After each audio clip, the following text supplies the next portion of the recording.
everyone, welcome to our Tableau training course by Simplilearn. If you're looking to become proficient in one of the most powerful data visualization tools out there, you have come to the right place. Tableau helps you turn complex data into clear, actionable insights through interactive and visually appealing dashboards. In this course, we will start by giving you a solid overview of Tableau, guiding you through the setup and installation process so you're ready to dive in. You'll also learn about the different Tableau products and tools available and how to efficiently gather and organize your data, including key concepts like data warehousing. And as we move forward, you will learn how to create stunning visualizations and build impactful dashboards. We'll also discover essential data preparation techniques like using joins, unions, relationships, and blending to get your data ready for analysis. We'll even dive into advanced visualization methods, including multi-measure tables, heat maps, and field maps, which will allow you to take your visualizations to the next level. Next, we'll learn how to create specific charts like tree maps, scatter plots for correlation analysis and pie charts, as well as how to perform Pareto analysis to identify key insights from your data. To wrap things up, we'll focus on data organization, creating hierarchies, mastering filtering, and formatting techniques to make your dashboards not just functional, but beautiful and easy to understand. And by the end of this course, you will be able to confidently use Tableau to analyze, visualize, and communicate your data effectively. So let's get started and unlock the power of data with Tableau. Before we move on, here's a quick quiz question. What is the main purpose of Tableau? Your options are to make websites, to visualize and analyze data, to write code, or to manage files. Let me know your answers in the comment section below. Also, if you're interested in boosting your data visualization skills, check out Tableau Certification Training course. This course will guide you through the process of turning complex data into clear interactive dashboards that drive informed business decisions. You will master key techniques like data preparation, creating visualizations, and advanced methods such as heat maps, multi-measure tables, plus with real-world projects and practice exam, you will be well prepared for the Tableau Desktop Specialist certification. So hurry up and enroll, and you can find the course link below. Let's get started. Tableau, as I said, is also a data visualization or a self-service business intelligence tool similar to Power BI. You're going to see a lot of similarity with Power BI, and you're going to see some differences as well with Power BI and Tableau. To give you comparison of these two tools, Tableau started much earlier than Power BI. Tableau was there in the market quite back, quite earlier than Power BI. And it's very powerful, very good tool when it comes to data visualization. The data visualization capability in Tableau is quite superior, even when it comes to Power BI. It's more superior. Power BI has emerged in about 2015, but Tableau was there earlier in late 2000. Okay, and Tableau very rapidly gained the market share, and it evolved, and it had beaten all the other competitors that were there at that time in the market, be it Click or Spotfire, or there were other enterprise BI solutions. It gained the market share quite rapidly. And even right now, it's among the top players. Tableau used to be an independent organization. That used to be an independent a company initially. And then I believe in 2019, it got acquired by Salesforce. So in 2019, Salesforce acquired it. And now it is like Salesforce is the owner, and you will see a lot of like integration with Salesforce moving forward. Although this is an in like you can also purchase independent licenses, and still it is independently available, but a lot of integration you'll see with Salesforce, right? So for Salesforce, all kinds of BI reporting work, now Tableau is being used quite extensively. So just once again to just give you a quick background about the different components, different tools that we use. Not the tools, but let's say different types of career tracks, and where Tableau, Power BI, all of these comes into play. So you see this screen or this slide on my screen. So there are these different types of career opportunities when it comes to Tableau. So there are these different roles, and all of these roles would include Tableau. Even Power BI can also be like included in these roles. Do you have understanding of what these roles are?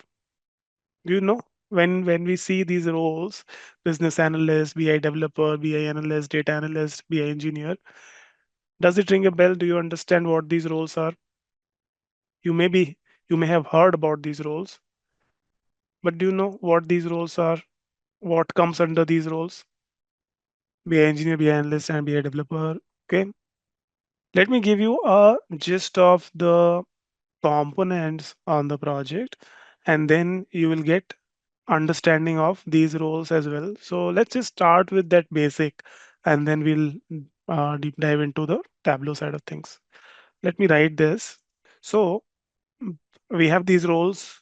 Let's go back to the roles. Business analyst, BI developer, BI analyst, data analyst, and BI engineer, right?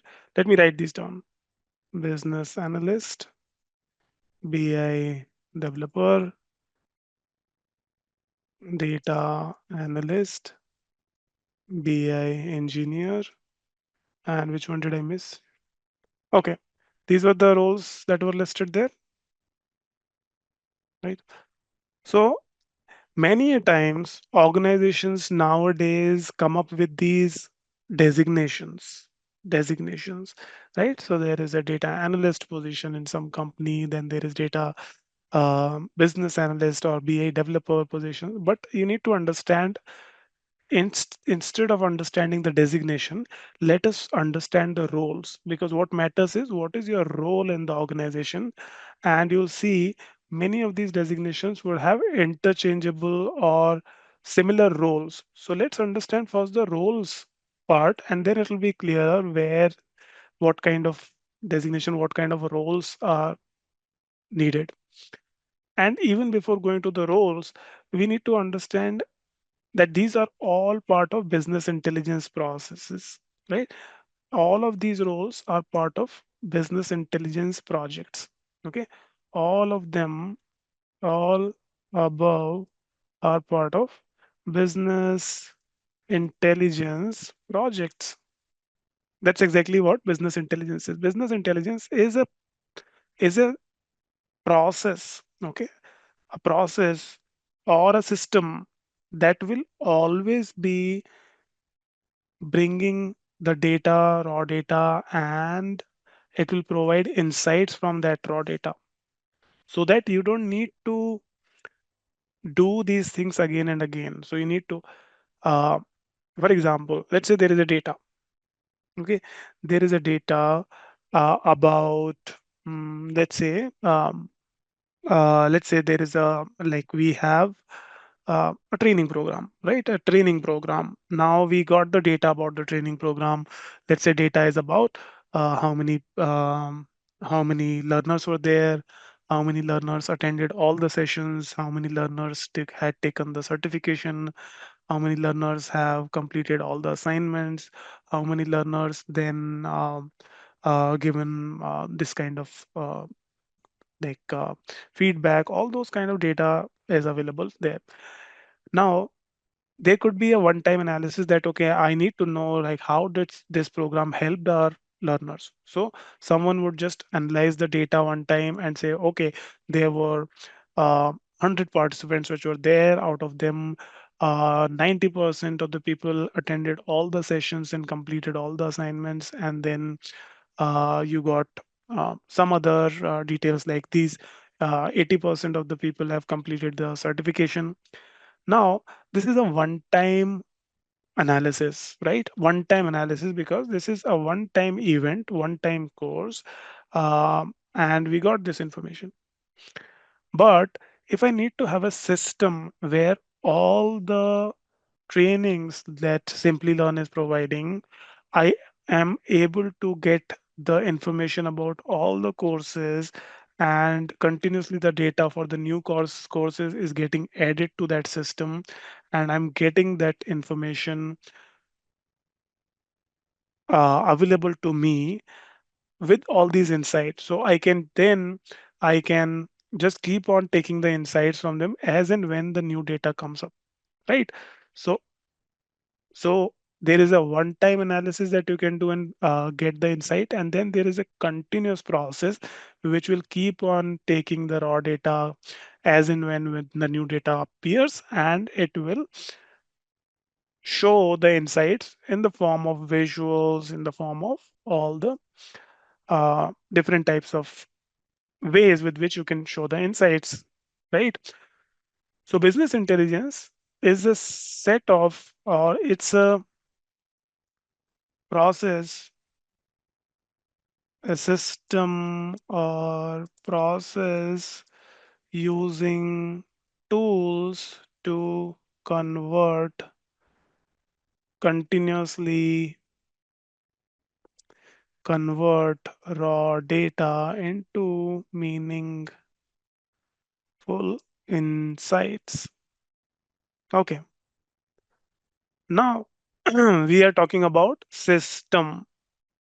Okay, system or process, which means that there has to be a defined process to get from the raw data to meaningful insights, right? And the second part which is important here is using tools. So there will be different tools or different softwares which will come, which will enable this business intelligence system. Okay, which will enable this business intelligence system.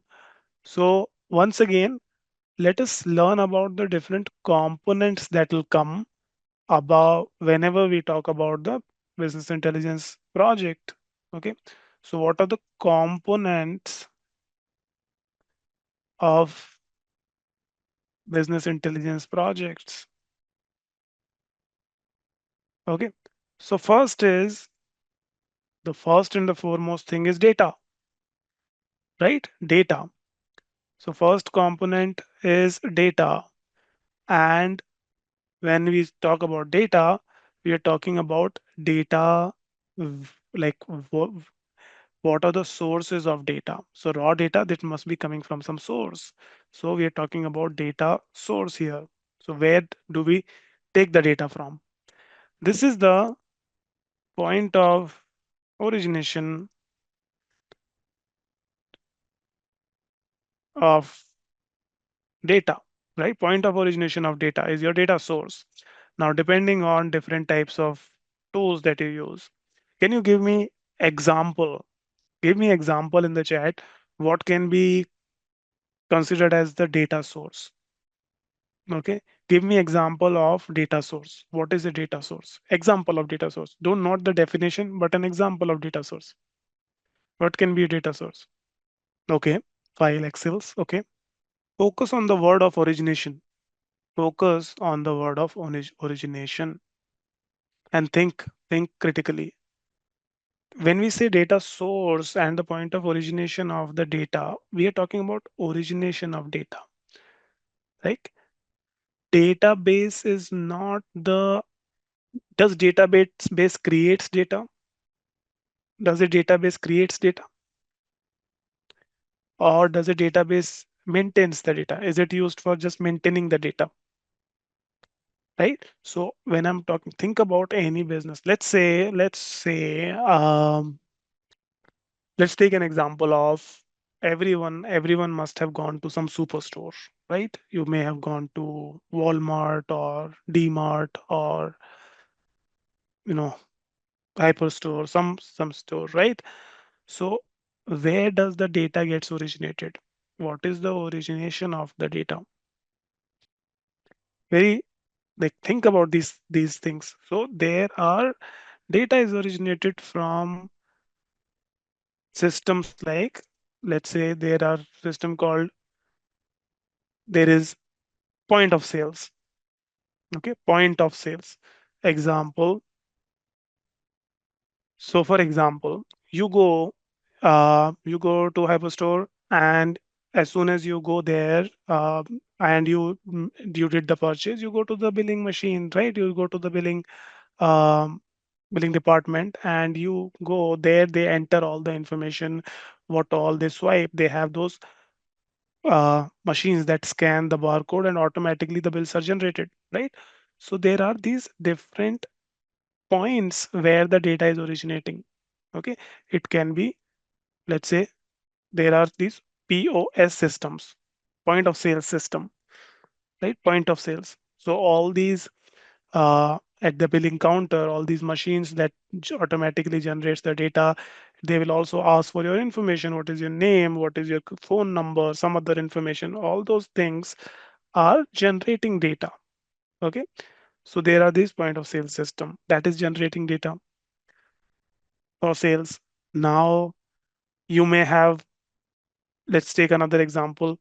Let's say that these also have some online presence. So people are going on the website and making a transaction. That is also generating data, correct? So you make a purchase. That is also, all these data are, these are the data sources. So if your website is generating sales, that is your source of data. That website is the source of data, and depending on what kind of database that website has, that's where that data is getting stored, whatever is being generated. So there are all these different sources. One of you said that there could be surveys. Yes, that is also a way of connecting, getting the data. This is also data source, right? Or you are running some, let's say, marketing event. Let's say a digital marketing campaign is run. So how many people view your ad? How many people clicked on it? How many people then visited the website and made purchase? All of these are generating the data, right? So there is, let's say you ran some marketing campaign on LinkedIn. So your LinkedIn ads is a data source, correct? Or you're running ad on Facebook or Meta, that is your data source, correct?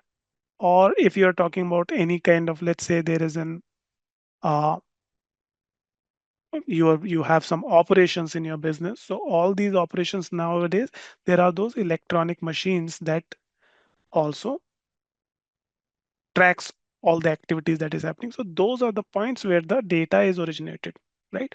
So you have point of sales data, you have a website, you have your uh, other operations tracking softwares. All of these are the point of origination of the data, correct? Social media. Okay. So there the data is generated. And sometimes you also generate data manually by some Excel files, that is also there. But think about data source as the first original point of origin of the data. Correct. So once data is originated, then organizations need to analyze that data and make some business decisions. So the second part of this is managing this data that is generated in these systems. Okay, there you need to do a system where all these different data is centrally stored. Okay, and that part is called data collection and data also data warehousing. Data warehousing, there is this term called data warehousing. So when you have these different data sources, there must be a way where you can collect the data from these different systems and place it in a common one central place where all the historical data is added, right? All the data is stored there. So you can create a data warehouse, which is a, you can imagine it as a place. Of course, this it will be a virtual place, right? So a place where to store all historical data from different data sources for analytical purpose. Okay, we want to analyze the data, but to analyze the data, first of all, you need to have the place where you can store all the historical data, not just 1 day, 2 day, but all the historical data that is coming, that you have generated. It should be in a big, uh, there should be a big storage where all of this data is present. And then later on, you can use this data in these data warehouses to analyze the data. Okay. So data warehousing, when we say data warehousing, it can be a big, it's consider this as a big database. It's a big database. So all of these data sources where the data is generated, of course, when we say data is generated, there must be all of these machines which are capturing the data that must be stored somewhere. So there would be, all of these would be having their own databases where the data is stored, correct? But that is, those databases are your databases for these systems. Those are not meant to store large volume of data. They will just continuously, as the activity is happening, they will just store that daily transaction information. And then your data warehouse is where all the historical data and data across all these platforms are stored in one place. Okay. Once the data is stored in the data warehouse, it can be a big, let's say, different types of, you can imagine, let's say, an SQL server based data warehouse, or an Oracle server based data warehouse, or SAP data warehouse. There can be different types of providers for the data warehouses, or Azure based data warehouse, or AWS data warehouse. There could be different data warehouse uh, softwares that you can use. And now, when the data is stored in a central place, you can start analyzing the data. So then comes using the BI tools. Okay, what these BI tools would do? These BI tools will connect to the data stored in the data warehouse. Okay, to analyze the data. These are used for, BI tools are used to connect to data in data warehouse for business insights data analysis, right? So which are these BI tools? Tableau, Power BI, all those are these BI tools which then connect to the data warehouse and you analyze the data. Okay. So these are the major components. All the BI projects will have these parts. So there will be data source, there will be data collection and data warehousing process. And then once the data is warehoused, you use BI tools to connect to the data and start analyzing and giving the business insights. Now, there will be different roles within this entire process, and these different roles will come into where you will be, like what kind of work you will be doing. So let's understand these roles. So roles in the project.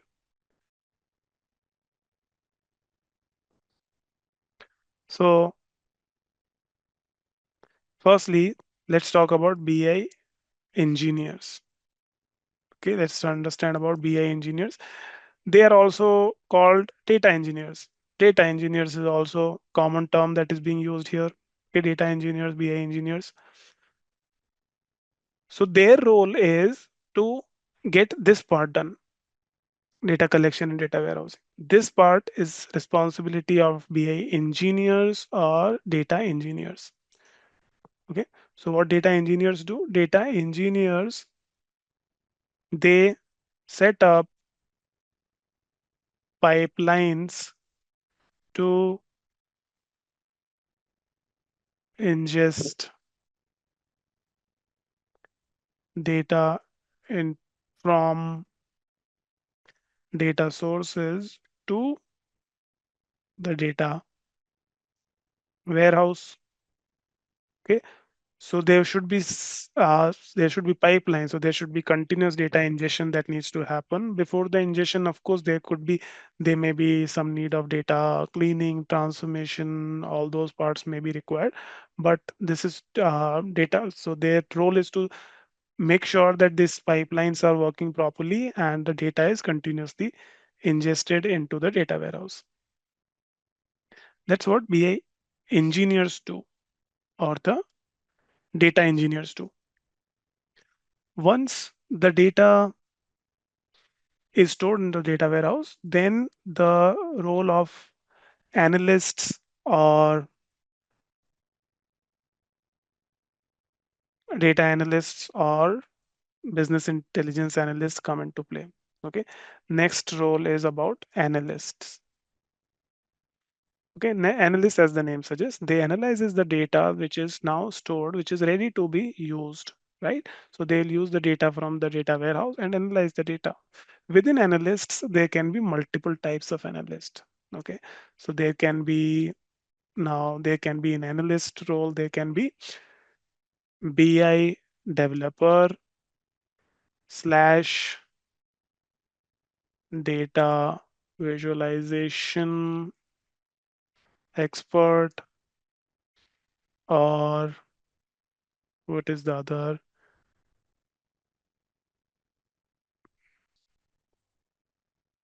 BI analyst, right? These three are same. BI developer, data visualization expert, BI analyst, they are all same.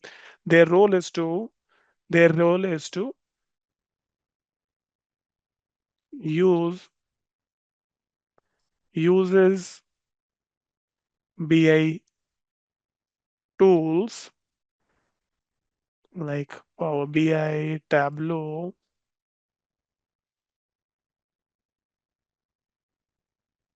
to create, to analyze the data, right? They are all same. More or less, the designation names are different, but more or less they are same. Okay. You can also bring, yeah, data analyst can also be added over here. The second type of role that comes here is data scientists. So data scientists and the data analyst that you're talking about, data analyst can fall into both BA part as well as the data science part. You need to look at what the role here is, because they're all data analysts. Okay, so this is mainly, both of them are like, this is part of data analyst. Okay, within data analyst you will have BI side of things, then you have data scientists. So data scientists are more of, this role is, while BI tools are typically used to tell what has happened, why it has happened, those kind of things, but data scientist's role is more of telling what may happen in the future. Okay, so this is for more of machine learning and predictive analysis. Okay, predictive analysis. So anything to predict what may happen, what will happen in the future, that is more of data scientist's role would be. Okay, both can come into the data analyst role. Under data analyst, you can have BI developer, data visualization. That is the first one which uses BI tools, and then there are other which uses predictive analysis, and they use the tools like mainly Python or SAS. Okay, and nowadays there are all these cloud-based.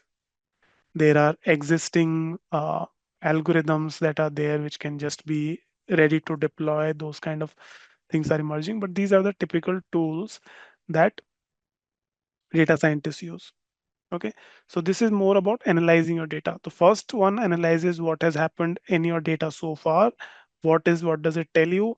and the second one is what is going to happen in future, what may happen.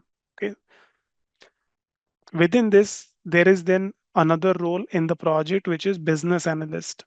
So if you see the first role, I did not mention Python anywhere, right? So here you can use the BI tools and you don't need to learn and you need to apply Python here. Okay. This can be done with the BI tools like Power BI, Tableau. Even if you know one of the tool, that is good enough. And another tool that I should add here is I should add this is SQL. Okay. SQL is also important. So if you know these, then you're good for this role, first role. You don't need to learn anything else.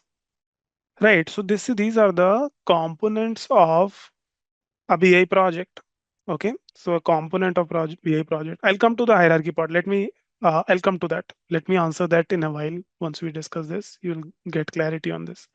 These are some of, right now we are discussing about different components in. Okay.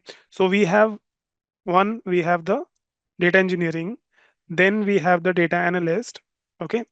So far these are the one roles which are executing your project. Okay. Execution of the project is being done through these roles. Correct. So the third role is more about understanding the business problem. So the other role which you may have also you are also learning, which is the so the third is business analyst. Okay. Now many people get confused with business analyst and data analyst. These are two different roles. So business analysts are the people who analyzes the business requirements. Okay. They analyzes the business requirements and then they plan the execution. Okay. What needs to be done for a for a project, right? So business analysts are work on the project requirements and collaborate with data engineers and data analysts for project deliverables. Okay. So business analysts are these are the ones who don't deep dive into the technical tools, but they need to know both the sides of the project, the business side, like what the business requirements are. So if there is a project, then what is the objective? What is expected out of that project? What kind of what can be delivered? What cannot be delivered? What will be the eventual um, uh, project that you are going to be delivering to the client? What kind of business intelligence reports, dashboards, um, any kind of deliverable? So that is defined by business analysts. So business analysts work closely with data engineers and data analysts to make sure that projects requirements are understood and delivered within the scope of the project. Okay. That is the role of business analyst. Business analysts talk to the client stakeholders, like the clients, and they take the requirements, they ensure that everything is what the client requires, we are delivering that. Okay, that is a business analyst's role. Okay, so business analysts often work with the data engineer, data analyst. They guide analysts and data. Okay,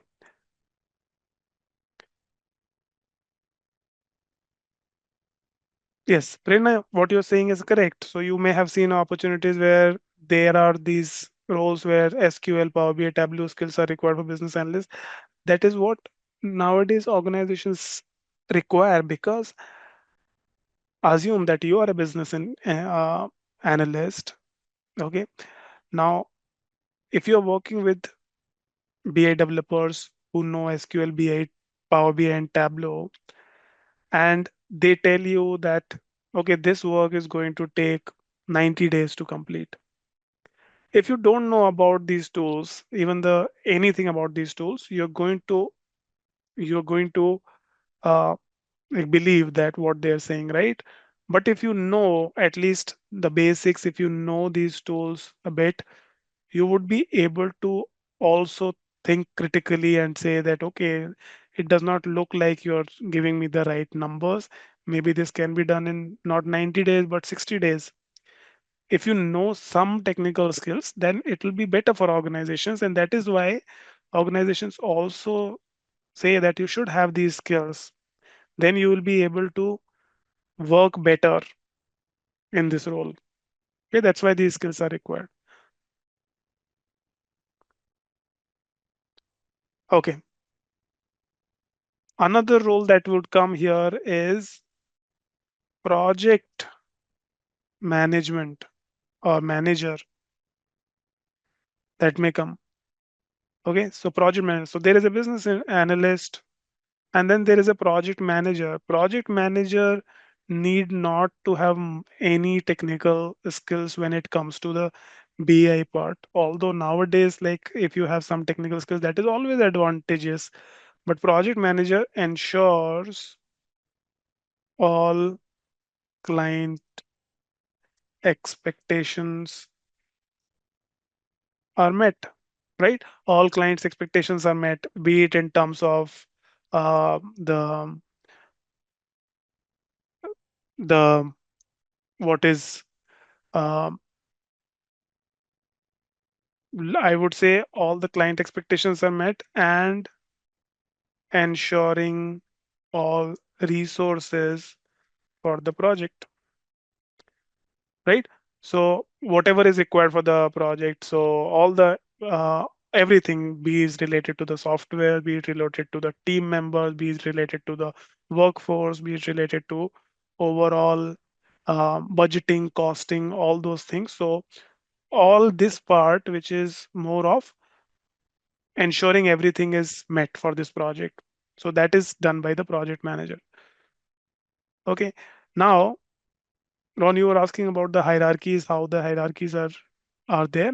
So this is exactly the hierarchy would be. So there would be in a team, there would be at the very top, there would be project managers, right? Then below that, you will be having BAs, right? And then below them, there would be data engineers, which will work, which are at the same level, data engineers, data. Okay, so there would be these roles. Now within these, there could be senior, senior data engineers, senior data scientists, and then there would be junior data engineers, data scientists. Those kind of course, that depending on the experience, those kind of hierarchies can also come. But these are the role-wise hierarchy would be. So there will be project manager, then data analyst, then your data. This is how the hierarchy would be. Prerna, for the BA role, if you know the capabilities of the tools, if you know um, what can be achieved with these tools, what kind of uh, tools capabilities are, even if you're not going into much of the self implementation part, even if you know that, that is good enough to start with. But then the more you know, the better you become. Okay. So this is just to give you a context of where everything plays out. Now let's go back to the this course, and here we are talking about Tableau, and let's just understand what we are going to learn about learn in this course. So we are on the data visualization expert or BI developer, BI analyst. All of these are same thing. So we are within that role, we are learning this tool, right?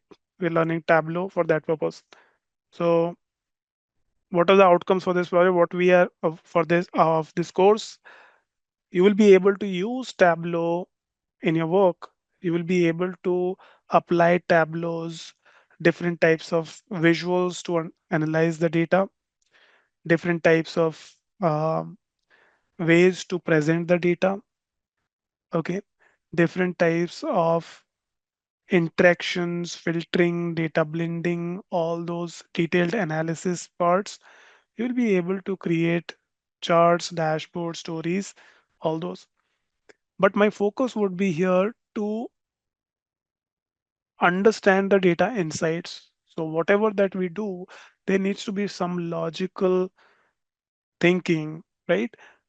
And there needs to be some critical thinking behind what why we are doing this, why it is better, why it is not, how we should be doing. So those kind of things we are going to consider. Okay. So along with the technical learning, we will also understand these parts. So these are some of the course outlines that we have.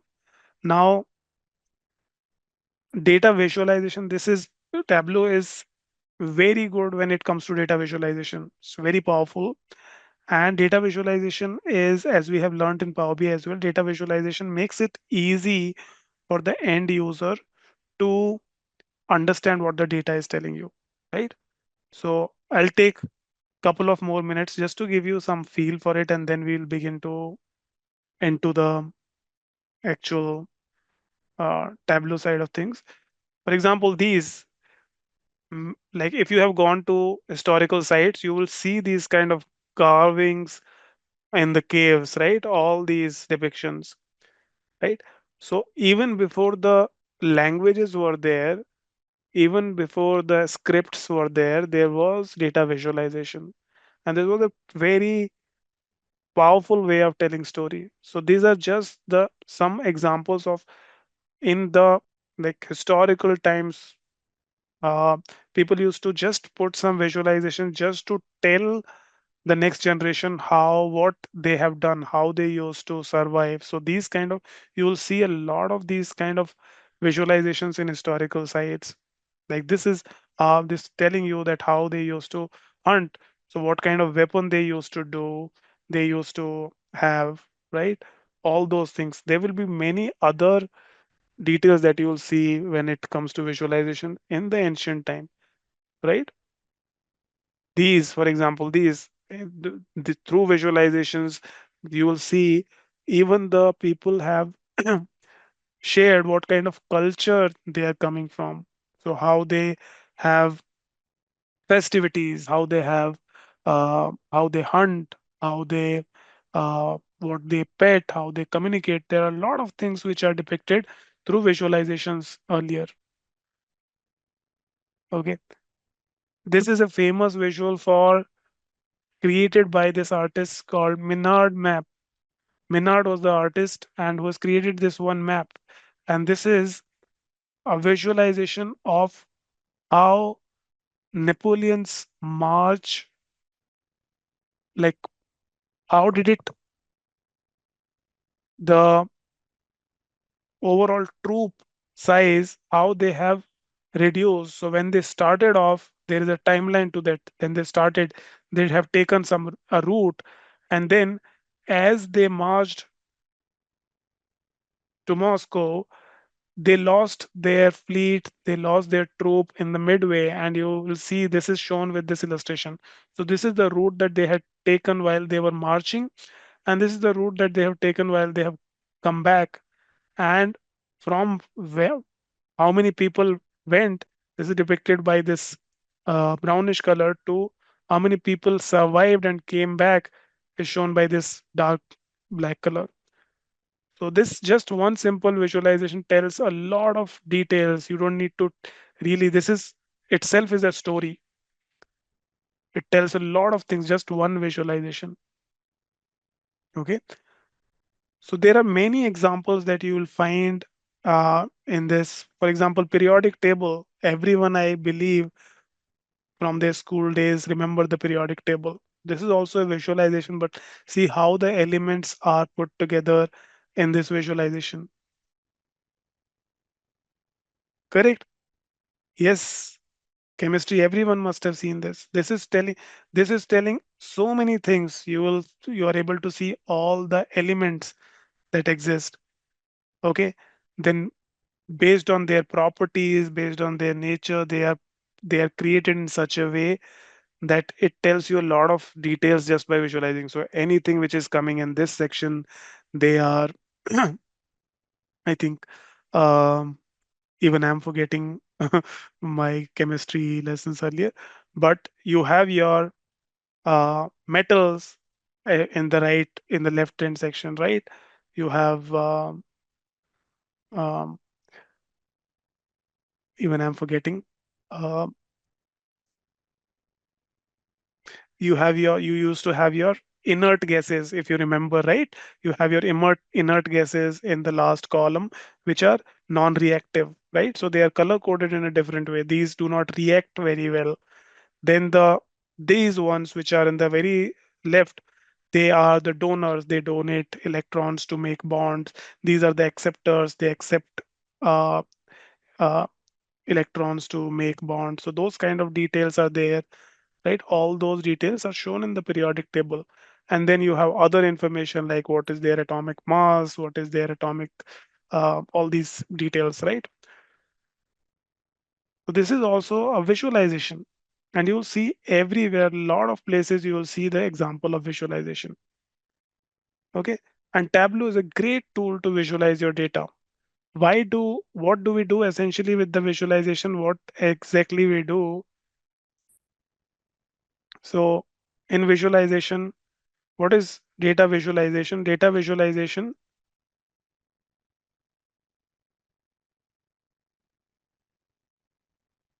it's a data visualization is telling story or insights with data visualization elements, with elements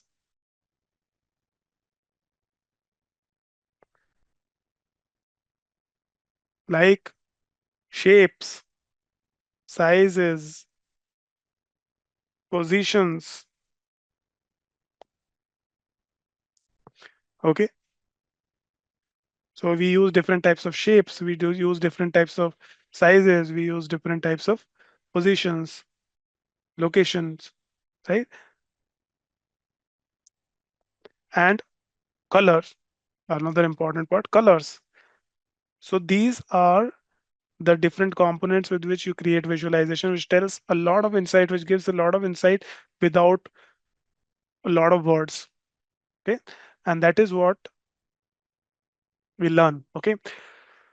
So enough of theory. I know that it may be becoming overwhelming. So now let's get to it and let's learn about Tableau now. So when it comes to Tableau, you'll find some similarity with the tools that Tableau has with Power BI. Okay. So Tableau tools. So in Tableau, similar to Power BI, there is a Tableau desktop. Okay. So there are Tableau desktop. So these are the Tableau tools or products, you can say. So there is Tableau desktop. Okay. This is similar to Power BI desktop. Okay. Similar to Power BI desktop. This is a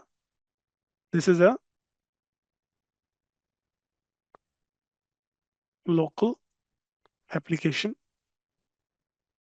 software. Okay. Which you can download on your machine. With Power BI, you had the limitation of you can download it only on the Windows operating system, but Tableau can be used with Windows as well as it is also compatible with Mac. Okay. You can use it on Mac as well. Hmm. Tableau Desktop, even to use Tableau Desktop, you need to purchase license for Tableau Desktop. So Tableau Desktop, unlike Power BI Desktop is completely free, fully free. Tableau Desktop is not free. So to use Tableau desktop, even the desktop version of Tableau, you need to purchase license. There are different types of licensing prices. It's quite expensive as compared to Power BI.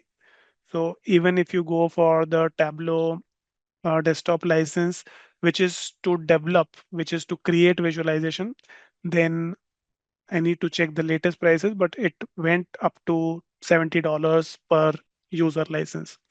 Whereas with Power BI, desktop is completely free, but even with Power BI service, your current license is at $14 or the premium one is $24. But here, this is starting with $70. You can get Tableau Desktop with a 14-day free trial, just 14 days. So you'll get full features up to 14 days, but then you need to purchase. Okay. So there is Tableau Desktop. Then, similar to Power BI, you can publish your Tableau file on cloud. So there are cloud applications as well. So you have, like you have Power BI service. Here you have Tableau Cloud. The name is Tableau Cloud. Okay, what is Tableau Cloud? It's similar to Power BI service. Okay, so this is the online version of Tableau used for sharing dashboards with other users. Of course, with other users. So this is for used for sharing dashboards. So you have Tableau Cloud. Tableau Cloud is, you just purchase Tableau Cloud and you need to pay fees for to Tableau for this, and um, then everything, all your resources, whatever that you're publishing on Tableau Cloud, that is all managed by Tableau. Tableau manages everything. You don't need to use any of your own servers, your own network. That is not required. Okay. So you get a Tableau Cloud. This is similar to Power BI service. If you want all these Tableau, this online deployment on your own network, on your own server, you don't want to deploy it on Tableau's uh, data centers, right? On Tableau's infrastructure, then you can go for then you can go for Tableau server. Tableau server is, this is um, you can say a customized version of Tableau Cloud, which can be deployed on your company's server. Okay, so this would be an on premises installation of Tableau Cloud. Okay, so if you want everything to be on company's network, company's servers, then you can use Tableau server. Here you need to manage everything, the installation, the maintenance, the regular updates, upgradation, all of those you need to maintain. So the companies need to maintain. Now, the organization that prefer server is those who require more data security. They would not want to go the data outside of their servers. Then they can go for their own maintenance, their own setup for Tableau. So that is done through Tableau server. The fourth tool that comes, which is more for users to learn Tableau and just for knowing, learning, and then adopting, is called Tableau Public. Tableau Public. Now this is a free version of Tableau. Okay, free version of Tableau.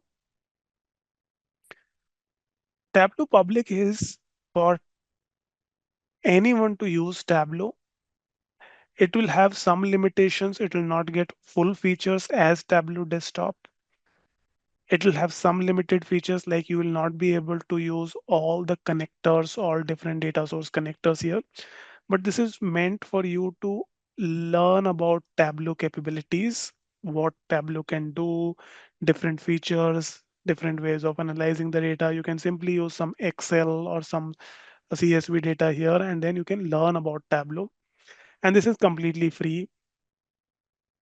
And there are a lot of members, community members, who keep on developing their own Tableau dashboards, and they publish it on Tableau public cloud. So there is a public cloud where they can just publish their work, and Then they can maintain their own profile for Tableau.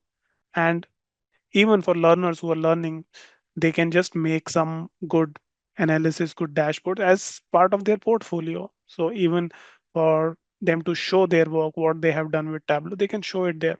So there will be some public URLs that you can just share with anyone. Anyone with those URL, they can just see what you have done, what kind of analysis, what kind of dashboards you've developed. Okay, so this is more for learning and sharing your work, showing your portfolio. Okay, and we are going to use Tableau Public for our learning purpose. Okay, so we are going to use Tableau Public. Tableau Public, earlier there used to be no local uh, copy that you can save earlier. Like you, whatever that you work on Tableau Public, it just gets published on the cloud. You don't save anything locally. But now, in last 1.5 year, now you can save your work locally as well. Okay, so that is one powerful addition to Tableau Public. Now you don't need to always publish whatever that you have done, but you can keep working on something and then publish only when it is ready to show to others. Okay, so these are different tools on Tableau. Now, I hope this is clear. Let me know if you have any questions.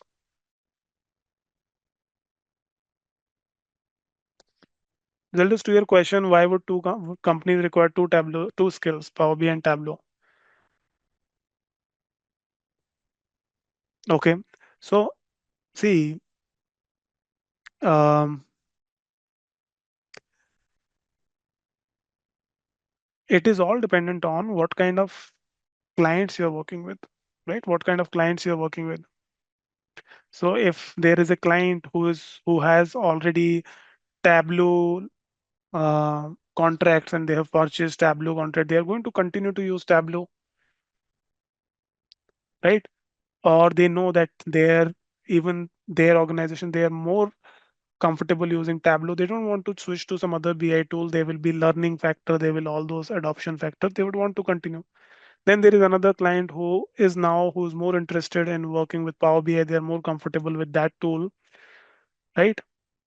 And they would want to continue with that. So that's why there could be multiple projects. One project would require you to work on Tableau. One project would require you to work on Power BI. So that's why both skills may be required. Correct. Also, there are these kind of migration projects. Some company wants to move away from Tableau to Power BI, so they want to recreate their BI system based on Power BI now. Some wants to move away from Power BI to Tableau. They want to recreate in Tableau. In those cases, it is better if you know both of these tools. And these two are market leaders. That's why there will be many players who are using Power BI. There will be many players who would be using Tableau. So knowing both the skills are always helpful. Prerna, to your question, Tableau server. This is the on-premises installation of Tableau. So if you want uh, like anything that you're publishing it on cloud, the data must be stored somewhere, right? So with Tableau Cloud, that is stored on Tableau's data centers. Okay, there will be Tableau's machines, servers where your data is stored. But if you don't want their servers, you want to have your own server, organization servers where everything should be stored. Then you go for your own servers and install Tableau in those servers so that whatever that you're publishing, all the data, all the reports, they are within your own server. That is the difference between cloud and server.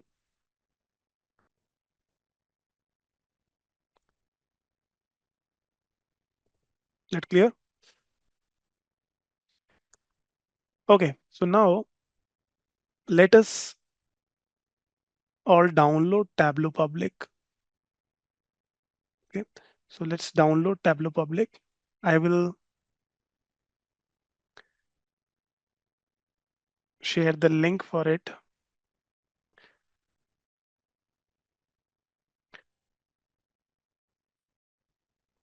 Okay, so everyone, please go ahead and download Tableau Public. I've shared the link here. Once you land on this link, Once you land on this link, it'll ask for some details, right? This details you need to put in. Okay, just mention these details. It does not matter if those are accurate, exactly accurate. Like like your role, you can put any role like student. You can put your location. Just put all these details and start downloading. Let me know once you have downloaded. Installation is very straightforward. Don't do anything customized. Just do the standard installation. Okay. So I'll allow you to do this part and let me know everyone. I want everyone to give me a confirmation once this Tableau Public is downloaded and installed on your machine. All right. So when you open Tableau Public here, it will open like this. You will be able to see a screen, right? So at the center, you will have currently it will be all blank for you. But for my case, it is showing some of the recent files that I had worked on. You have some section at the right hand side, some uh, links, some tutorials, some other favorites, some other links available over here. Then you have the data connection options at the left. Okay, so in Tableau Public, you have these file type connection options. So you can connect to the Excel, text, JSON, CSV, um, Access file, those kind of files you can connect to. And then you can connect to some servers like OData that we have seen, and only these Google Drive. These are the only connections that are available in Tableau Public. With Tableau Desktop, if you are working on Tableau Desktop, all this entire area would be filled with all sorts of data connections. So there are many data connections available. With Tableau Public, you would be able to see all. With Tableau Desktop, you will be able to see all those. Okay, here, all different types of data connections.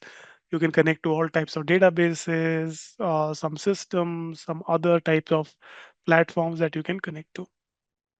Okay, so to connect to any data, we can just use these connect option. So from the data sets that you have downloaded, there will be a file called Global Superstore data. Can you all see that Global Superstore Excel file in the downloaded data? And in the in-class data sets, you should be able to see, sorry, there is the file name is sample superstore data. Sample superstore data. Okay. So we'll connect to this global sample superstore data here from with Tableau Public. So what you need to do is, this is an Excel type data file. So you connect, click on Microsoft Excel connector. Okay, go to Microsoft Excel connector. Then you search for this file and click OK. When you connect to the data here, you will be navigated to this screen. Okay, this is where you are able to see all the tables. So within this sample superstore, you will be able to see all the underlying sheets as separate tables. Okay, so you can see these sheets over here. Okay, you have these sheets. Okay, all these are coming from this one connection. Okay, so this is the connection that you have made. Within that connection, all the sheets, if you're connecting to a database, it will show all the tables which are available there. If you're connecting to a file, it will show all the sheets which are there.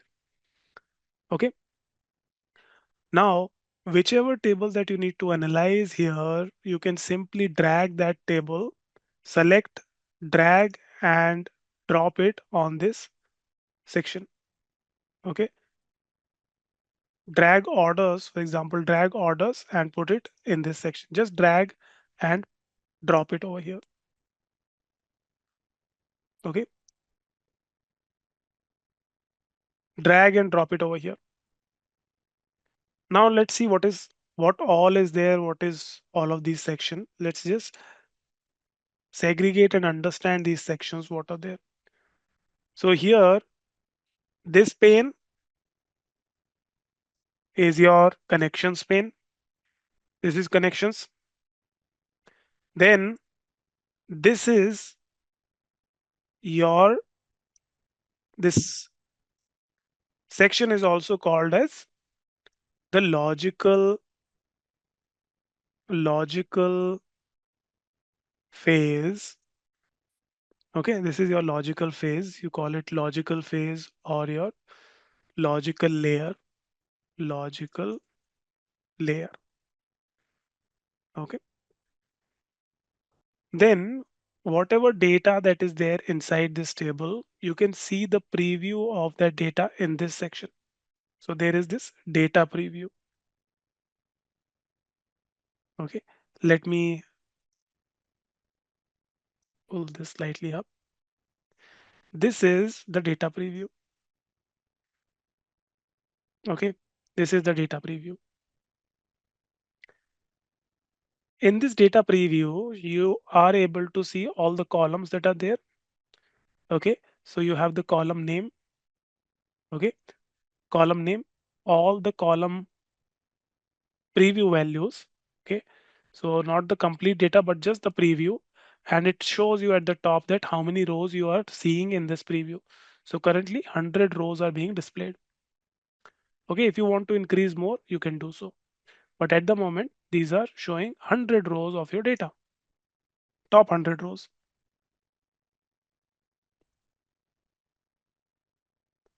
Okay.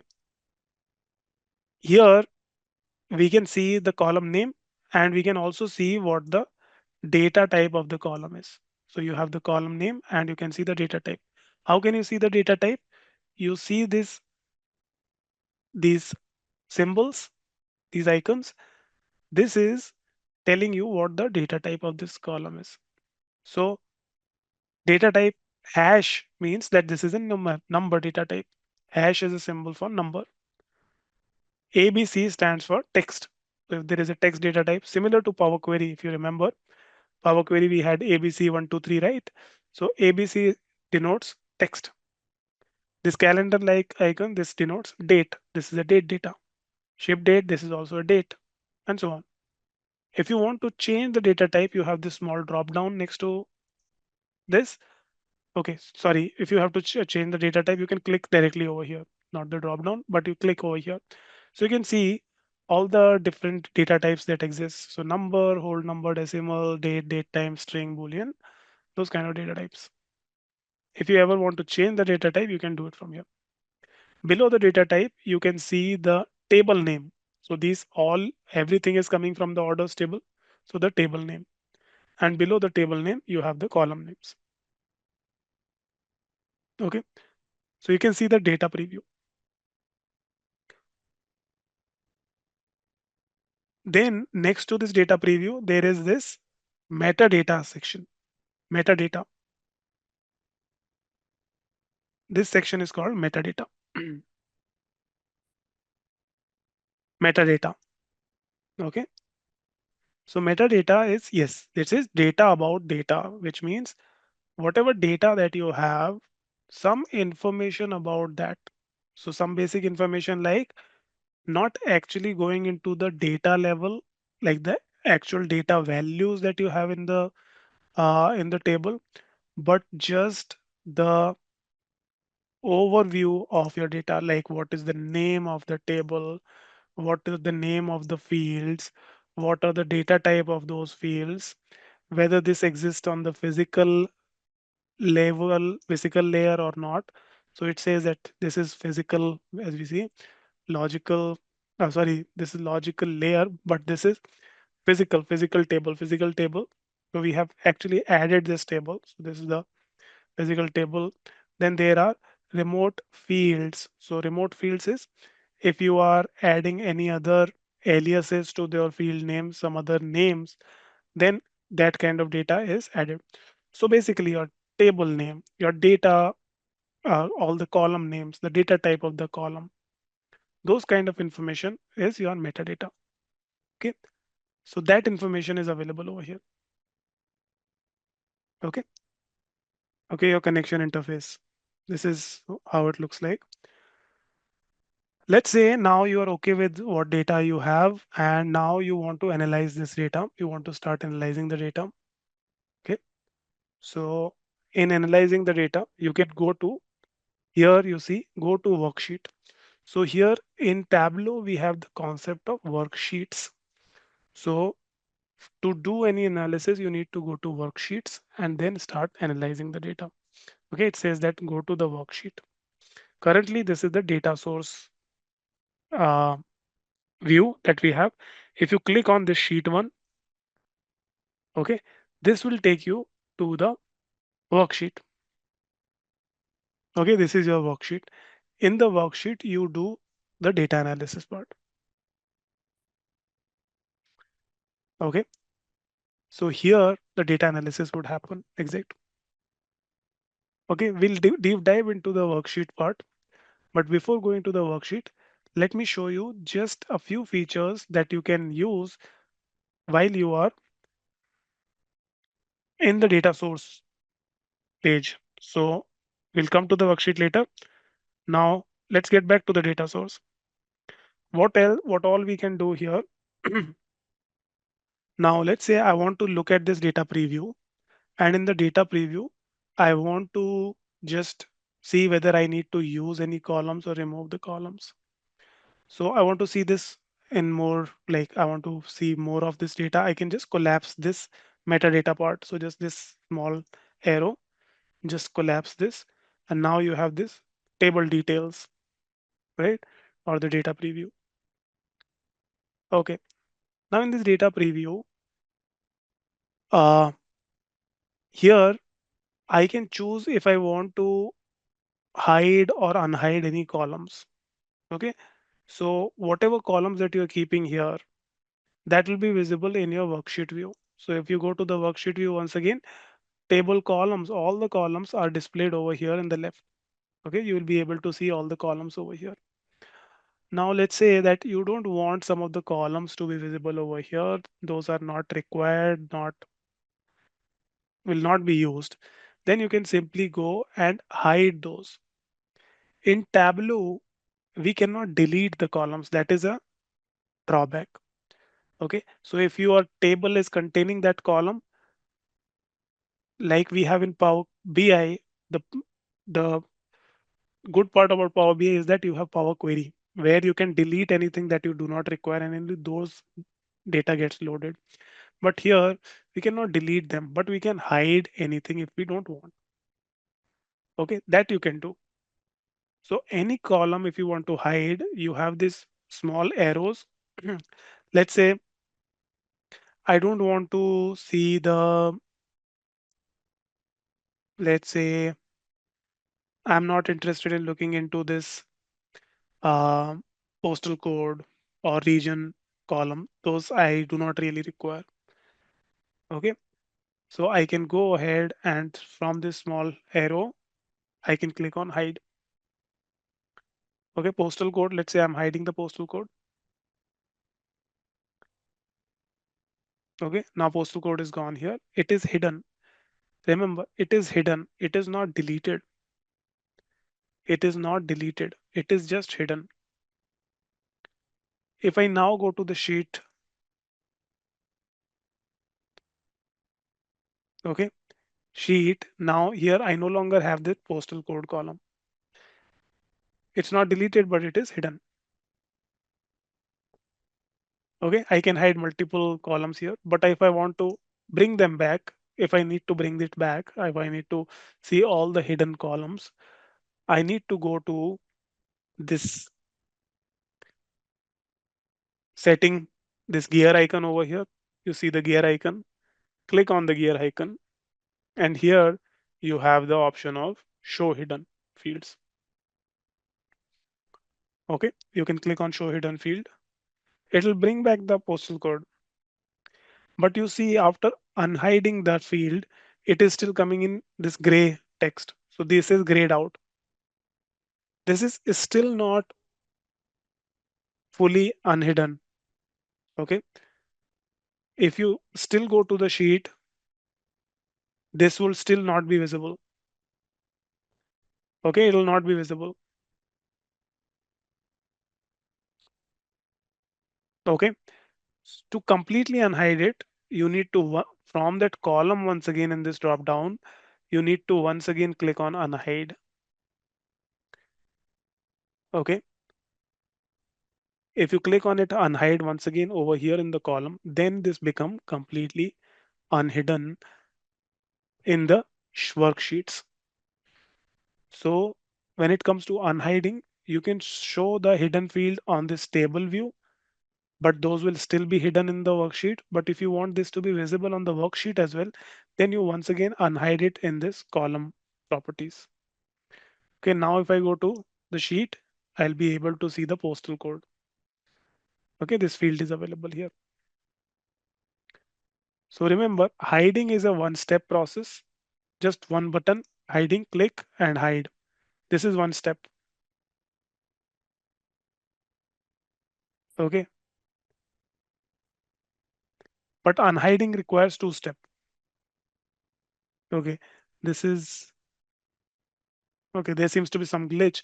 When you hide it directly from here, it should just be removed here, but it is maybe storing it in the cache. Okay, anyways, you can unhide and hide the values like this. Please check at your end. Let me know if you have any question. This should be quite straightforward. Okay, so you can hide and hide. Now, if you want, let's say you want to give a alias name to your fields. Okay, you want to give some aliases. You can also go and you can give rename and you can give the aliases. Okay. For example, if I need to rename this over here, postal, let's say I change this postal code. Okay, just double click over here. Let's say I change it to instead of postal code, I change it to the zip code. Let's say I give this name. Okay, postal code now updated to zip code. Okay, this is now updated to zip code here. If I go to the table, if I go to the worksheet, I would be able to see zip code now, the new renamed column. So double click and you can see the, and if let's say you have renamed multiple columns and you want to see what all columns were renamed, you can go to collapse this table view and see the metadata. Okay, you can see the metadata. In the metadata, you will be able to grab this information. So you see now this tells you if anything is renamed. So now you can see this field, the field name is zip code, but the remote field, the original field was actually postal code, which we have now renamed to zip code. So you can track this. If anything is renamed, you can see those details over here in the metadata. Okay. Puram, no. So be it any BI tool, if you are using the data, if you're connecting, it does not writes back the data into the source machine, source data source level. It only reads the data. So we are just reading the data from the sources, not writing. Okay.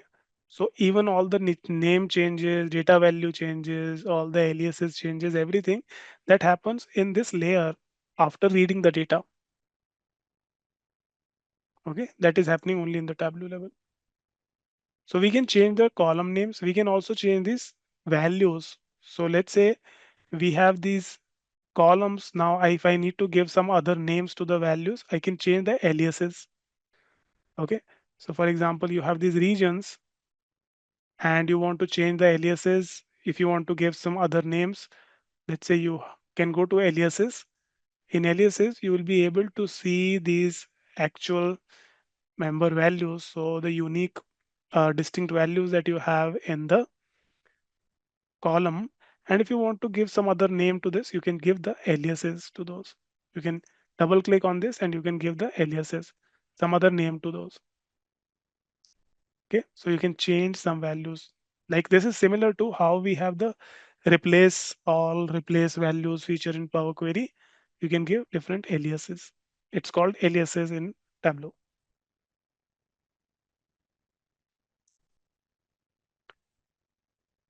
Okay, for any column, if you want to see more details, okay, I'll cover the aliases as again. Let's say you want to give a specific type of naming to your data. You want to update the data. For example, you have these categories. Now you have categories like furniture, office supplies, and technology.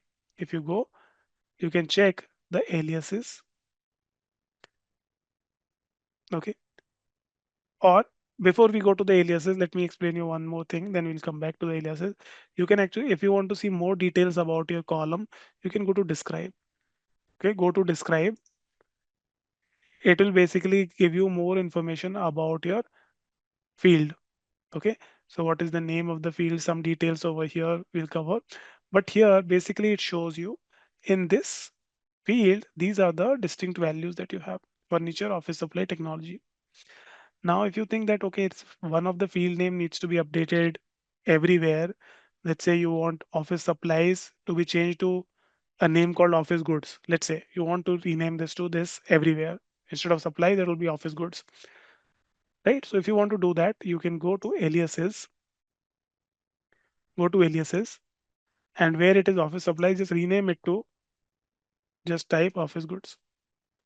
Okay, now you have given an alias to the office supplies. And wherever you have this S star symbol, this means that aliases has been given. Okay, I have given an alias. Now I can click OK. Now this alias has been given. Now you see you have office goods, furniture, and technology. Like I have just renamed this field value.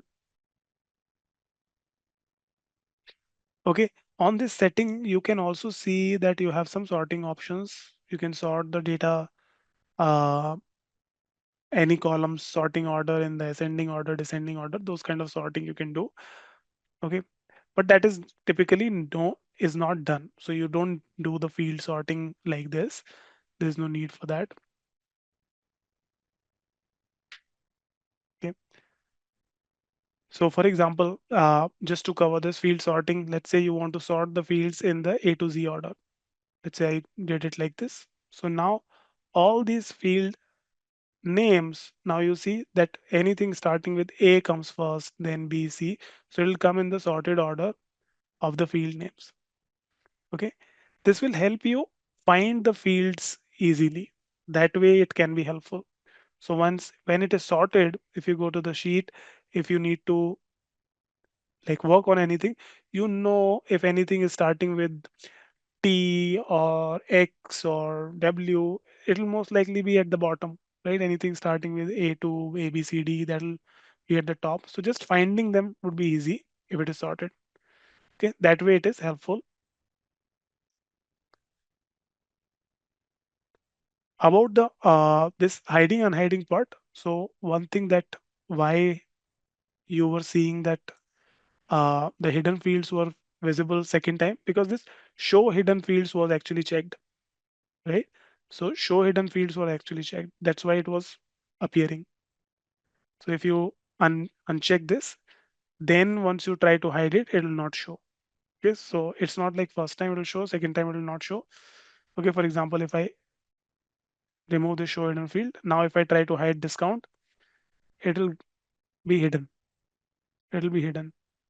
It will not show up. Okay, you need to once again show hidden field, then unhide. Next time, if you once again deselect this and you try to hide this, it'll be removed. In Tableau, you don't have a lot of data cleaning and data transformation features like you have in Power Query, right? In Power Query, you can do a lot of things. In Tableau, directly in Tableau desktop, you don't get that feature. There is a separate tool of Tableau, which is called Tableau Prep. That is like that tool did not pan out that much because that's a separate tool. It does not come as a built-in add-in in Tableau. So that's why it did not picked up that much. But there is a separate tool called Tableau Data Prep or Tableau Prep. Okay, that has much more features of data cleaning and data transformation. And some I haven't seen many organizations using it, because if you're using a second tool, then maybe it's better that you do it at the data source level. You can do that cleaning and transformation. Okay. But here you have very basic things like you can do this column splitting part, some of these parts. For example, this customer ID. Here you have a feature called you can do a column split. So if you want to do a split, you can create a just do a split or a custom split.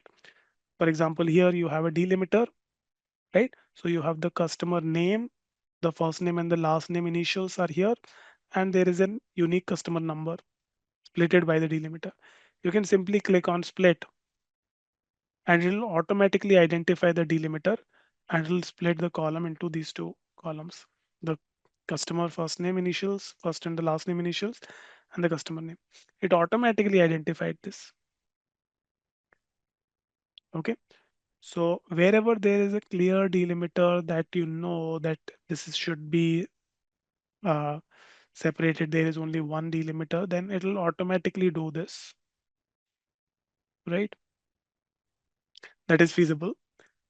Otherwise, you can also go for a custom split. So when custom split, you go to custom split, you specify what the separator is from which separator do we separate all the instances or first or the last. You can do all those. So you can define more customized way of splitting the column with this custom split. Okay. The fields which are calculated. So even though we are doing some transformation, but whatever field which are calculated, you will be able to see the that indication over here. So any field which is an output of a calculation, you will be able to see this a calculation text next to it. Okay, this way you can identify anything which is a calculation. Okay, although we are doing a just one button based split option, but actually there was a calculation that has happened and that calculation resulted into this output.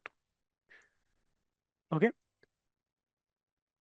so how do we know any field which is a calculation? There are two ways with which you can know. One is it will have this text calculation, number one. Number two, even the data type that you have, the data type will have this equal to symbol, and after the equal to symbol, you will have the data type. So whenever you have equal to symbol and then the data type, it means that this is a calculation, and after the calculation, the data type is given to this.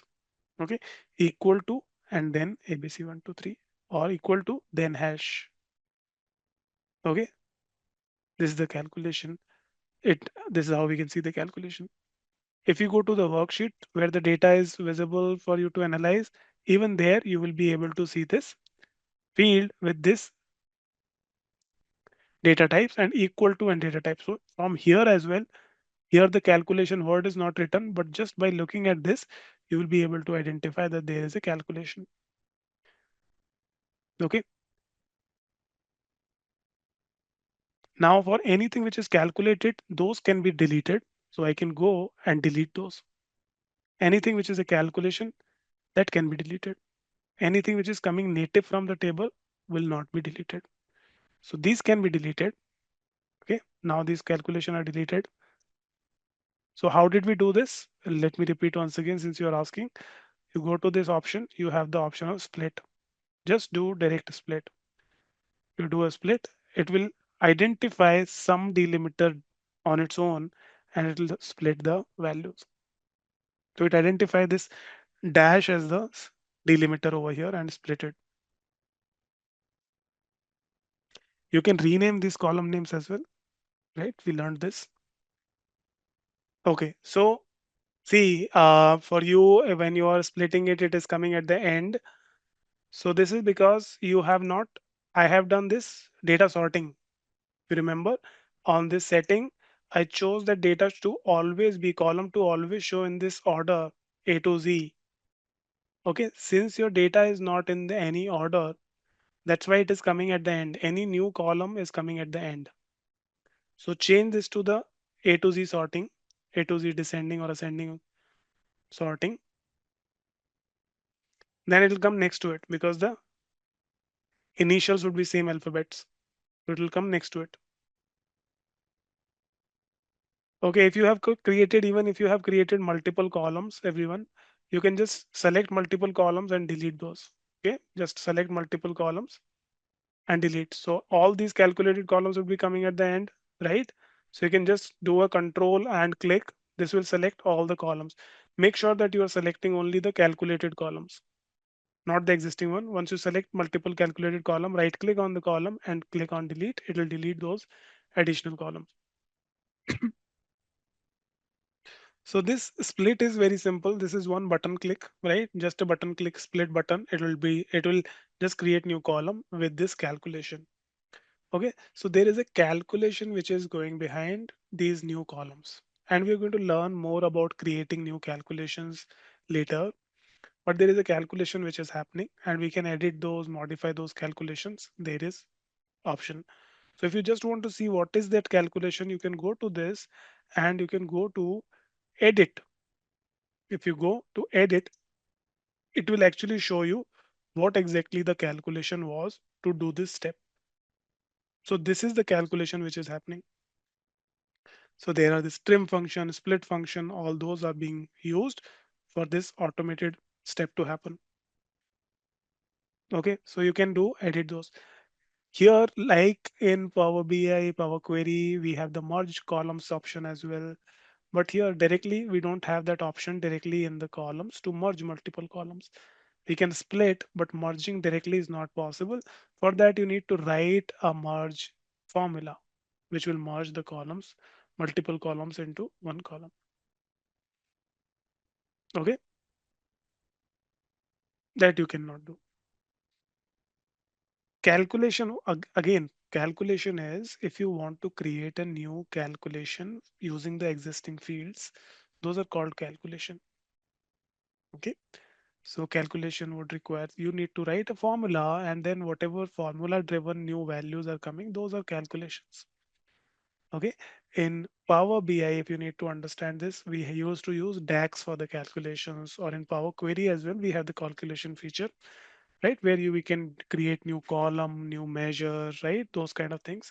Here we don't have that distinction, that create new column, create new measure. Those kind of segregation is not there in Tableau. It's just a new calculation, new field calculation, that's all. Okay, new field calculation. Okay, now let's go back. I'll just delete these new calculations, column split, and now we'll just take a look at the window in the worksheet and what exactly do we have in the worksheet and what all different sections are there, what do we do everywhere. Okay, so first let's open the worksheet, go to the sheet one over here. This will open the worksheet. This is called worksheet or sheet here, as you can see. Okay, now what do we have here? There are many options, so let's just call out these options. What do we have here? So we have at the very top, we have this menu section.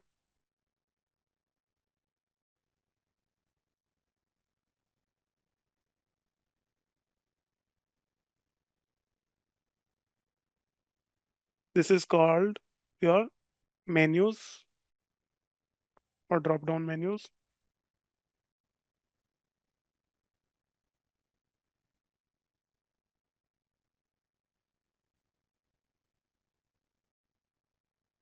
Okay, drop down menu.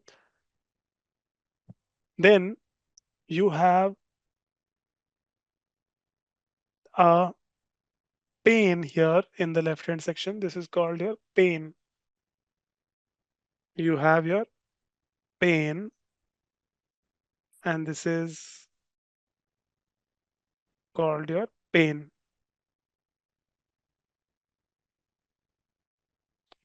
Okay, pane. Within the pane, there are two types of pane. One is the data pane that we are looking at. Data pane would show you all the fields, all the fields that you have. If you have multiple tables, it will show all the fields for the multiple tables. And then you also have an analytics pane, which is which helps in the visualization part. We'll cover the analytics pane later. We'll mostly deal with the data pane here. So this is your pane section. Then you can see uh, this section with the different, let's say, first of all, this section, let's call it the canvas. This is your canvas. Similar to the canvas we have in Power BI in the report view. So whatever that we build, whatever visuals we build, we can have one canvas. Everything will be built over here. Here, remember in Power BI, we have a big canvas, and within a canvas, we can have multiple visuals. In the in Tableau, per worksheet, we can have only one visual. Okay. Remember, one visual per sheet. In Tableau, you can have only one visual per sheet. Okay. You cannot have more than that.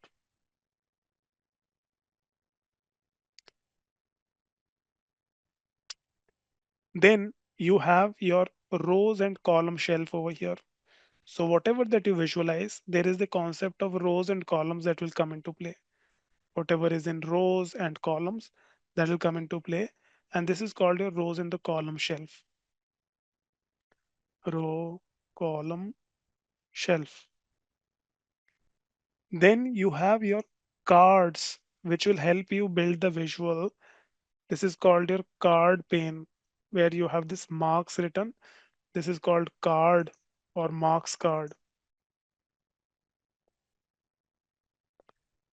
Marks card. This helps you in creating your visualizations, customizing your visualizations. So different types of markings that you can use. You can use different coloring options, size, details, text, all those, which we are going to learn in detail how we can help those. Then you have some other shelf. You have a filter shelf. Filter shelf. So any filters you need to apply to your visual, this is applied through filter shelf. There is a page shelf.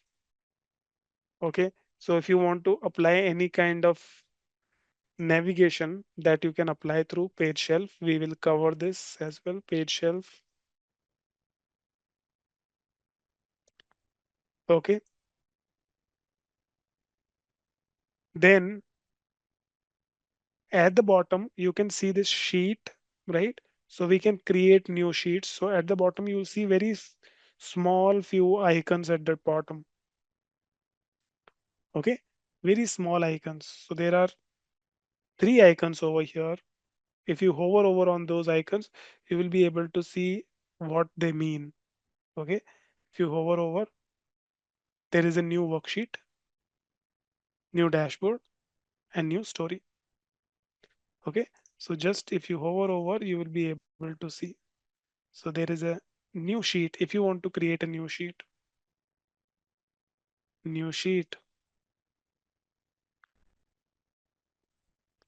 if you want to create a new dashboard, and we'll cover what dashboard is. Okay. This is to create new dashboard.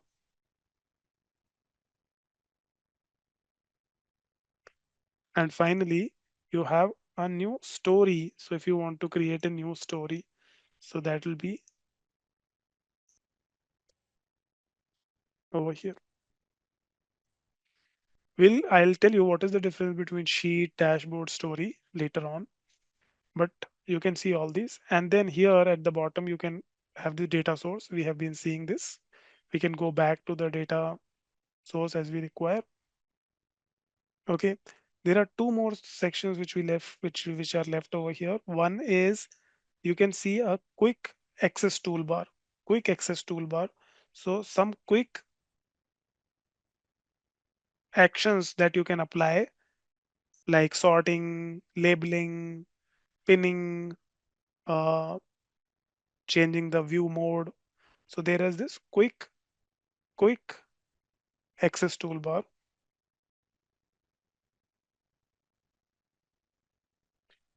So you have some quick access tools over here in this quick access toolbar. And then you have this one more thing which is called the show me button. Okay, the show me actually, if you expand this, this will show you all the possible charts that are present in Tableau. So there are 24 these charts over here, 24 charts. You will be able to see those 24 charts over here in the show me panel. Show me panel lets you create the visuals easily. So it gives you some initially some help in creating the visualizations. Okay, so you can use show me panel just to create the visualizations a bit easily. So this is your show me panel.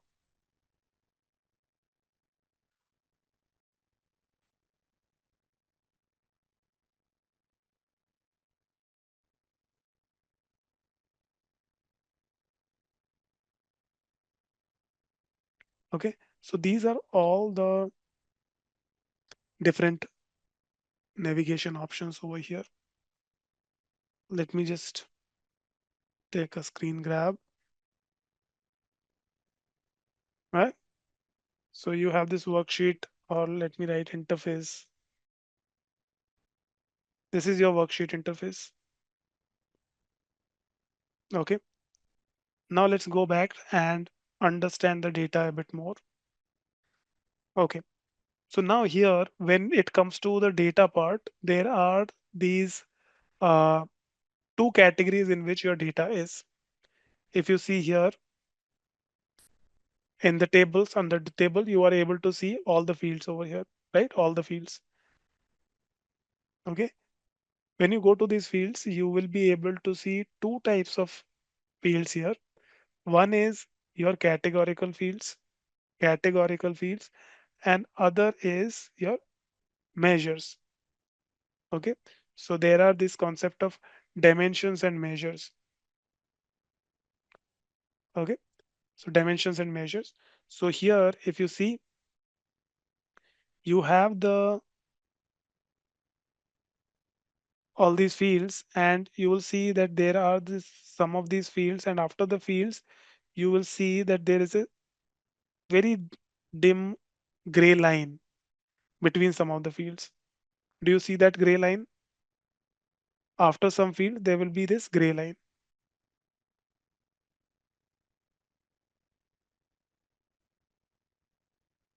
right? You can see that gray line. That gray line basically indicates which of the fields needs to be treated as the dimensions and which fields needs to be treated as measures. Okay.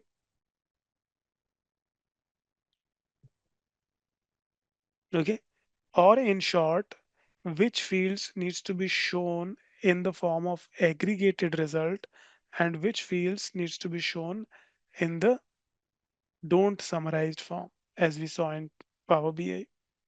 Okay, so anything that remains as the dimension at the top, okay, those will be displayed without doing any aggregation. Measures, the nature of measure is that measure should always be shown with some kind of aggregation. It will be sum of values or count of values, or uh, minimum of something, maximum or average of something. So measures, so everything that is below this gray line is going to be shown in the form of measures, which means aggregated result. Okay, it will always show the aggregated result. Everything which is above this gray line will show non-aggregated result, which cannot be summarized, which cannot be some, like the category name, city name, country name, all of those.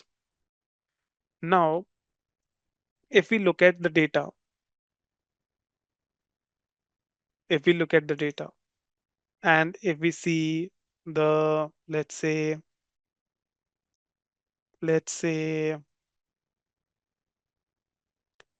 this zip code field, although this zip code field has the numeric data, right? Some numbers are there. I can I can choose it to be a numeric field as well, although this is selected as a geographical field. But if I change it to the numeric field, let's say I keep it in the numeric field, then should I keep them as the dimension or in the measure section? Should it be in the dimension section or the measure section? Would you be taking the sum of all the zip code values or the postal code values, right? You will not do it. Even any data which is numeric can still be considered as a dimension, not as a measure. Okay. So you may have non-numeric data, numeric data as the dimension too. Another example of this is a row ID, right? Row ID, this is a numeric data. If you see this is a numeric data, row ID, right? 1, 2, 3, 4, 5, 6. This is a whole number. Yet this is coming in the dimension because I don't want to aggregate it. Now, is it possible if I want to change the natural behavior of this? So whenever when I'm going to visualize this aggregations, this kind of things would come into play, that automatically results will be shown in the aggregated form or non-aggregated form. Those will come in. Okay. But if I want to change any of the fields from dimension to measure, measure to dimension, I can do so. I can just simply drag the fields and drop it in the measure sections. You see, as I drag it, and if I go up below, or if I cross that gray line, I get this hovered values, whether you want to keep them under dimensions or under measures. So if I put row ID into measures, drag and drop it over here, it will be dragged and dropped. It will be present. But when I'm going to use it in any of the um visual, let's say if I use it in this visual, it will show the sum of the value.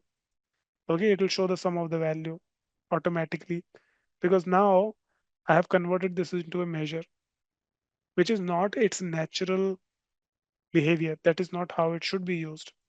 So let me delete it. Okay, I didn't want to go to this point right now to show the value, but I wanted to explain this. So row ID, it should be a dimension. So I'll once again drag and put it under the dimension section. Okay, so data. Data will be of two categories here broadly. So there is dimensions and then there are measures. Dimensions are categorical fields, okay, or non-aggregated, which should not be aggregated. There should be a individual value needs to be displayed. Okay, while measures are aggregated quantitative fields. Okay, this will be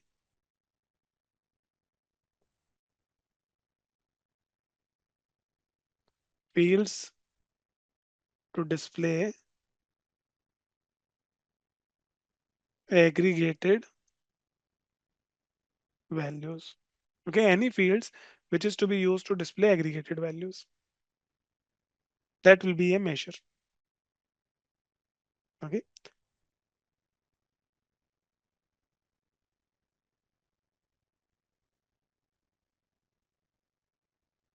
okay, this part is clear. What is a dimension and what is a measure? So your data would be divided into two parts: dimensions and measures.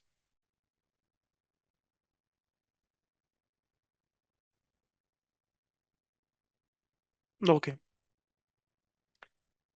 now let's let's understand how we can create any visual over here. So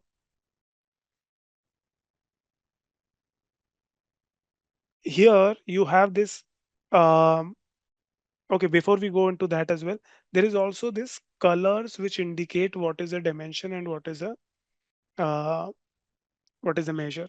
Okay, so if you see, whenever I'm selecting any fields over here, you see the color of that is appearing over here. So here, if you see, if I'm selecting this, this is all coming in the blue color, correct? If I select any of the fields over here, see the color of this, these are all coming in the green color. Okay, so this is also a distinction that you can identify whether you are selecting a dimension or whether you are selecting a measure. Okay, blue will be dimensions, green will be measures.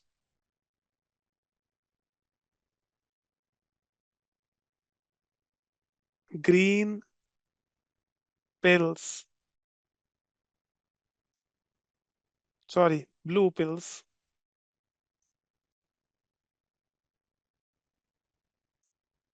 green pills. Why I'm calling it pills? It looks like a pill, right? The shape looks like a pill. So blue pill is your dimension and green pill are your measures. Okay. To visualize data, you have to use these shelves. Okay. You have to use these shelves. So we have the column shelf and we have the row shelf over here. Okay. Now this row and column, this basically this tells you how the data will populate once you select the fields in the row or the column shelf. So as next to this column and rows, you can see this line. So in the column, you see these vertical three lines, and in the rows, you see the horizontal three lines, right? You are able to see those lines, these lines, everyone. Okay. So what these lines indicate, horizontal and vertical, is that whenever you are going to add anything in the column shelf, right, data will be read like this. Columns are created when you have the columns. Data will be read like this, in this way, vertical. Any field that you put in the column, they will be appearing like this. But like I'm giving you a bar example, but they are, let's say if I put the region in the columns, they will come in separate region in this column wise. Okay. Anything that you keep in the rows that will appear in the row wise. So if you keep anything in the row shelf, this will appear like this. You will have the data coming in this order, rows wise. Okay, let me show that to you. Once we select fields, it will be clearer. Let's say I want to show the sales by category. Okay, I want to show sales by category. Okay, so what I will do in sales by category, I want to see my categories in the columns. Or let me keep my categories in the rows. Let's do it that way. So what I'm going to do, categories in rows. Category, drag and drop it in the row shelf. Okay, you see categories, as soon as you add it in the row shelf, your values are appearing in the row wise order. Okay, if you had selected this in the column, the values would have appeared in separate columns. So each of the category is coming in one column. When you select rows, these are coming in the rows. Okay, now I have just added the category name, and just against this ABC is coming. So this ABC does not mean anything. It is an indication that I'm trying to create a table over here. This ABC does not represent anything else. It's just that I'm trying to create a table. But I want to show sales by category. Sales by category. So pick the sales measure and drag and drop it onto the columns shelf. Okay. Can you do, all of you do that and tell me if you're able to see the visual like this? Now here I am able to see these three categories and their sales values. Now currently this is showing very, yes Neha, those are x-axis, y-axis. Those are symbol for x-axis, y-axis, similar to that. Now currently I am able to see my data in this view, right? Now I want to see this table showing in the entire view. I want to use the entire view of my sheet, entire canvas to view this. So at the top in the standard selection view mode, change the view mode to entire view. Switch it to entire view and you will be able to see the visual covering the full view.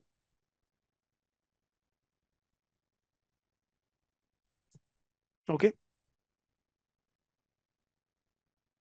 Now at the moment, I'm able to see the sales for each of the category, but wouldn't it be easier if I keep my data sorted?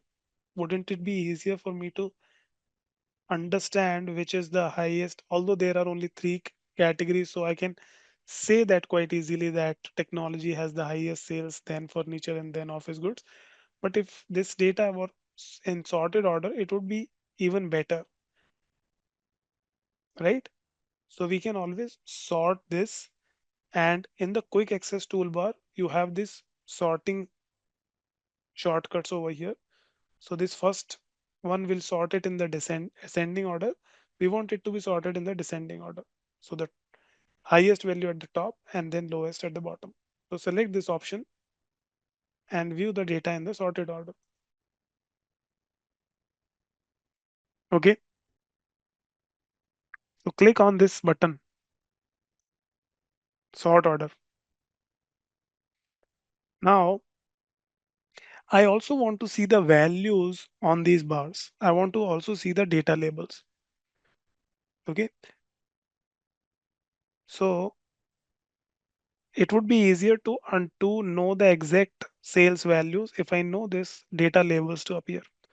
So if you click on this part, there is this quick access option of turning the data label. Click on this and see whether you are able to see the value of the sales on the bar. Okay. So we can turn on the data label. Okay. Now, these are the some standard things that you should always do whenever you are visualizing anything, which is adding the data labels. Secondly, sorting the results. Whenever you are showing any kind of data, always show the data in the sorted manner. Okay, always give these data labels wherever feasible. That will help you view the numbers easily, compare the data easily. And finally, you should always give title to your visual. Whenever there is a visual, you always give a title. So for giving the visual title, you have this title actually at the top. This sheet one, this is the title. So what happens in Tableau is whatever title that you give to your sheet at the bottom, that title automatically becomes your chart title too. Okay. So if I go here at the bottom in the sheet, I rename it to, let's say, sales by category. Okay. Automatically at the top, my title also changes to sales by category. If I want to further format my title, I want to make it bold, I want to change the color of this, then you double click on this title and you get this edit title option. So currently this is coming as a parameter. So there is a parameter of sheet name. So it will by default sheet name parameter is taken as the name of the title. That's why automatically the sheet name is coming. If you want to increase the font size, if you want to change, make it bold, if you want to change the color of this, you can do all these kind of formatting in the edit title. Okay, I'll leave it to this the moment and let's create another sheet. Okay, so let's create another sheet and this time just click on the new sheet. It'll open a new sheet over here. Click on new worksheet. You will get sheet 2. Okay. In this sheet, I want to analyze my data over time. Okay. I want to analyze my data over time. So I want to see what my monthly sales are looking like. Okay. What my monthly sales are looking like. So when it comes to the monthly sales you want to look at, now at the moment you have order date. This is one date field. Now you don't need to create a separate field for year or separate field for month. That is not required. Just you can always use the date field, and with the date fields you can simply you can convert them to be shown to be converted into year, month, quarter, all those things. So simply select order date and drag it onto the column shelf. Drag and drop it on the column shelf. Okay, so by default, this dates are aggregated at the year level. Okay, dates are aggregated at the year level.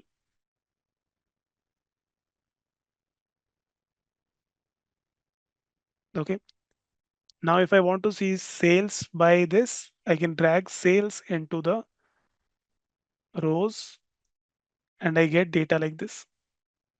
This chart automatically becomes based on the automatic design of Tableau. We can always change the chart type if we want to see some other visual. Okay, this chart is nothing but, or this line or this is nothing but this is called your mark. So whatever visual that you see, what marking of that visual would be. So here the marking is, if you see here marks, and this is the automatic, this is converted into line. If I want it to be changed to a bar, I can go to the mark and I can change it to bar. It will show the marking in the form of bar.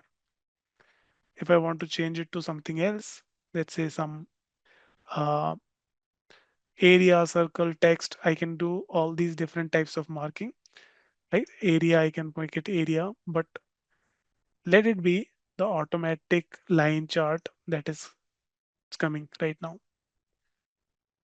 Okay. So this is coming in the line. Now, if I need to understand the insight from this chart, what can I say? So from the previous sales by category, we can see that technology is the highest selling category. But if we look at the sales over time, we can make an inference that the 2016 and 2017 having the highest sales, your sales are increasing, right? Now, in this year, like currently this data is shown in the year level, and we have this hierarchy automatically coming here as well. If I click on this plus button, it will then break my data down into within each year, I'm getting the data by each quarter. So if I click on this plus icon, I go to the quarter level, and now I can compare each quarter of each year. Okay. Now I can compare each quarter of each year. So I'm able to see year wise as well as quarter wise. If I click on plus again, I will be able to compare one more detail. It will be quarter, and within that quarter, all the months. But when I have data like this, it becomes too difficult to analyze because of these broken lines. Okay, this is coming in the broken line. So what we will do here is, one is that we can choose at what level we want to see the dates, be it at the year level, quarter level, or month level. And we can choose whether we want to show them as the continuous value. So what I'll do here is I will remove these, go and remove, go and remove this year and the order date that we have. If I go to this small drop down, I can choose at what level I want to show my data. Okay. So I want to show my data here. You have these different types of date parts in which you can show like years or quarters or months or day. So there are these two sections over here. One is your discrete section. Discrete section means if I choose quarters wise, let's say I want to show the data by quarter. If I choose this upper section, then It'll just show discretely how many quarters do I have in my data. Okay, what does it mean? Discrete means that whatever unique quarters that I have in the dates, those will be shown, or the distinct quarters that I have, those will be shown. Now, you can have any amount of historical data. There are only 4 quarters, right? Q1, Q2, Q3, Q4. The years would be different for those quarters, but if we just consider quarters, there will always be 4 quarters. So if we go with this discrete option, it will show combine all quarters of all the years into, like, each quarter of all the years into that quarter. So Q2 of all the years will be combined together. Q1 of all the years will be combined together. So if I want to see some seasonality based analysis, like, okay, I want to see over the years how my Q1 has performed versus Q2 versus Q3, Q4, that you can do. But normally you don't do it like this. You don't make it discrete, but you want to see them as continuous. So below this line, you can still have this year, quarter, month, and these options, but these will be continuous. So if I select quarter over here in this, it will show the continuous values, means it will show for each year all the quarters. Okay, so 21, 2014, quarter one, quarter two, quarter three, and all the years are being shown here. Okay, so you have this discrete and you have this continuous. Okay, also remember when you show the data in continuous, then this field also this turns green. So measures as well as the continuous data are shown in the green pill. Discrete, if I had this discrete, this will be coming in the blue. So dimensions or the discrete values will be in blue, continuous will be in green.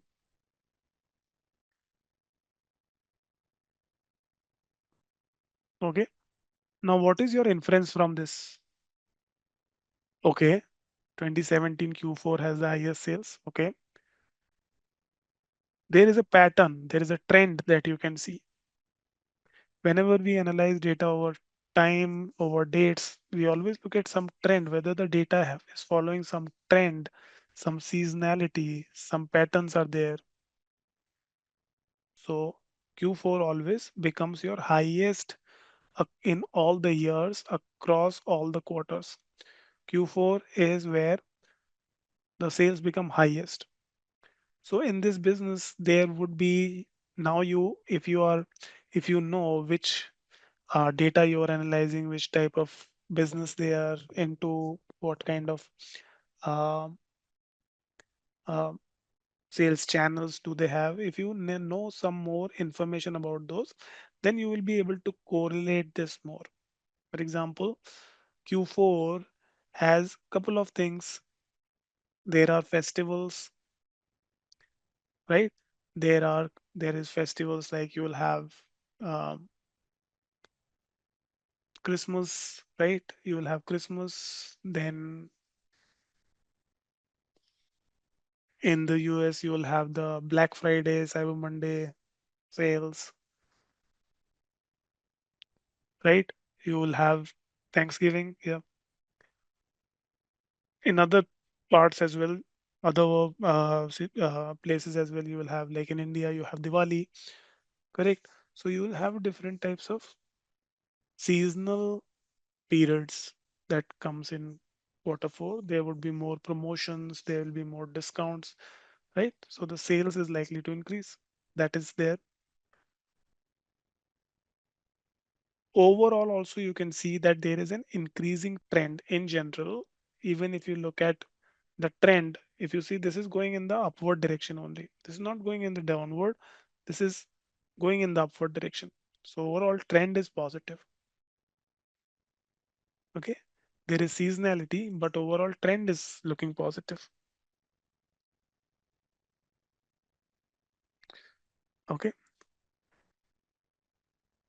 Also, there is a continuous dip after Q4. You can see that there is a dip everywhere. There is a sharp dip after Q4. So the next year sales always starts with a dip. Now there can be multiple questions that you can ask. Why this dip is coming? Is there uh, a reason for it? So that is a question to the business. Why from Q4? Of course, there will be more promotion, more sales. That is there, but the dip is quite big. Dip is even going like it is going below your Q4, Q3 sales as well for the previous year. So all the next year's Q1 is lesser than Q3 and Q4 of the last year.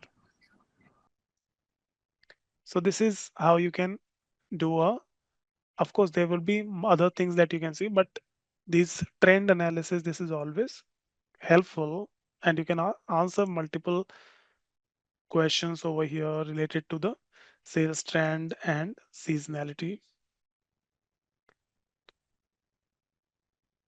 Okay, now let's look at one more visual over here and I'll keep it. Let me go to one more visual and here I'm going to I'm going to use a map visual over here. Okay, I'm going to use a map visual. So for the map visual, what you can do is you can go to select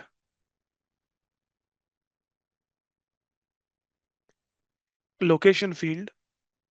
Okay, so you'll be using these marks card fields. So drag the country field. Country field is a location. The data type is also geographic. If you put it and add it to the details card, so just drag and drop it on top of the details card. Okay, can you do that and automatically does the map visual appear for you? Drag country, drag it, drop it on the details card.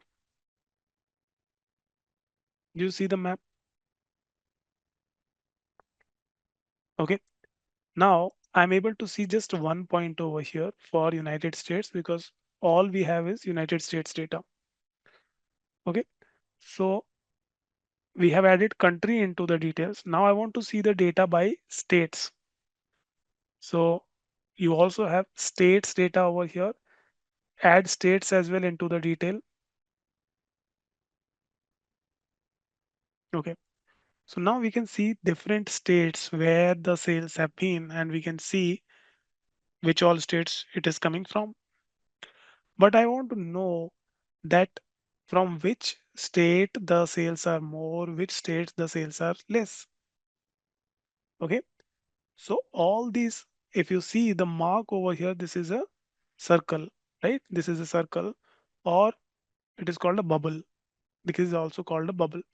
So automatically these are coming in the bubble form, right? This is the mark type which is coming as bubble over here. But I want this bubble size to be with respect to the amount of sales that I'm getting from these states. So the next that you need to do here is you can simply bring sales and drag and drop it on the size card. Okay, size card, drag and drop it on top of the size card.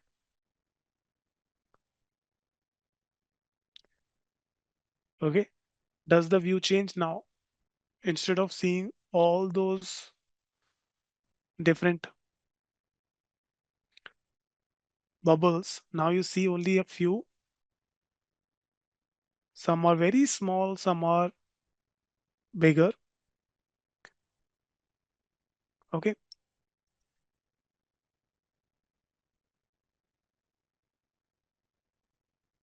now this bubble size, let's say I want to increase this bubble size a bit so that I'm able to see more bubbles over here.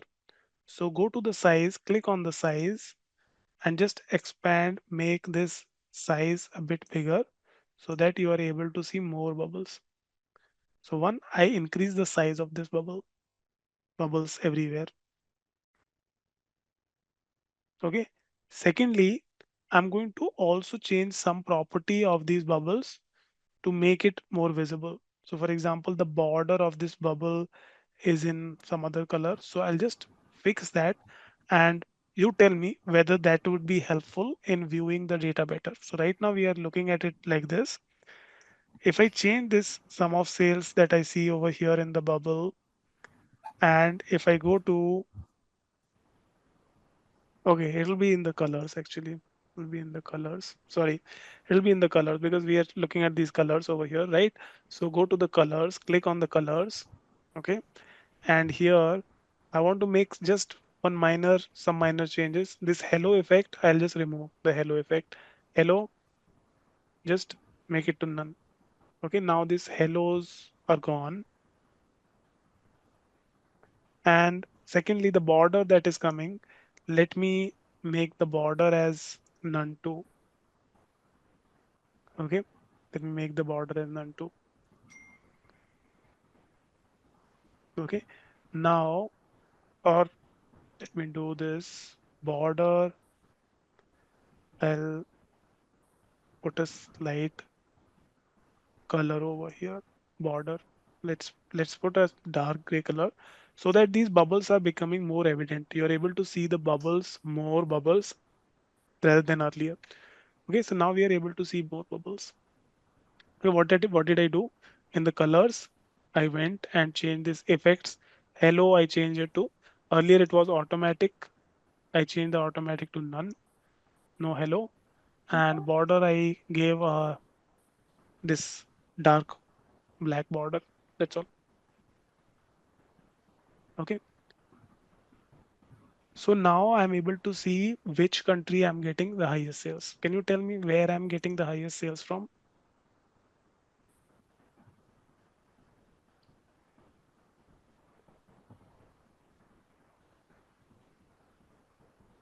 Okay,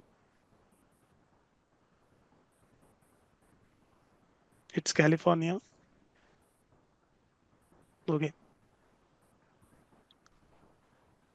So state-wise, I know that most of the sales is coming from the California. Now I can see that. But when it comes to the region, now I can see that my region-wise, my region are more into the east region having more sales than the west. Okay. East region is having the more sales. We have more bubbles over here as compared to the west. Okay. Another thing that I can do here is now I can see the size of these bubbles based on the sales. But I can also see out of these sales, which of the sales are more profitable. Okay. So now drag the profit and drop it onto the color mark. Color mark. Okay. And now see the difference. And now tell me,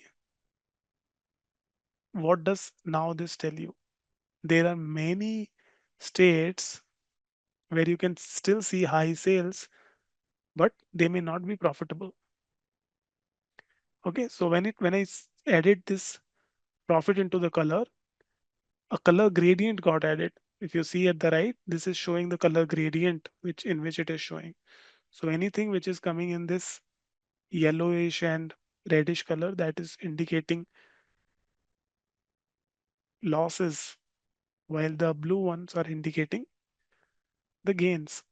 So there are, California is also profitable as well as high sales. New York is also profitable and high sales. But there are other countries and other states like Texas where sales is high, but it's not profitable, right? So Texas, Florida, Pennsylvania, Ohio, these are high sales, but less profit or actually loss.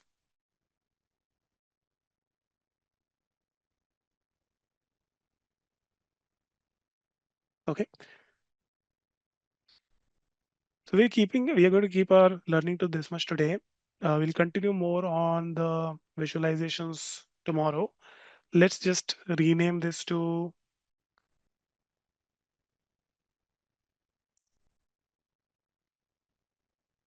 sales and profit by states. Okay, we got this. And now the last thing that you all should do is save your file. So always save your workbook. So go to file. Under file, you have this option of go to save. Okay, file and save.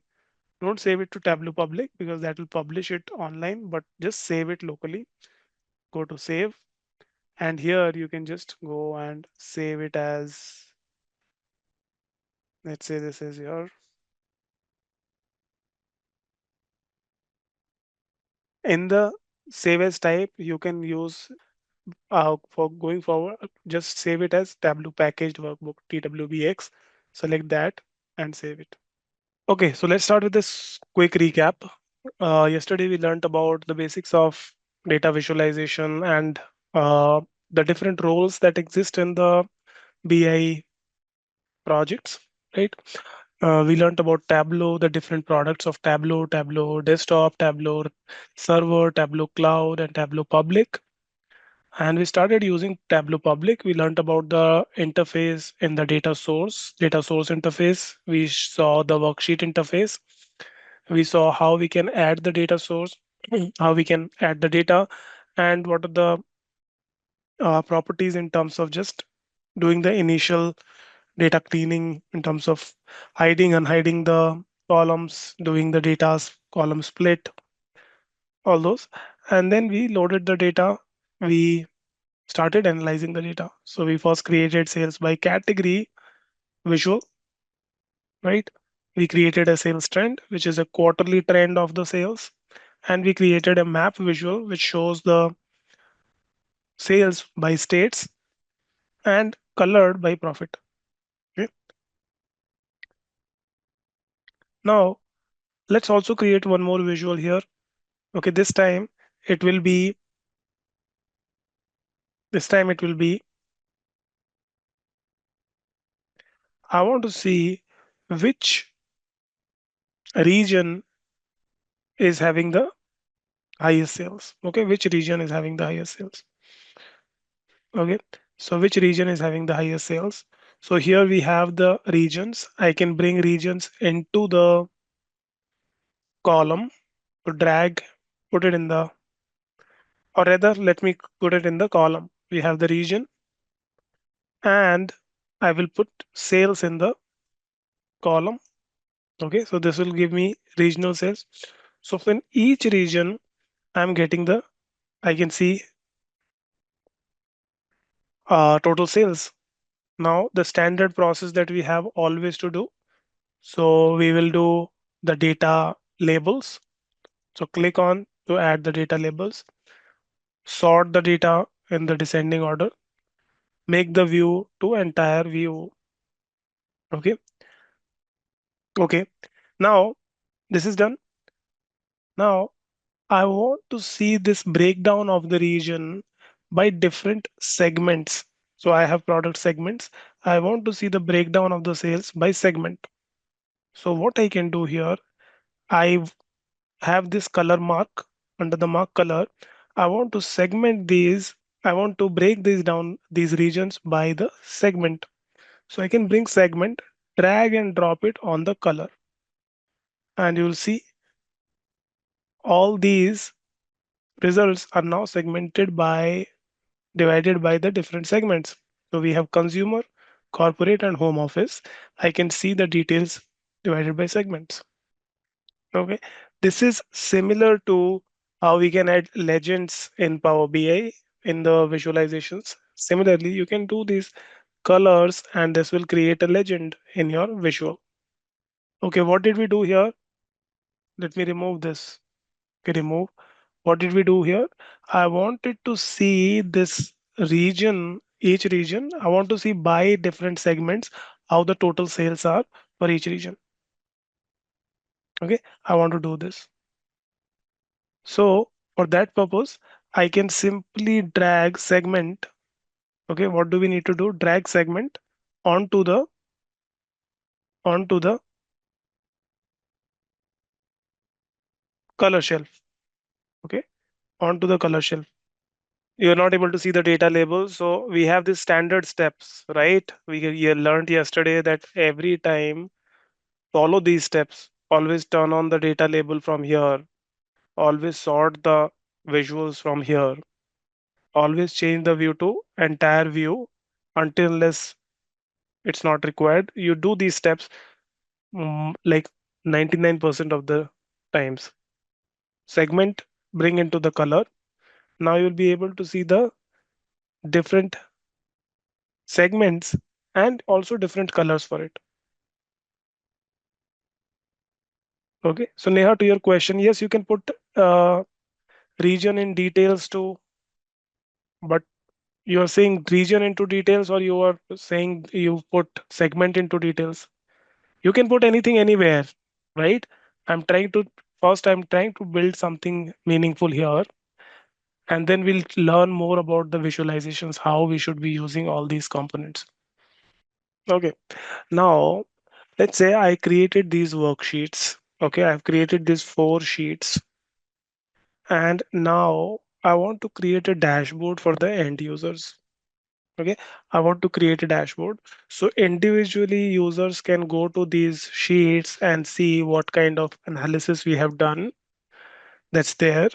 But I want to create a dashboard as well, one dashboard where I can see multiple visuals together. So in Tableau, what happens is you first create the worksheets and then you use those worksheets to create dashboards.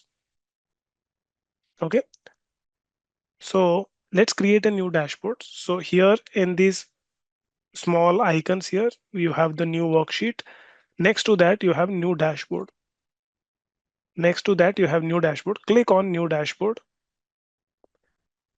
Okay, if you click on new dashboard, a new dashboard page will pop up. Okay, now in the dashboard page here, there are these different pane over here. There is a different pane. You have some other options over here: dashboard, size, sheet, objects. Some different options are available over here. So in the dashboard, what we need to do is use these sheets to populate on the dashboard. Before we do any of that, let us always work on the size of our dashboard. What should be my size of this dashboard? So you can imagine that this is your canvas. This is your canvas. And what should be the size of this? So currently this is on a smaller size. I will change this size to, how do we change this size? I'll change this size to a bigger size and an automatic size actually. So there is this size option over here. This is telling me what this size right now is. I want to modify this. So I want to go to this small drop down over here. Okay. And here in the size options, instead of using this range, so this is allowing me to keep the range minimum to maximum. Instead of this range, I keep this size to automatic. Okay, everyone do this. Go to size and choose the option automatic and tell me if it increases your canvas size to full width. With automatic size, it will adjust. Your size would adjust based on your screen size. Okay, whatever device screen size that you are having, it will adjust according to that. So we'll use that. Okay, we'll go and choose the automatic. Okay, now we have got it over here. Now I need to just add my visualizations over here. So you have these sheets, worksheets over here that we can see.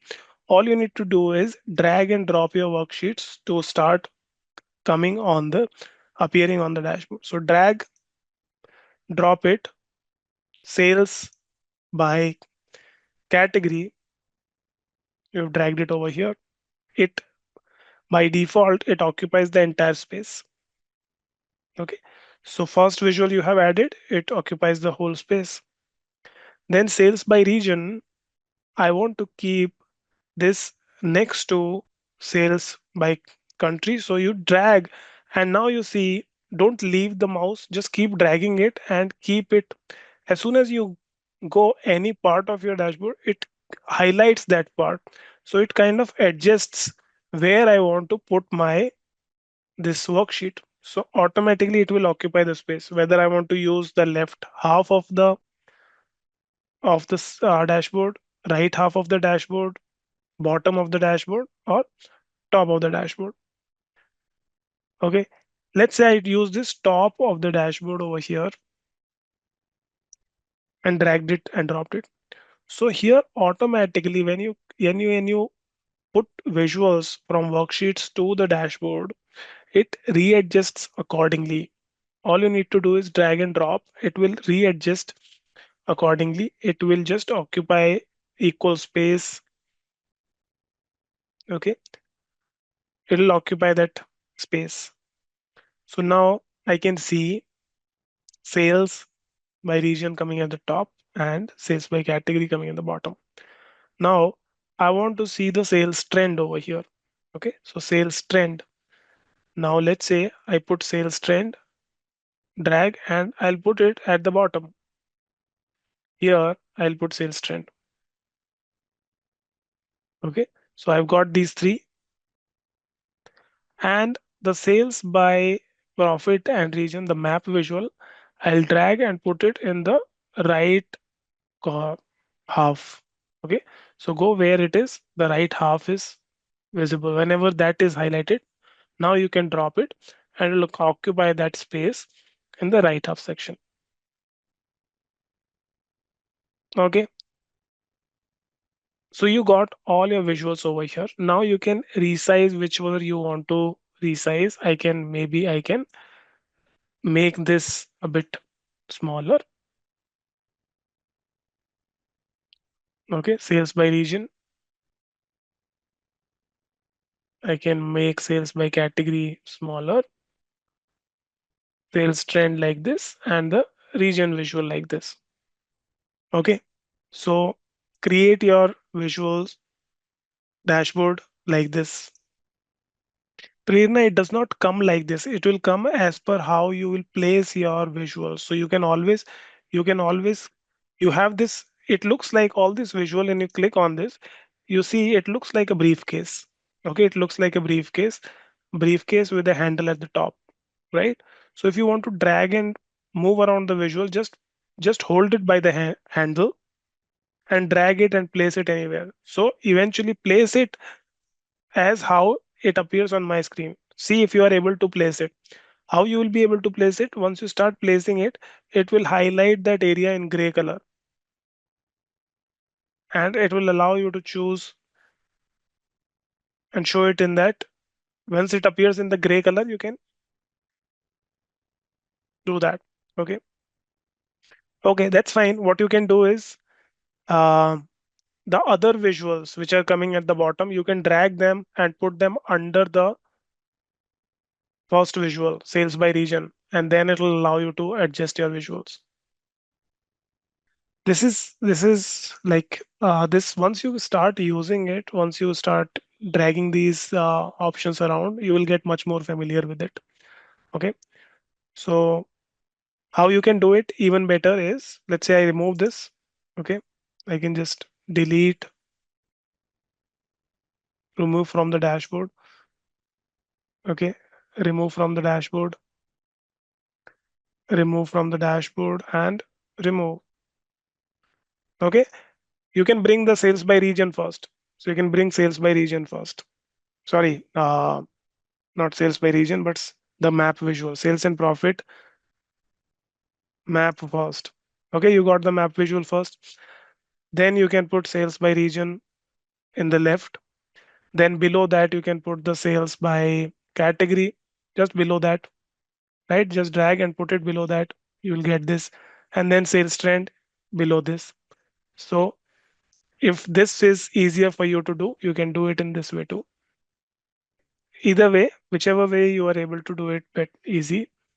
So you can divide it into two parts first and then put in vertical order. Okay. Now here, let's say we should always try to keep as less clutter on the dashboard as much as possible. Now, if I am using these labels over here on the visual, then I may not require these excess labels, right? This may be just additional information. If my title says sales by region, then I may not even need to put this access title with sales. Do you think it's necessary that I need to put this access title? Do you think it is necessary? Or can we remove that? We have given the title that we are analyzing sales. Then do we need this access title? Right? This is not necessary. We don't really need the access title. So what you can do directly over here in the visual itself, you can go to this access, click on this, the access will get highlighted. You can right click on this and you can go to, you can just deselect the show header.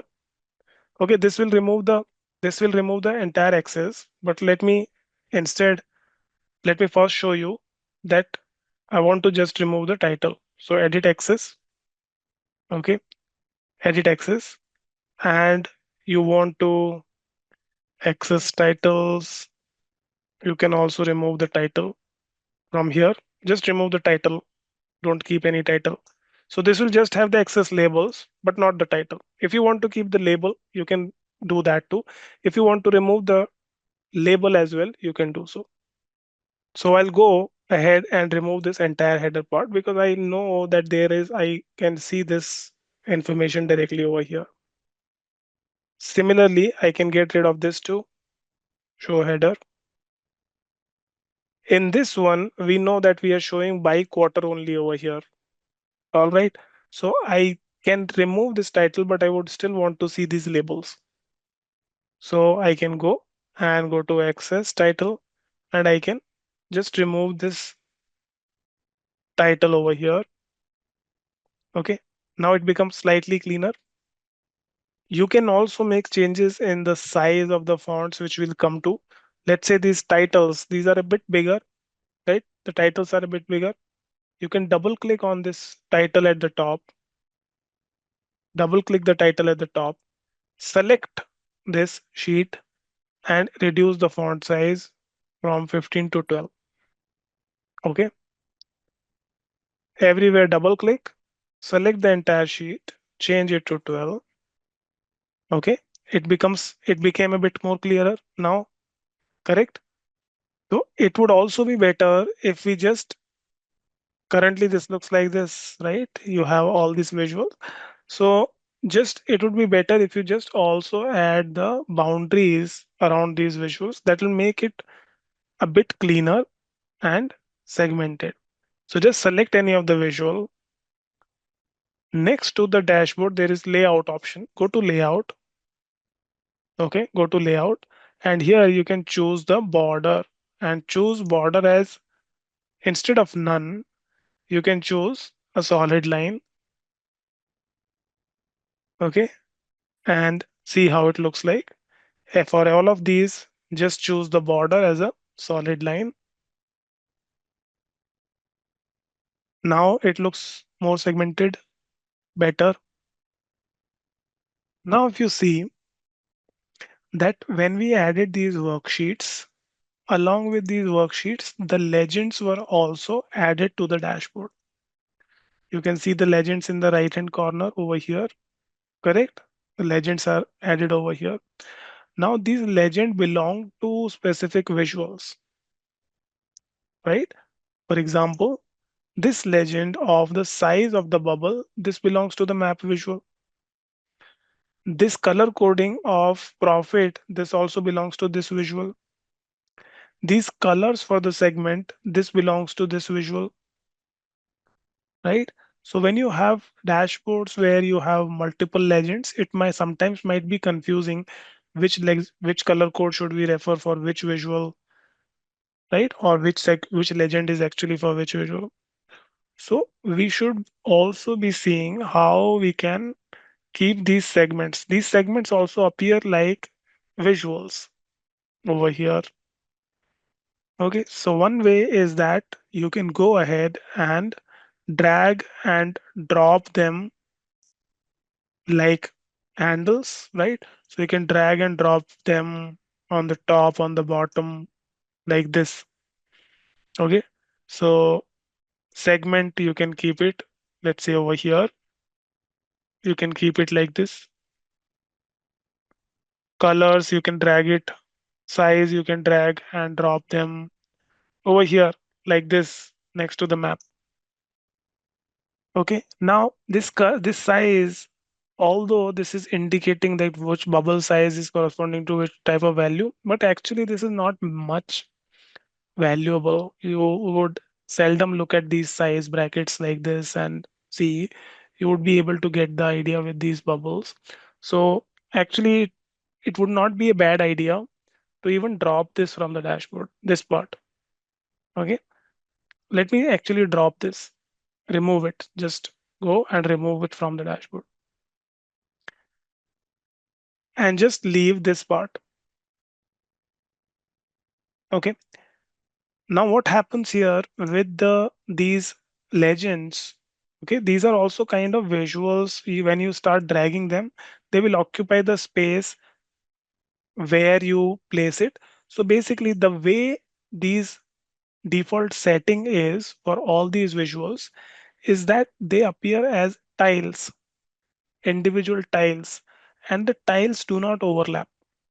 Tiles do not overlap. So if you have seen creating visuals in Power BI, Power BI, everything can overlap on top of each other, right? Two visuals can overlap on top of each other. The default setting is like that. In Tableau, the default setting is that everything would be tiled. They would not overlap. Even if I try to drag and drop it on top of it, it will appear in the right hand side or the left hand side or the bottom. It will be tiled. Okay. So I don't want these to occupy unnecessary space, these legends. So I will, for these legends, I'll make them from tiled to floating objects. Okay, floating objects.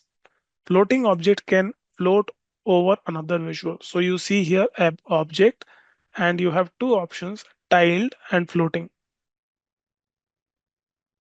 Okay, tiled and floating. So you can convert an object to a floating object.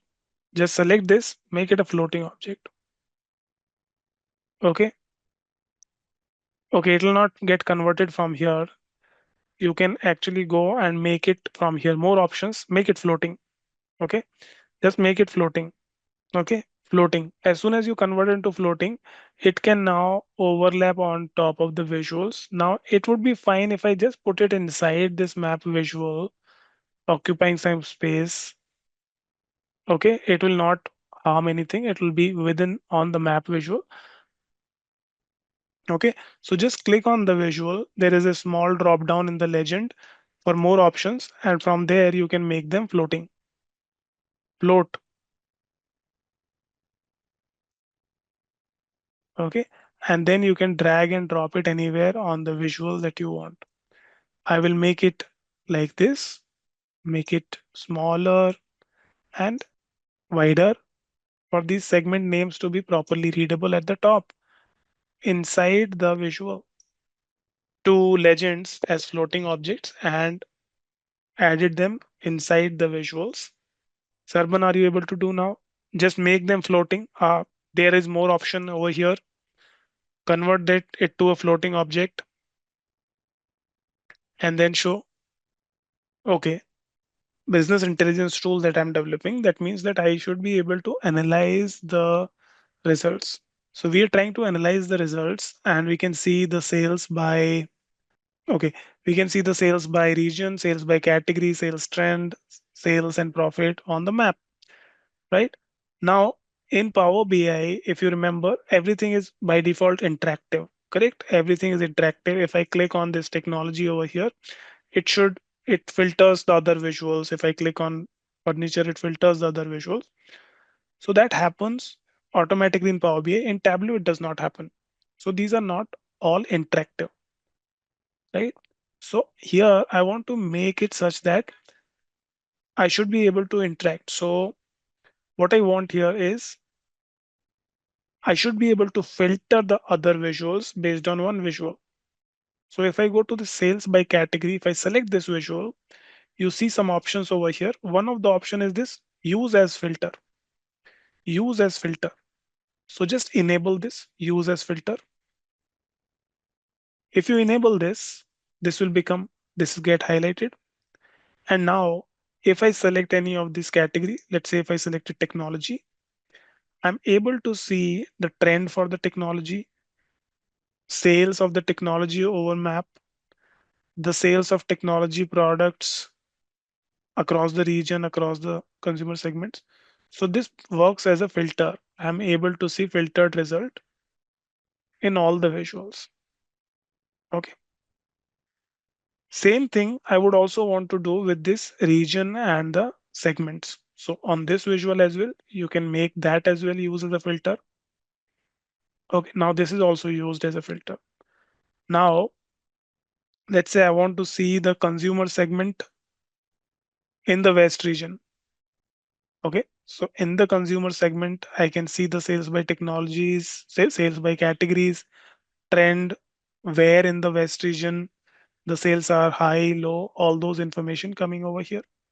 Okay, so this is much more interactive now. Users can slice and dice, view the results as they require, wherever they want to focus on.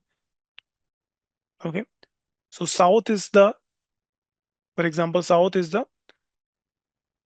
lowest selling region. So we can see in South specifically, I can select multiple fields in South.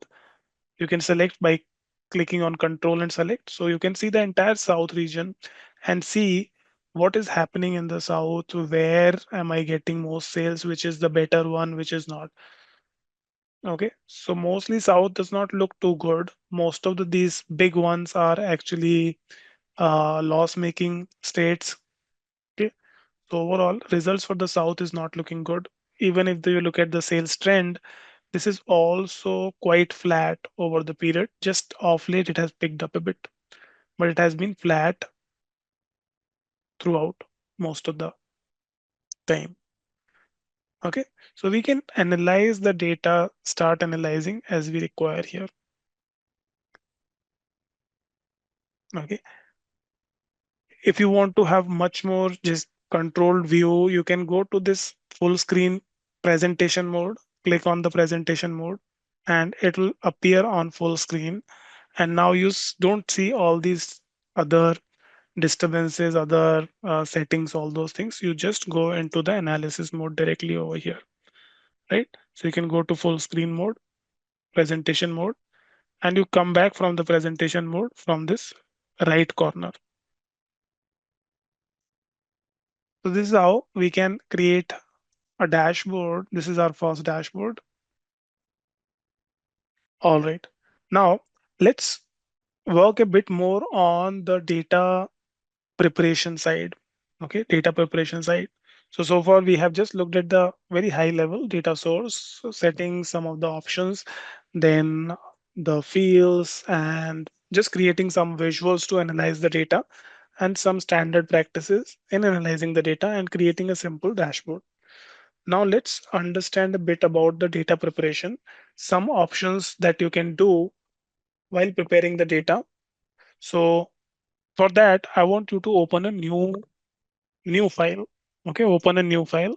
So you can directly go from file and you can go to new file, new. Okay, it will open a blank Tableau file, a blank one. Okay, so now let us understand this with a bit more of example. So here, let's say for data preparation, I want to do a bit of, let me go to just a second, data preparation. So data preparation in Tableau. So as we learned that there is also a separate tool called Tableau Prep, which has much more features in terms of data cleaning, data transformation, but that's a separate tool. We are not going to cover work on that. Here we are going to see directly in Tableau how we can do some data preparation. And here, when it comes to data preparation, it is mostly related to how we can work with multiple tables and how we can use them, how we can combine them. Okay. So similar to how we learned about combining the tables in Power Query, similarly, we can also do the combining of the tables in Tableau. Okay. So when it comes to combining, there are two ways in which you work on the combining data in Tableau. One is when your data is or your tables are coming from a single source, okay, from a single connection, from a single source. If you are getting multiple tables, okay, so there is, okay, combining data. In combining data, when tables from single source, okay, single data source. So when you are using single data source, you can do joins, okay, you can do joins, you can do union, and you can do relationships. Okay, there is joins, there is union, there is relationship. Okay, so this join union relationship, you would also see this similar to how we have learned in Power BI as well. So when it comes to joins, then joins are similar to merge query. So joins are similar to that. Join means that you are physically joining the two tables, and for joining you need to use a field to use as a join. So there needs to be some level of detail at which the join happens. Okay, some level of detail at which the join happens. For example, there is a one table for the employee, let's say the employee attendance, right, with having the details of employee ID wise information. And then you have another table which contains employee salary information. Once again, you have the employee ID and the details. So these two tables can be joined because there is a level of detail which is same, which is employee ID in both the tables, and with it can be used to make relationship, or I should say joins. So joins means you're physically bringing the columns from other table into one table. Okay, that is join. Union, on the other hand, is like append. We learned about append query. So whenever you want to do row wise addition of the data from multiple tables, then you can use union. Union will combine multiple tables into a single big table. Okay, so you can do joins, you can do unions. And then the third type of combining appears, which is relationships. And relationships is you are making just the relationship between the tables by using some field. And in the relationships, you are not physically joining the tables. It's just logically the tables are related, and you can use them when you start analyzing. You can use that relationship when you start analyzing. So when it comes to relationships, you will have the cardinality, those kind of things. So these are the types of combining that you can do when you have the tables coming from a single data source. Other type is when tables come from different data source. Okay. When tables come from different data source, when tables come from different data source, then you cannot do joins, you cannot do relationships. That is not feasible. In that case, you use another feature in Tableau, which is called data blending. Data blending. Okay. This is a very powerful feature and one of the most important feature in Tableau, which makes it like unique. Data blending. So data blending can be performed even when the level of details in two tables are different.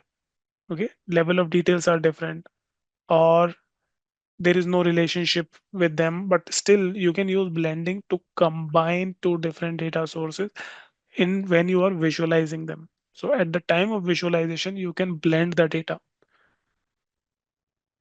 Okay, and it lets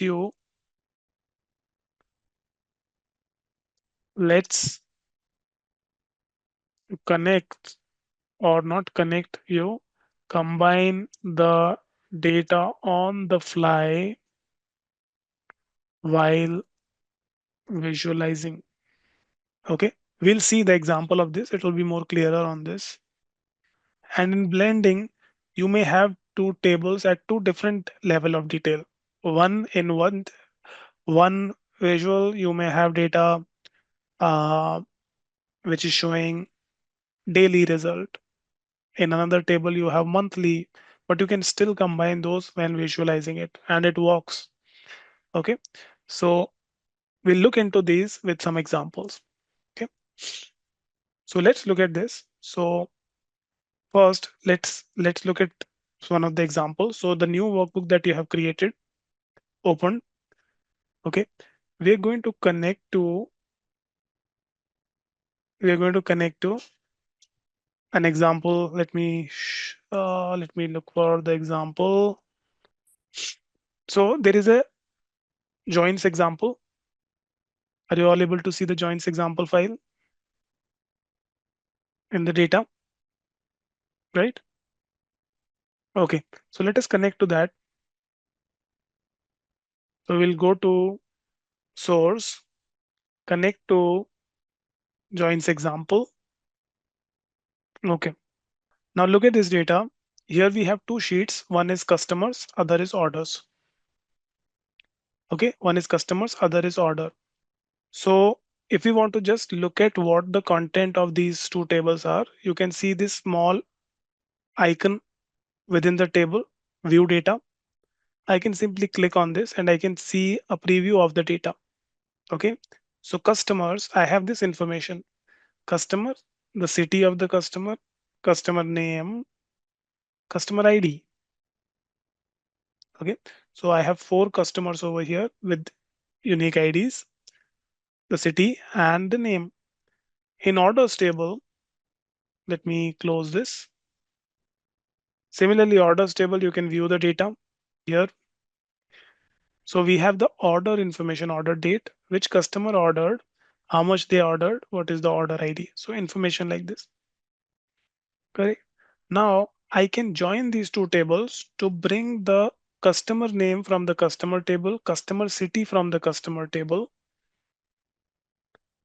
and join it in the orders table. Okay. So I want to know which customers have ordered. Okay. So what I will do here is first I will bring the orders table over here, drag and drop orders over here. Okay. So we added the orders over here. Okay. Now I want to do the joining. So in the data source, in the data, um, this data source settings, you have the data at two levels. You have the data at two levels. We looked at this level. So what you see here right now, this is the logical layer. If you remember logical layer. Okay. And then there is also a physical layer. Okay. Physical layer. The joins happen in the physical layer. Joins and unions, those happen in the physical layer, while relationships happen in the logical layer. So we want to physically join these two tables. So we want to go to the physical layer. So what you need to do here, you go, okay, and go to open. Okay, click and open. Once again, go here and open. Open means you are going into the physical layer of this table. Okay, you are going to the physical layer of this table. So first you need to go to the physical layer, and then whichever table that you want to join, just drag and bring it next to this table. Don't bring it. If you bring drag and put it below this, it will automatically perform union. If you put it next to it, right to it, it will perform join. So drag and place it right to it, and it will automatically do a join. It has performed a join over here. So this is an inner join, right? Inner join means it will only keep the data which is common in both the tables, and based on which field. So if you just click on this, it will tell you the details. So there is an inner join being performed over here with the first table, orders table. We are using customer ID field equal to the customer ID field in the second table. Okay. So customer ID field is being used to make the relationship, to make the join. So this is fine. Okay. Customer ID is the right field with which we should be joining. But here, instead of inner join, I would recommend using a left outer join, because I want to keep all the orders information. I don't want to miss out on any of the orders if the customer ID is not present in the customer table, right? I want to have all the orders, if even if the customer ID table does not have full information. So I can go and choose left outer join. Okay, left outer join, and automatically this color code, this symbol here is also changing to show that we are performing left outer join. Okay, and we are good. So left outer join is being performed over here. Output of that join can be seen here at the bottom. Once this left outer join is performed, so we can see the order ID, the customer ID in the orders table 01, 02, 05. Okay. Now, if you see in the customers table, once again going to the view data, in the customers table, we had customer ID 01, 101, 102, 103, 104. Okay. There is no 105. Okay. So in orders table, we have orders from the customer 101, 102, and 105. So there is one customer which is present in the orders table, but it is not present in the customer table. So that's why when we did the left outer join, it gave me rows for this 105 customer as null, right? The customer ID, customer name, customer city, everything that is coming from the customers table is now coming as null. Okay, with the left outer join. If we had continued with the inner join, it would have simply skipped that entry. 105 would have been skipped because it is not present in the customer table. Okay. If we go with the right outer join, then it will keep everything that we have in the customers table, right? Everything from the customers table, all the customer 101, 102, 103, 104, irrespective of whether we have the orders information or not for those.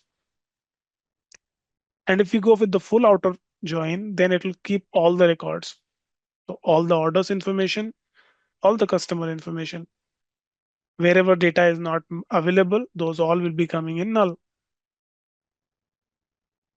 Okay. If my intention is to have all the orders information and only the matching customer information, then I can continue with the left outer join as we discussed. Okay. So we'll connect left outer join.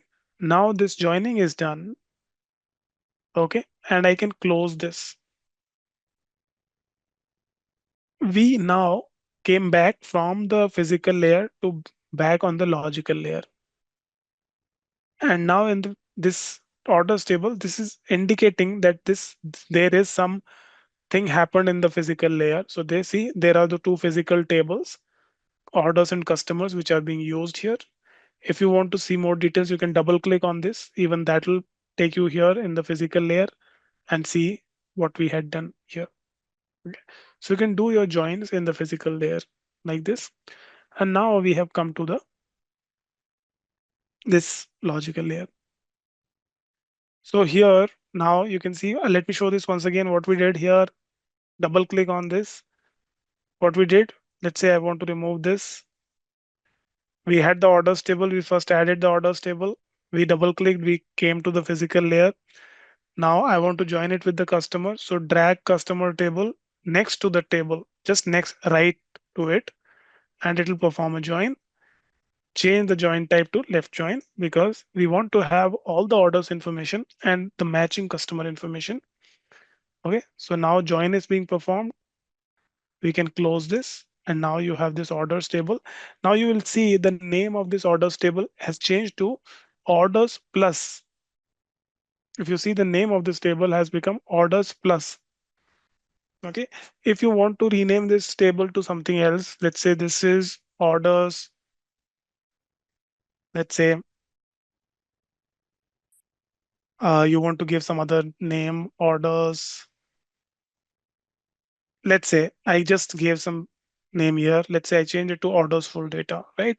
Now it has all the customer information. Now, if you go to this using this join data, if we go to sheet one, now you will see we are able to see both the tables and the columns coming from both of these tables. So what is coming from the customer table, what is coming from the orders table, and we can analyze the data, okay, with this join.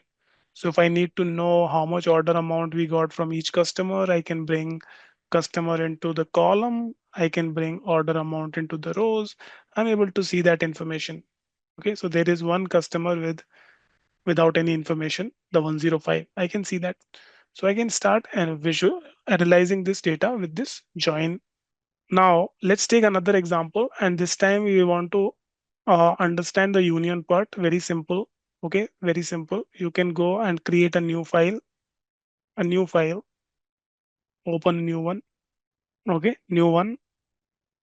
Go to the data source, and this time once again select the Excel connector, and we will use the union example. Okay, go to union example. Okay, now here you have, in the union example, you have this data. Now imagine that you have the similar data but by different regions over here. So if we see the data over here, so this is region wise orders and sales. So east region order sales. Similarly, for other regions, north region orders and sales. Correct. Another region, west region, south region, we'll have this orders and sales. So we need to union this data. There is no need for these to be separate tables. These should be combined. So you can start with east table, bring it over here. Okay, we are at the logical layer. Go to the physical layer because that's where you can do the junior union and joins. So double click or go to open. Okay, it'll take you to the physical layer. This is the physical layer, and in the physical layer, you can simply bring north and drag it below this. If you drag below this, it will union. So now there are two tables which got added. If you see here at the bottom, you got result of east region table and the north region table combined in the row wise manner.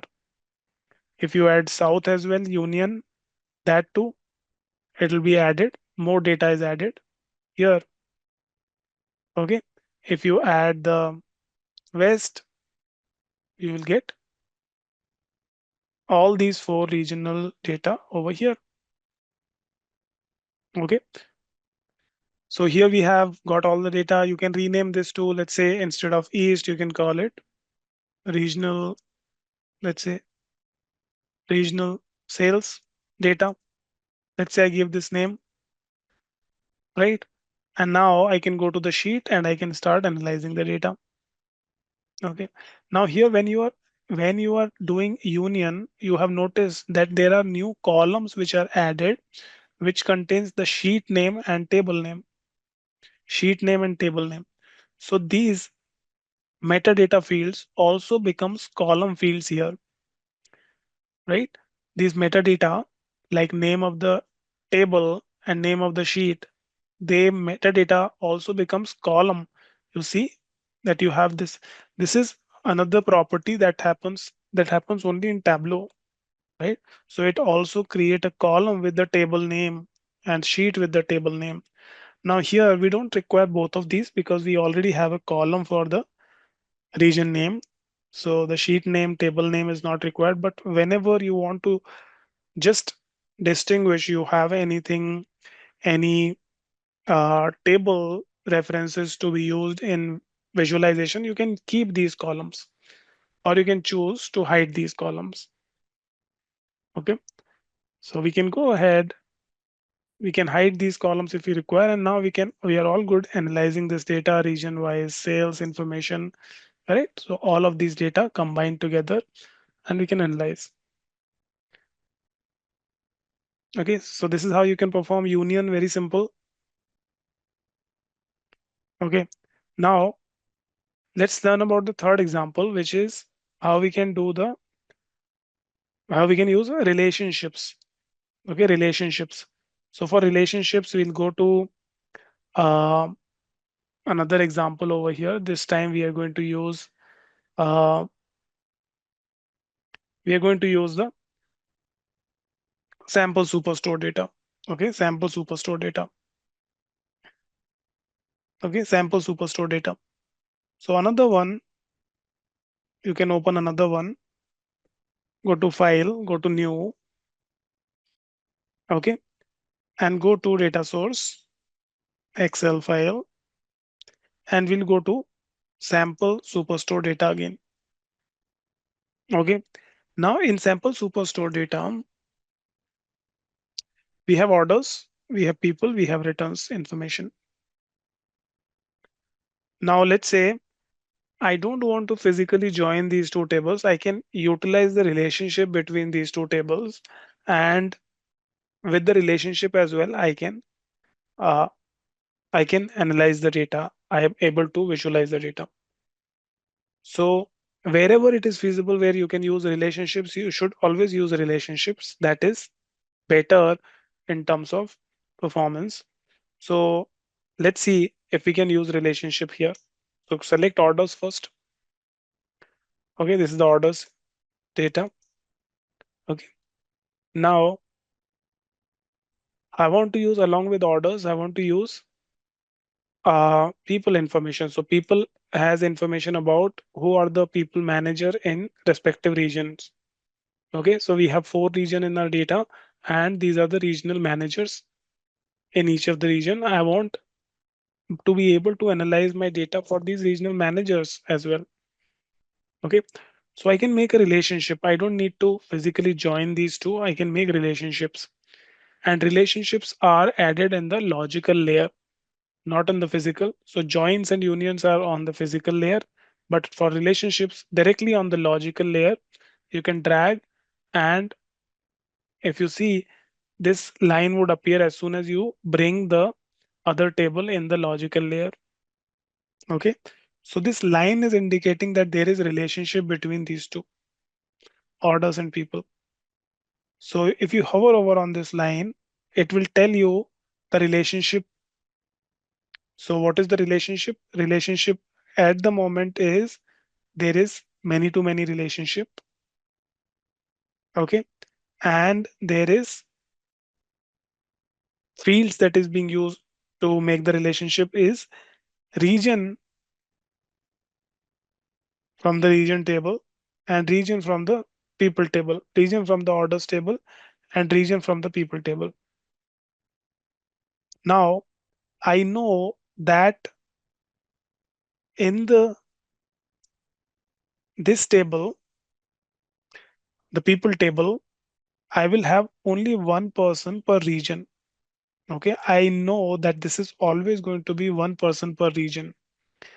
This means that when we use region to make relationship with the orders table, then I can make this relationship one to many. I don't need to keep it to many to many. So by default, it is coming as many to many. In Power BI, it automatically looks at the tables. It automatically makes that decision whether the cardinality is one to many or many to many. Here, it will let you decide what will be the cardinality in future as well. So it recommended that there will be many to many cardinality, but if you think that it should be one to many or one to one, then you can change that cardinality here. And where we can change this is in this data model, sorry, this place where we can see the metadata and other information. Okay, so here we have some information, some learning material, how relationships differ from join. You can learn about this. Okay, so here the relationship is created with region field is equal to region. Okay, and in the performance options, we can go and decide the cardinality. So cardinality here should be many records from the orders table. Many records from the orders table would match with one record from the people table. So I can choose it to many to one. Many to one cardinality I would want this way. Okay. And I can keep it to this cardinality. I can choose what type of cardinality it should be.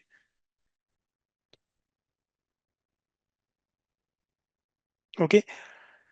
Here in Tableau, you can create relationship using more than one field too. So if there are more than one field which relates with two tables, you can use those two. Okay, so you can add more fields and make the relationship stronger. Okay, so you can use multiple fields to make relationship, and you need to specify the cardinality of it. Okay, so we have made relationship with the orders table, people table. This is many to one relationship. Okay, now we also have this third table which is returns. Returns has information. Yes, Zilda. So person is manager. So you have the regional manager information and you want to know, you want to use that in your analysis. You want to know the name of the person. And by the name of the person, you want to see the sales, all those details. So that's why we are joining it with the region table. Okay. Now here we have the returns table too. Returns contains information about the orders which got returned. Okay. Which got returned. Now here you can see the order ID and the returns. Okay, so we know which orders were returned in this, and I want to make a relationship with this as well with the orders table because I want to know from the orders which were returned what is the detail about those orders, which product were there, what kind of location were those ordered in. So all those details, those are present in the orders table. So I'll make relationship with the returns with the orders table using the order ID. Okay, so once again bring return and this time make another join with the orders table here. Okay, now orders table is linked to the people table. We specified the cardinality, we checked the relationship. Now you can go to the returns and you can see this is currently being related with the order ID. There is only one column with which you can make the relationship, so this is fine. So whenever the order ID is equal to this, then you use the relationship. Okay, now here as well in the returns table you will have just one value, yes or no, right, whether it is returned or not. So there will be only one row per order, right? So even here in the returns table you can use the cardinality many to one. Okay, many to one cardinality can be used here too. Okay, and now you can use this relationship to analyze the data. Okay, now if we go to the sheet, if we go to the sheet,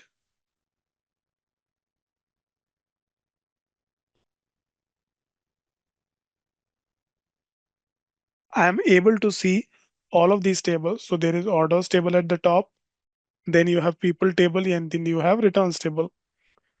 Okay, now with the relationship, I can analyze the data. So if I need to know by the regional manager, let's say the person, if I want to see how much sales were those from this person, I can bring person from the people table and sales from the orders table and see the result. So for each of the regional manager, this is how much sales was generated. So we are using the relationships now to analyze the data.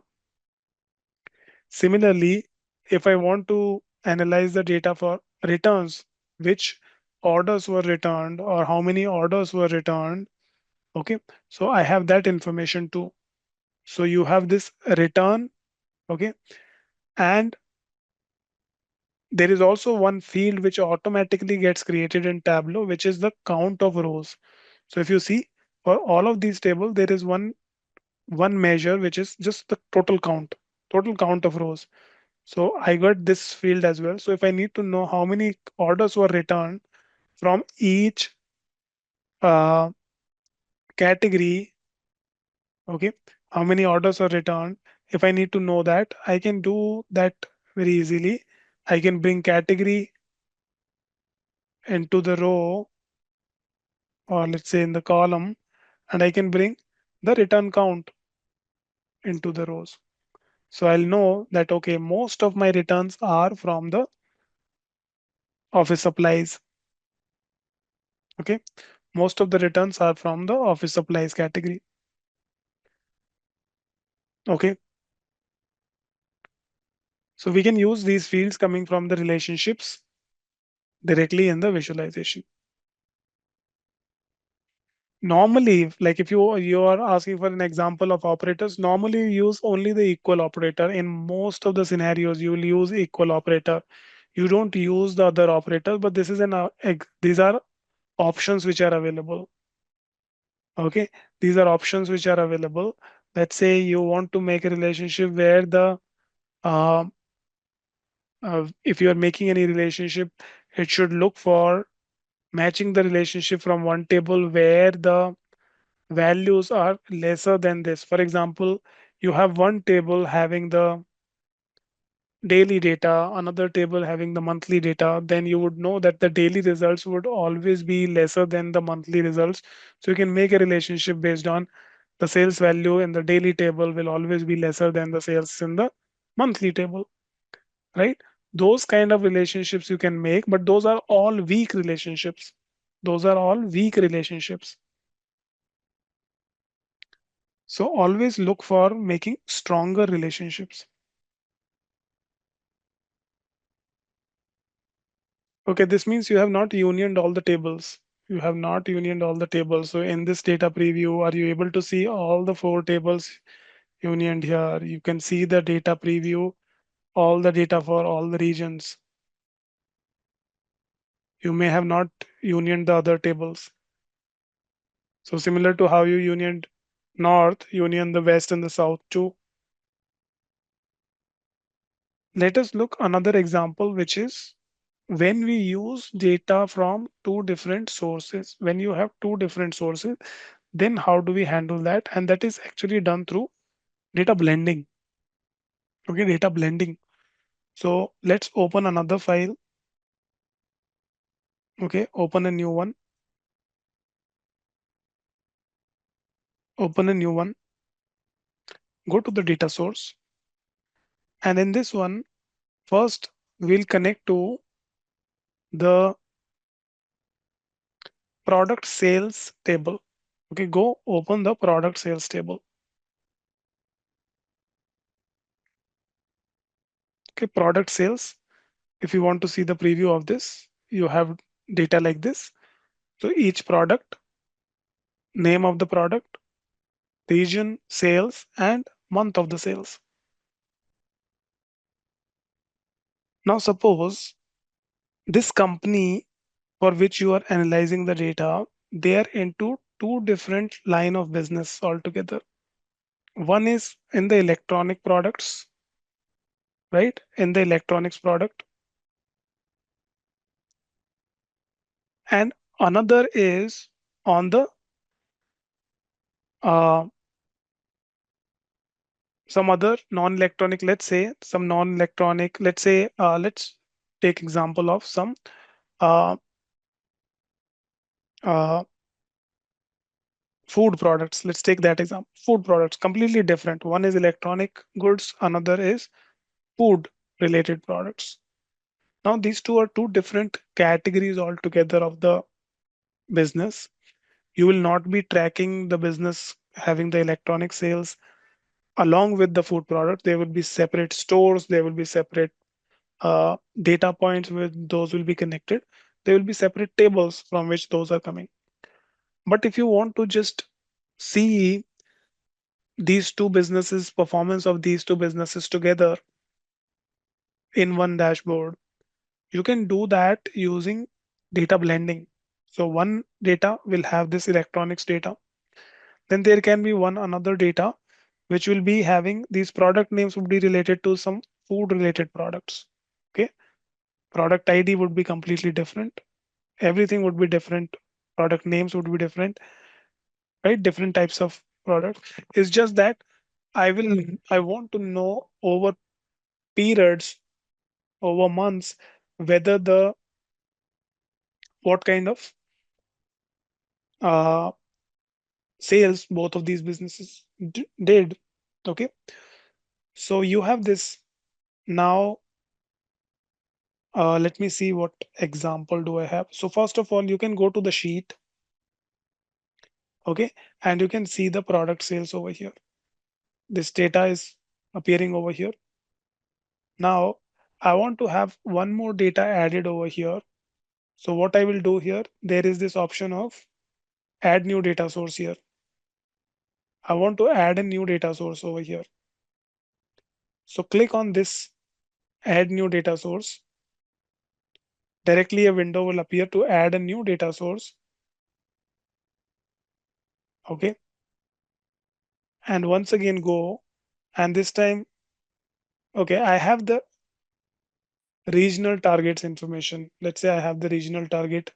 This is another example. Let's look at this regional target. What is this data? Okay, now a separate data source is being added. You see a new window has appeared.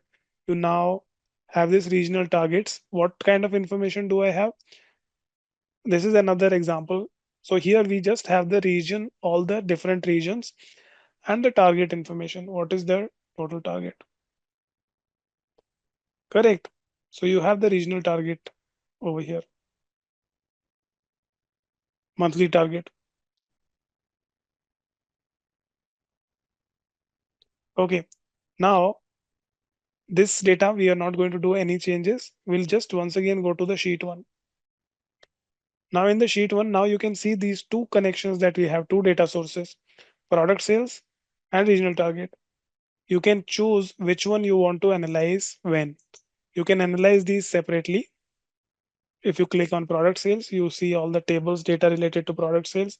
If you use regional sales, you will have the data related to region wise sales information, right? Those data you have available. Now,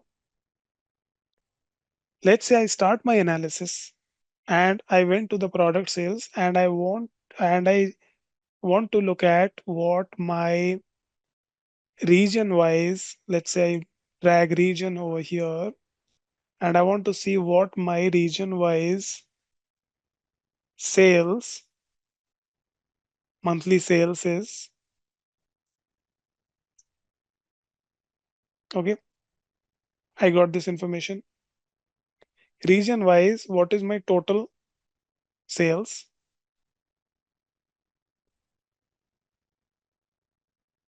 And from the other table, if you go here in the other table, as soon as you now go, when I made any selection from the first table, okay, first of all, I would want all of you to do till this part. Let me know if you are all here till here. Let me give me a confirmation if you are all able to see what I'm seeing here. Same information, right?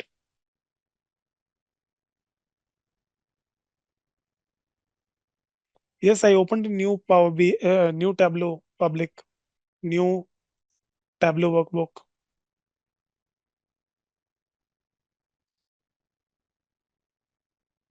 Okay, now I have selected data from the first table. Now, if I need to bring data from the second table and it should show the related information, then if I go to the second table, I can see that there is this linking option is appearing. This kind of a link clock is appearing over here. Okay. What it does is it gives you an indication whether you want to blend these two tables using the region field. Okay. If you click on this, okay, then these would be related. If you don't want to click it, it will not be. So it says that the relationship, there is a blending which is available through the region field. Okay. Now let's say if I bring monthly target into this visual along with the sum of sales and I put monthly target in the column next to this, okay, it will show the related information. So the region field is actually coming from the first table. The monthly target is coming from the second table, but it is showing the correctly monthly target for each region. And that is because it has this, it created this blending. Okay. Now you can see that there is these two table have this blue and the red ticks. This is indication that these two tables are using blending feature and the data is blended through the region field. Okay. Through the region field. If I remove this blending link, see all the results would be same. So it will not do any kind of filtering for the monthly target for each region, right? This will not do. But if I leverage this blending feature, it will give me results filtered for that. So what this is doing is without you joining two tables or making relationship between two tables, it does not matter what kind of data first table has, second table has. If there are two fields where the relationships could be created, and it does not matter if the cardinality is one to many, many to one, whatever. If the for that visualization, if this would work, then you can use the blending. For example, we are aggregating the total sales at the region level, right? So for that aggregated result, this blending would work. It will give you the correct visualization. It's a very powerful feature only available in Tableau.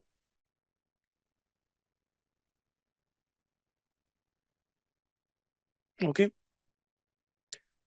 You can bring two data from two different businesses and you can analyze the data by based on one of the field which is blended.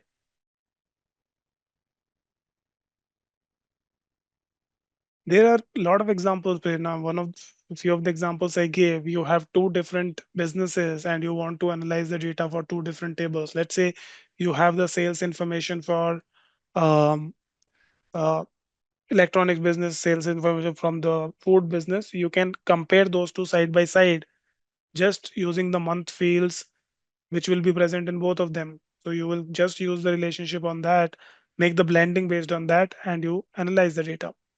Secondly, blending is visual specific. Visual specific. If there are multiple, depending on the type of visual you choose, if there is a different field you want to blend the data for in one sheet, you can use that column to blend. If there is another column to blend in another visual, you can use that. Okay. So you can do all of that. Okay, so in each of the sheets you can use different fields to make this blending and you get this output as per the blending is working. Okay, for example, if you have one table which is having product wise sales, now you have the product name, you have the month name, you have the sales. Okay, now in another table you will have information like uh, let's say the product wise, month wise, region wise, you have budget information, right? Now, if you want to aggregate the data over the just the product level, if you want to show the summary, you can use the relationship just based on the product, and you can make sorry the blending based on the product, and you can view the result in one table. In another sheet, you can use the blending based on the months, and you can show the results by months. So there is all this can be done for individual worksheet. If you go to the new worksheet, Once again, you can use a new blending option and you can visualize the data based on the new blending option.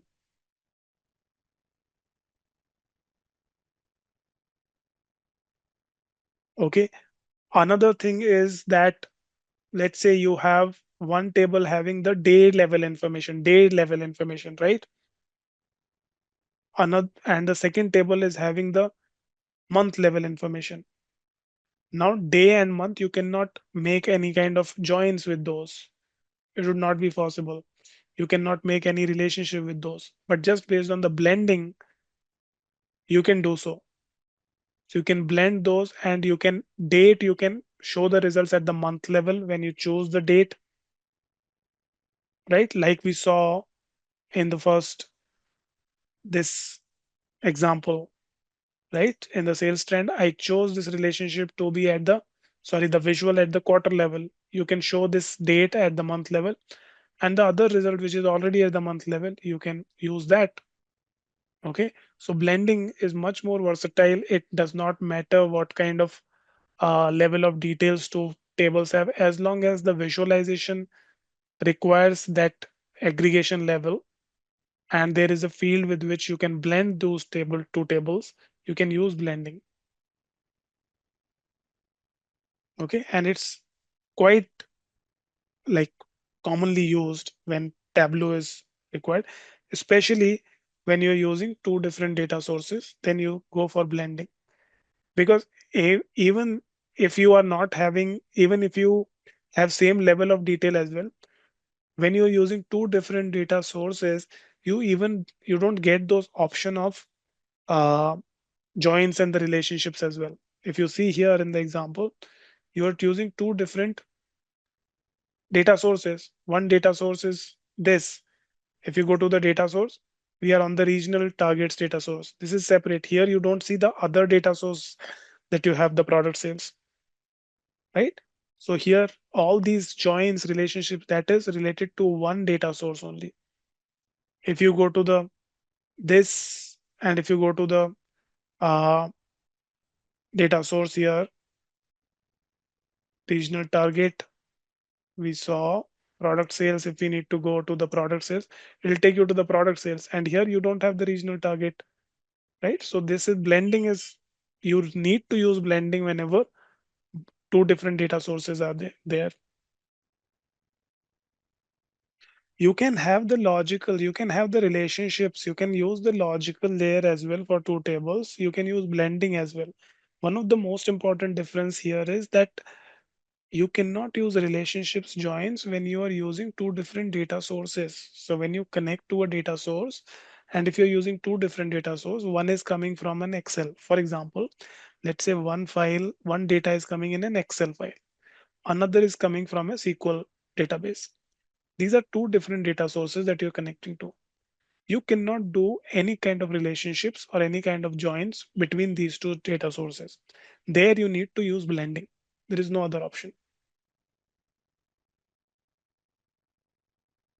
Okay, so we learned about combining the tables. We learned about the joins, unions, relationship. We learned about that, and we learned about data blending, right? So whenever you are getting the data from one source, you use the joins, relationship blending, right? So whenever you use, when the tables come from a single source, you can do joins, you can do relation union, you can do relationship. When tables appear from two different data sources, then you can use data blending. Okay. Data blending. In terms of the transformation, we learned a few transformation, like you can do a split column that we learned. There is one more transformation that you can do in Tableau, which is you can do pivoting and unpivoting. That is feasible. Actually, you can do unpivoting. You don't have pivoting option. Okay, let me show that to you here. So we'll open a new workbook. Okay, we'll open a new workbook and we will use this example called pivot and pivot example, right? So this is the same example which we also learned in Power BI. Okay, so here Revenue by year, for example, we have the data coming like this. So you have year wise revenue for zones, and you have these revenue coming in multiple columns, right? So we learned in Power BI, if you remember, that these can be transformed. We can get these into single column, and we can have one column for the year, one column for revenue, right? So this is called unpivoting. You can do unpivoting of columns. So that feature is available in Tableau directly. So how you can do it?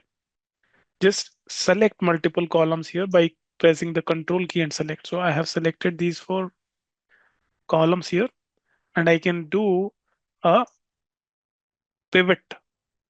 Okay, pivot. If I click on pivot, it will now just do the pivoting of your fields, right? So you got this pivot, you got this column here, right? Pivot. Now we need only the year part from it, so that we can handle. We can go to split, okay, and we got this year part from the split. Rename this to year, rename this to revenue, and you can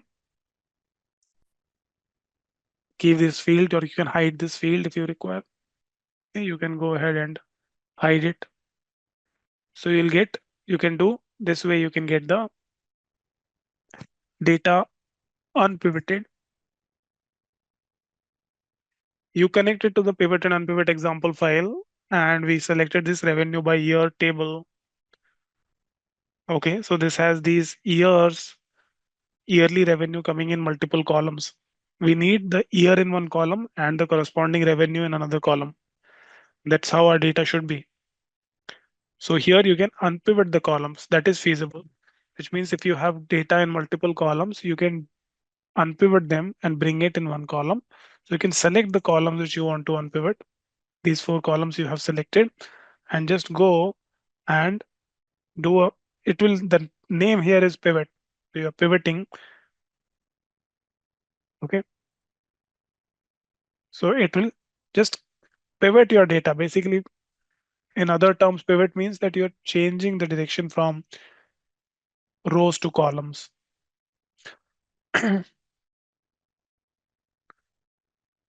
Select multiple columns, Prerna. Then only you will see the pivot option. So here in Tableau, you can do this pivoting, but you cannot do the opposite of it. So unpivoting is not available. That is the limitation. Okay, this is available in Power BI. In Power Query, we can do both. But in Tableau, you can only convert multiple columns into rows, but the opposite is not feasible. Okay, now let's deep dive more into the fields, understanding the fields and learning more on the visualization part. Okay, so once again, open a new file, and this time once again we will use the sample superstore data. Okay, so we'll create a new one,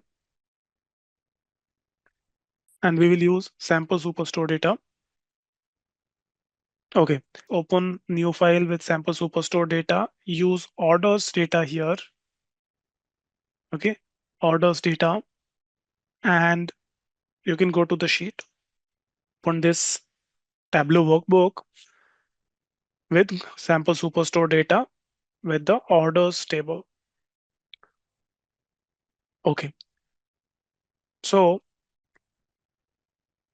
in Tableau, there are the fields that we are bringing directly from the data, and there are some automated fields which gets added once you load the data in Tableau. Okay, so there are minimum three fields that gets created automatically and maximum five fields that get created. What are those fields? So if you notice here, you have the data and you have the dimensions and you have the measures. So there are these five fields that you will see which are not in the data, but those got added here. One is measure names. Now you did not have it in the data, but you can use it in the visualization. You did not have latitude, this is automatically generated. Longitude, this is automatically generated. You have orders count, which is count of rows in the orders table. Orders is the name of the table, and count is basically row count. Okay, so it is giving row count as a separate measure, and then measure values. Okay, so these five fields gets automatically created. So I said minimum three fields and maximum five fields, and here we can see all the five fields. So whenever we have any geographical field, then these latitude and longitude, these two fields gets created. So automatically, if you have any geographical data like this or postal code with the type geographical role, then it will generate the latitude and longitude automatically. Okay, latitude and longitude gets generated. And whenever you are visualizing any data on the maps, it uses latitude and longitudes to create those. Okay, in if you remember, we created the map visual. Let's go back to that map visual. Okay, and if you see in the fields, it actually used these latitude and longitude fields. We did not select that, but it used those fields to pinpoint these dots in the map. Okay, so these are automatically generated fields, latitude and longitude, which we can use. Okay, where if you do not have geographical data, then these would not be there, but at least these three would be there: measure names, measure values, and row count. Okay, measure values and measure names, these fields are used whenever you are specifically you are using multiple measures in the visualization. Then the measure names and measure values fields come into play. We will cover that in a bit. But firstly, remember that these are all auto-generated fields. So if you ever get this question, which all fields are auto-generated in Tableau, then you should know that there is measure names, measure values, row count, latitude, and longitude. These are the five that gets automatically generated. Now, let's say I want to create a visual now, and let's understand how we can create a visual from the scratch. So I'm going to start with a text table. Okay, how we can create a text table in Tableau. So text table, let's say I want to see how what is the total um, sales, profit, quantity sold information is by each subcategory. I want to know this information. So what we will do is I want to see this by subcategory. So I'll drag subcategory into the row shelf. Okay. Subcategory got added in the row shelf. Okay. Now I don't want any visual like a bar chart or line chart, which I get if I select any measure into the column. It will convert into a bar chart. I don't want that to happen. I want to visualize this in the form of table. So in that case, you can use this text mark. Okay, text mark, and you can bring any field from here onto the text mark. Okay, and see if you're able to see sales in the form of table, sales by subcategory in the form of table and not by the graph. So we got this created over here. Now I want to create, I want to have another one, and I want to create a table over here with the name of these measures appearing. Right now it is saying just the subcategory and there is no label for it. It is not giving that label. Like what is this? Okay. So I want this to appear. So for this to appear, we need to use these virtually created, this automatically created fields called measure values and measure names. Okay, measure values and measure name.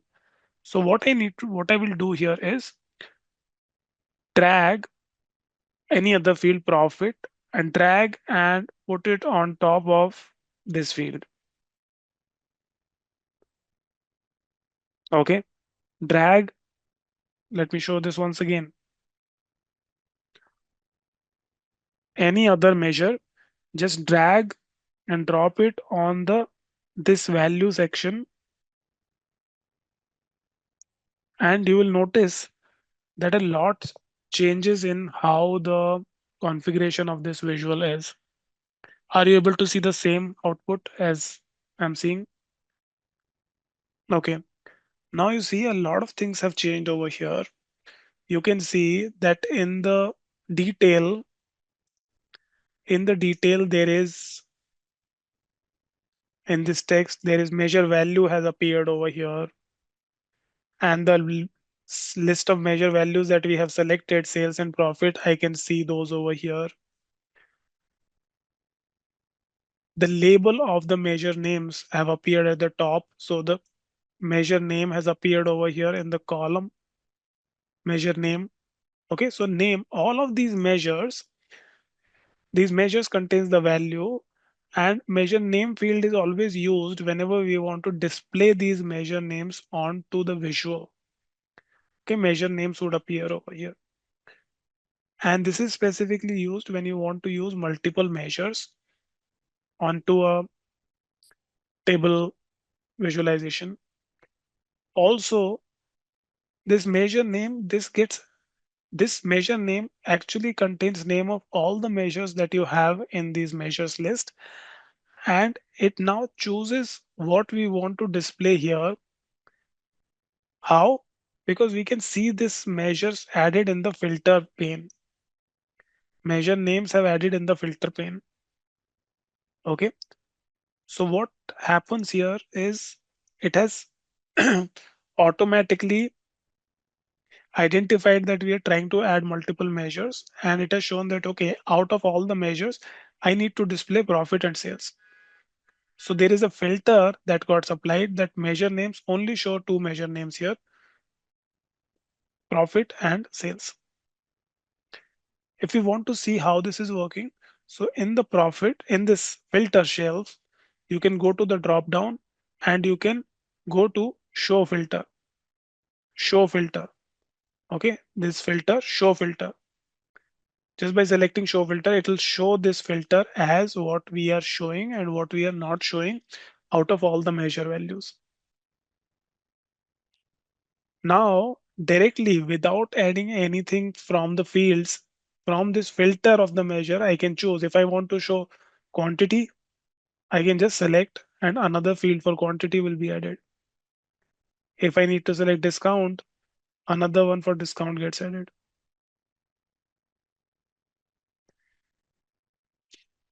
Okay.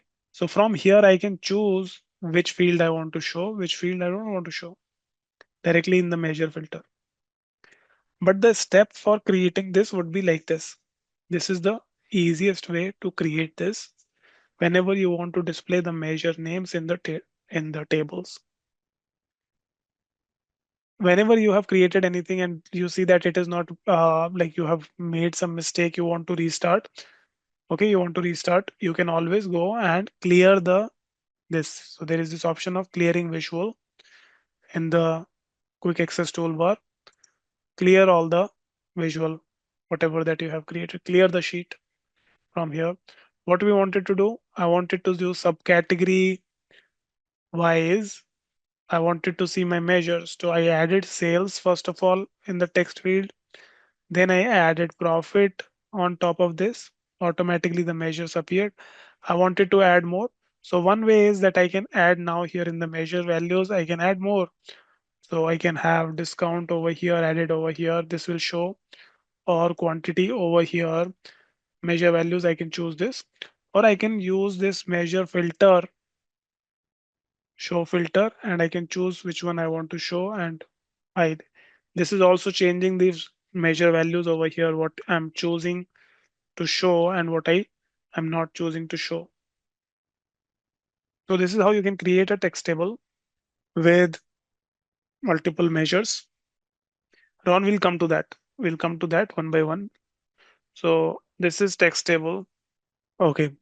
Now let me create another sheet here. And this time I'm going to create a table with the similar table, but with the some color coding into that. Okay. So once again, the same thing. I added the subcategory here. I added the sales, profit.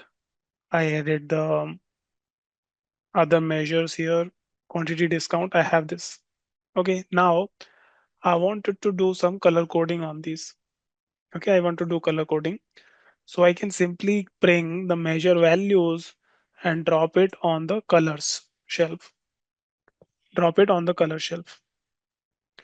Now I have added this color coding. Now, wherever we are putting the fields in on this visualization on whichever mark type, you will see that, okay, this measure value is being selected for two types of marks, right? For the text data, for the colors. And now I want to, in this, um, for this measure value for the colors, I'm seeing this colors applied on the text. Okay, color applied on the text. So if I want to change the marking of this, I can go and make the changes in the marking. I can select this from automatic to a square. Okay, square. So if I choose the marking to from automatic to square, it will color the square. Okay, it will color the square. Square is basically the background of this cell where this text is. So now I can see the color coding by the all of these measures.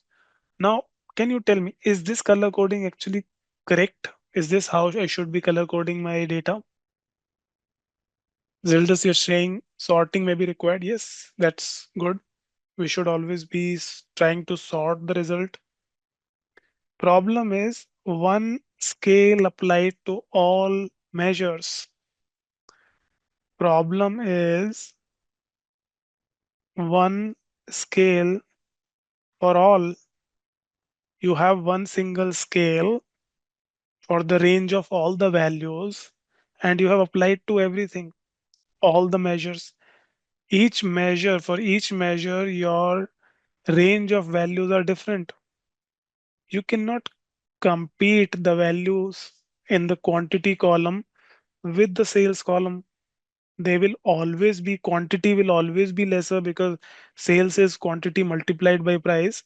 So sales will always be much bigger. The number would be much bigger as compared to quantity. So quantity is all coming in this grayish color because all the values are almost negligible as compared to the sales, right? So that's why everything in really big, like dark blue, is either coming from sales and some coming from profit.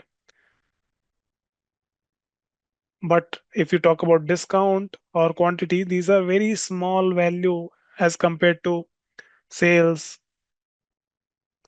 And that's why this range is not telling us much. 567 sorry, not 567 quantity, but maybe 590 5974 is a very good quantity figure for binders, but it is all showing that it's color coded with low value, low scale. So this range, one scale applied for all the measures, is the fundamental problem here. Okay, so what you can do here is you can change this measure value here where the color is applied. Go to the small drop down here and choose this option of use separate legends. Use separate legends. When you go for use separate legends, there will be individual scales for individual measure. New scale for discount, new scale for profit, new scale for quantity, new scale for sum of sales. Now you can choose which color you want it to be in blue color, red color. orange color, purple color, whichever color you go. But now there is a scale, individual scale being applied. Now I know when it comes to sales, then these are the highest one, right? Amongst the highest one, above 300. When it comes to profit, then I know that copier are having the highest profit, right? Followed up with phones, then accessories. So I can identify these when I'm applying individual scales. Similarly, if we go to the quantity wise, binders are doing much better, papers are doing better. Okay. So I can see these different scales now.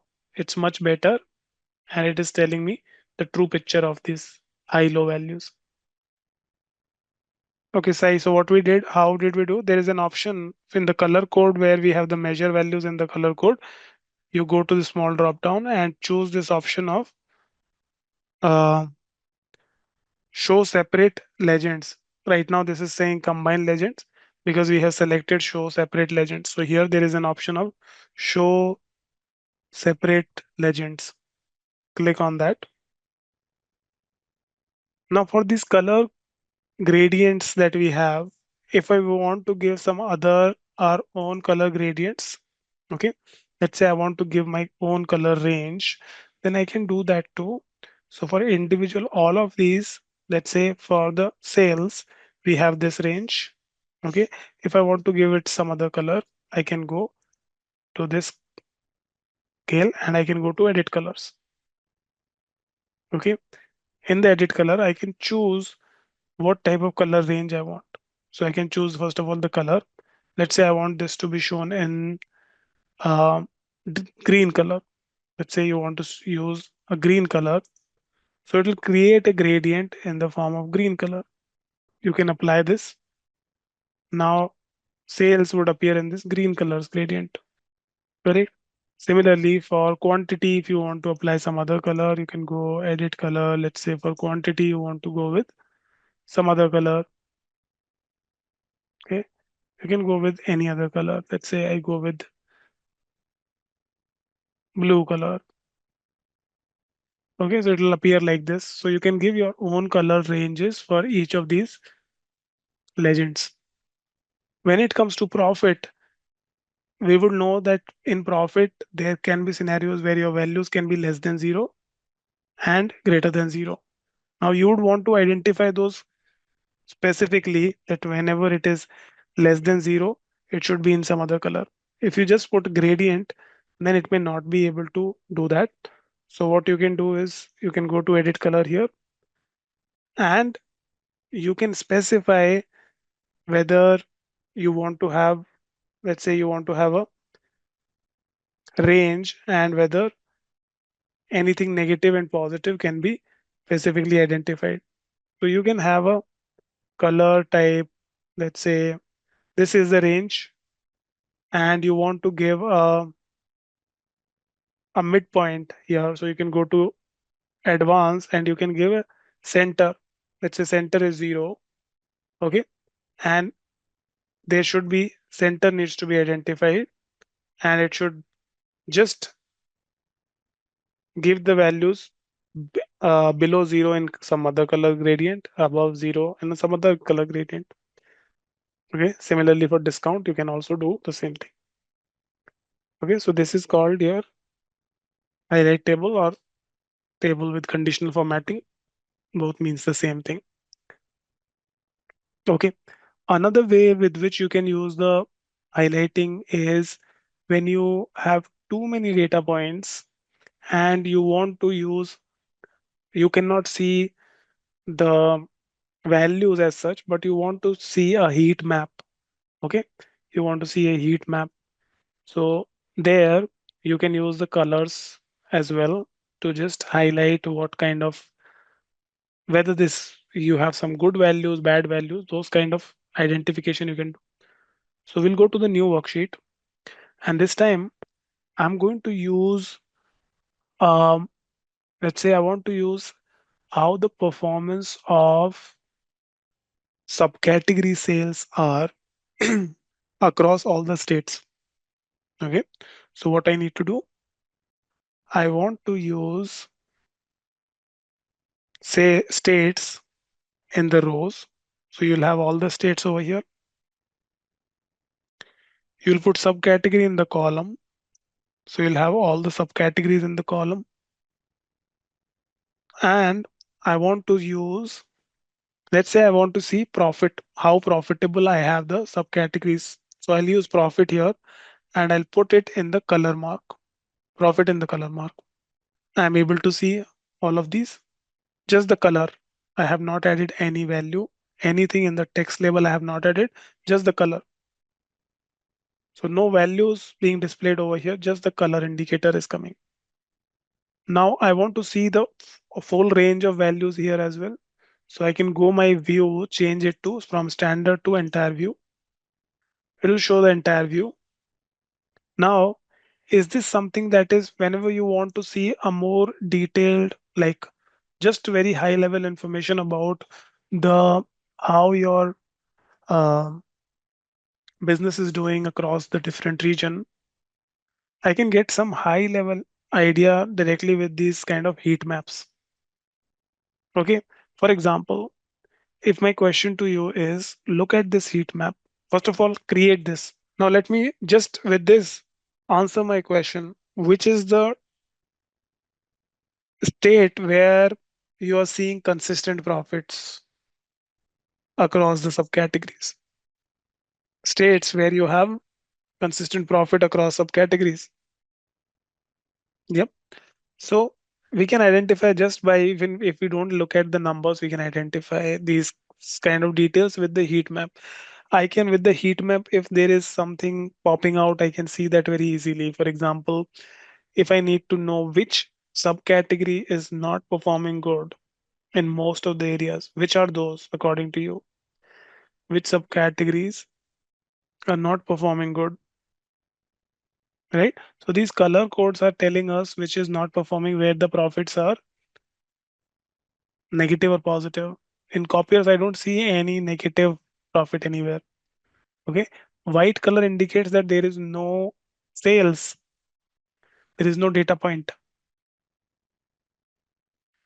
Okay. So we can identify these informations. We can identify which is the worst state, which is the worst categories, which subcategories, which is consistently low across, which are good in most of the areas, but in some areas. For example, if we talked about two states, California and um, California and New York. In both of these, all of the categories, subcategories are positive, except for the tables. Okay, let's look at this in the next example. So here, so I'm going to use the map visual here. Last time we used the bubbles on the map. This time we are going to use the filled map. How do we get to that? So first is any kind of detail that you want to see on your visual, be it any kind of categories, you can bring it into the details shelf. This will add some values on your uh, worksheet. So remember, to visualize anything on the map, you can go to this, you can select country on the details, and automatically this will appear on the map. Now what it did is, because it identified that country is a geographical data, so it can use this latitude and longitudes. Okay, these are dynamically generated latitude, longitudes, and it pointed it on the map. Okay, it pointed it on the map. Now this gave me one default map visual that is there, that we had here. If we now need to change it to some other map visual or any other visual, another way that we can go about it is this show me panel. Okay, show me panel we haven't covered so far, but it is very powerful, very useful. Not powerful, but very useful when it comes to creating your visuals. So if we expand show me panel, it tells you the 24 visualizations that are there. It gives you all of those. It gives you detail about all of these visual, how many dimensions and how many measures are required to build any visual. If you hover over, for example, this text table, if you see at the bottom, it tells you one or more dimension, one or more measures are required for you to use this. Okay. Then heat maps, you need to use one table, okay, and one dimension, one measure minimum. Then highlight tables, you need to use one dimension, one measure. For this symbol maps, you need to use one geographical dimension that is required and zero to more measures. So right now we have not selected any measure. We have just selected one dimension. That's why it is appearing. So for all of these different types of visuals, it tells you which dimension, how many dimensions, how many measures you require for you to use it. Now, when we selected country in the details, it automatically created this latitude, longitude, and it gave me this map. But I want to use this filled map, other map. So the only way that you can go to the filled map is through the show me. And now you switch your visual to this one, filled map. Okay, filled map. What this do is now it fills all the region with some color. Okay, now I want to add more details over here under country. Let's say you add state as well in the detail. So go add state to the detail. Okay, now you have the states appearing here. All of these boundaries are now coming by state. You are able to see state. But at the moment, these states, all of these are just without any further details, just the label of these states with a default blue color. I want to highlight this by the profitability, which is more profitable. So go to profit, give color to this, and now it will tell you which state is more profitable, which state is less profitable. So similar way how we have created earlier, we gave the color coding, but that time we used the this symbol map where we can use some shapes, and the default shape was circle, right, or the bubble. And here we are talking about the field map. Now in the field map, we can also add some more details. Like I want the labels to appear over here. I want to have some labels. So this mark is for you to show label on the visuals. Okay, label. So let's say if I want state to be labeled as well, so you can go put it on the label and you will have the name of the states appearing on the chart. Let's say you want to also see the sales for these from these maps. You want that to be appearing here as well. So you can bring sales, add this to the label too. Now you will have the sales as well as the name of the state, and the color coding is based on the profit. Now you see that with this way, this some of these labels are not appearing because of the size is too big. Your text size is big. I want this text of the states to be smaller. Okay, it should occupy less space. It should be smaller. So you can go to this label mark. Okay, go to the label mark. And here, if you click on it, you get the formatting option of the label. Okay, one of this is decrease the font size. So we can go and decrease the font size to, let's say I decrease it to 8, right? We decrease the, okay. If we want to decrease further, we can type and decrease it further as well. If I want to decrease it to 6, I can type and enter, and this will be even lesser. The text that is appearing over here, this text is appearing like you have the state name come, then the sales is coming. If I want this appearance of the text to be slightly different, Then I can go here in three dots and I can choose how this should appear. If you want this uh, state name after the sales, you can do that. So this is how it is coming. So if you want to add some more formatting over here, you can do so. Let's say before the parameter, which is sum of sales, you want to have that just a label that we are showing sales. You can type sales, put a colon, something like that, and apply. So it will also show that sales is equal to this much so that you don't get confused.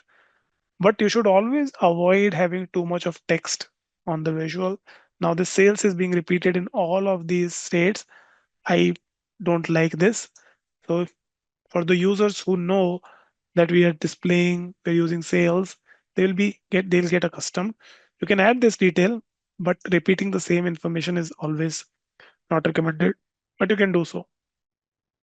If you want the font size of the state smaller, name of the state, but the font size of this measure sum of sales bigger, then select only this part and increase this font size of this to 8. And now the sales value is bigger, but the name of the state is smaller. Okay, so these kind of label formatting you can do on the visual. Right to your question, only few states and their sales are appearing on your map. That is because of the if you have too big text size, then it will not show all the value. If your graph is small and your text size is bigger, it will not show. Okay, do one thing, look at this in the full screen. Click on it and look at this in the full screen and see if you are able to see more states and the values.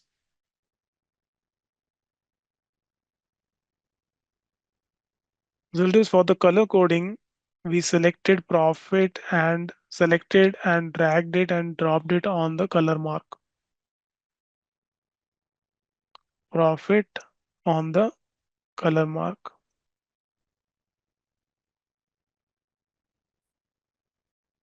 Okay, you need to change the map type. You need to change the map type. So go to show me here. Instead of this map, use this map. Okay, use the filled map option.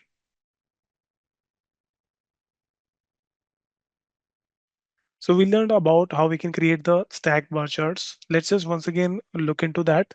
Okay, now here I would want to see how my regions are performing. Okay, and within the region, what is the contribution of each category within that region? Okay, I want to see that. How is the contribution of each category within the region? So we have this region. I can bring that into the rows. I can bring sales into the column, right? I can make the view as entire view. I can add the label, correct? Now I would want to see the breakdown of each region by the category. Okay, so I can bring category into the color mark. Okay, now I can see what is the contribution of each category within that region. So this we use the this option data label, not the tooltip. So use the data label option. Select this option for the data label to appear. Okay, now I'm able to see the values of these all the categories by the region. But let's say I want to see these values in the form of overall percentage of total values. How much do these values are? So in Tableau, there is a feature called table calculation. Table calculations, those are just easy calculations that you can apply on top of the results that you see on the sheet. Okay. So for example, this is the result that I'm seeing on the sheet. Now, instead of showing this in the form of numbers, I want to see this as a percentage of total values. Each of these is percentage of total. So this measure that we have here, you can go to this small drop down for the measure. On top of the measure, you can go here and you can move to table calculation, and you can go to a quick table calculation, and you can change it to show the percentage of total. Percentage of total. Okay. If you convert this to a percentage of total, you will be able to see all of these in terms of percentage like this. Now, out of all of these, we can know that, of course, West is having the highest sales, but actually, the biggest sale for the category, any category, is in the East region, which is technology. Technology in the East is having the highest amongst all of these, 11.5%. If you want to show both the values as well as the percentage of the overall total, you can do that too. Okay, so what you will do, sales, you drag it on top of the label. So you want to see the sales in that label. Now what happened? In the label, you are only seeing the sales value, not that table calculation. Table calculation is for the column value. Now this is only displaying this axis here, but the label is being shown in the form of the sales. I want even the label to show the percentage of total. So you can add sales once again in the, sorry, you don't need to add it once again. You need to first change it to table calculation quickly here in the display. Change it to table calculation. Now this is modified to show as a table calculation. And now on the label as well, you see this value. And to display sales as well as the figure, once again add the measure over here. Okay, so now you can see the percentage as well as the actual values both coming on top of the on the visual. Okay, if you want this to just appear below that, you can change the sequence. Region wise sales, show entire view, add data label. Okay, now if I want it to be sorted, let me also sort it. Show the sorted result. So this is sorted by region wise total sales. Now let's say for now I want just this sales to appear on the label too. Sorry, I want this to be divided by category. So add category into the color. Okay, category added to the color. This data label is already coming. Now I will bring sales into the data label as well. It will not change anything because sales, we already selected the data label. But basically, I want this sales not to be shown as the sum of sales, but as a percentage of total. Okay, so go here and change it to a table calculation, quick table calculation, percentage of total. On any of the fields, if a table calculation is added, you will see this triangle symbol. Whenever you see this triangle symbol next to any field, it means that some table calculation is being applied. This is still shows sum of sales, but we have applied some table calculation here. Okay, this triangle will confirm that. So now another sales label you can add, which is sum of sales, just as it is. Okay, so just do that. And if you want to change the order, you can do that. So the next visual that we are going to cover is tree map. Okay, tree map. So what are tree maps? You have seen that in Power BI as well. What are tree maps? So tree maps allows you to show contribution of, like when you have a any value, it could be sales, it could be orders, any kind of measure. If you want to see what is the contribution of each categorical data into that measure value, and you want to see everything in a single view, you don't need to scroll your visual, just whatever defined space that you have within that. If you want to see all the data points, then you use tree map, and it basically lets you see which are your top contributors and which are your bottom contributors. How will we go about tree map? Here, we need to first select any category, okay, anything that with which we will want to see the distribution of our data. Now, let's say I want to see first the category, okay, first category. So I'll bring category into, I'll select category, okay. Another way that you can do here is, because tree map, you will not get it directly from by adding to rows and columns. That will come from show me panel. Okay, so you'll need to select show me panel here to be able to use tree map. So what you do is you select two fields. So you have selected category and then you select sales. Okay, and press control key and select. So now you see here I've selected category and I have selected sales. Now I have selected one dimension and one measure. And in the show me panel, I'll be able to see all of these visuals which supports one dimension and one category. Sorry, one measure, one dimension and one measure. Which are those? Which are those?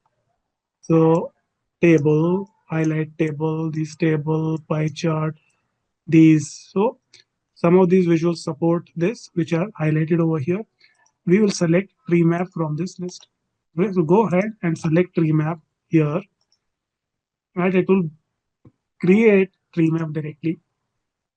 So you should be able to see your data like this. Now, if we need to see the data in more detail, we can add further hierarchy in our tree map. So currently it shows technology being the highest when it comes to sales, about 836,000, followed by furniture, and then followed by office supplies.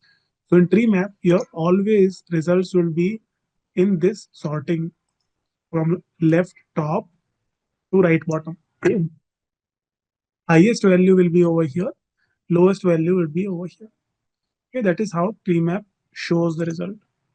Now, if I want to see along with the category, if I want to see subcategory as well, we will add subcategory onto the label mark. Okay, add subcategory to the label mark and see if you are able to see detail at the subcategory level. Okay, subcategory onto the label. Okay, are you able to see the result like this? So you have data for the technology categories and all the underlying subcategory within the technology over here. Okay, within this block, highest would be phones and then lowest will be copiers. Similarly, for furniture, chairs would be the highest selling one, and then furnishing would be the lowest, and so on for the others. Okay, so what did we do really quickly once again? I'll show that once again. So I'll remove all the visual. We selected category, then we selected sales, we selected two of these measures. We can see all the possible visuals that we can create here. One of them is tree map. So select tree map. This will show category wise sales information. Automatically, it has created this sales with the color, gradient color, and size with the size based on the sales as well, right? So this configuration automatically happens once you select tree map, and then we added subcategory into the label text. Now I am able to see these labels here. I'm able to see the labels. So technology, phone, all of these labels are visible, but I would also want to see the actual sales values, right? So I can bring sales as well onto the label, okay, onto the label, and we can see the labels as well. Okay. So here in this visual, we add first we have added category and then we added subcategory. Okay. So in when you talk about dimensions in your data, some dimensions always are hierarchical in nature. Okay, some dimensions are hierarchical in nature. So can you give me example of any hierarchical fields, like the fields which have hierarchy, which falls under some hierarchy in this data. Can you look at it and tell me if there are any fields which are part of a hierarchy? Okay, so in this data, I think this is good enough. So when it comes to hierarchy, so you give correct examples. So here we have these fields which are part of hierarchy. Hierarchy, there is a natural hierarchy in the relationship between these. Now, first let's talk about the product hierarchies. Okay, product hierarchies. To give example of category, subcategory. We also have product here. Okay, so wouldn't product be part of the hierarchy too? So product would be the hierarchy as well.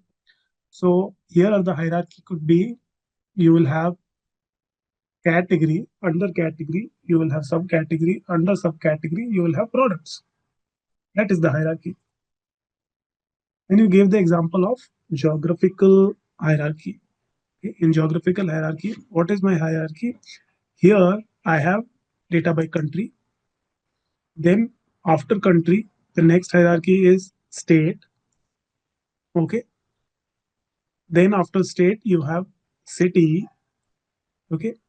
And then in this, we don't have anything more granular than city, but that is our hierarchy. So it will be country, state, and city. That will also be a hierarchy. If you notice, when we select any date related field, Tableau automatically helps us use that hierarchy. Okay. So if you remember, when we select any date over here, let's say the order date we select, here we already have this hierarchy built in. So if you see, this is showing in the year, automatically the year part comes in. And if you see, once this hierarchy is there, you also get this plus button over here. Okay, this plus button. So this basically allows you to leverage this hierarchy just by clicking on this plus button. It takes you to the next level, then it takes you to the next level, then it takes you further to the next level.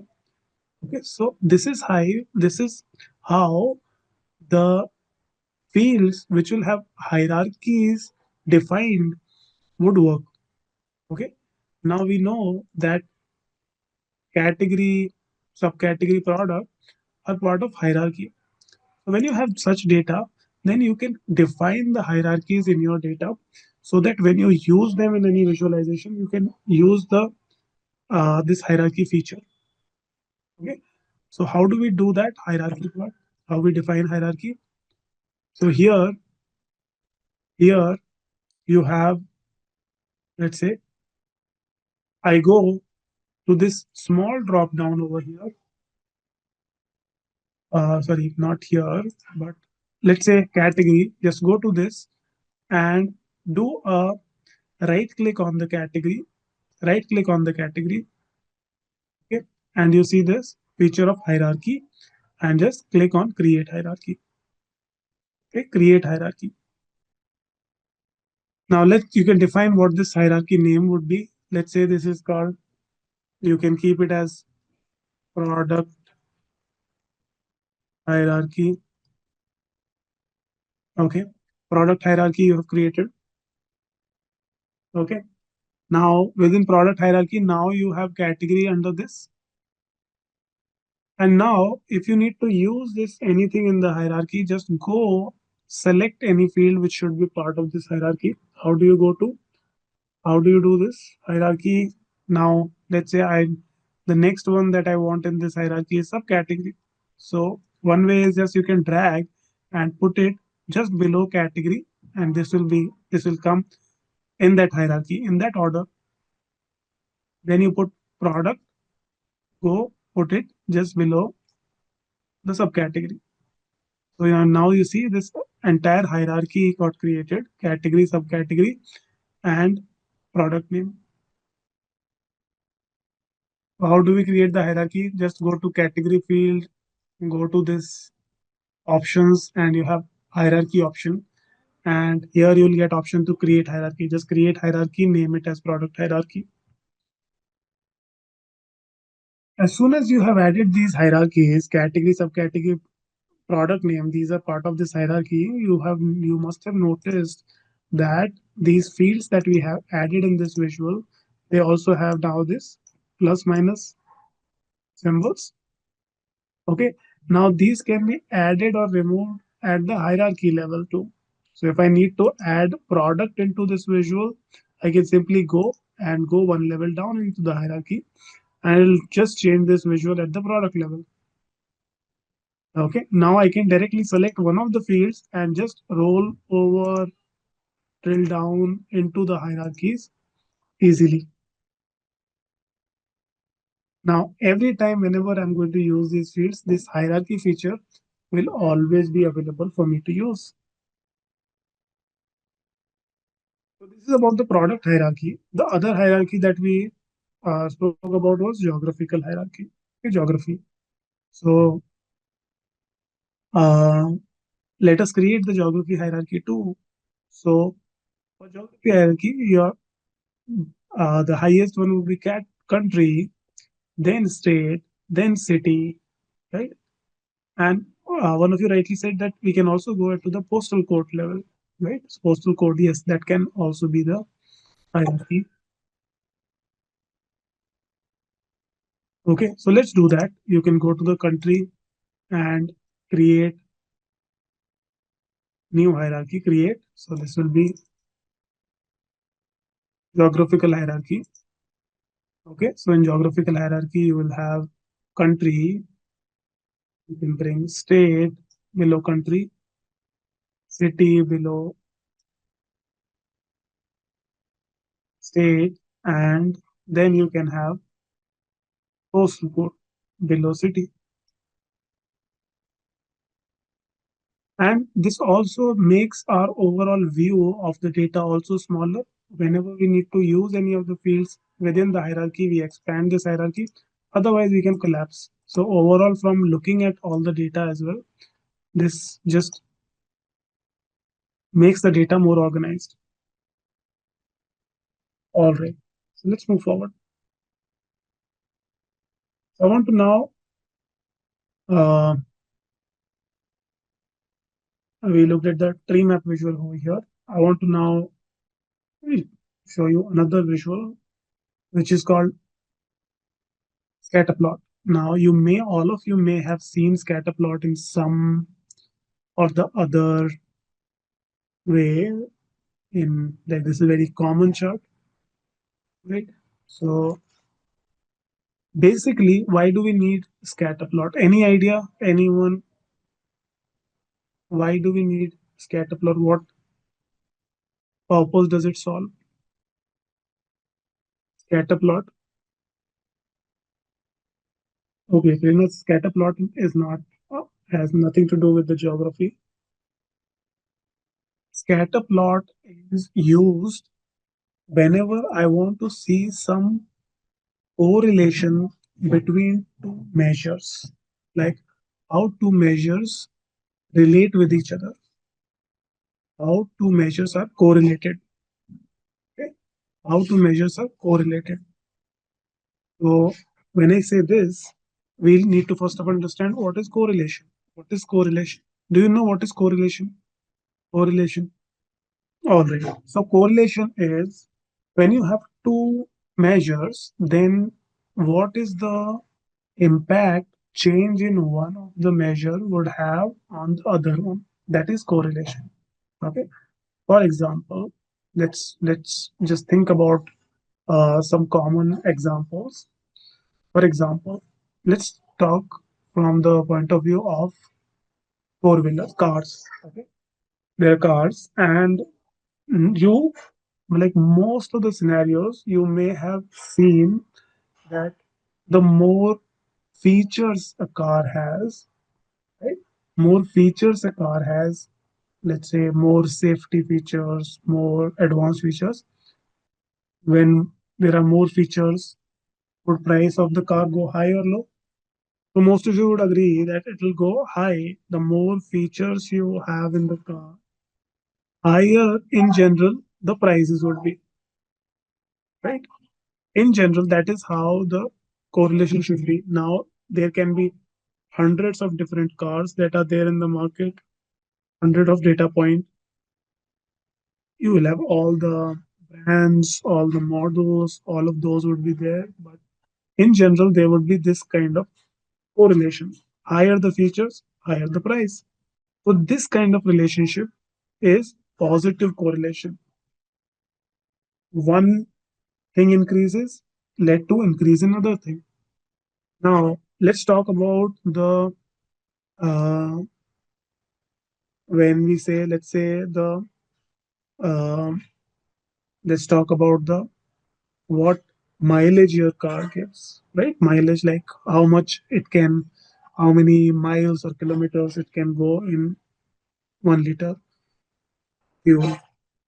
Normally, you would see that cars which are highly priced would give lesser mileage because of the other factors. So, in general, you are going to see that trend as well, that high mileage, low price, because they will be lightweight, there will be several other things that will make them give better mileage.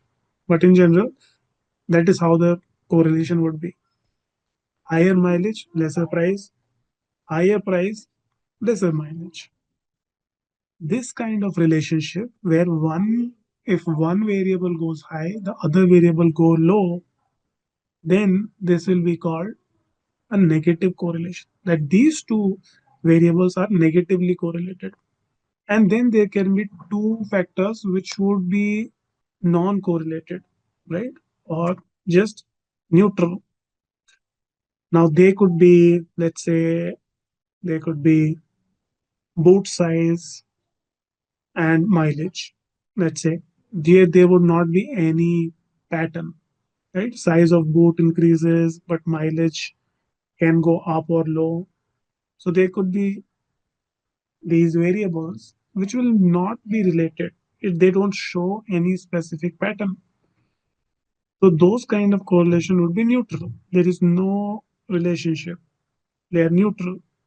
So now these are the correlations that a scatter plot lets you explore on the overall data, on the overall all the data points that you have. Okay, and this lets you just understand your data better. Okay, it just doesn't tell you about one of the field or one of the detail, but it tells you overall how your data is behaving. Okay, overall how the data is behaving. So let us explore this and see how scatter plot looks like, and let's look at it on this example. So for scatter plots, we need to use two measures. We need to use two measures.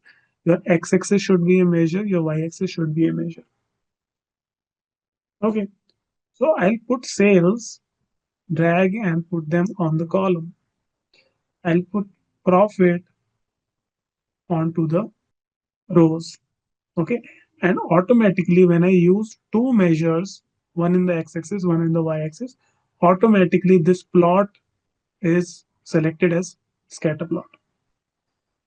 Okay, scatter plot. Okay, now if you see here, we have this scatter plot selected over here, scatter plot, which is used whenever you use measures. The minimum requirement is at least two measures needs to be used. Okay, and here we see only one value over here, one value, which is this profit and sales. And why we see one value? Because currently the setting is whenever we display any data, this will show the aggregated data. So across all the rows that I have, it is summing the total profit, it is summing the total sales, and it is showing us this 1 point. And that does not help me understand anything. Okay, this does not help me understand anything. So whenever we want to use scatter plot, we need to see this at some level of detail. Okay, some level of detail. So here I can go, and first of all, if I don't want to see the aggregation of the measure, then I can go, and from here in the analysis tab, I can deselect this, that Don't aggregate the measure. By default, this is aggregate. Measures are aggregated. So I'll just remove this aggregation of measure. Just by removing it, now you see sum of sales, sum of profit is removed, and we are seeing data for each row now.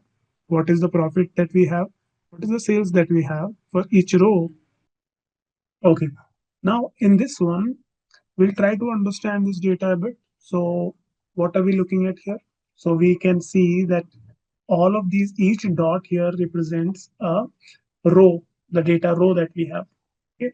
Within that data row, we are able to see uh, how our data is consolidated, where the this sales and the profit values are mostly lying, and whether we have any kind of outlier from our data. So this tells us a few outliers that we can spot over here. For example, there is this row which is having huge sales, basically highest sales, but it is not resulting into any profit. Okay, it is not resulting, giving me any profit. Okay, what is this about? Okay, what is this about? So you can just identify these outliers from your data using this scatter plot and see where are these outliers. Another one here, very low profit. What is this for? You can look into this, like what is this data point for?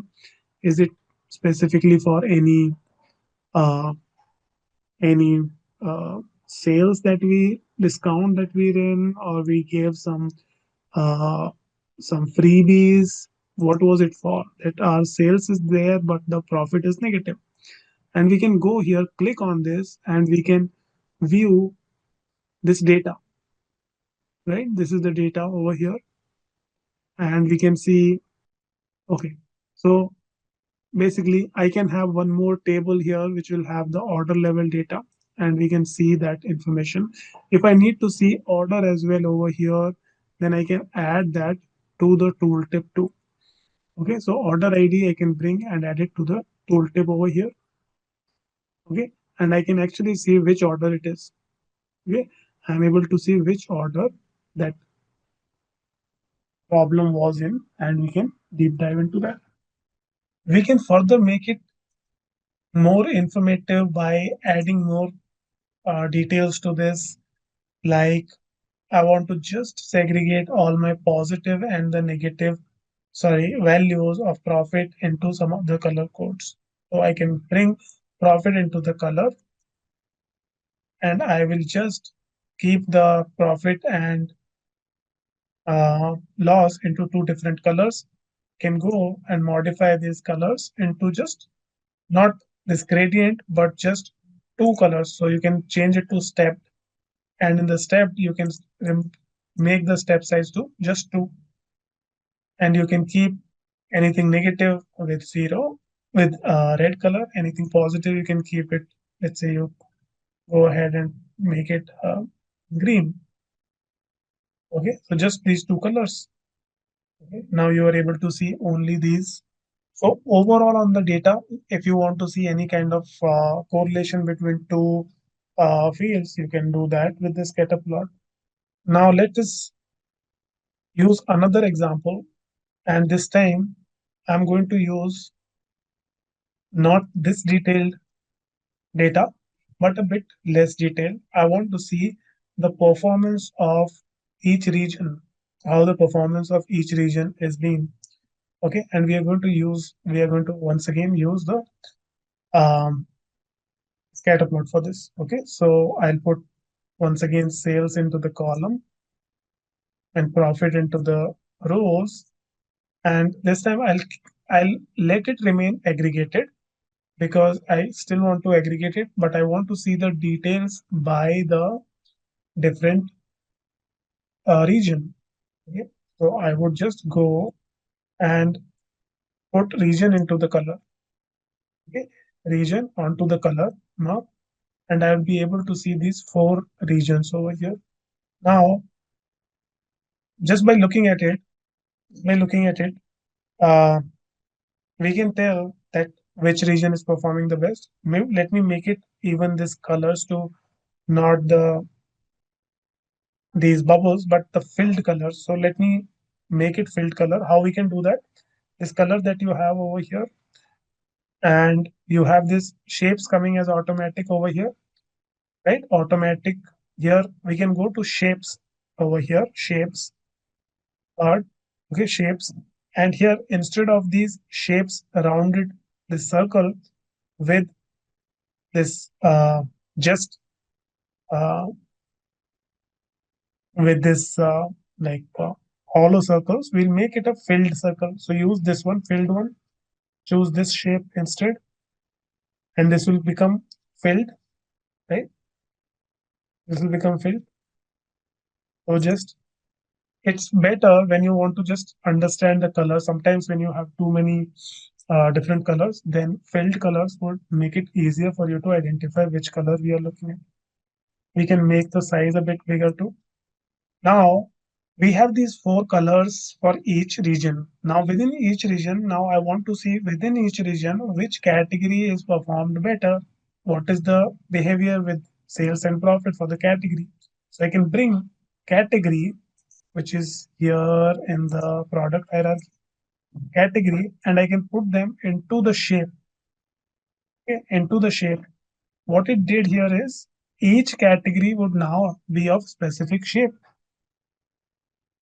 Now, earlier we had a clear winner when we were looking at the data at the region level. We had clear winners, right? So we knew that here in the region, West region is performing the best, then followed up with the East region. Then, if you see the South and the West, although South has lesser sales, but profit wise it's better. So then South, and then you have the Central. But once I add category into the details, now the situation changes a bit. Okay. So what has been winning across may not be winning across like entirely in the region, is not winning across all the categories. Okay. For example, West, which is having highest profit overall. But now if you see in West, specifically the furniture category, it's among the lowest, right? But you can see that comparison with like every other region as well. This is on the lowest side only. So all these circles are representing furniture, and furniture is amongst the low performing category across. When it comes to high performing categories, then somewhere office supplies are leading in the West and in the East, right? And then you also have the technology leading in the West and the East once again. So both of these in the West and the East, technology and office supplies are amongst the highest contributor. We can see more details like this. These shapes, we can once again go and change this. If you click on the shape, it'll show what shape palette we are looking at. If we want to make it some different palette, we can go and change the default to filled. If you want to see the filled palette, so go change it, make it filled. Okay. And sorry, you need to assign it. Go filled, and you can assign this palette, apply. Okay. So this is another scatter plot. Next up, we are going to use, we're going to learn how we can use pie chart. So pie chart is again one of the visuals that you can only create using the show me panel. Okay, you need to use show me panel. Then you can use the pie chart too. So let's say I want to see what my sales are across the region, and I also want to see what is the percentage contribution of each of these region. So I can go and select region and select sales. Both of these are selected, and go to the show me panel and select pie chart. Okay, so we've got this pie chart. You can make it entire view. If you want to see all these labels on this for the region, you can do that. You can go and add region to the label. So we'll have the region name. If you want to see also the sales value to the label, bring sales to the label 2. If you want to see sales as along with what is the percentage of total value, so we can apply table calculation on this and see what is the percentage of total. So go the sales, change it to quick table calculation and show it as percentage of total. So we can see the percentage of total sales. And once again, you can bring sales with sum of sales here in the label. Let me know if you are able to see the same result as I can see on my screen. Remove the visual. So I selected region and sales, choose pie chart over here. Okay, make it an entire view. Okay. Now currently this does not show anything on the label. So just add, say, the region name, total sales value, and the percentage of total in onto the label.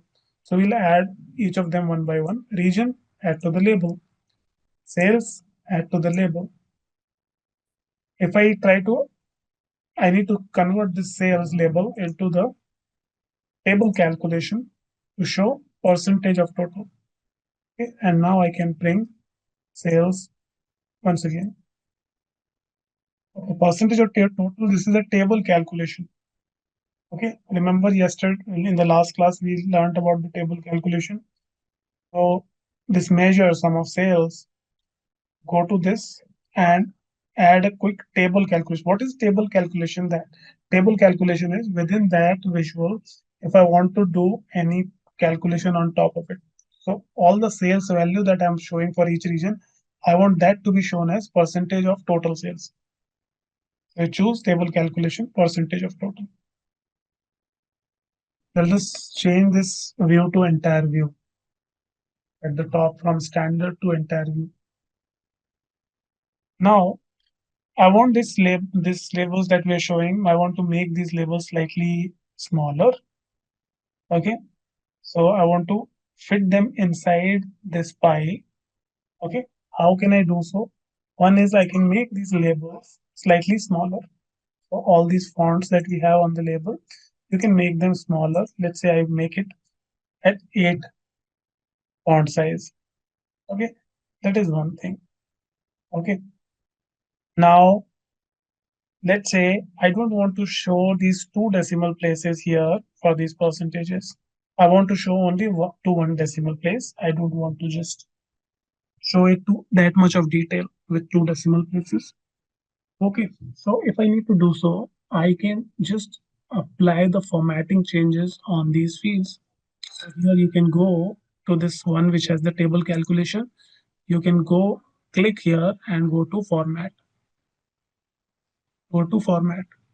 Okay, this will take you to this new pane which is on the formatting side. Okay, on the formatting, you can go to this pane formatting, and here you have this number. You can go to number. You can choose, because we are showing this number in percentage, and you can choose the decimal places, move down to one decimal.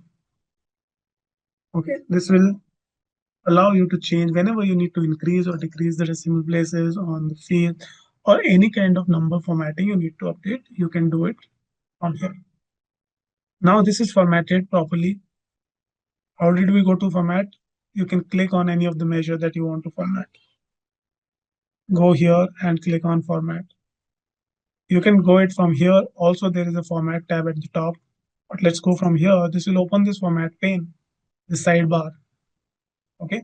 In this sidebar, you have this field name selected, format for percentage or total sum.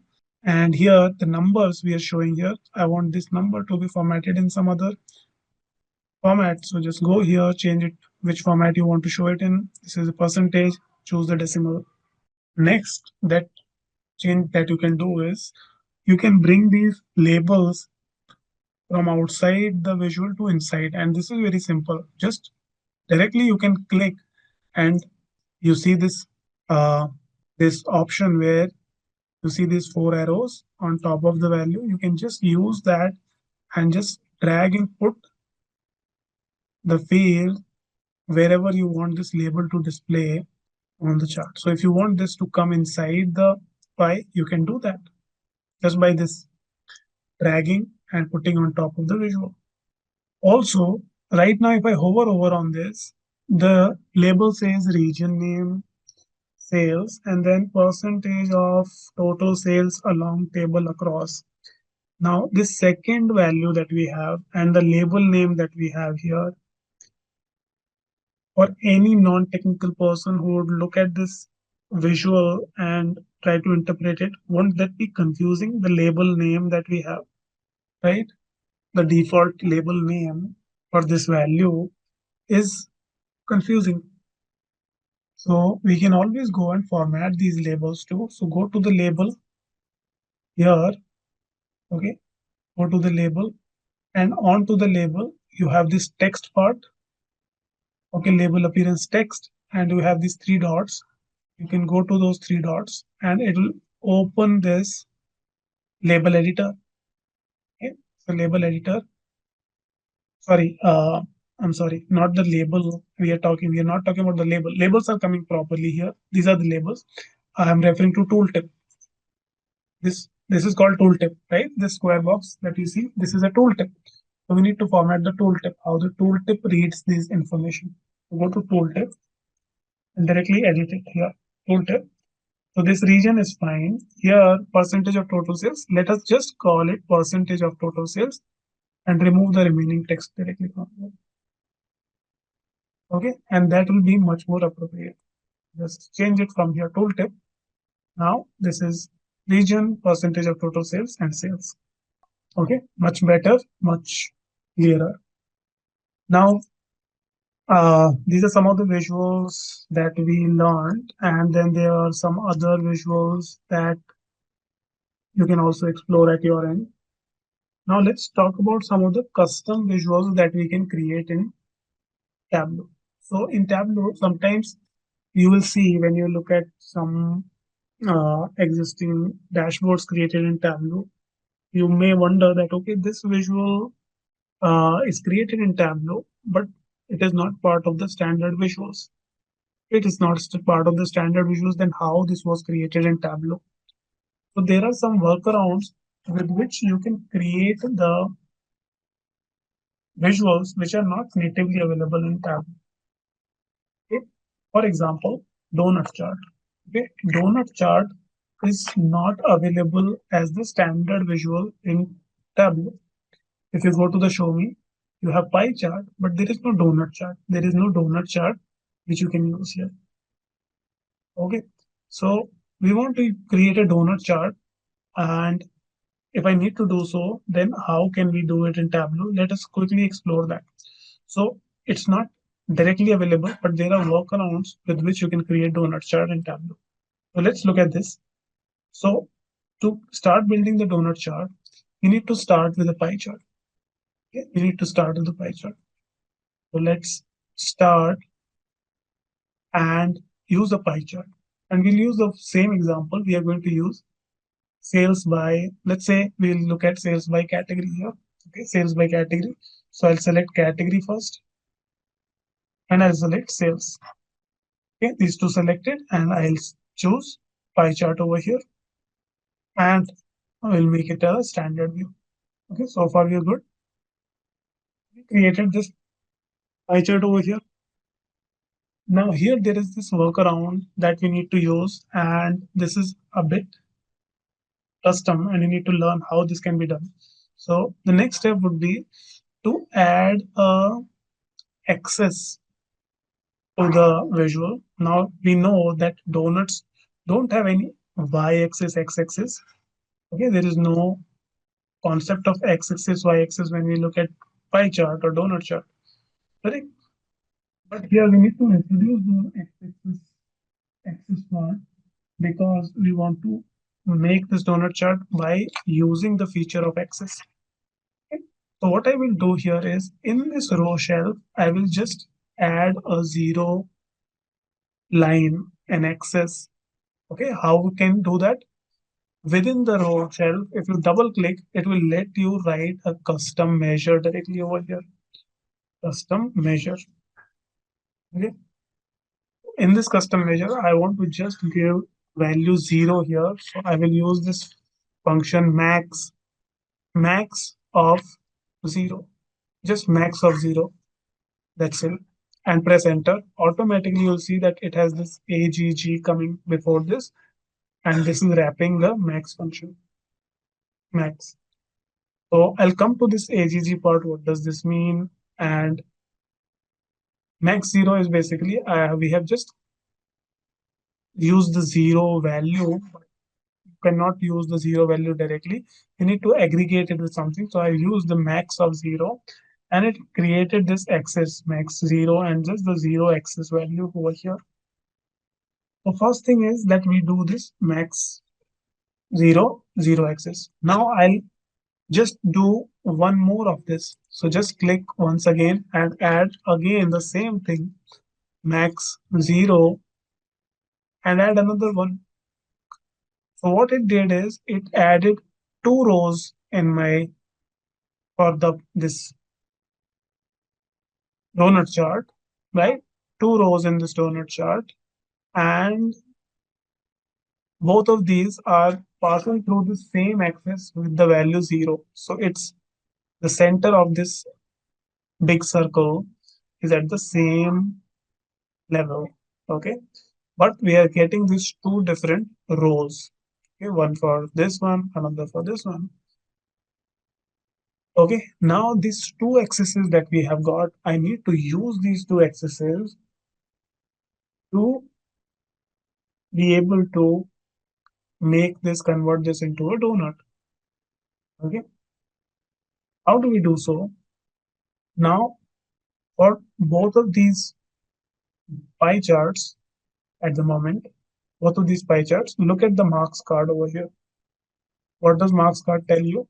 Marks card is telling me that there is formatting, all these formatting options that we have, all these customization options, that is applicable to the entire visual, which means everything selected, all, under all, everything, all. And then I have these separate formatting for first row and the second row pie. These are the two different settings that we can apply. Okay. So instead of applying the next setting to all, I want to apply it to the one of the donut. So just click on this donut.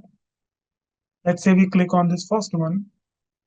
And from this first one, I want to remove any kind of color coding from it. So this category wise color thing that we have done, I want to remove it. Okay, it actually got removed from this one. That's fine. It doesn't matter. But now we don't have any of this colors from this pie. Okay, we did this. You can actually remove all of these parts too. Let me remove these measures as well. It will just be a simple dot without having any data. Okay, we do this. Then the next part that we are going to do is we will just make difference into the size of these pies. So this pie, I let it remain of this size. But the second one that I have, where I have the category and the size and all these slices, the size of this pie, I'll make slightly bigger. Okay, now this is slightly bigger. This remains as smaller. Okay, so I do this, and then once this is done, the axis that I am getting for these rows, which is coming in two different axes, I will use the feature of combining the two axes. So making the chart dual axis. Okay. So what we will do here is on this axis that you see drop down, you have this option of make it as dual axis. So just select dual axis over here, and this will combine the charts. Okay, combine the chart like this. So okay, this is overlapping on this. I want this to overlap here. So I'll just do the reverse of it. Let me add the category pie over here and sales on the size and sales on the angle. And let me have it this as well. But the second one, I'm going to make the changes here. I'll get rid of these and I'll make the size smaller. Okay, I'll make the size this much. And for the first one, I'm going to make the size slightly bigger. Okay, and now I'm going to make this dual axis. Okay, now these are both of same axis, right? The axes are merged, but because of the difference in the sizes, they appear like a donut rather than a pie. Okay, and now I'll do the last thing over here, which is making this instead of gray, I'll make this a just white background. So the second one that we have here, I can go to color and make the color white. Okay, if I want to make this size even bigger to make this tool more evident, I can do so. Next up, I can add the labels as I require here. Not for the second one, I don't need the label. Here, let me get rid of this. I'll just add the labels over here. So the category label and the sales label. Okay, so that's how we create a dual, sorry, the donut chart using pie chart. So this is a custom visual that we can build. So Sabun, for the values, you add these values always. What are these values represent? By now, you should know what are these values. These values are nothing but labels on your visual. These are labels, and we have a label card. Anything that we want to see on the label, drag and drop them on the label. We want to see the name of the category, drag and drop it on the label. We want to see the value, sales, drag and drop it on the label. So Neha, to your question, when do you use pie chart versus when do you use the donut chart? So although both are used to show the percentage contribution of each of the category on to the total value, but just the representation here changes slightly. So pie chart will show you just that part, but in donut, you can show uh, you can show some additional data too. So here I'm able to see the percentage contribution, that is fine. But at the same time, if I want to see, let's say, some other information too, for example, what is the total value out of which this is total sales is driven, right? So that if I want to see, then I can use the second donut to show that information, right? Now in the second donut where we change it to white background and we are not showing any label, any value. If I just go on that and I add only the total sales on that, just the total sales, right? Total sales as the label. Okay, so it'll show the total sales at the center, which is actually using the second pie chart over here. So we are able to see some more detail with the donut chart. So in very high uh, level, both donut chart and pie charts can be used in almost similar way, but donut can provide some additional details. Also, just from the look and feel point of view, uh, I like donuts more than pie, just because it just does not make your visuals to like overall dashboards unnecessarily filled with colors. Okay, so it's just that the matter of just the donut looks more elegant in terms of the just the visual point of view. Okay, as well as this additional detail. So this is one of the custom visual that we can create. Now let's look at another scenario. We'll create another custom visual, and that custom visual is okay. Before we go to the next custom visual, just one more thing just to cover this entire thing. So now in donut, we have used this axis just to merge two donuts together, correct? But now do you see any use of this axis that we see here, max 0, 0? Does it make any sense when we add this, right? It does not make any sense. right? So ideally, we should just remove these. We should just hide these. Just use it for creating this custom visual, but not beyond that. Okay, so what we can do here, we can simply go to this measure, we can right click and we can just remove the show header.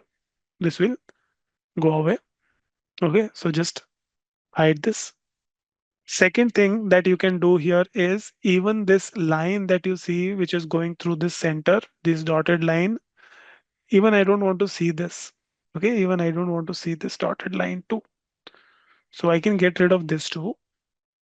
So for this dotted line, you can go to this, you can go to format. Okay, and in the format, okay, what do we want to go? We want to go to reference lines. Sorry, not the reference lines. Format. This would be lines. Okay, format and go to lines. Okay, any lines that you have on the worksheet, go to that. Okay, and in that line, you go and make it. You have all these different lines. So we want to have this zero line that is there currently. I want to remove this. So zero line, make it none. Okay, zero line, just get rid of this. Okay, so that's how we have done this final formatting. Now let's look at another custom visual here. Okay, this is called waterfall chart. Have you all heard or seen waterfall chart? What is waterfall chart? Any idea? This is a very like common interview question as well. Like if you need to create a waterfall chart in Tableau, how you can do that. Okay, so first thing is we need to understand what is waterfall chart, what is the use case, and then a way with which we can create it in Tableau. So first is waterfall chart basically is a chart which lets you see what is the incremental change on your data with each categorical uh, values contributing to the data. For example, we have these categories. So to the sales, how much business did technology brought? Okay. Then just the incremental change that furniture brought to the business from technology, we can, if you want to see that. Then what's the incremental change that office supplies brought from that? Then what is the incremental change that any other category brought? So if you want to see those incremental effect to our data, then we can use waterfall chart. Okay. Typically, we can use these waterfall charts, when we want to look at anything which is having both positive and negative change over time, and we want to know when those positive and negative changes happening. For example, let's take an example of uh, accounting. Okay, accounting example. So you have your this is your y-axis, this is your x-axis. Okay. In the y-axis, you have the cash, cash or cash flow, let's say cash flow. In the x-axis, you have months. Okay. So you have things like month one, let's call it January. Okay. January, then February, then March, then April, May, June. Okay. Let's consider these first 6 months here. Okay. So in the first 6 months, how the cash flow has been. So let's say we want to look at what happened in the first 6 months, how the cash flow has been for the company. Okay, so in January, for example, in January we had a positive cash flow. We got, let's say we are starting from zero, so we got a positive cash flow into the business. So we got cash in January. Then there was in February the net cash was low, like cash flow was out. So we get less of cash inflow, but more of cash outflow. So the net effect for February was slightly reduced cash flow from its previous state. Okay. So previously, if it was, let me make it this way. So earlier, if in January the cash flow was high, in February it changed and it just reduced slightly from January. Okay, so it reduced slightly. Then in February, this was January, then it reduced down to this much. Okay, so it went down. Then from here, let's say it went further down. So your cash flow was even lesser in March. So outwards is more. Then in April, you got some inward. Okay, some inward. So something you got inward. So more of inward, less of outward. So you got some outflow, some inflow. So it increased.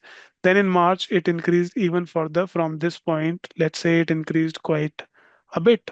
Okay. And then in June, once again, there is a reduction. So this was the point from which you will have your June data. And finally, your net, what is left after all these changes are this much. This is what you're left with. Okay. So this kind of chart is called waterfall chart. So we are seeing how waterfall works. So from here it increased, then it decreased. We went to this low. Then from here, the last point, it reduced further, went down. Then this would be the starting point. From here, it went slightly up.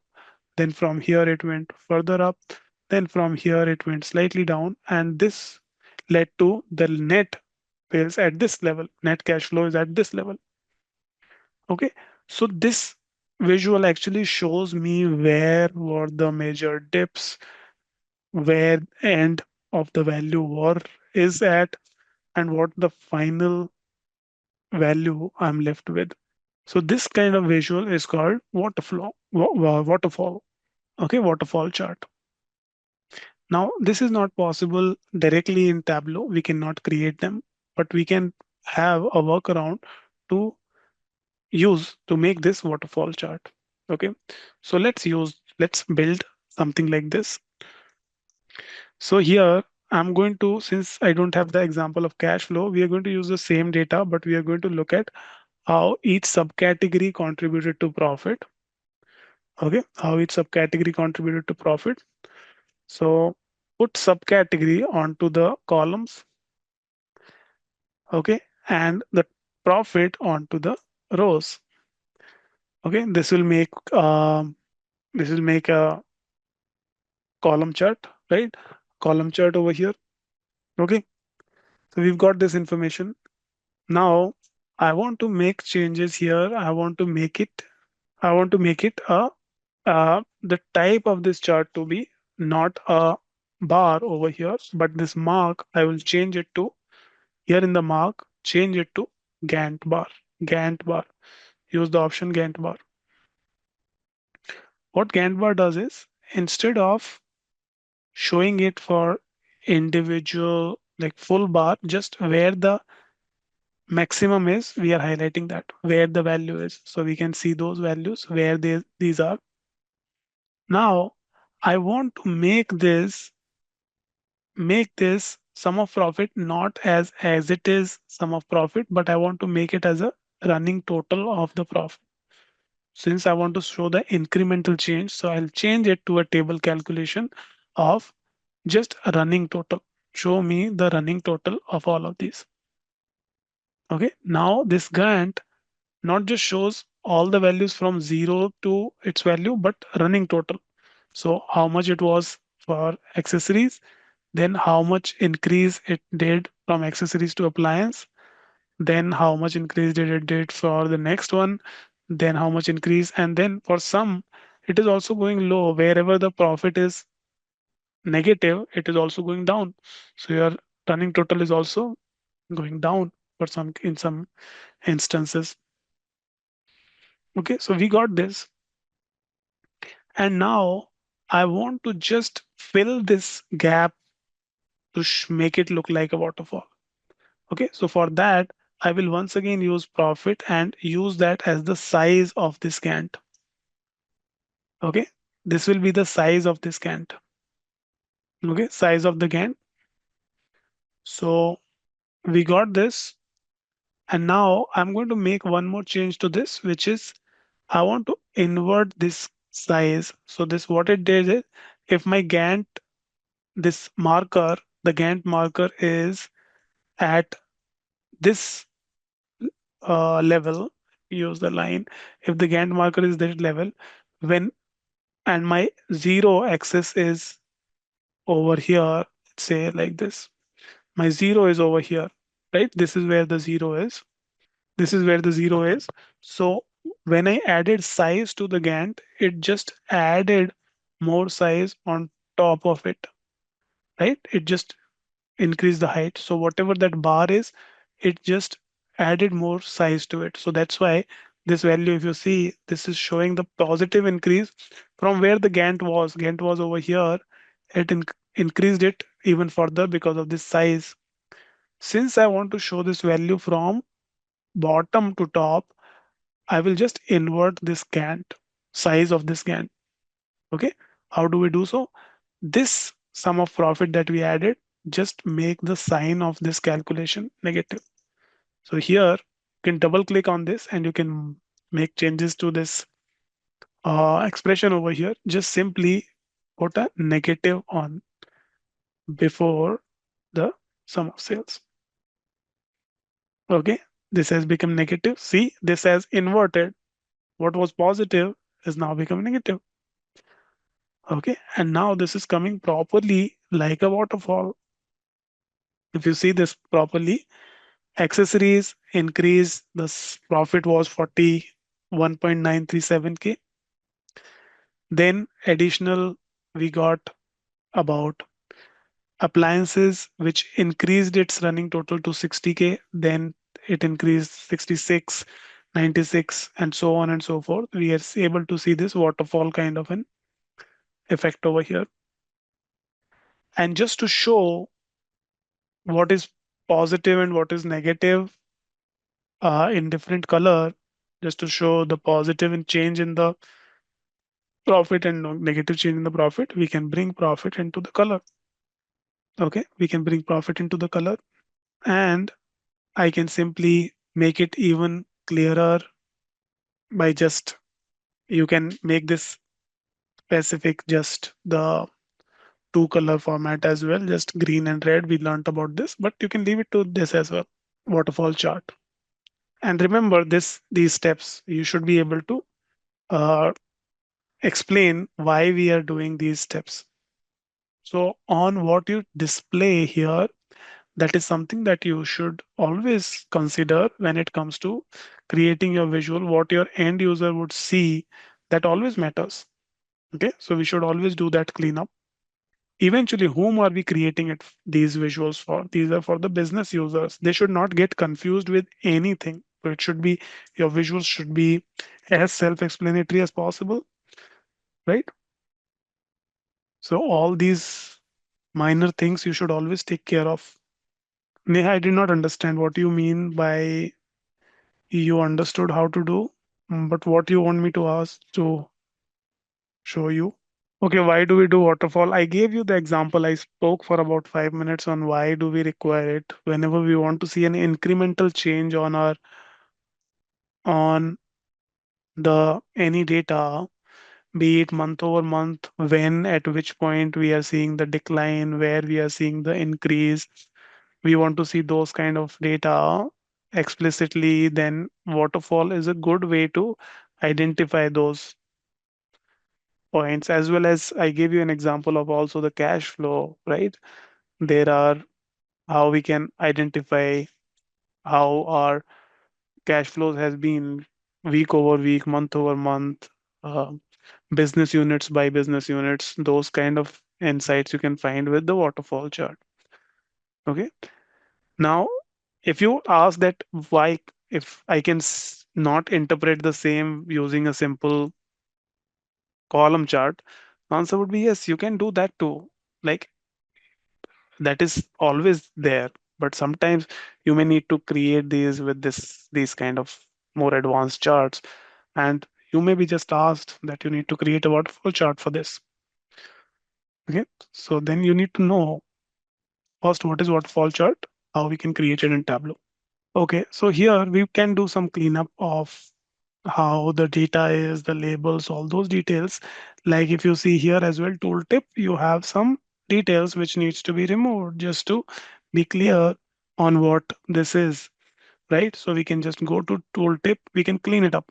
So anything with this negative sum profit, this is not required. We can just go ahead and delete this part.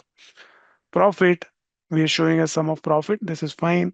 Then running total, okay, this you can show, you can call it cumulative profit.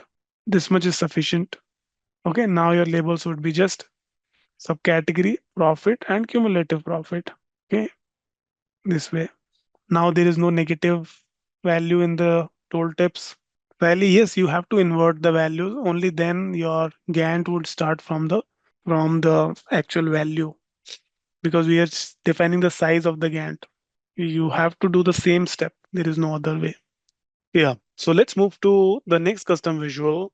And this is called Pareto chart. Pareto chart. Okay. Pareto chart. Now, do you know how many of you know what is Pareto chart? Pareto chart or Pareto analysis or Pareto rule. Okay. This is very famous theory by the person named Pareto itself. Right. So the name chart is named after the person Pareto. What does this theory say? This theory says that most of the outputs of any effort is a result of very less inputs. Okay, or quantitatively it is also called a 80-20 rule. You may have seen about this, like heard about this 80-20 rule or 80-20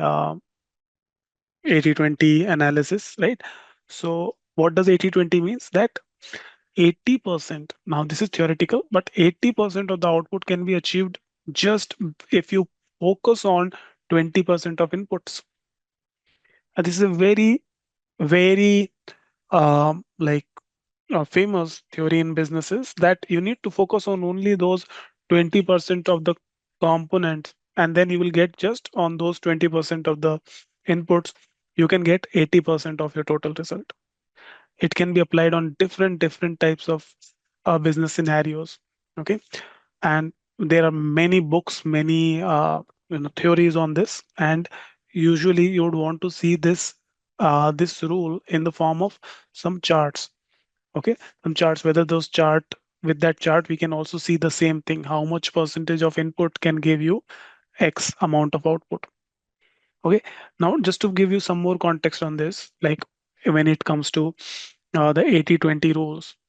Now, uh, if you are having, let's say, if there are 100 products that you are selling, it may be possible that 80% of the business or 80% of the sales is coming only from the 20% of the product or the 20 products.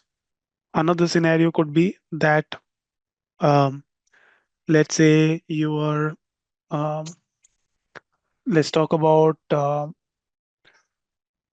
um, stocks, right? Stocks. So you may be getting 80% of your return only based on the 20% of the stocks that are giving you those return. Or it can be applied to any scenario.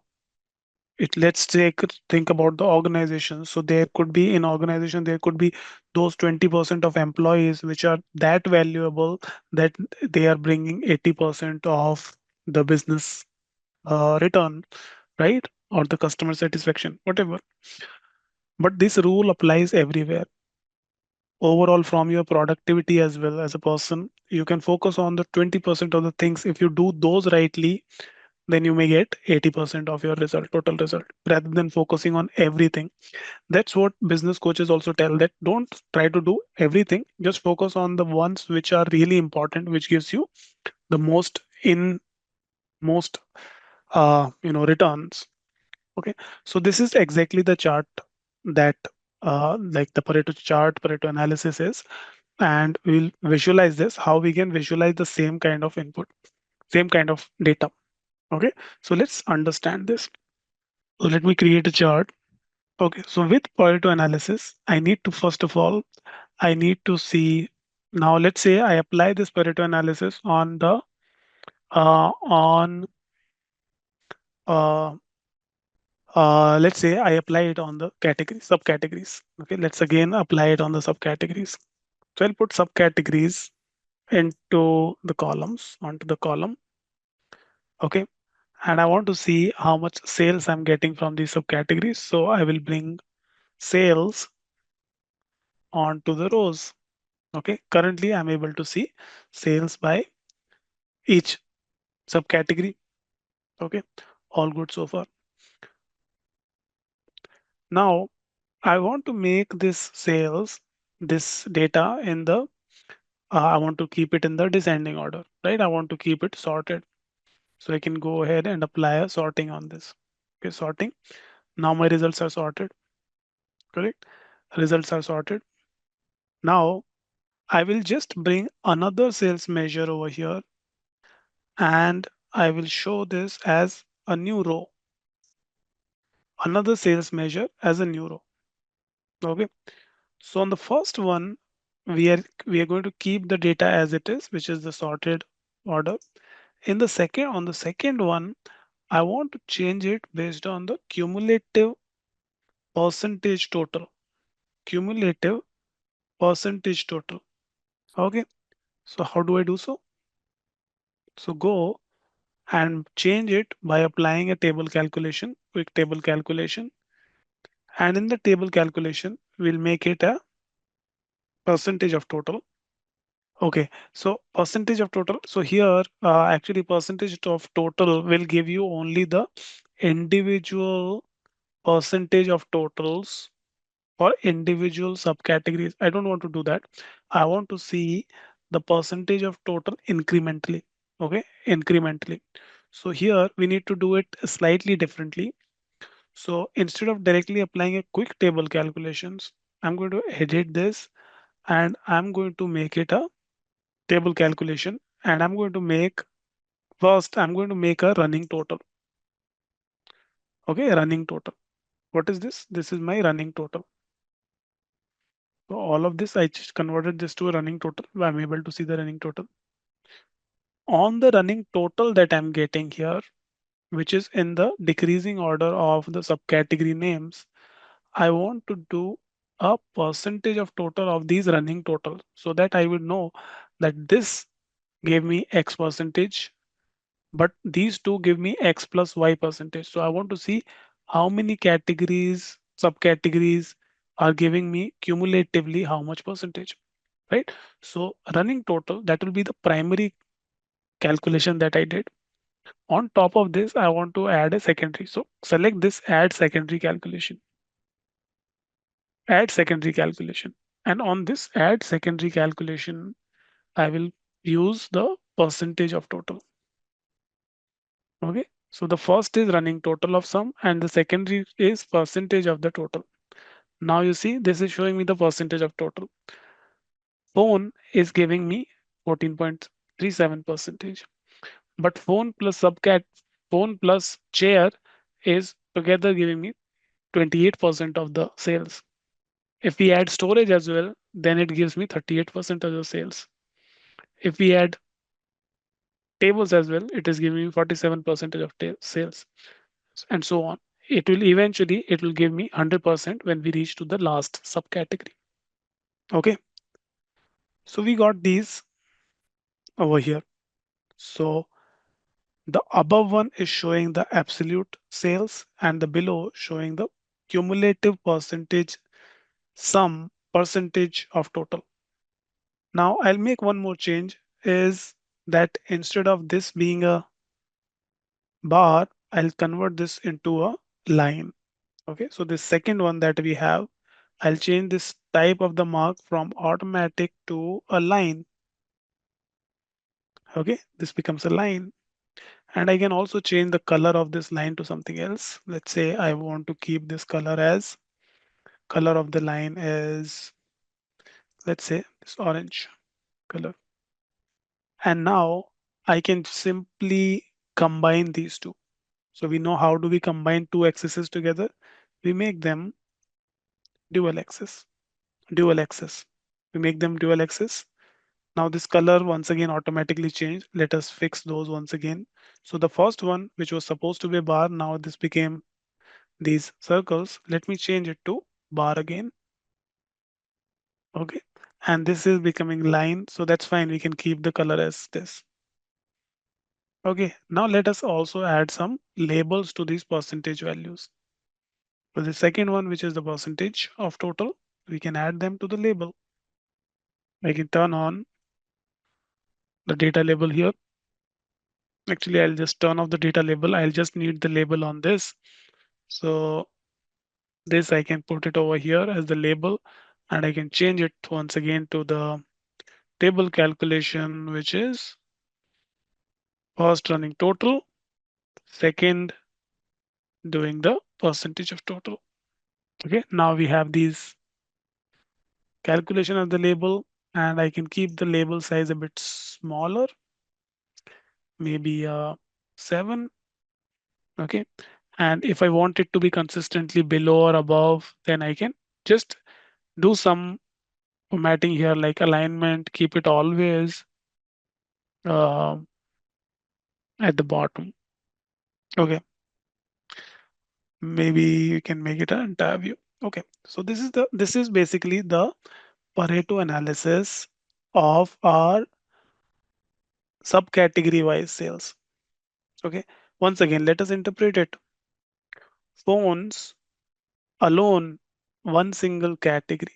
How many total categories, subcategories do we have? 1, 2, 3, 4, 5, 6, 7, 8, 9, 10, 11, 12, 13, 14, 15, 16, 17. Total 17. 17. Out of 17, phones alone is giving me about 14% of sales. What does this indicate? This indicates that, let me write it down. 1 out of 17. What is the value? 1 divided by 17. Okay, if we do it, you know, let's say I bring up Cal C here, that is about 6%. Okay, 6%. So 6%. So here it says that 6% of input gives, input means one of the categories, 6% of all the subcategories, that is one category, is giving you 14% of out. That's how you interpret this. Then phone plus shares is giving you cumulative about 29% of total output. What is phone plus share? So 2 divided by 17. Okay. So if this is 60%, then about 12% of input is giving about 29% of output. And same, if we include the first 6 subcategories, okay, so first 6, so 6 divided by 17, that will be almost 30%, 30% of input giving almost 56% of output. Okay, so if we focus on, let's say, now this can be one analogy, that if I focus on only my 30% of input, which affects 56% of output, then I can do much better in the sales. If I just focus on growing these subcategories, right? Expanding more products, doing more marketing, more aggressively sales, I may get better sales overall rather than focusing on all the others. Okay, this is what this analysis helps businesses. What percentage of input gives you what percentage of output? Okay. Here we are saying incrementally how much each subcategory is contributing to the total sales. Okay. And we are sorting the result based on the top ones first, right? And the bottom ones last. Okay. So this is result is sorted. So my sales, so the highest contributor comes first. Then the second highest comes second. Then the third highest comes third, right? So we are able to see the absolute sales of each of these subcategories in the descending order. This is one part of this visual. Second part of this is how much percentage contribution I am getting as I am increasing these subcategories into my visual, right? Phone alone gave me 14% of the total sales. But as we go to phone and chair, so as we move forward, because this is cumulative, uh, this is percentage of cumulative sum, right? Percentage of cumulative sum. So as we go with phone and chairs, then together these two give 28%. Then as we go to the third one, then together these three gave 38% of sales and so on. And you will see that this curve will always be like this, that it will have more steeper beginning. See, it will have more steeper beginning. Then it will try to flatten out as we move forward with the with the um with the categories which do not contribute much. Okay, so look at this. These after this point, let's say after this point, what all do we have here? We have these six subcategories: paper, supplies, art, envelope, labels, and fasteners. What is their contribution to the sales? Total six subcategories. Six subcategories means 30% of my total subcategories are giving me just 95.40 to 100% sales, which is less than 5% of the total sales. Six subcategories, which means 30% of my subcategories, more than 30% of my subcategories, give me less than 5% of my total sales. Now, these are six products, and then these are another six products. These first six products are giving you cumulative 60%, 64% of total sales. Okay. So there are these six products which are giving you 64% of the sales. And then there are these six products which are giving you only 5% of the sales. Now, if you are a product manager, okay, if you are a product manager, where would you rather focus your energy on? These six product or these six product? The first six product, right? Obvious that we need to focus on the first six product. These are the ones which are giving you the bread and butter. These are the ones that you should be focusing on. So that's what the Pareto chart or the Pareto rule says, that focus on the important part, even if they are lesser in total amount, but their impact is much more. Okay. Rather than focusing on everything on your business, rather than equally focusing on 17 subcategories, if your focus is more on the first six categories, subcategories, you will be able to perform better, because those are the ones which are giving you about 65% of total sales. Okay, and that is what we are trying to depict with this chart. And this can be applied to different type of data. Now let's say I just switch this data to, instead of subcategory, I'll just change it to category. So our product, just go one level down into the hierarchy, remove this, and look at this data by product. See, now this result come like this. And see once again, what does this trend tell you? This chart, that your important ones will always be at the very top. This chart goes very high, steep initially. And then when you reach almost at the middle point, then it starts becoming flatter and flatter and flatter. And Look at all these products contributing almost nothing to your business. Almost nothing to your business. These are just a waste of your time. You may even consider just stop manufacturing those products and focus on these ones which are actually important for your business. Okay, this is what this chart tells us. Okay, I hope this is the concept wise, this is now clearer. What is Pareto analysis? Why do businesses look into this chart? Now, uh, you may need help in creating this. So I'll just recreate it once again and then you can follow and build it again. Okay, how we did it. So let me remove everything and build it again. What we did, we wanted to see subcategories, a Pareto created on subcategories. Okay, so subcategory into the column and sales onto the rows. Subcategories are your inputs. Some sales is your output. Okay, all these different subcategories are your inputs and sales is your output. Now you want to see this output of these inputs in the decreasing order. So just sort it in the descending order. Okay, this got sorted. So I'm able to see my sorted result. Now, along with the sorted result, I want to see these cumulative percentage total for all of these. And I want that to be shown and on a separate axis. Okay, one keeping this axis contains the absolute sales values in the dollar values. I need one more showing the data in the percentages.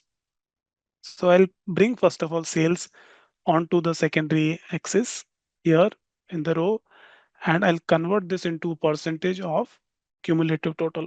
So I need to do some table calculation on top of this. Table calculations are performing on the fly calculations on this context in which this visual is created. Okay, so let's do that. So what I do here, I will first go to the add table calculation. First is I want to do a running total. Okay, so that this is all becoming running total. So one becomes its total, second becomes 1 plus 2, third becomes 1 plus 2 plus 3, fourth becomes 1 plus 2 plus 3 plus 4, and so on. Running total. On this running total, I want to apply a percentage of total value. So add a secondary calculation on top of this, which is percentage of total. Percentage of total. Okay, that's all. So this table calculation is built. We did this, and then we can combine these and make this a dual axis. So make it a dual axis chart. Now, one of them I want to show as the bar and other one I want to show as line. So the first one here, right? First one here, I want to show this as a bar, right? So this bar, and the second one, second series here, this I want to change it to a line. Okay, and on this line, I want to add label. So once again, the same table calculation I can put onto the label. What is that table calculation? Table calculation is running total and then percentage of total. Okay, and I can make this font size smaller, alignment on the bottom of this line just to make it visible clearly. And you can make it an entire view. Okay, next up, Zuldas, there is only one step in sorting. What is step by step? Just I clicked on this button. What is step by step here? We have been doing this from the class one. There is this one single button click for sorting. Just one single button. Okay. Nothing, nothing complicated here. Very simple. Okay. So I hope everyone has got it till this point. The next up is I want to create two x-axes. Okay. What the second one to show the cumulative percentage sum. So once again, add sales measure into the secondary y-axis. Okay. And on this one, click on this small drop down and add table calculation. Table calculation would look like the calculation type. First one, select running total. Okay. Keep this aggregation to sum running total, and then click on add secondary calculation. And this secondary calculation, set it as percentage of total. Okay. Make this selection to the secondary axis. So now you would see the result like this. Okay. Now we will simply combine and make this a dual axis chart. Currently there are two separate axes. We'll make it a dual axis. So no two rows, but one single row. So just select, make it dual axis. The first one, now we can see these two marks here. Okay, so first one shows the sum of sales, which is the absolute value here, the one in the orange color. I want this to be from this circle marking to a bar chart. So just choose bar. Okay, and the second one, I want to see this one instead of the circle. I want this to be a line. Now, where we have added this line, this represents cumulative percentage of total, right? This is what it is, but it is not showing that on the label. So we'll just show the cumulative percentage of the total onto the label as well. So for that, we need to first add the sales onto the label, but this will show the sales as it is, the sales as it is, the absolute figures. I don't want to show the absolute figures, so I will once again apply the table calculation on this label too. So on this label, the same thing, go to add table calculation, and first calculation is running total, and second calculation is percentage of total, and close and see if you are able to see the cumulative percentage totals here. Now we just change this placement of this, and I just reduce the font size because it becomes too big. And sometimes, let me make it entire view too. Sometimes with this bigger font, some of the labels will go missing. You will not be able to see some of the labels because it will overlap and you will not see. So I can reduce this font size. So we can go to this label formatting, click on this label formatting. I change the font size here, reduce it to 7, 7 and plus enter.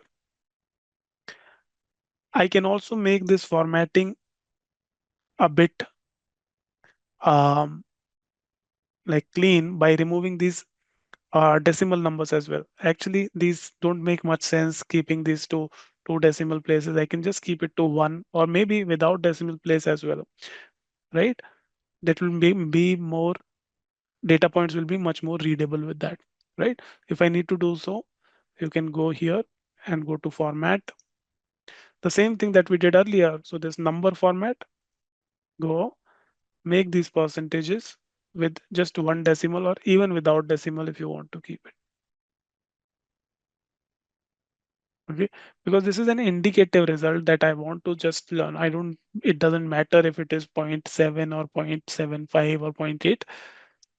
It gives you a just indicative idea of how much percentage of contribution each of the subcategory is giving, and combine in combination how much top subcategories are giving. This is called Pareto chart.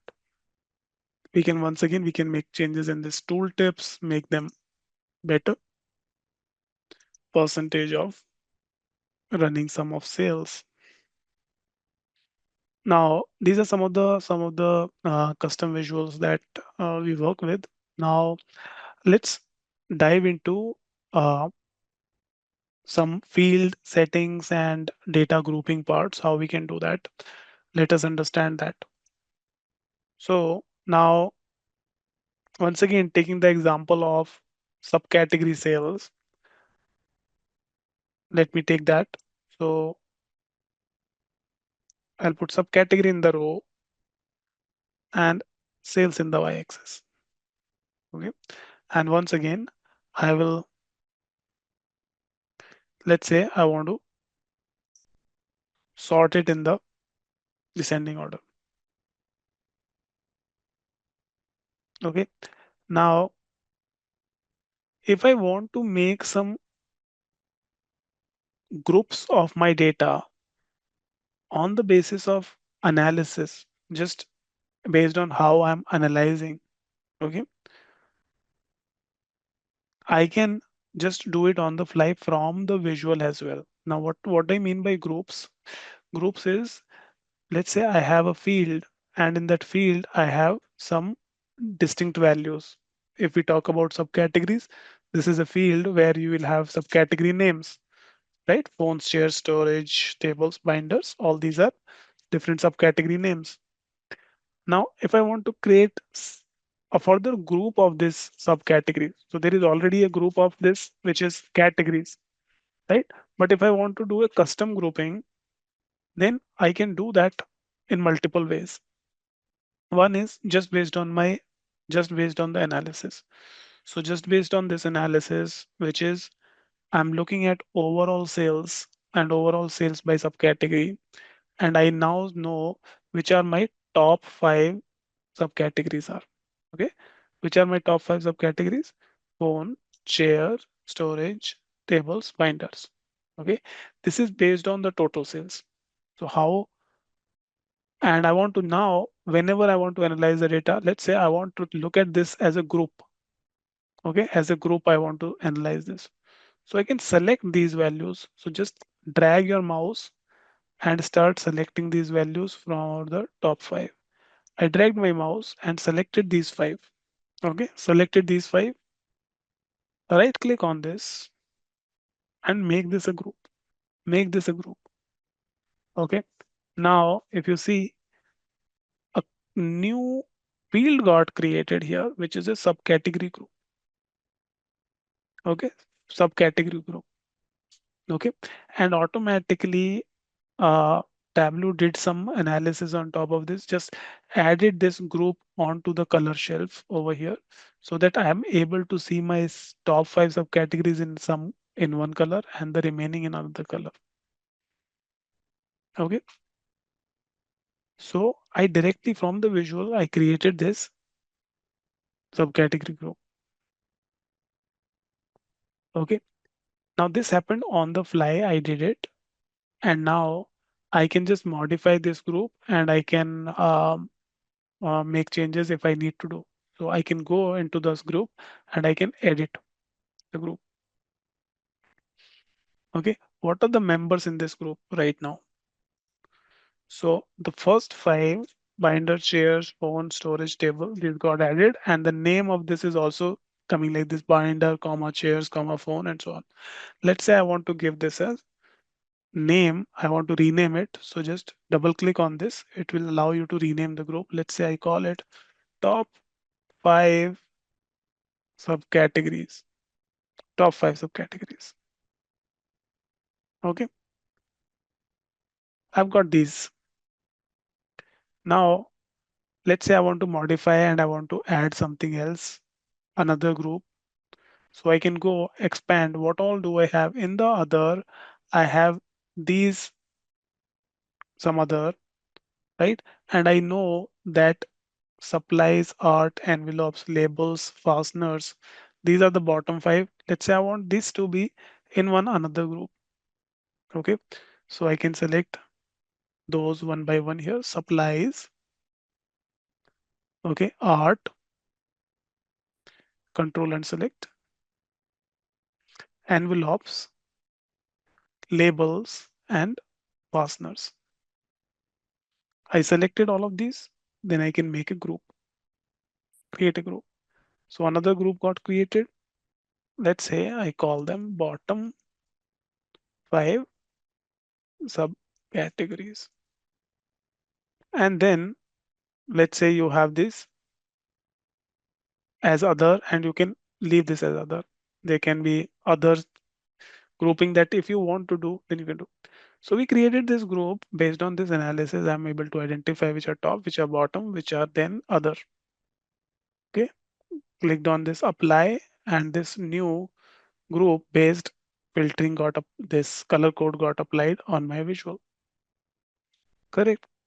Now here anyways I'm able to see this top five, bottom five and others directly on the visual.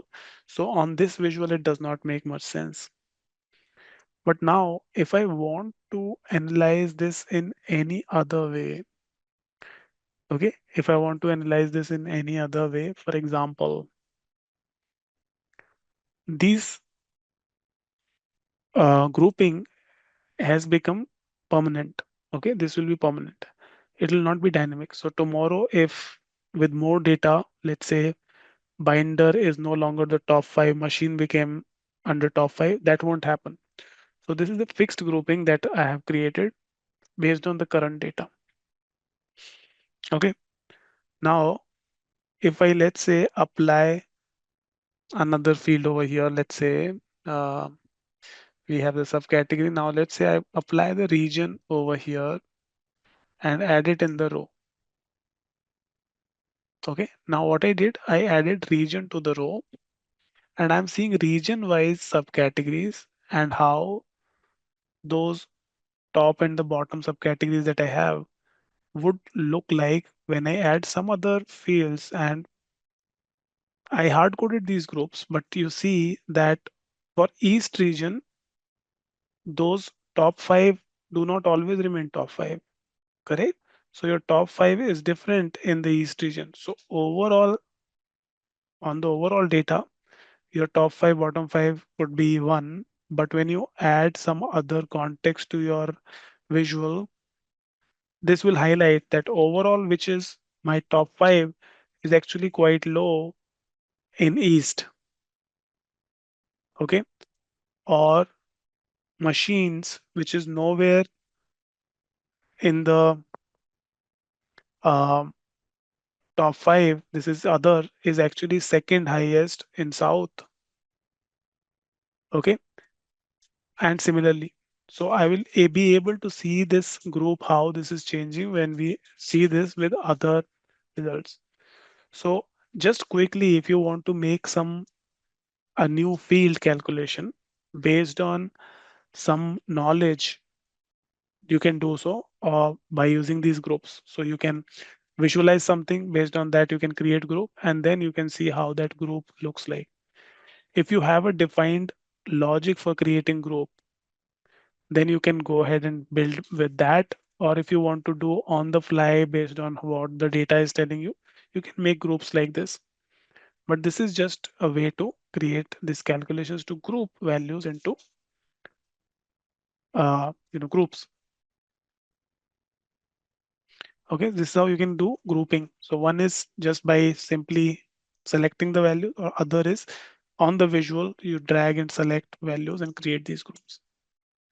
So this is group, very simple.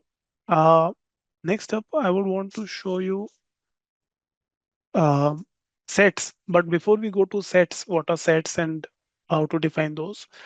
Let us first understand the filters and some of the ways with which we can apply filter to our data. Okay, so let us learn that, the filtering part. Okay, and we are going to learn the filtering based on um, different dimensions. Okay, so we'll once again take this example of subcategory wise sales to understand this with more detail. Okay, so this is these are my subcategory wise sales. Now I want to apply a filter over here. Okay, so if you want to apply any filter to a visual, you can simply drag and drop the field onto the filter shelf. Okay, this is the filter shelf. Okay, so if I want to just select a particular subcategory, I can drag subcategory, drop it onto the filter. As soon as you drag and drop it onto the filters shelf, you get this different ways with which you can apply filter over here. Okay, so there are these four different different types with which you can apply the filter over here. So first is the this simple list. Okay, so this list. If you want to just filter your result based on any of these just lists, you can just deselect, select whatever that you want. You can do that. Okay, so this will filter your result. Now, another way with which you can filter is using wildcard. Wildcard is you can apply certain conditions like if the category name matches with uh, or it contains or it starts or any kind of these uh, wildcard based filtering. So if let's say anything which contains or which let's say starts with the letter T, okay, so table starts with T, right? So we can just apply and we'll see the result only with this. Or if you don't want this to be filtered based on T, but you want to filter out anything which is based on starting with T, you can use this another one. So instead of include, apply exclude. So just select exclude. Same thing, does not start with apply. It'll just do the opposite of it. Okay. So this way you can apply a wildcard based filtering to your data. Then next you can apply some condition based filter. Okay. So you can go and apply some conditions. Conditions could be that let's say your filter is your you want to keep only the sales which are above a certain threshold value, right? So filter is filter by field, which is sales and sum of sales, which are greater than or equal to some value, right? So how much value do we have? Let's say I want to keep anything which is above 50K. Okay, so anything which is greater than 50K, apply, and we'll see only the result for the ones which are above 50K. Okay, I can do it like this condition, which is just one of the condition, or I can apply a multiple conditions. Let's say I want to use by formula, I can go and apply multiple conditions. So what would be the condition here? So I want to filter it based on the sales. So I can do something like if like condition is sum of sales, this field greater than or equal to 50K, right? And if I want to use another condition, which is sum of sales less than 100K, right? Something like this. If I want to do something like this, I can do this. So I can apply a filtering based on certain condition on my data. Okay, I can do that. And the last one, which is based on the top filter. So if I want to see only the top results. So let's say I want to see the top 10 based on sum of sales. Top 10 based on sum of sales. I can apply this and this will only show the top 10. I can keep this result sorted to. We'll see only the top 10. Okay, so you can go to top 10. You can also show bottom 10 by this.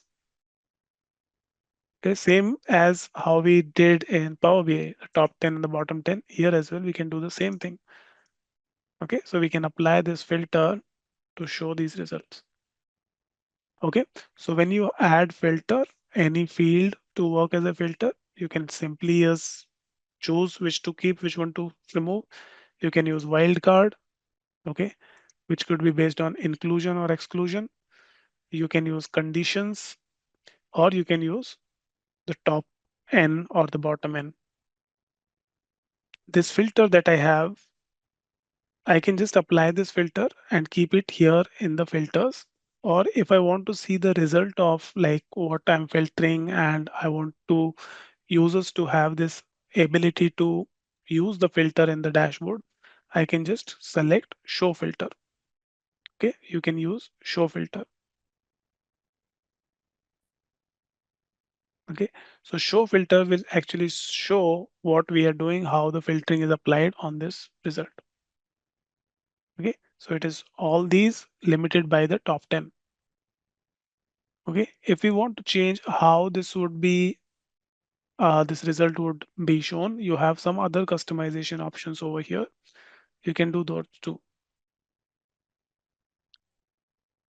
Okay, now here we have added only the subcategory. Let's say apart from subcategory, I want to see this result of top 10 based on individual region. Okay, this top 10 results that I'm seeing, if I want to be able to see this by each region, one way is that I can put region into the filter shelf, adding region over here in the filter.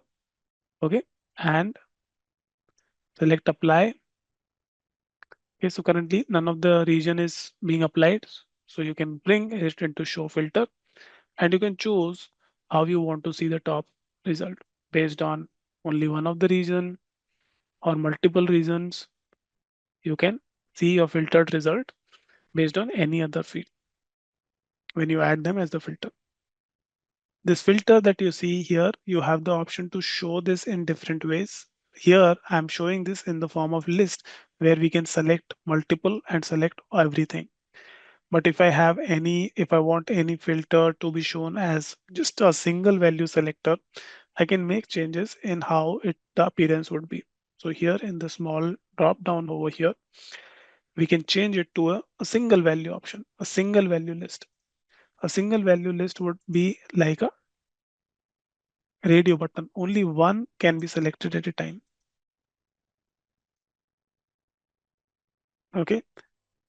Or you can have some other type of filters, like you can have some slider values, which would be more appropriate when you have some numerical data. Okay. So these are different ways, settings in which you can have your filters displayed. Okay. So you either keep for the text type of data, you either keep as this list of values, drop down, or a single value. Okay, a drop down would look like this, where you can just use this drop down and choose whatever you want to keep or you want to hide. Okay, now coming back to the part where we have created groups. So we created group here, which will be the fixed grouping of your values within a field. Okay, then you can create another type of grouping, which is called sets. Okay, sets are dynamic grouping based on some calculations.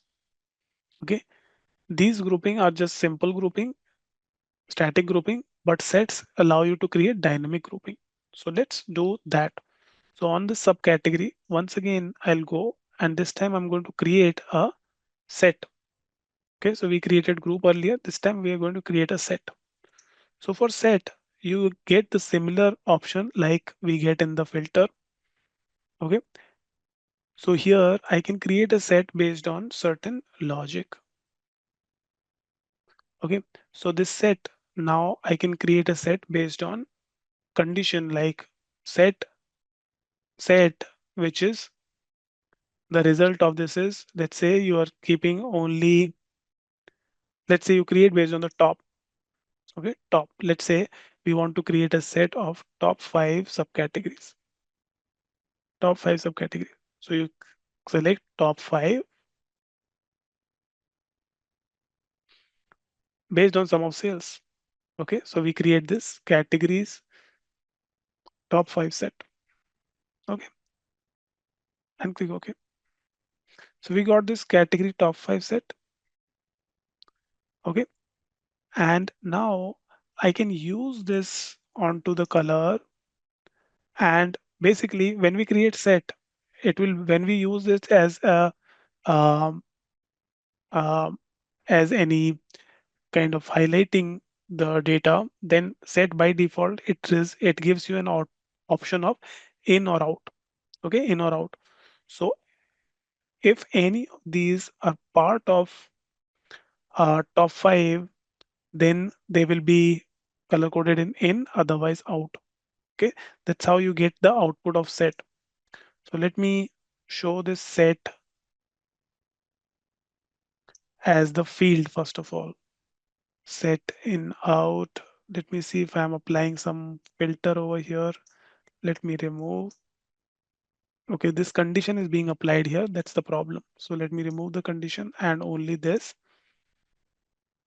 Okay, now you see when we create set, then it just lets us see whatever is part of that set or not.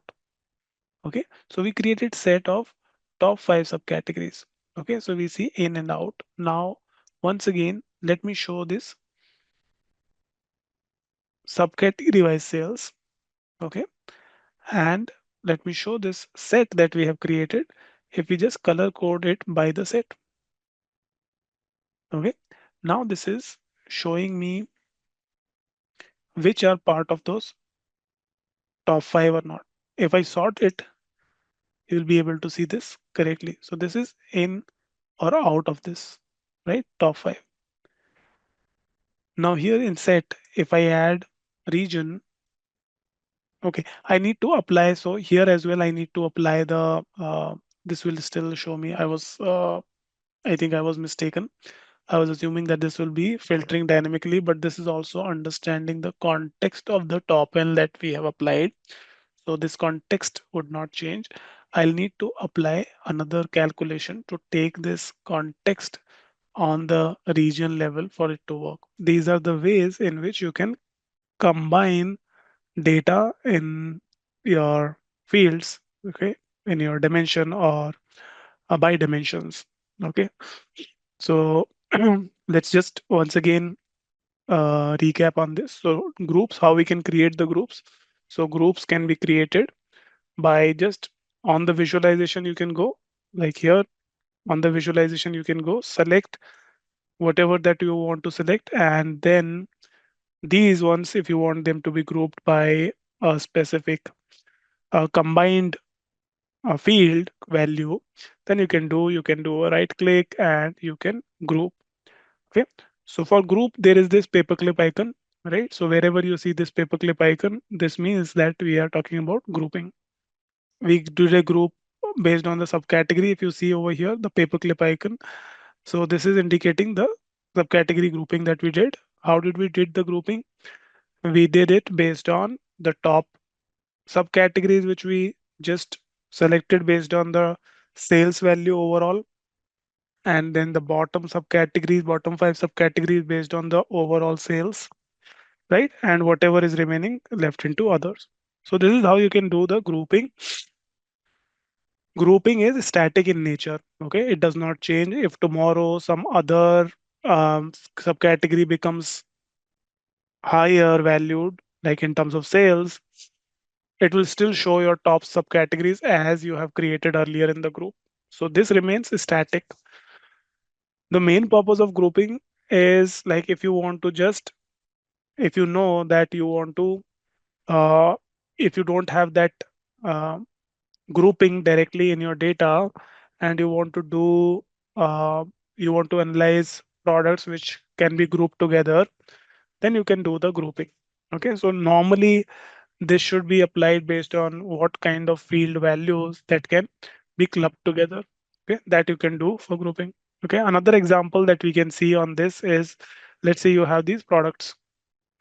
Okay, products. If you see the products, let me create another sheet here. Let's say we have these products.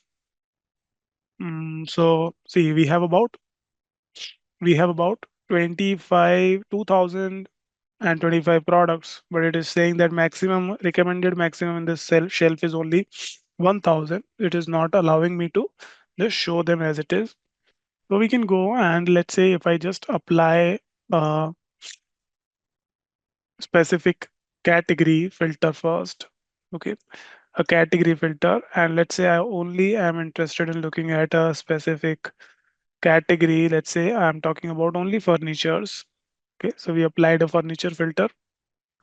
And now I try to add the products here, add all members. Let me add all the members here.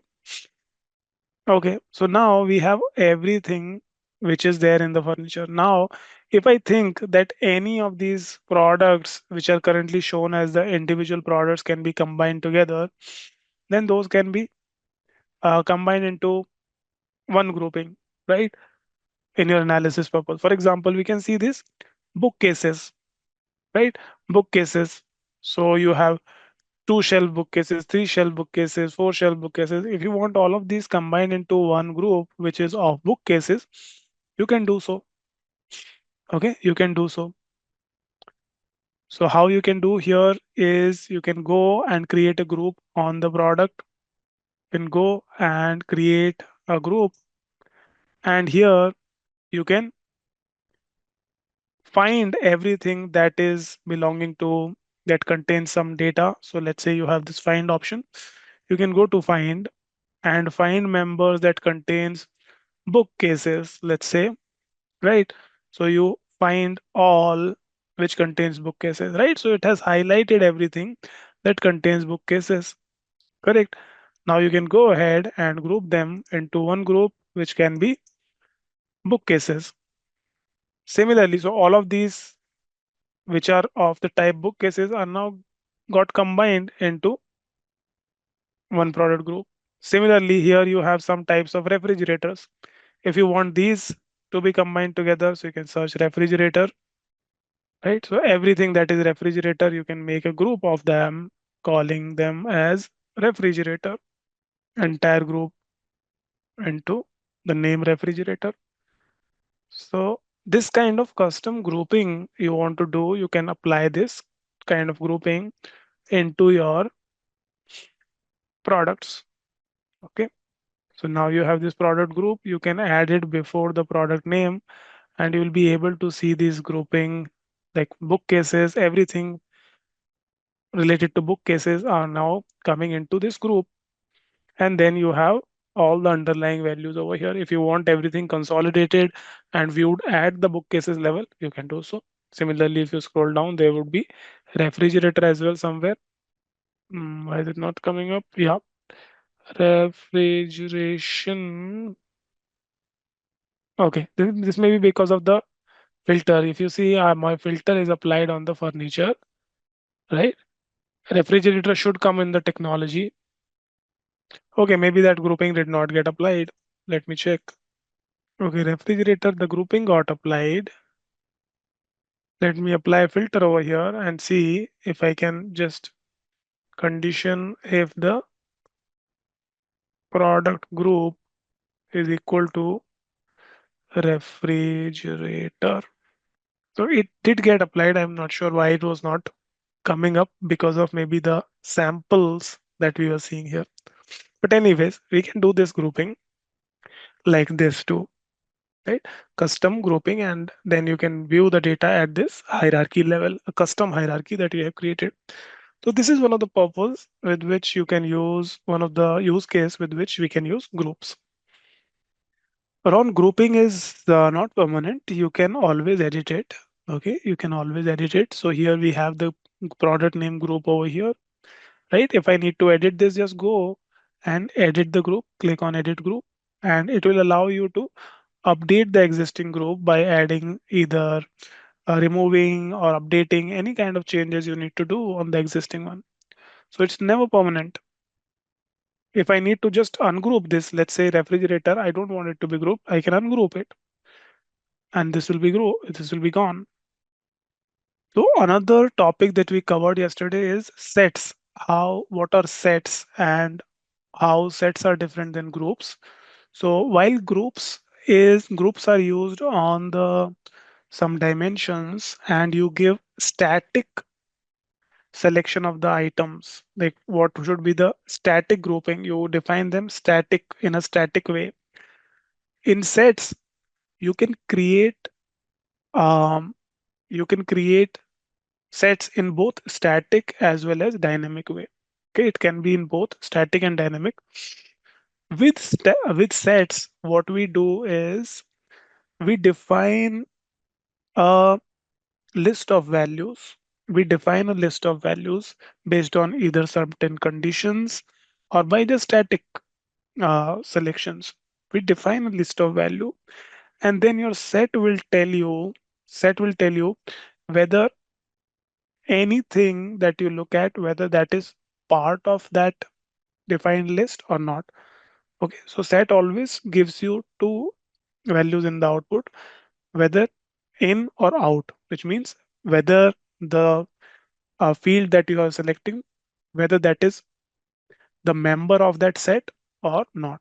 That's all. Okay, so it gives you two binary values, in or out, whether it is part of that list, any value or not. That's what it gives you. Let me show you with an example. It will be more clearer with the example how sets work. So let us create another visual over here, and I want to create just I want to see individual orders, and I want to see um, what is the sales and the profit that we see by individual order. Okay, so I'll bring sales into the rows, profit into the columns. Okay, sales here, profit here, and individual orders that I have. I want this visual to be at the detail of individual order, at that detail level. Okay, so you can go and select order ID onto the details card. What it will do, like here, all of this sales and the profit combination, this is now going to be shown at individual order level, right? Okay, so we've got this. Now we can see what is the sales versus profit correlation for all the orders, right? With this scatter plot. And within this, I'm also able to identify which are the orders which are giving me high sales, high profit, low sales, low profit, low sales, high profit, and uh, low sales and high sales and low profit. So we can see all these four values. Now let's say I want to look at which are my top most profitable orders, right? Which are my top most profitable. Let's say I choose these highlighted ones. I just select. Okay, I make this. Okay, now I have selected this. Now let's say I can right click on this and I can make a set out of this. Now this will show me that, okay, these are the six orders that I am making a set of, and these are my highest profit orders. Okay, highest profit orders, correct? Highest profit orders. Now I have applied this, I have made this set highest profit orders. Okay, now this has been defined that in this highest profit order set, it has these in or out values. So this static set, so only these six orders are selected as part of this set, which is part of this, right? Now, if I need to analyze my data and if I need to see, um, let's say I've created this analysis. Now I would want to see for each, uh, let's say, if I want to see data by some other dimension, let's say sales over region. Okay, now let me deselect this and I want to see sales by region. Okay, sales by region. And this highest profit orders that I have just created, if I make this a filter, okay, make this a filter. So this means what it did is when I added this as a filter, it only keeps me the filters which are in this, like which automatically, so we have the two values. So whichever from all the list of orders, those six orders are my sets, which should be like this set that I have created that will include those six orders, and rest of the other orders are out of this set. Okay. So what when I applied this filter, it is telling me that out of four regions, those top six orders actually came from these three regions. Okay.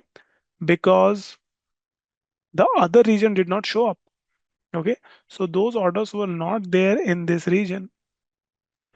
If I want to also add this order numbers over here, if I add the order ID over here next to the region, I would be able to see all those orders over here. Okay. I would be able to see all the orders. And if I put this as a filter over here, show filter, it is showing me all those six orders that are there. And we can see that all these six orders are actually coming from these three regions, Central, East, and West, not from the South region. Okay. So my top orders are actually coming from this. So this is because we have this static set and I'm able to see the value for those static set. Also, if I need to know like which customers have placed those highest orders, if I need to know that, I can do that too. Okay. Now, if the question is, let me recreate this.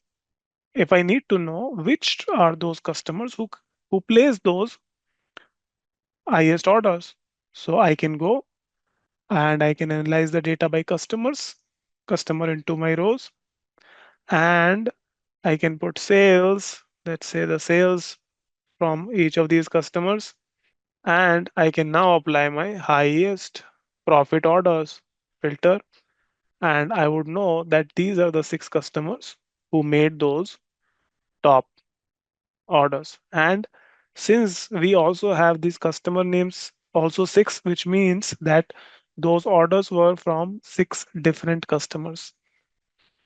Okay, six different customers place those six orders. If I add the order ID next to the customer name, I will be able to see those. Each unique order belongs to each customer. Okay. So please see if you are able to see this at your end. If you are able to see, find the customers who place those highest profit orders. Now, here we have created a static set. So I have predefined that, okay, these are the orders so far that were the highest one. But it may happen that in future, we may get some more orders which may have even higher profit than these, but this will not automatically update and it will not show only the highest as of that time. So it will static at the point of analysis you are making these sets. Okay, another type of sets which you can make are dynamic sets. Okay, dynamic sets. So let me give you an example of dynamic set. Now in the dynamic set, let's say I want to know which are my top 20 customers. Okay, which are my top 20 customers by sales, which are my top 20 customers by sales. If I need to know this, then I can create a set for this. Let me go to a new sheet. So you can go to the customer name and you can go to create, create a set, create a set. Okay. And in this set, you can put a condition here. Let's say I put a top condition. Okay. So top by field. Okay. So I want to keep top 20 customers by sum of sales. So put sales, right? And sum as the aggregation. So top 20 by sum of sales and click OK. And also rename this to, let's say top 20 customers by sales. Okay, click OK. And now my this set is there, top 20 customers by sales. This set is over here. Now, if I need to see which are my top 20 customers by sales, okay, I can put the customers into the visualization. Let's say the row customers on to the rows, sales onto the column. You can sort the result in the descending order, right? So this is whole list of customer by their sales value, correct? All I need to do here, if I need to see my top 20 customers by sales, is using this set onto the filter, drag and drop it onto the filter. Okay. Now this is filtered only for those top 20 customers. And these top 20 customers are always going to be dynamic. Okay. If your tomorrow new customer comes in, which becomes the highest customer in this, that customer will be included, and the lowest customer here will be moved to the rank 21 and will be excluded from this set. So let me know if you are able to see this top 20 customers filtered here. So whenever you need to show top results, top 20 customers, top 10 customers, those kind of result, you can do with set as well as with filters. Sally, what is almost the same thing from what? From the previous set, you're saying? No, so in the previous set, we are defining the order numbers, which are the top order numbers, by manually selecting those order numbers from the visual. So we had a, okay, that visual is gone. We had a scatter plot and we are just selecting the exact order numbers and defining them as the top orders, highest orders. But here it is based on the condition that sh- only keep those customers which has the highest sales. So here there is a criteria with which the top customers are shown, right? The set is defined with this criteria. Keep the top customers based on sum of sales, not based on the fixed names, but based on this criteria. That's why this is dynamic. Okay, if tomorrow new customer comes in which is among the top 20, that will be included here in this set. Okay, now with set, one way that you can use here is that you can filter and you can show the result for only the top 20 customers. This could have been achieved by applying a filter as well. Okay, like this filter we have applied through set.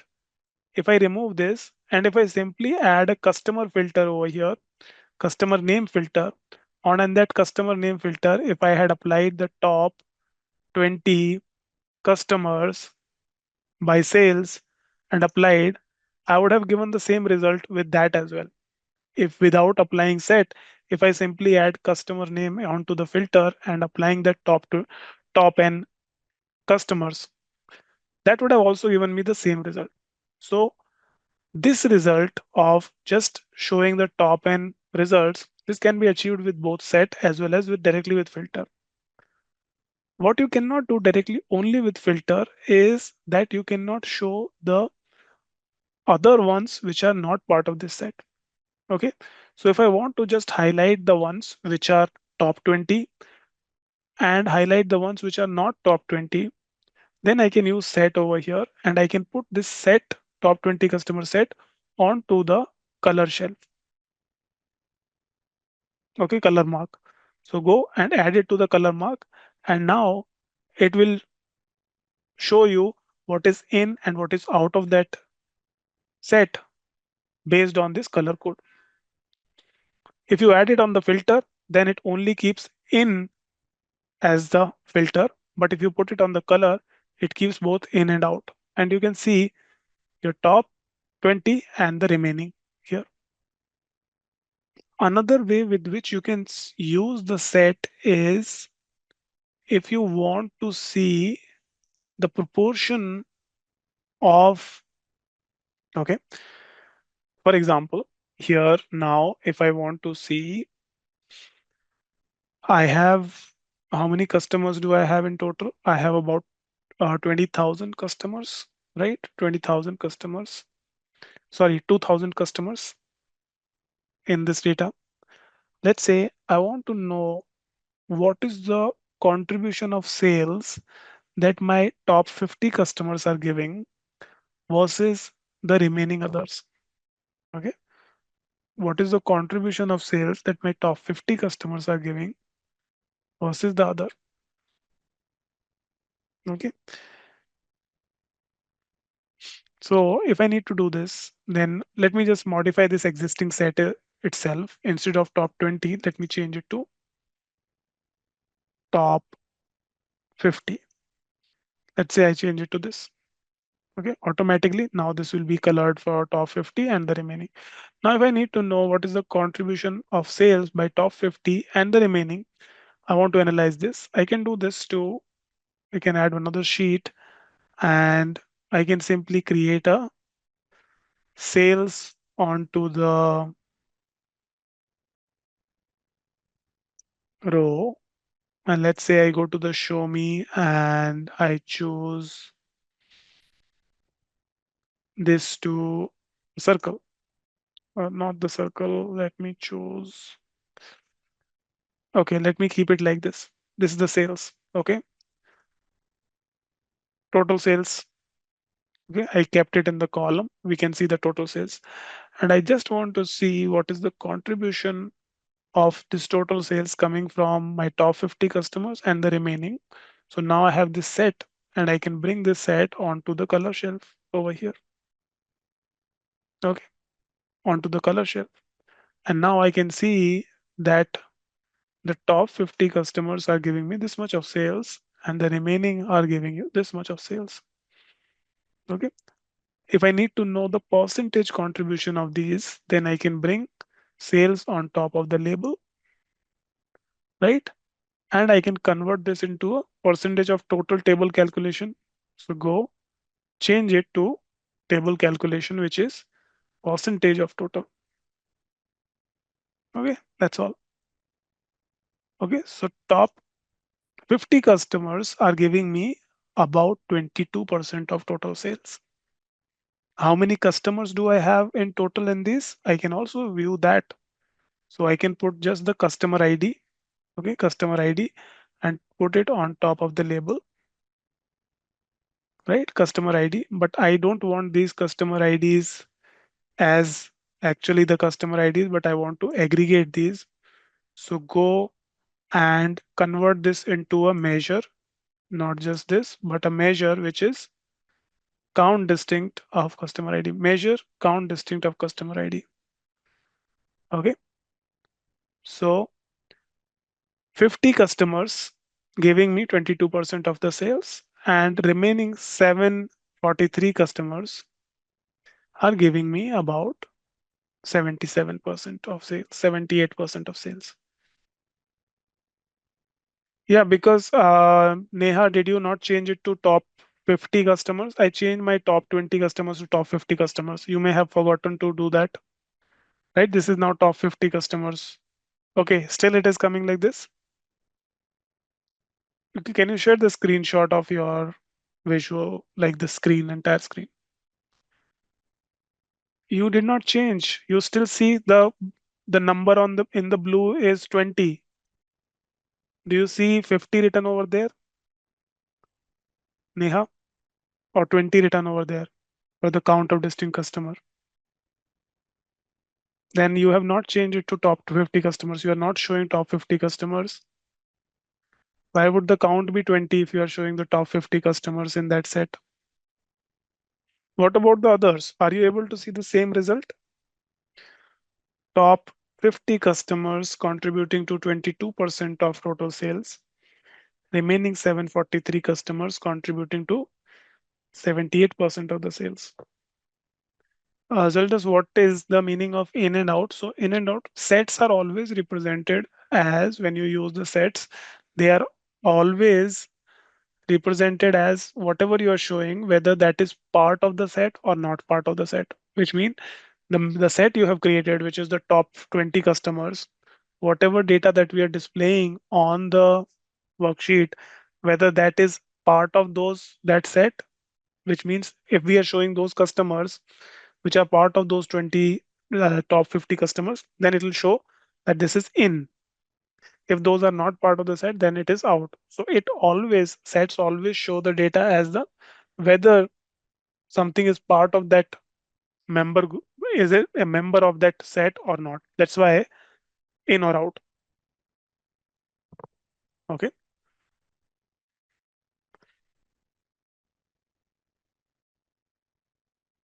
Another tricky question that many uh, in many places it is asked about set is I am, let's say I am able to see my top, let's say I am able to set 10, I'm able to create top uh, 20 customers or top 50 customers. Then is it also possible for us to show bottom 20 customers in the same worksheet? Okay, so the tricky question here is about the same worksheet, whether that is feasible in the same worksheet or not. Okay, this becomes sometimes becomes a bit tricky. How is that possible? In separate worksheets, we know we can do in one of the, you can create one filter where you show only the uh, top 10 result. In another worksheet, you apply a separate filter which is on the bottom 10. And then you can keep two separate sheets. You can bring those two separate sheet in a dashboard and you're able to show that. But how do we show this together in one view? How do we do that? So this can be achieved as well using sets. Okay? This feature can be achieved using set. Let's look into this. So I'll create one more set here. And let's say I'll keep this with the example of top, uh, top. I'll give example here with the products. Okay. So I'll just show which are my top 10 products and the bottom 10 products. I want to look at those. Okay. So we'll create the set based on the products. So here's the product name and I can go and create one set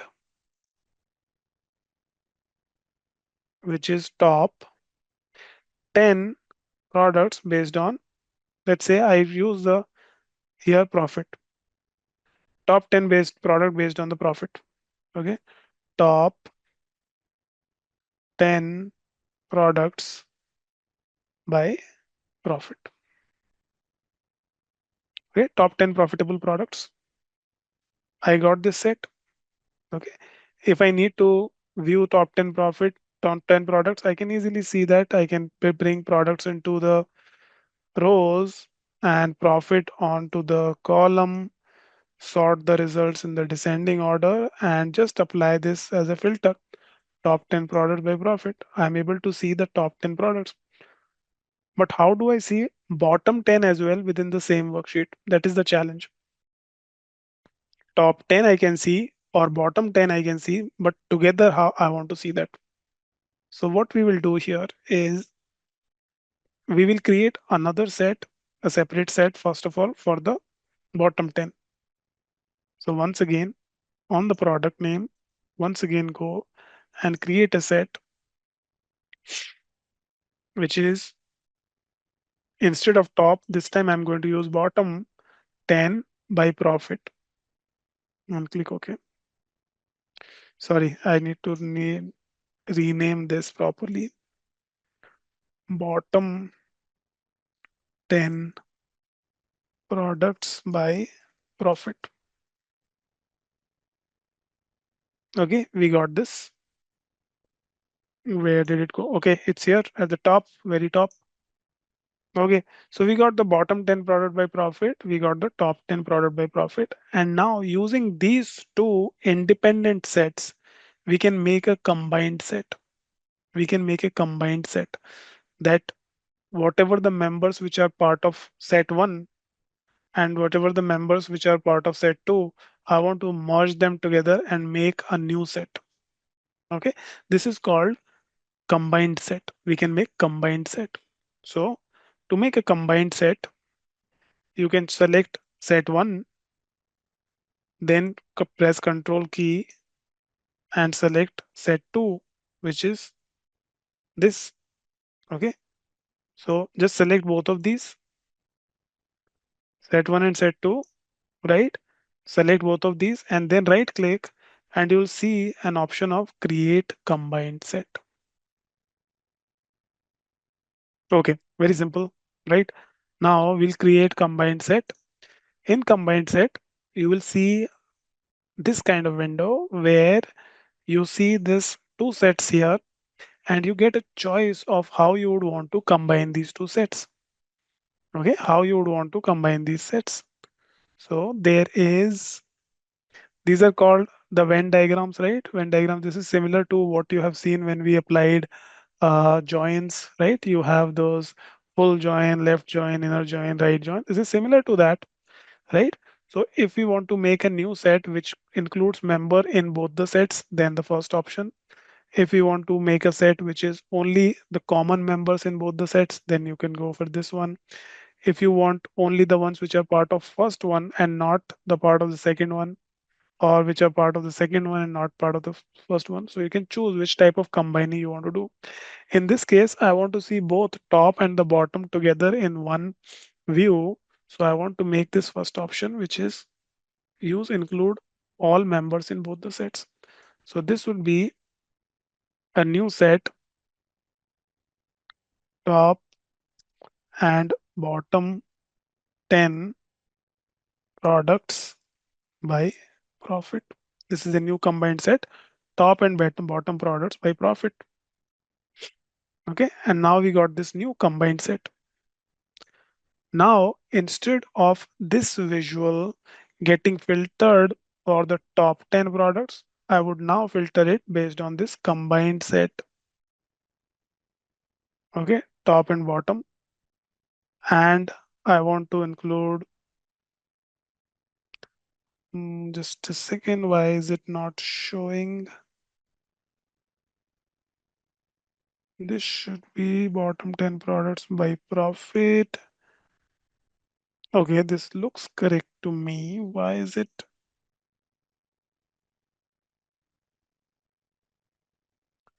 This is showing the top 10 products only. For the combined set, always remember that the combined set always work on the same dimension. Okay, same dimension. For example, we have created these two sets. These two sets are both applied on the products. Okay, if one set is on product and another is on, uh, let's say, customer, and you want to do a combining of two sets, that doesn't work. Okay, it would always be on one dimension only. Okay, remember this part. Okay, so let me save this Tableau workbook.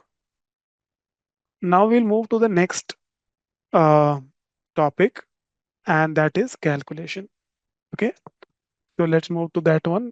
Let's move to understanding calculations in Tableau. For calculations, I want to start new. I want to open a uh, new workbook. We'll use the same data, but we'll open a new workbook just to make it a bit cleaner. So we'll save this and I'll open a new one. Okay, go to new. We'll use the same data. So just open a new one, but with the same data. So in the new one, we'll go to the data source. I'm going to use the same data, which is the sample superstore. And I'll bring the orders over here. Whenever it comes to calculations in Tableau, the calculations are always applied on a particular level of detail. Okay. Always remember this word. This is very important when it comes to Tableau. Okay. Calculations are performed at a level of detail, a level of detail. Remember this term, level of detail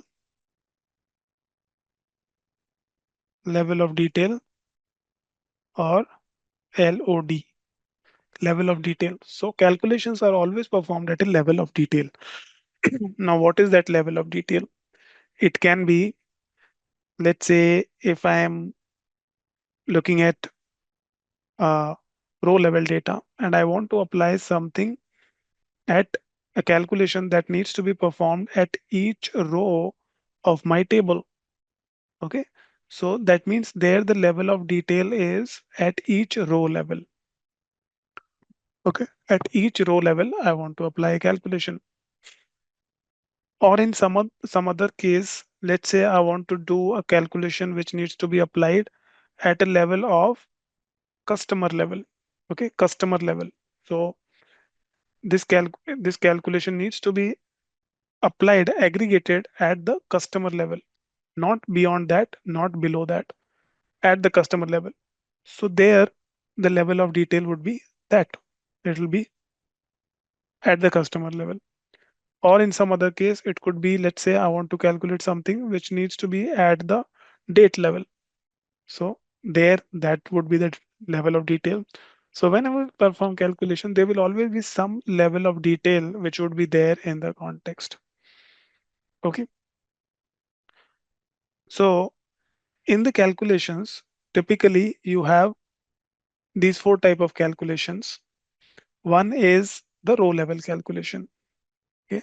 So you have the calculations levels or level of details. So one is you have row level calculation. Okay. Row level calculation, as the name suggests, row level calculations, which means if I create something, a calculation needs to be performed on each row, right? Similar to how we have row context, we have in Power BI, we have the row context, we have the all the DAX calculations, DAX columns that you create, those are all row level calculation. Similarly, you have a row level calculation here. Then the next is in the just before we move forward here, in this row level calculation, just remember that whatever that you're doing, a row level calculation that you're doing, those calculations are always resulting in storing some field physically in the data model. Similar to the columns in Power BI, you are increasing your data size, you are physically storing the data. Same thing happens here as well. So here as well, row level, which means that the calculations are saved calculations are saved in the data model, and the new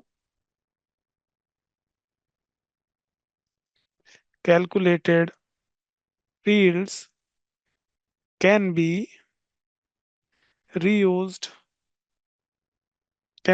whenever, any number of times whenever you want to use. So there will be a distinct field basically will be created when we do a row level calculation. Versus you have the next one, which is aggregate calculation. Aggregate calculation. Aggregate calculation, like if you are doing sum of sales, sum of profit, average of uh, average of orders, right? Count of customers. These are all aggregate level calculation. Okay, these are like sum, count, max, average, right? Those are all aggregate level calculation. These are calculations are used whenever you want to derive a new measure. When new measures are needed, or when measures, or let me put it this way,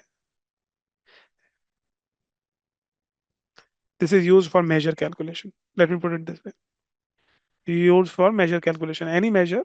So measures, you eventually, whenever you apply aggregation, you convert them into a measure. You'd want to do a measure calculation. For example, we use that customer count, right? Customer count.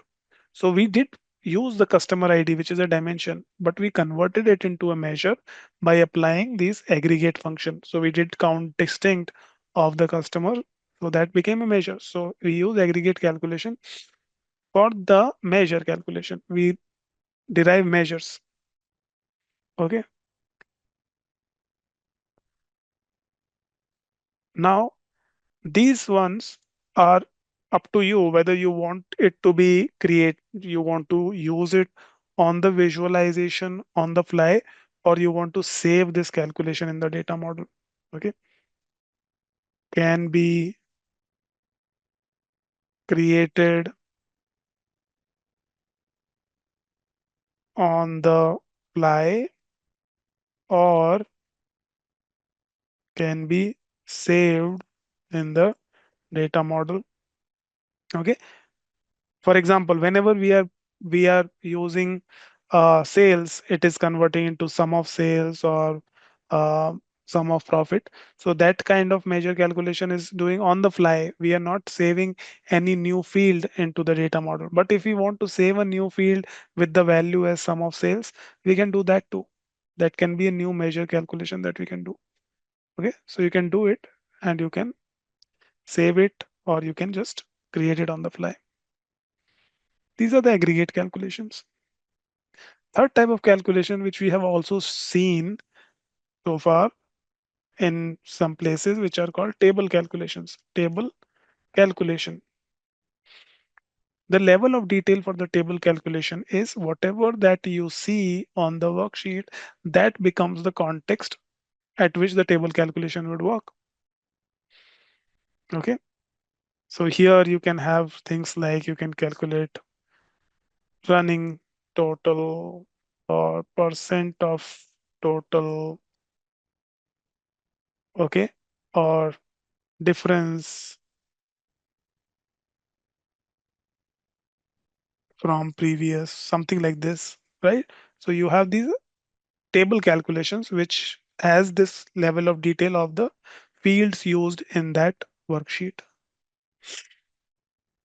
Okay. So whatever that you have on your worksheet or on your canvas, those becomes your level of detail. Canvas is the level of detail here. Okay. On that level. In the table calculations, you also have certain functions which are not available directly on the quick table calculations.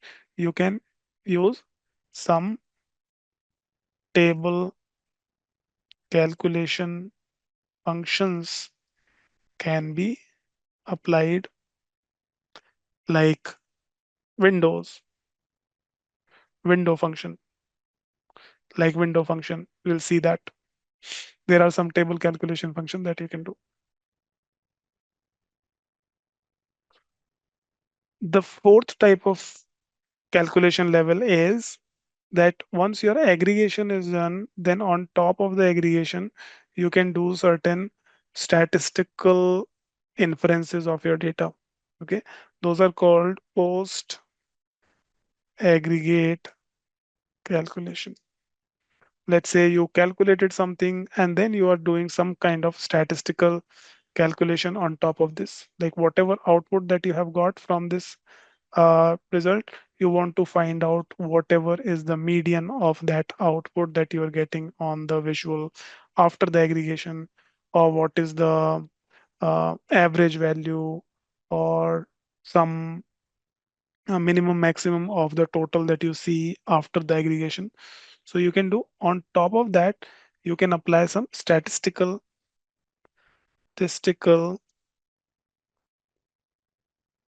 calculation on top of the aggregated calculation that you see in your canvas. Okay, so these are the few calculation levels that we do: row level calculation, aggregate calculation, table calculation, and then you can do some post aggregate calculations too. Let's get started and let's look at some of the examples of the row level calculations. Okay, so in row level calculations, now looking at our data, we want to create some row level calculation. Now I want to calculate a calculation which is simply very simple. I want to calculate what is the, let's say we, if you remember, we did the, let me go back to here. Now, let's say I want to calculate, um, let's let us say that we have in our data earlier we had done the split column. We learned how we can do the split column directly in Tableau, right? So you have this option of split column, correct? So on any column, let's say you have this customer name. Okay, you want to do a split column on this. You can do a split, right? Similarly, so what did this split did? Okay, let's say I do a split column over here. Okay, what it did is it generated two columns, one for the first name and another for the second name, right? We got this first name and the second name. These two are calculations, okay? And calculations can be like here we are able to see those calculations by this equal to sign before this type, whether it is a measure or at a dimension, but there isn't this equal to sign too, okay?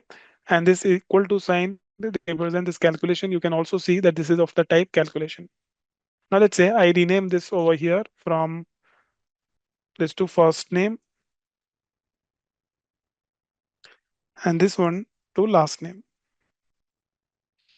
Okay, first name and last name. We got these new calculations. If we go to the sheet, we have these new calculated fields, the first name and the last name now coming over here. And if I want to know exactly what calculation was applied over here, I can go and see what is the calculation by go to this drop down and see in the edit. So any calculated field, if you go to edit, you will be able to see what calculation was exactly applied here. And the calculation was this. It used a split function. Okay, it used a split function. What does split function do? So of course it splits the text value into multiple parts. So it uses the first parameter is which field you want to use for this for doing the split. Then it asks for within this which is the delimiter at which what is the criteria upon which you want to split. So here we specify the delimiter, which is at the moment, which is the space. And then on which occurrence of this delimiter you want to split. So the first occurrence of this delimiter, based on that, I want to split. Okay. So this is how we can see this formula over here. This is the calculation. Okay. Now let's look at some other row level calculations here that we can apply. So I want to do in my data, let's look at the data once. So if you want to just quickly look at the data, what all do you have um, in this data? You can go to this view data over here, this small uh, icon over here, and this will let you see your data over here. Okay, view data. Now in this data, I have the sales. Okay, I have the sales and I also have the discount. Okay, I have the discount. Now, if I want to calculate discounted sales, what is the discounted sales that we got? Okay, so this is the sales, but I want to know what is the discounted sales that we got. So I need to do a row level calculation here. So I want to see at each row level, what is the discount that is being applied. And this discount, if you see, this is in actually percentages, but it is shown in number over here. If you see the value of this, um, which is if you describe this column, you will be able to see the value of it. We learned about this describing part too, to data source, this discount. Let's go and describe this. Okay, describe. Okay, so this shows that the minimum value is 0 and the maximum value is zero point 0.8. So this zero point 0.8, you will not provide a, you know, 8 80 cent of discount. That would not be the case. So it has to be percentage. So minimum 0% to 80% you have given discount in your orders. Now let us calculate a new field, which is a discounted sales. So go to your sheet. I want to create a new calculated field. Go to this drop down over here. One way is that you go to the small drop down and create a calculated field. Go to this drop down, go to create calculated field. Okay, it'll open a calculation pane over here, window of calculation. Okay, I want to calculate discounted sales. Discounted sales. Discounted sales is, I need to use the field directly, the sales field. So just start typing sales and it'll give you the this again. The intelligence feature will let you give you the fields or the function name as you start typing. So I want to use sales field. Okay, sales field, and I want to multiply this with 1 minus discount field. Okay, so sales multiplied by 1 minus discount, that will give you the discounted sales. So let's do this. Click OK. We got this new measure here, which is discounted sales.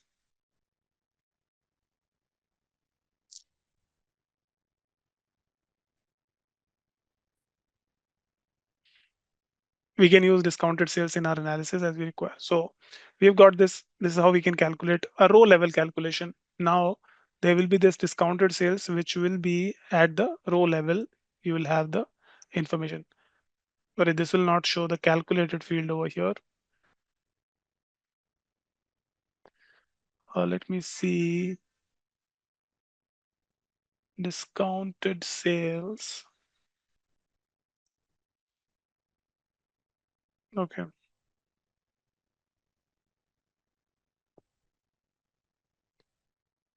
This is, this could be sorted.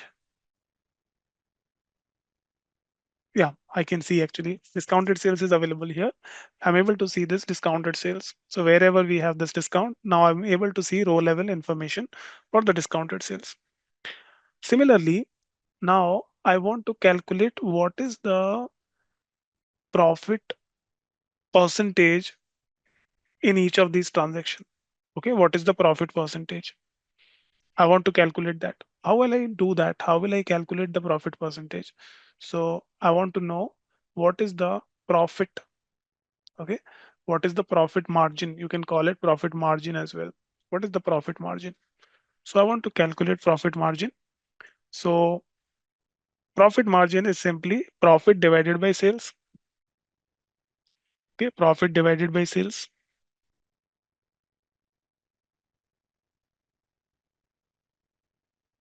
Okay, now I've got this profit margin.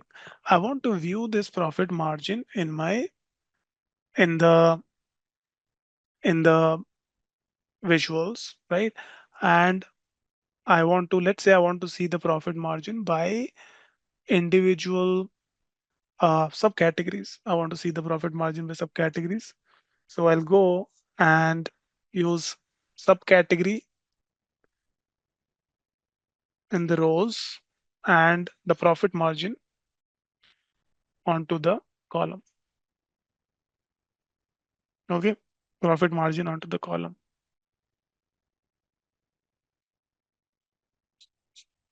and sort it in the descending order and put the, let me keep it like this. Okay, so this is how I'm getting the profit margin for each subcategory. Can you all do it? Can you all create it? Let me know once you have done it. Okay, now here this calculation that we have done, there is a big problem here. Can you all see what is the problem? There is a big problem here. What is that?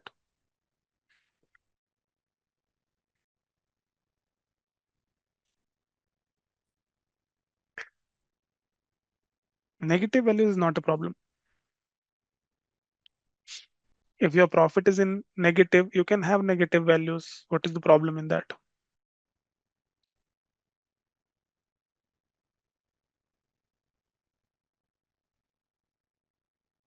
Okay, Neha, got a point. Profit margin is not shown in percentage. That's correct. What else? Anything else?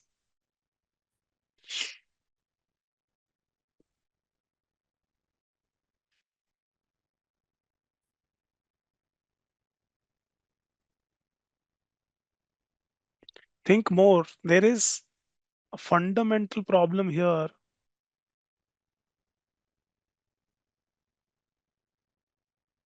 Very big problem. You're talking about very minute things. There is a very big problem here.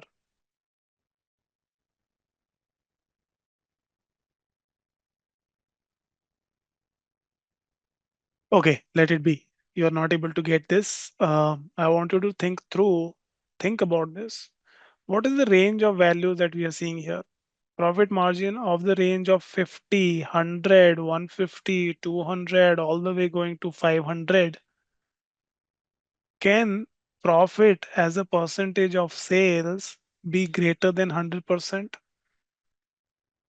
Is that even possible? Can profit as a percentage of sales, can you get more profit than the sales that you got? Is that even possible? Okay. So that is the biggest problem over here, that we are not showing the metric correctly over here. What we are doing here is for each row, we are calculating the profit margin. Okay. Something like this. So for first row, your profit margin is, let's say, 80%, or we write it as 0.8. For the second row, it is coming as 0.4. For the third row, it is coming as 0.2. Okay. And the fifth row, it is coming as, let's say, 0.5. What we are doing here is eventually we are showing sum of profit margin. So in the output, we are just summing all these values, zero point 0.8 plus zero point 0.4 plus zero point 0.2 plus zero point 0.5, which is adding up to about 1.9, right? 1.9. This is coming around 1.9. Okay, if my math is correct. So this is not how you should be aggregating it. Okay, if I, so sum will give you this. What about average? Should I do an average? Would that give me correct result? If I, instead of doing sum, if I do an average, what will be the average of this? Let's say if I do average, okay, so average would be 1.9 divided by 4. So average would be around point, um, what would be 7.5 or 9.5?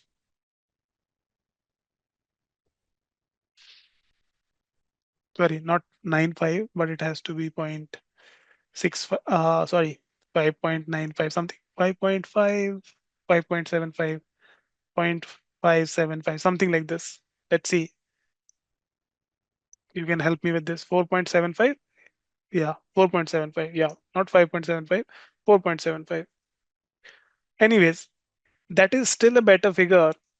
That is still a better figure than this value, right? Because 4.75 is still closer to my actual profit margins that we have. Okay. So if I convert this from sum to average,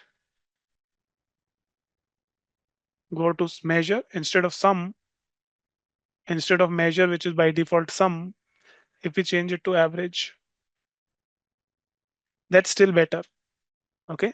Now this is showing at least in the proper ranges. Okay. At least it is coming in the proper ranges. Is it still correct or not? We'll figure this out. Okay. I think that it is still not correct. Okay. Think about this. Still, it is not correct because we are still doing an average of the values, but these are not truly the actual profit margins for the subcategory level.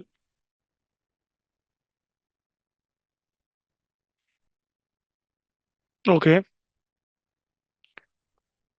So, Zaldus, you're saying that we need to do it from the total value, total profit divided by total sales at the subcategory level.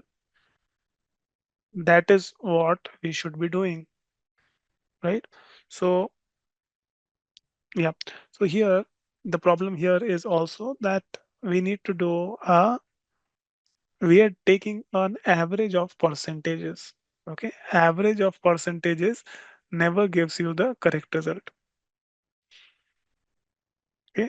So we are not supposed to do an average of percentages here.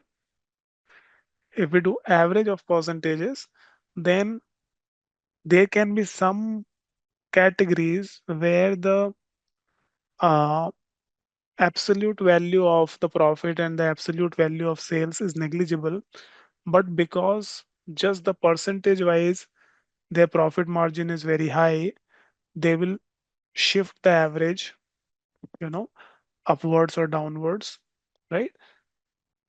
Okay. Let me show you like explain you this with an example. Let's say for the category, let's say tables category, we have three rows of data. Okay, tables. First having profit of 50. Okay, let me write it like this. Or let me okay, let me category. Okay, row, profit, sales, and profit margin. We have these, let's say these are the data that we have. Let's say we want to only analyze the data for only tables, and I want to see for row one, let's say row one, profit is 80. Okay, sales is 100. So what becomes my profit margin? 80%. Okay, 80%. I have another row, once again tables. This is row two, and I did here my profit is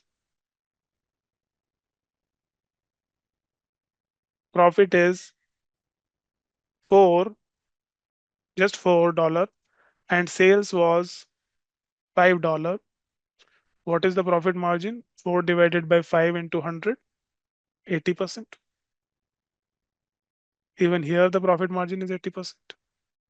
Okay, let's take a row, another row, tables, row 3. Okay, here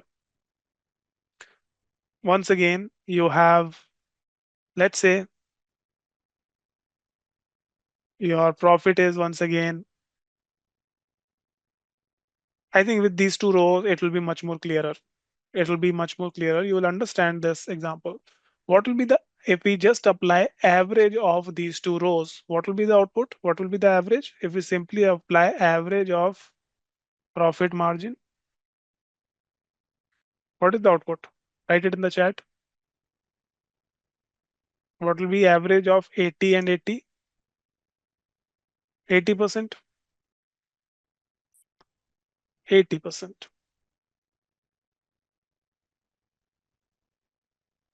Okay. But the true profit margin of tables is sum of profit divided by sum of sales. Okay. So it should be 84 divided by 105. Okay, 84 divided by 105. So here it would be, actually here also it will come quite close to 80% only. I probably should have given another example like this. If I had taken, let's say I should have given this example. Okay, this will be much more clear. If I had $1 of profit and by this sales, it would have been 20. Okay, this would have been 20. What will be the average of this? Average would be 50, right? 80 plus 20 divided by 2, right? And here in the sum of sales and sum of profit, here it would have been 81 divided by 105. What will be that? That will be around 80 only, or 79, correct? 77, Julius, perfect. Now which one is correct, 50 or 77? Okay, it is 77 which is correct. And what we are showing in this visual, we are showing 50 in this visual, correct? Because we are simply taking the average of each row level value. Okay, so whenever you apply any calculations and you see those calculations in the visuals, always remember what is the level of detail at which that calculation is applied.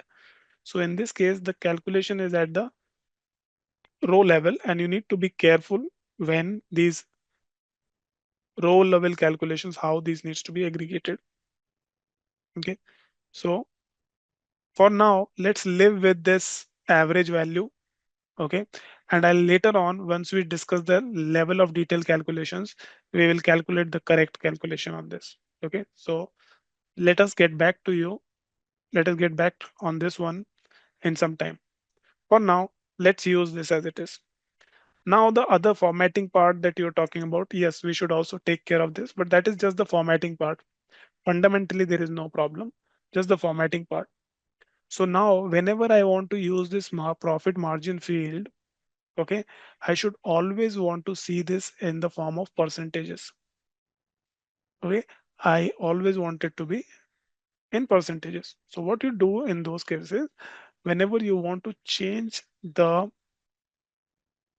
uh, property, the default property of that measure, what is the, in what aggregation it should show the value. Okay, you can apply, you can change the default property of that measure. So how you do, go to this small drop down, okay, and go to default properties. Go to small drop down, go to default properties. In the default properties, go to the number format, okay, and change its format to percentage. And you can keep 2 decimal places, that's fine. Okay, now this will be in percentage. You can add the label on top of these values. They will always come in percentages.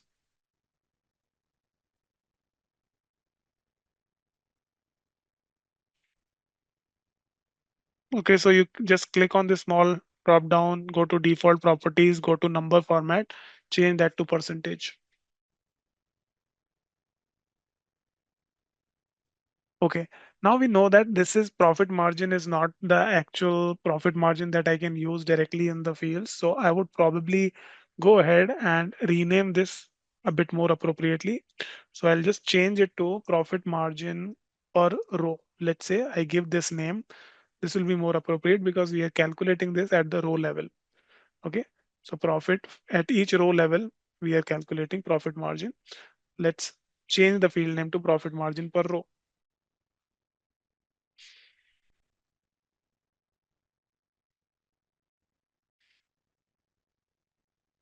Now I will just make some, I'll show you some of the formatting here that you can also do when you have to display anything related to the profit margin. The ideal way to show these, we'll also work on showing these figures correctly. But whenever you show only the profit margin, it is ideal that you also show the what is the sales value Okay, the sales value that you have. So you should always think about those details. You can add sales as well onto the label. Okay, you can add sales as well onto the label, and you can add the profit margin onto the label too. So both you can show on the same label. Okay, and this one, instead of sum of the sales, we will once again change it to average. Okay, so we are showing the sales and the profit margin over here. And let me actually, this bar would be better to show with the sales. I'll just change it and show sales instead of the profit margin, and sort this based on the sales value. Okay.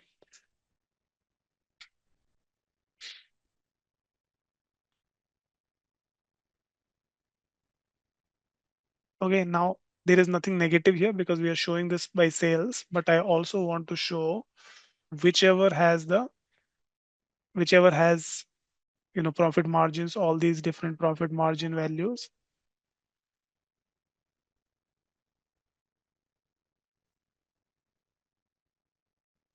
Okay, and I will simply also color this with the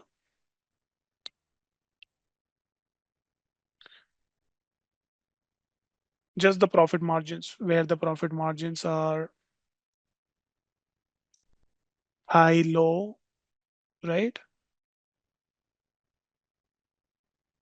Those kind of detail.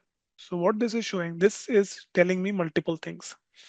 Okay, this is telling me that there are there is phones, chairs, and storage having the higher sales. But when it comes to the profit margins, then paper, envelopes, labels, copiers, those have higher profit margin as compared to phones. So they have better profit margins as compared to the ones which are having high sales. Whereas tables, binders, machines, they have very high sales, but they are loss making. They are loss making subcategories. Although we are selling more, but we are making loss in those.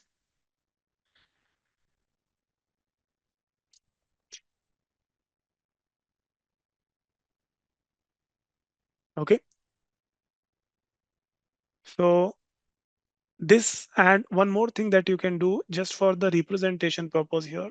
We added sales and the profit margin onto the label, but this label is not visible for all of these. And the reason why this label is not visible, because when we added both of these labels, they are coming one below each other.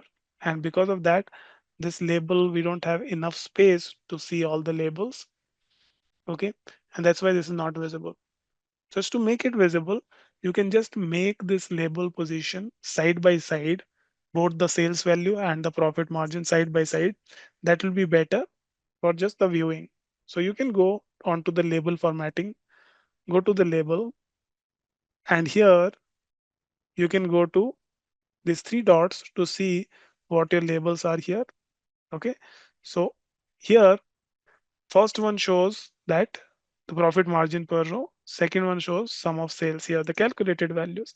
I can go and change this position of these in one single row to make it visible. So I can copy the sum of sales from here. Okay. I can click on the first row and add maybe a divider, and I can paste this sum of sales before this. Okay. So something like this. They both are coming in the same row now. And I'll also reduce the size of these, both of these, to 8 and click apply. Okay. And now see, both of these are visible in the same row. Okay. So let us look at one more row level calculation. So we started looking at the row level calculation. We'll look at one more row level calculation here. So we have here data for orders. Okay. And we have information like when the order was placed. So we have the order date, and then when the order was actually shipped. So we have a ship date. Okay.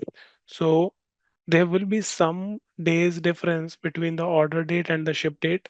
Normally, the lesser the days it takes from order receiving to ship, the better it is for the businesses. Okay, so businesses always try to work on this efficiency, how early they can ship the orders which is received. Okay, so this becomes a very good metric to measure the overall operations efficiency of the supply chain department.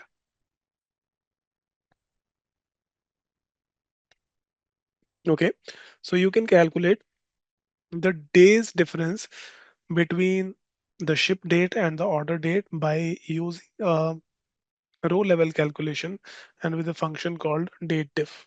Okay, so we'll create a new calculation here. My calculation would be create new calculated field. Here it would be, let's say I call it days to ship. How many days does it take to ship? Okay, so for days to ship, I will use the function here date diff. Okay, date diff. Now here I've started using this function and it tells me some information about this function date diff. So this requires a date part, then the start date and end of the date, and then there is an optional start of the week parameter. Whenever I need to use any functions in the calculations and I want to see more details about the function, you can see there is a small arrow at the end at the right here. You see this small arrow, okay, in this calculation window. If you click on this arrow, you will be able to see additional details here, and you will be able to see details about the functions, all the functions that are there, as well as the function that we are using, that we have selected right now, and what all details, like the parameters and some details about this function. So this returns the difference between two dates when the start date is subtracted from the end date. Okay, the difference is expressed in the units of the date part. So you define what units you want to keep in the date part, and if the start of the week is omitted, the week start day is determined by the start day configured for the data source. Okay, so basically here is an example. If I want to see date diff in the form of months, I can put a start date, I can put an end date, and then this day start of the week is an optional field. Okay, so let's calculate the days difference here. So date part, let's say I want to see this difference in the form of days. So I can put day in the date part, day in single quotes. Then the start date is order date, the first date, order date, and the end date is ship date, the second date, ship date, and I can close my function with this much. Okay, so calculate this measure days to ship using this formula. Let me know once it is done.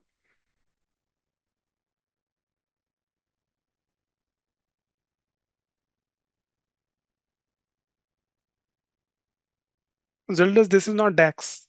Okay, this is Tableau's own formula language. Okay, this is its own formula language. This is not DAX.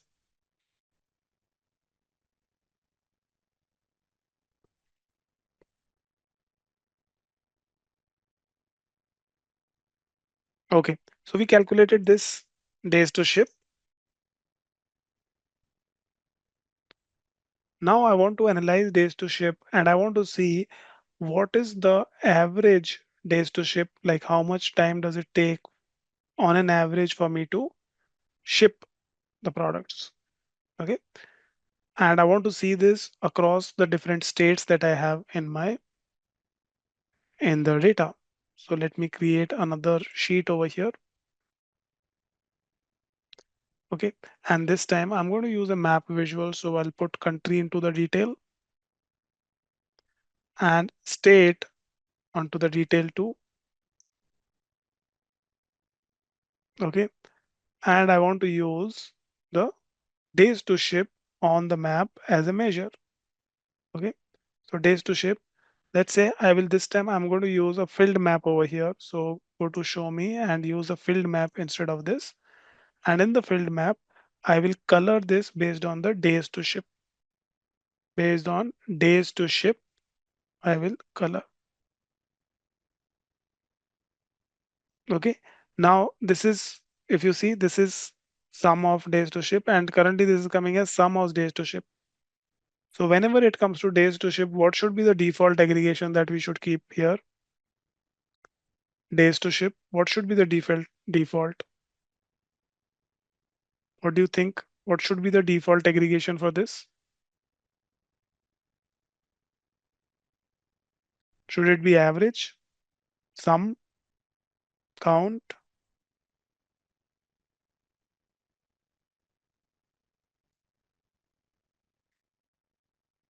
Days to ship, what should be the default aggregation for days to ship on the data?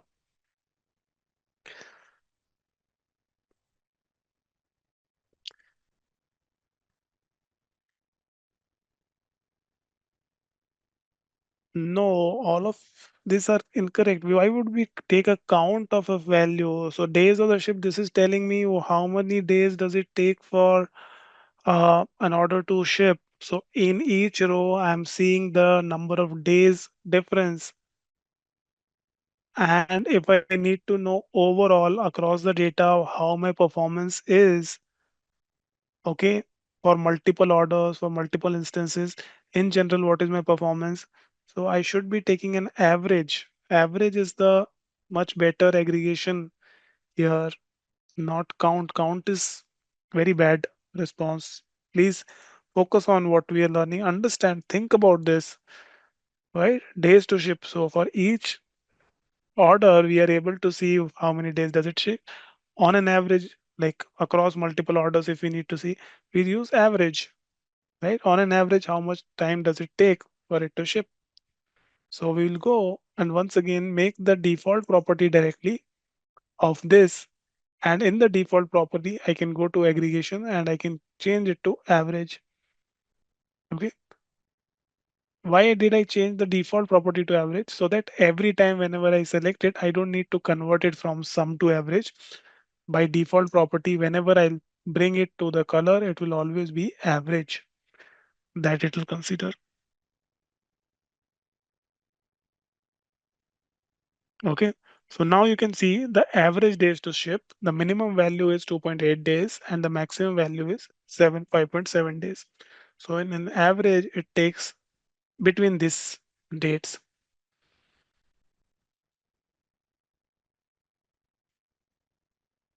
Okay. Now, whenever we use this color coding, right now we have used this color coding, and normally the color coding will by default will come in this gradient range, which is having the lighter color with the lower value and the darker color as the value increases. But here in this metric, average days to ship, what is a better number? A lesser number or the greater number? Low value of days to ship is better or high value of days to ship is better? What is better?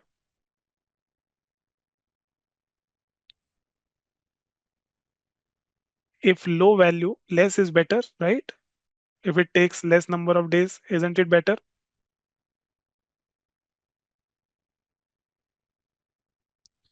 Okay.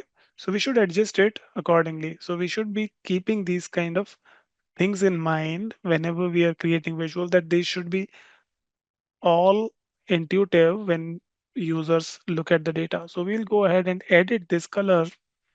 Okay, we'll go ahead and edit the color, and in the colors, we will just switch this from um, just switching it, and we will make it, first of all, we'll choose some other range here. Let's say we take a range of from red to green. Let's say I want to keep a range from red to green. Okay,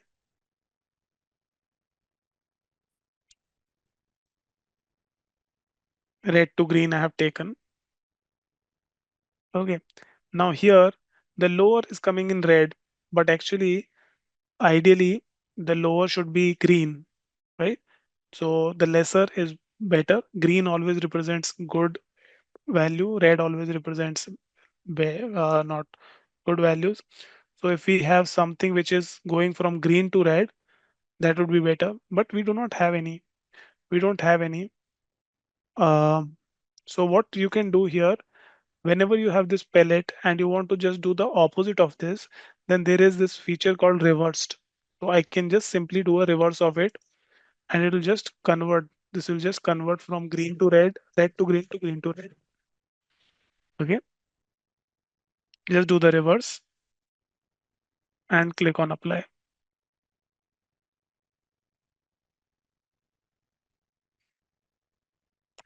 and click OK. Let us also display these values onto this map as well. So we will bring this days to ship as well as the label here. And maybe I'll just reduce the font size a bit.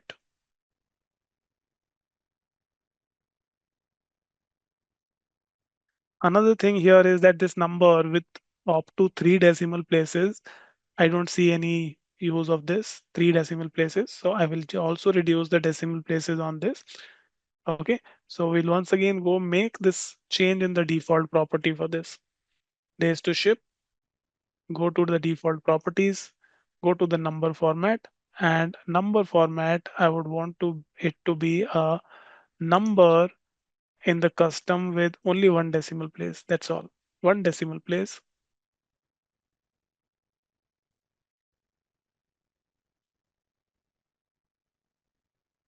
Okay, so I hope everyone has done this. Now, here I'm looking at this um, chart. I have done this formatting. Now, I want to make sure that when I uh, look at these figures, I don't get confused um, by these color coding. Okay, so if you look at right now, let's look at this and tell me which state is the best, which state is having the best days to ship.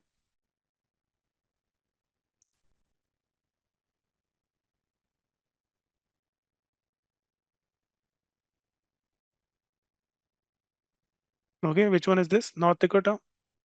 This is having amongst the best sales, sorry, best average days to ship. Correct. Then followed up by Louisiana. Then you can see West Virginia is also good, right? These are the values.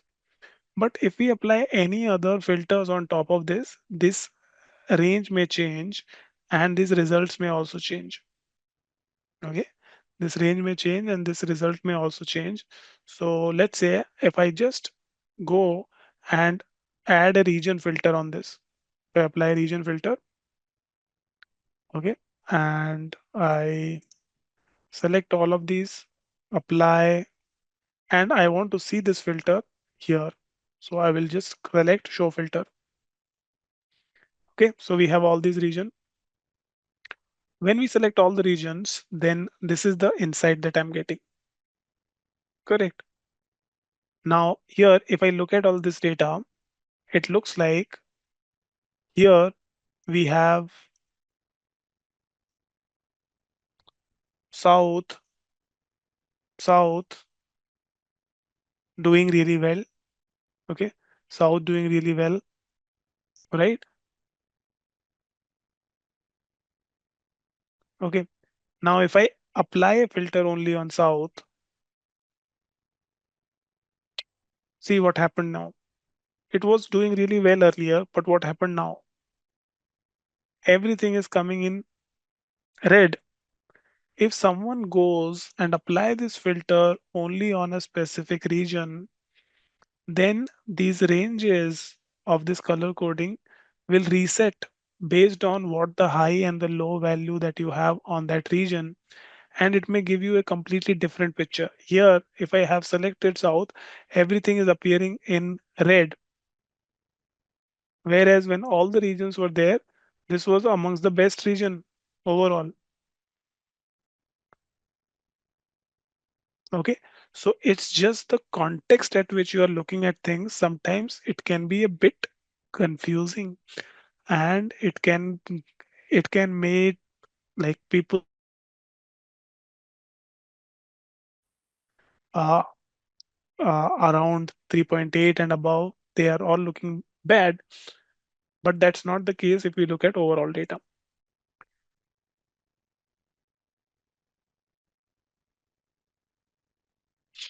Prerna, the range resetted. That's why it happened. Filter is not showing different result. Result is same, value is same. The color coding is changed. Earlier the range was from 2.9 to midway. So midway would be around 4, 4.5. It is all green. Okay.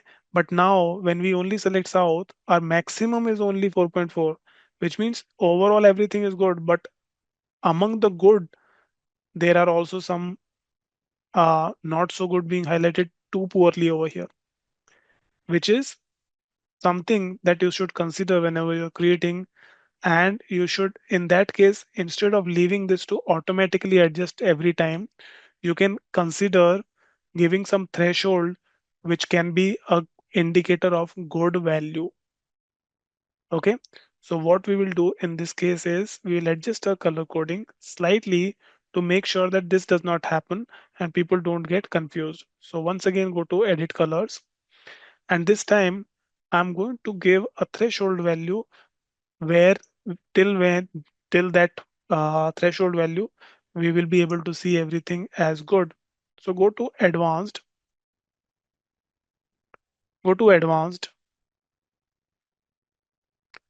okay, and give a center to it. Now I know that center is 4.2. Let's keep it hard coded to 4.2 here. Whatever that you want to keep, 4.2, 4.3. Let's say I hard coded to 4.2 should be your center, and this is hard coded. And you can apply this hard coded center now. What this would do is, now moving forward, even if I select only south, this center would be there. So now the range is from 3 to 3.4, but my center is at 4.2. So this will still look good. Okay. So everywhere this conditional formatting, this would not change.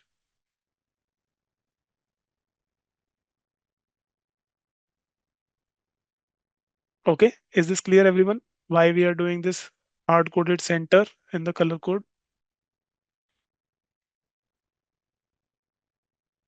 Okay. Let me know once you're able to do.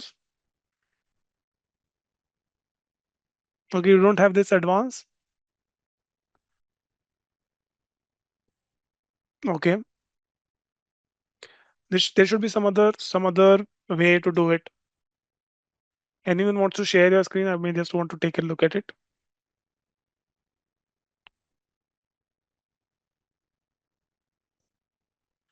Anyone wants to share?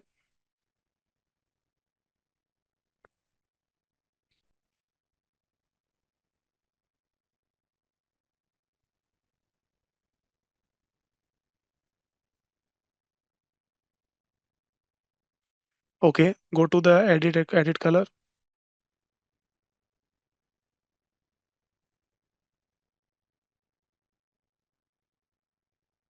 Where are you going? You need to go to that color legend at the right. No, not here.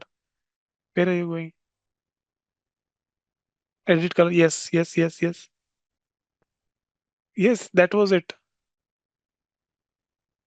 Yes, center. So just choose center automatic. You have the drop down, center automatic. Go to the drop down and go to custom and put the value 4.2 there.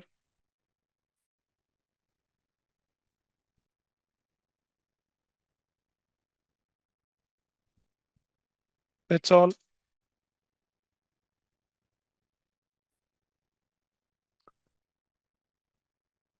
it is there.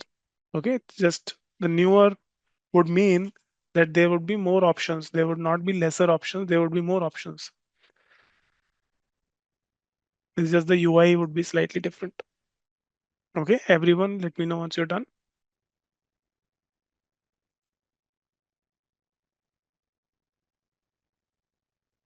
Okay, now let's. So this is how we can apply row level calculation. These are all these some of the examples that we have covered. These are happening on individual rows. We have applied row level calculations. Now, the second type of calculations that you can do is aggregate calculations. So any calculations that needs to be performed with some aggregation. Okay, those will be aggregate calculations.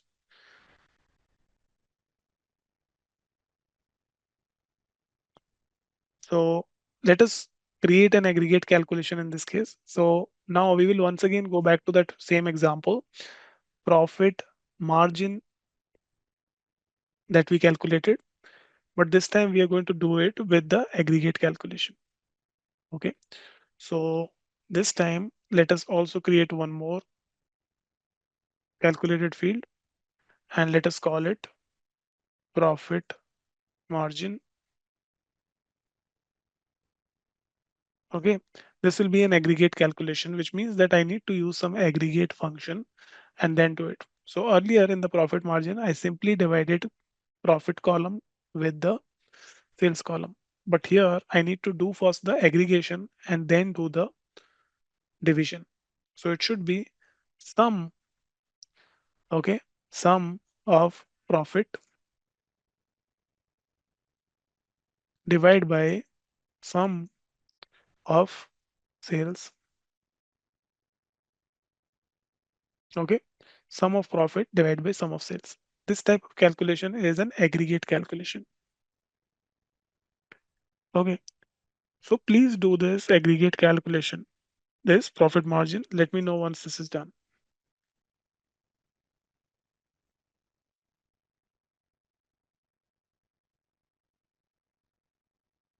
Okay, so we calculated profit margin here, and now we will just look at how different would this be as compared to the earlier profit margin per row that we have calculated. Okay, so once again, let's say if I calculate it for the subcategory level. So this time I'm going to put subcategory onto the column, and first profit margin per row that we have calculated. This is the value that we were getting, profit margin per row, and we took the average of this, right? We took the average of this, correct? This is the value that we were getting. Accessories 21.82. If you remember in this chart, accessories 21.82, okay, and so on. So we have got these profit margin per row coming like this. Now the new profit margin, which is has the aggregation and then doing the division, let's use that and see what value do we get here. And we'll just put them just together. Okay, I'll also make the default property of this as percentage. So let me make it default properties, changing it to percentage. Okay, and let me put these side by side. Okay, just choose this side by side chart so that these values we can compare side by side.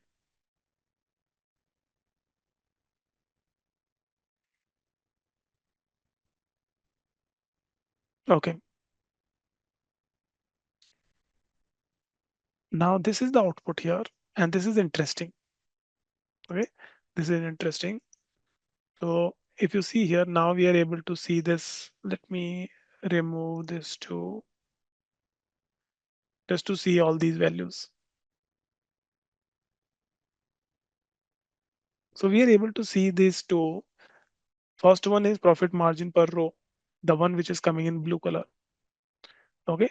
So here accessories is 21.82, but actually the profit margin was 25%, 25.05. This is an This is more accurate because here we are taking the sum of the profit first and then dividing it by sum of sales. Appliances, which was coming in negative, is actually positive if we apply the right calculation. Okay, so this is showing minus 15.69%, but actually the correct calculation would have been 16.87%, and so on. You'll see some values have lesser deviation, some values have much bigger deviation. Some values are pretty close by, but some are very far off from negative to positive. Okay, so that's why you need to be conscious of what kind of level of detail your calculations are.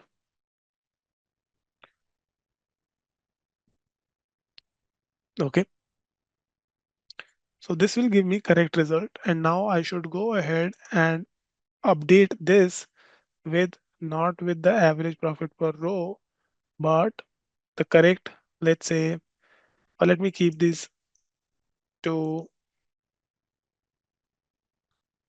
updated with profit margin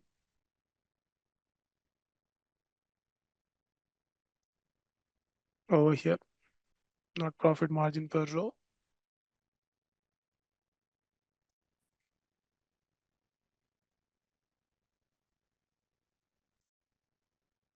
This is the correct, this is the correct result. This is how we should be making it.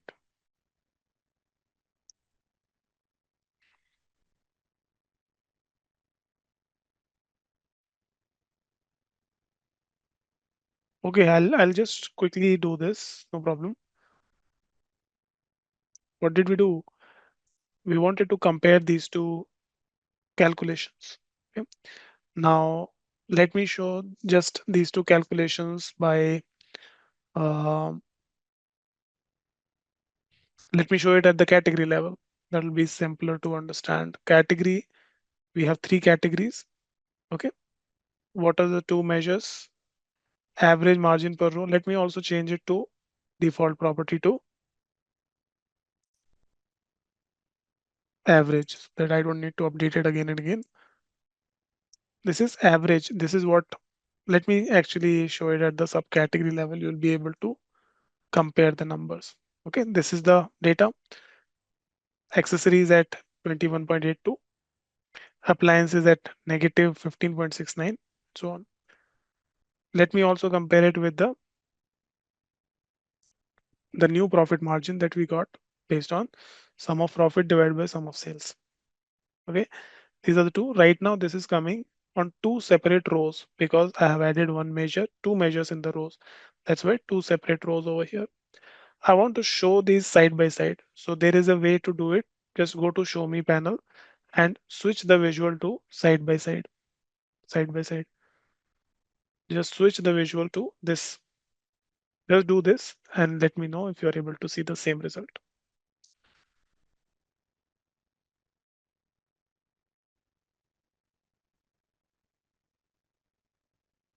Okay, so this is how we can get the correct profit margin calculation. Let's move forward.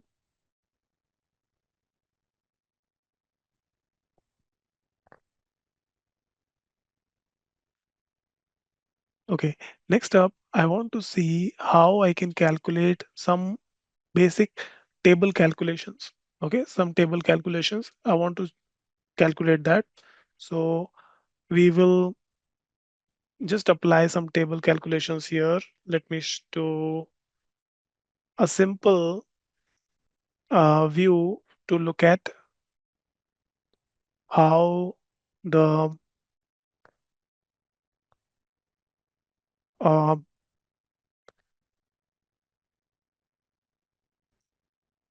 let me look at just how the sales is across the different region and how they are aggregating.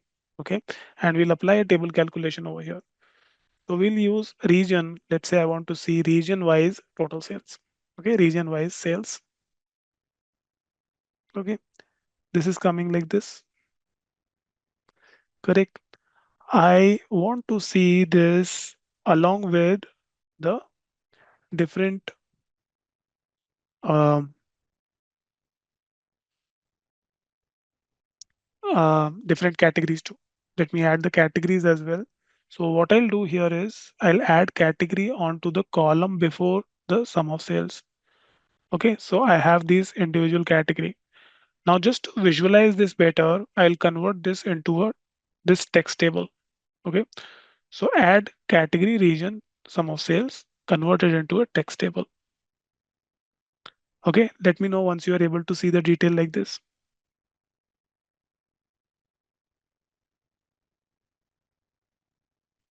Okay, now I want to just see how the percentage of total looks like. Okay, so let me just change the view first of all to fit the entire width.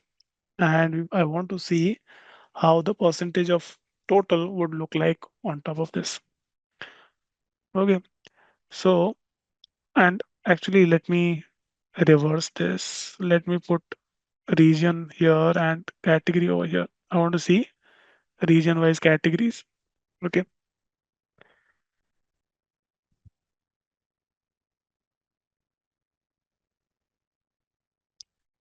so this sum of sales that we have, I'll go and I'll switch this to a table calculation as a table calculation.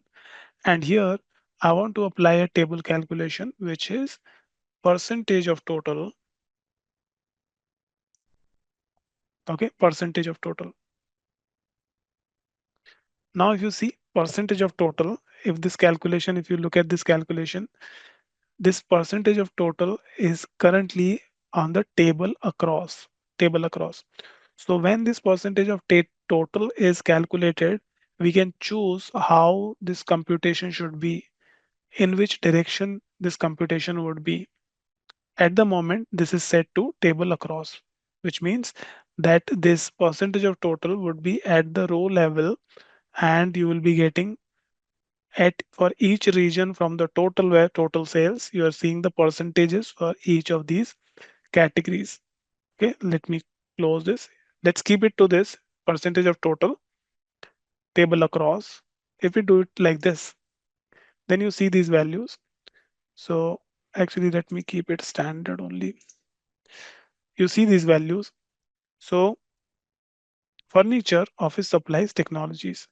These three are coming as the percentage of total 100%. And if you add these three, it will add up to 100%. Okay, this will add up to 100%. So in this case, when we apply percentage of total, that will be at the row level, table across. Okay, if you try to aggregate these values in the column level, you'll see that 32%, then 30%, then 20%, 9%, then 34%. If you add these ones, then these will be greater than 100%, right? So this percentage of total is not actually happening at the column level. This is happening at the row level. So individually for each row, it is adding up to 100%. Okay. Let me also add the totals in this view for to make it visible even better. Okay. So how can we add the totals over here? So you can go to analytics pane here and click on totals. Double click on totals. Double click on totals.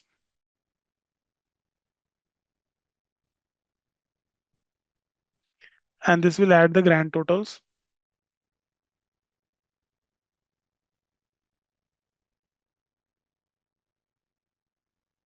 Okay, now you can see this value.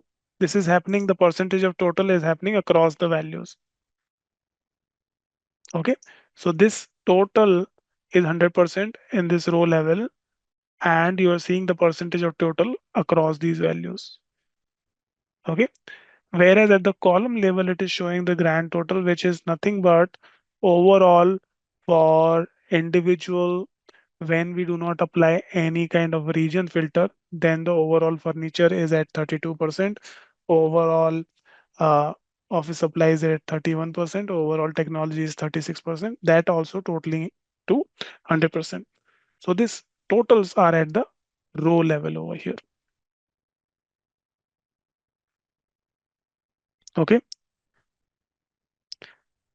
If in case I want to see these, all of these as percentage of category totals, not percentage of region total, but percentage of categories. So furniture overall 100%.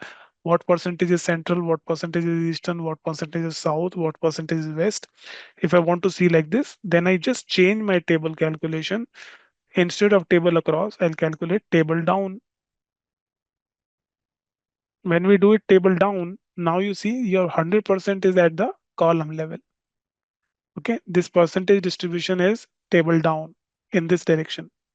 So now you will see the percentage of region contribution onto the category totals. Is that clear? What does table across and table down mean when we calculate these percentage of total context?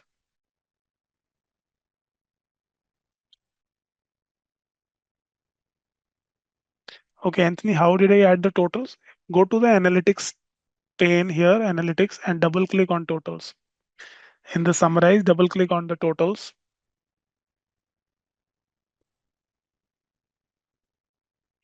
Now, if I want to see just the percentage of overall table, then I can go and edit table calculation and simply take this table. Simply take the table. This will become the percentage of overall total. Okay, now everything is just percentage of the overall total. What is the contribution of furniture in central region? 7.31%, 13%. What is the contribution of office supplies in the eastern region? 8.95%. So now this is at the overall total table level. What is the contribution? Okay, so we can see this percentage of total, or basically all the table calculations. When it comes to table calculations, we can see them in the context of table across, table down, or overall table.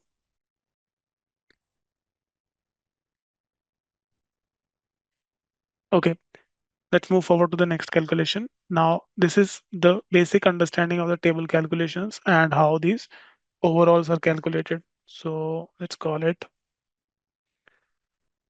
table calculation direction. Now let us also use one of the function that is used quite often when it comes to the table calculations. It's called a window function. What does window function do? Window function lets you perform some table calculations on top of the canvas and what all fields you have in the canvas.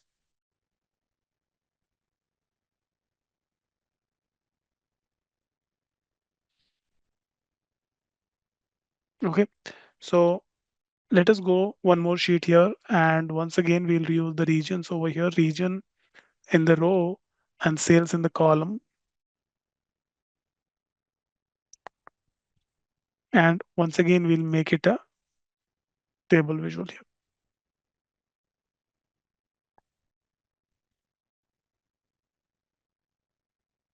Okay, now I am able to see the total sales over here, but let's say I want to compare it with some average sales among these.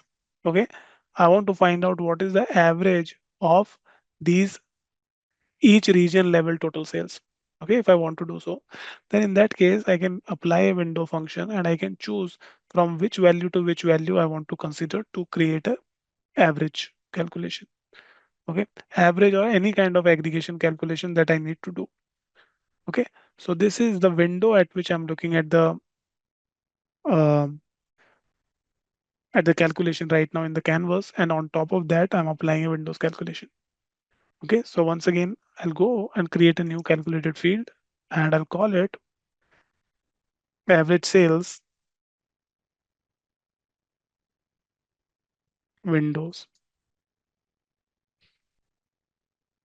Okay, now here, um, For each region, my sales are somewhere around, you have values. This is 500,000, 678, 391, 725. If I take an average, it should be somewhere around um, between 450,000 to 500,000. Okay, that's how the average should be coming. Let us do that. Let's see what value we get. So what we need to do here, we use window function. Okay, window functions lets you perform any kind of aggregation on top of what which window you are looking at right now. Okay, so window, we will apply a Windows average over here, window average. Okay, and here my expression is I want to take the average of total sales value. Okay, so aggregation of the sales, I want to use that and I want to make an average of that within the selected window. So selected window means I choose that take from first to last value in that window. So I can use this function first and I can use the function last just to select all these range of value from first value here to the last value. Okay, which is center to west. Okay, first to last. Here you can see even this, you can see the explanation as well on this just to understand a bit more, but this will do the same thing. So this is kind of index that we are giving for this window, right?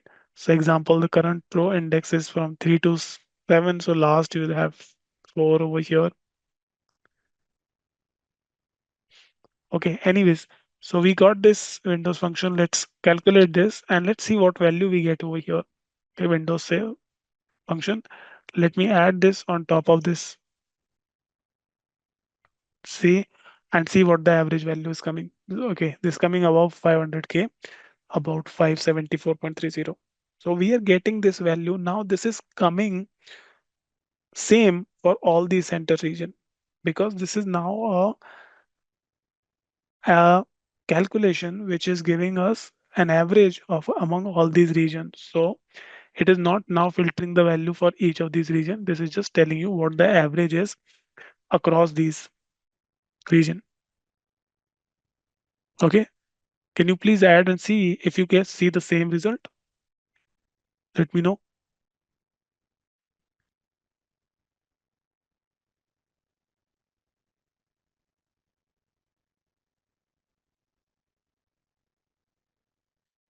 Okay, so this calculation happens at the canvas level. On the canvas, what all fields we have selected, it takes those into the context and performs the calculation. Now, let's say now I want to just highlight whichever regions have performed above average and whichever regions have performed below average. Okay, so we want to do that. So that can be done by using another field just to identify those performance below or above average. So you can go create a new field. Okay, new field, and let us call it.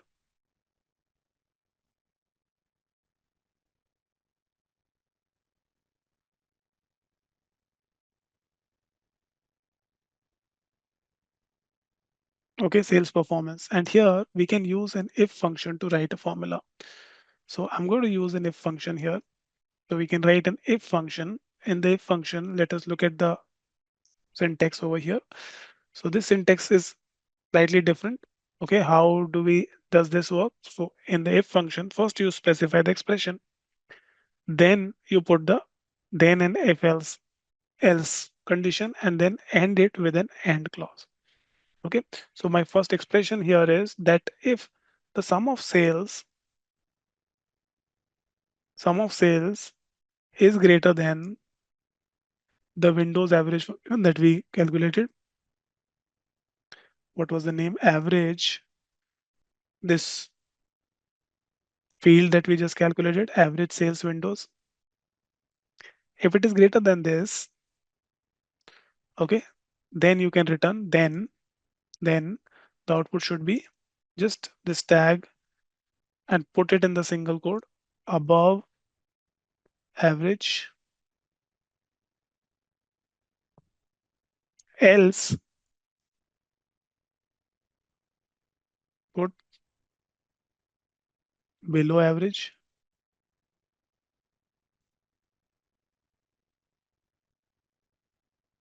and close the if condition with an and clause. If sum of sales is greater than Windows average, then above average, otherwise below average. Okay, this is the calculation for sales performance. We can apply this, and now I can use that as an indicator in this region wise sales. So I can simply add this new field that we got, which is sales performance.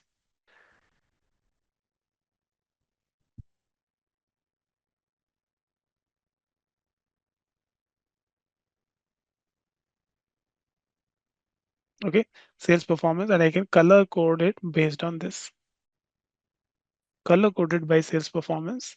Above average is coming in blue, and below average is coming in orange. Correct. I can get rid of this Windows average as well directly over here. If I don't need it, I can get rid of this too. And I can simply see which region are performing above average and which are performing below average.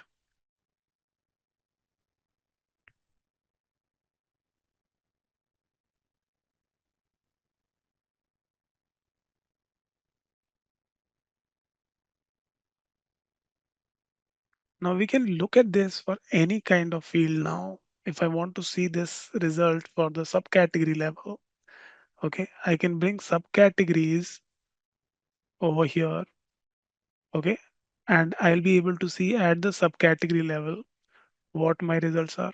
So for the subcategory level, overall sales, individual sales are these, and average is coming this one single value, and we are able to see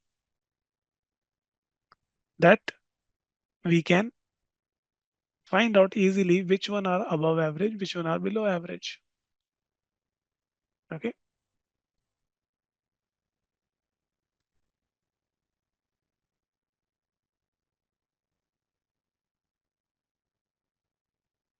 There is no history of the steps here. You don't see that all the steps history.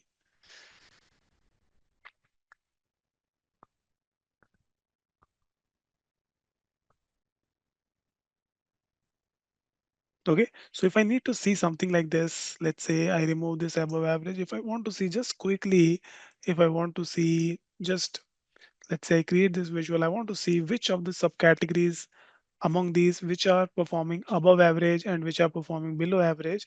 Just I can do it using this Windows calculation. I can find out the Windows average, and here I will be able to see just clearly. So not just the top 10, top 20, top 30 that we were able to do earlier, but here we can do based on the actual Windows average, which is above average, or other types of aggregation that you can apply with the Windows. Okay, so this is about the Windows calculation. I hope this is clear with everyone.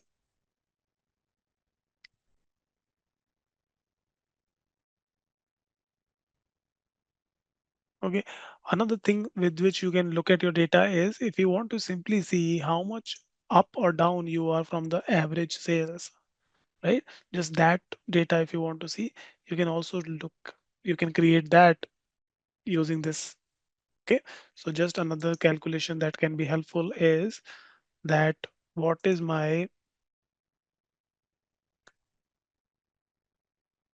you can calculate the sales index versus average sales. Okay, sales index versus average sales. So here it would be simply sum of sales divided by the average of Windows function that we did. So this will become your index. Okay, if you calculate like this will become your index, and you can add that as well onto the label here. So we can have this sales index versus average. What is that? This is all of this is how many times the value is bigger than the average value. So here we can see that some of these values are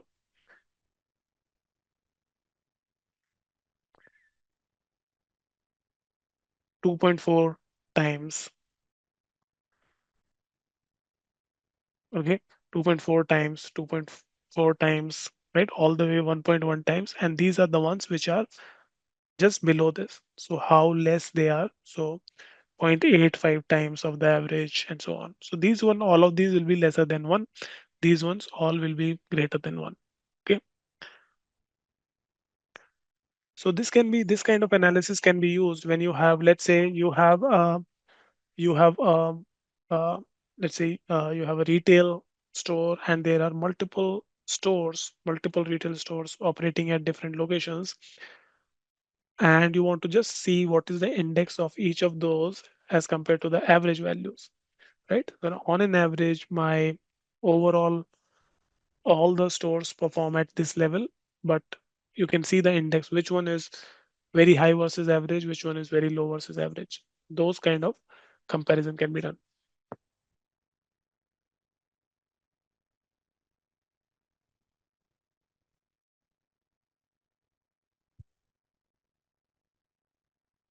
All right. So next up, I want to take up the level of detail calculations. Okay, level of detail calculations. These are also important calculations that helps you sometimes analyze the data correctly and in the correct level of details, which you cannot directly do directly even with these the calculations that we have explored so far. You will not get the correct output unless you apply the level of detail calculations. Okay, so level of detail calculation, this will take some time for me to explain, and let's keep that in the next class. So we'll take the level of detail in the next class. Along with that, we are going to take some more use cases on the calculations, and then we will move to the some other visualizations where we will apply the post aggregate calculations. Okay, so let's keep our learning to this much today, and we'll continue on this next week. If you have any questions so far, let me know. Do give your feedbacks. Okay, so our LSM has already shared the survey link for today. Okay, so we started looking at the table calculations and we looked at some of the examples like how we can apply a Windows calculation here, right? How we applied a Windows function, and with the Windows function, we were able to just calculate what is the average in the selected canvas. Okay, and for against those average, we could calculate which one is performing above average, which one is performing below average, right? And we have just color coded those going above average or below average. Yes, Alder. So the Windows calculation, you want to see the Windows calculation. So we did it using very simple Windows average function with this sum of sales and first and the last from this window. Okay, let's take one more example for the Windows calculation here. We'll take one more example here. Now this time I want to calculate what uh, my monthly sales are, and I want to compare those monthly sales and see what the rolling average, Windows average, moving average um, calculations, moving average sales are. Okay, if I want to do something like this. So how can we do that? How can we do that? So let us try this out here. So I'll create a new worksheet here, and we want to just calculate, we want to calculate firstly monthly sales here. Okay, monthly sales. So we can go and bring order date onto the row shelf, sorry, the column shelf. So order date onto the column shelf and sales. on the row. Okay, let's do that. Order date to column and sales on the row. Okay, currently this is showing the yearly sales. I want to change this aggregation and I want to see this result by month. So you can go and change it to month over here, change it to monthly result. Okay, now this is what monthly the sales look like. So there is quite a lot of deviations, some fluctuations. Some months are going really up, some months are suddenly going down. So when you have this, then you can see that there is some fluctuations, very heavy fluctuations in your data. But if you look at this trend in general, it looks like the trend is moving upwards, right? Trend is moving upward. It looks like my trend is somewhere like this, right? It is in this direction, correct? So the average, if we see the average, it is going in the upward direction. Okay. So now let me clear this. And now I want to create a calculation which will tell me what, instead of looking at each month as individual, I want to see what the moving 3 month average looks like. Okay, moving 3 month average looks like. So when we look at moving 3 months average, that data would be, that would be this, would be slightly uh, smoothened. These uh, increase and decrease, certain spikes that you see in the data, that will get smoothened as we apply the moving averages. Okay, so let us calculate that. So for moving average, I will once again use the Windows function. Okay, so let's go ahead and create a new calculated field. And let's say I call this 3 month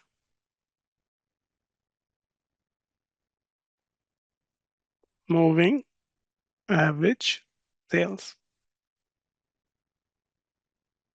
3 month moving average sales. Okay, and here I'm going to use Windows average once again, Windows average. Okay, and for the Windows average, my expression is, because I want to use the sum of sales. So once again, we'll use sum of sales, and the start and end date in this window, I want to give a relative start and end date. Okay, so relative, if I want to see previous 3 month moving average, then I can do, my start would be just going 2 data points back. Okay, and my end would be in the current month. So I'll just put -2 and 0 over here. Okay, -2 and 0 over here. And click on OK. So once this is done, this calculation is added. I would want to see this. Let's say this, how this would show me the result. I want to see that in the same chart just to compare how this looks like. So we'll drag 3 month moving average onto the rows, and it will create a new row for the 3 month moving average. Now, these are two trends, right? We can see the two trends here, two line charts. Can you tell me which one looks smoother, the above one or the below one? Which one is more smoother, above one or the below one? Okay, it is the below one, right? All of you agree the below one looks smoother, right? You have less sharp edges over here in the below one. Now, what is happening over here in this 3 month moving average here is that the Windows calculation looks at the level of detail of this visual, and in that level of detail, it just goes 2 data points back, and it takes those data points and take an average of that. Okay, so if we are, for example, if we are looking at March month, then it would look at the sales of January, it will look at sales of February, it will look at sales of March, and it will show the average of these 3 months. So March sales value is actually the average of January, February, and March. That's how this is working. So for example, here, if we see the third month over here, that is the month of March 2014. Okay. The sales here is 55,691. Okay. But the moving average sales is 24,816. Okay. So the moving average is much lesser because in the preceding 2 months, the sales were lower. So the in February, it was only 4,500. And in prior to this, it was 14,000 something. Okay. So it is basically moving average. What it is doing, it is summing 14,237, 4,520, and 55,691, right? So if we just roughly take sum of it, this is 55,000 plus 5,000, that is 60, and plus 14, so that is 74,000, right? Roughly 74,000. If you divide 74,000 by 3, it will be almost 24,000 something, 24,000 something.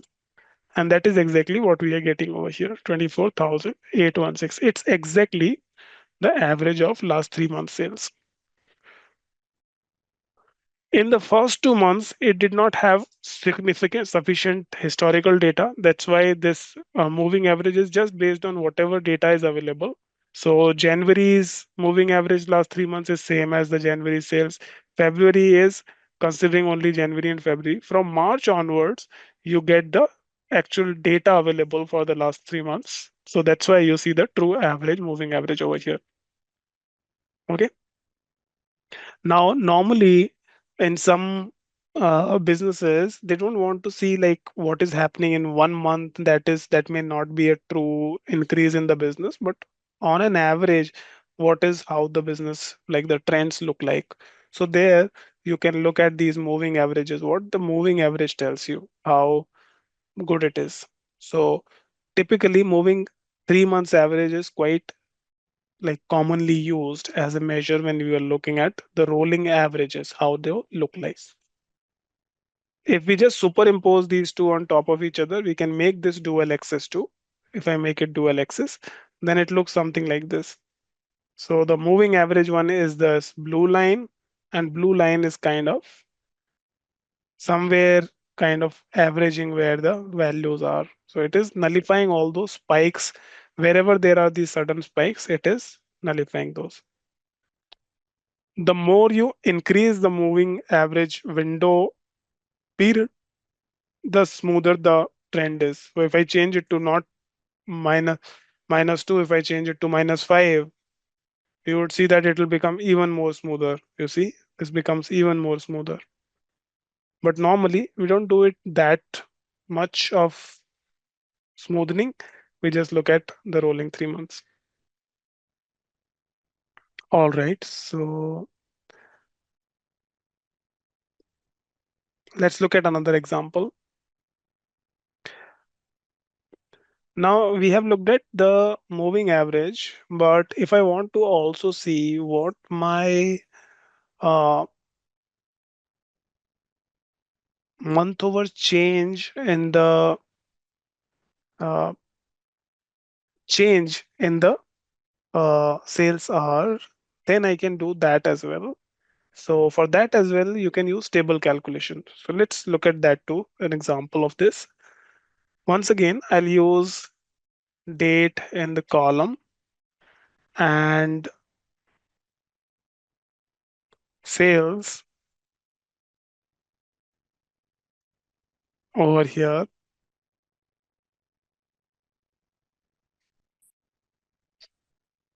And once again, let me show this to monthly results. Okay. Now, this time I want to show what the month over month change looks like for the sales. Okay. How much is the sales difference? over period.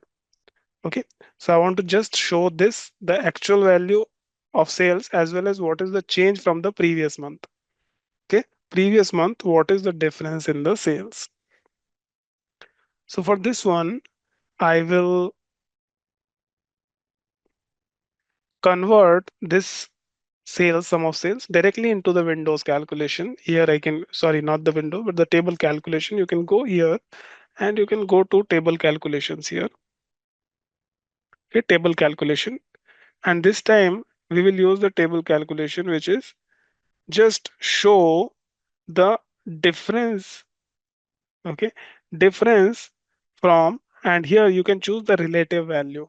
Okay, difference from, right? So you can choose just the previous value.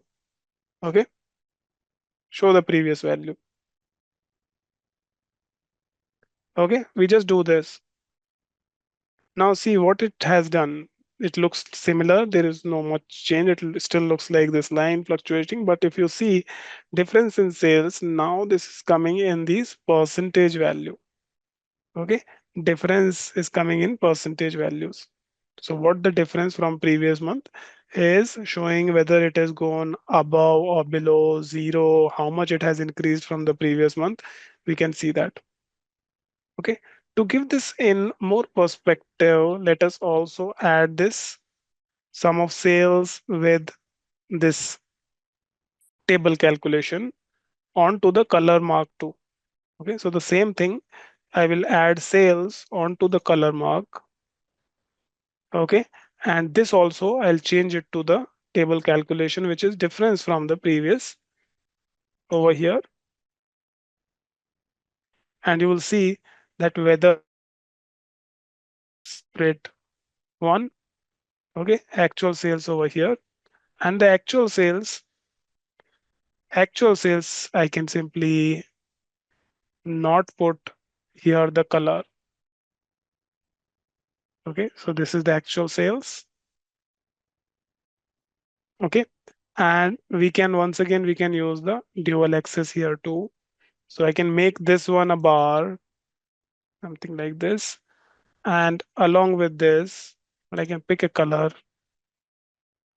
Let's say this is the bar, and along with this, we can show the difference from previous, whether it is up or down. So difference from previous, I can just make these dual axis so that I can see both the absolute sales, right? Absolute sales.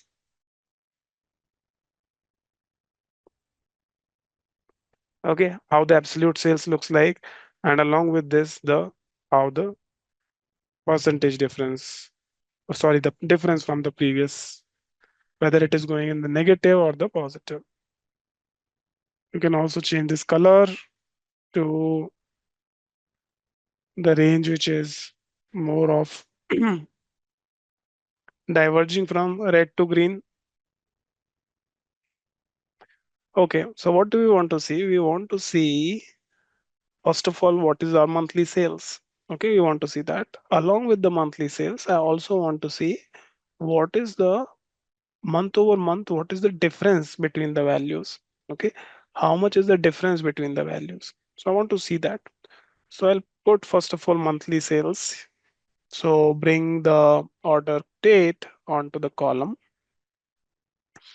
change this to monthly result. Or let me do one thing, it becomes too crowded. Let me keep it to quarterly, just so that it is not too crowded.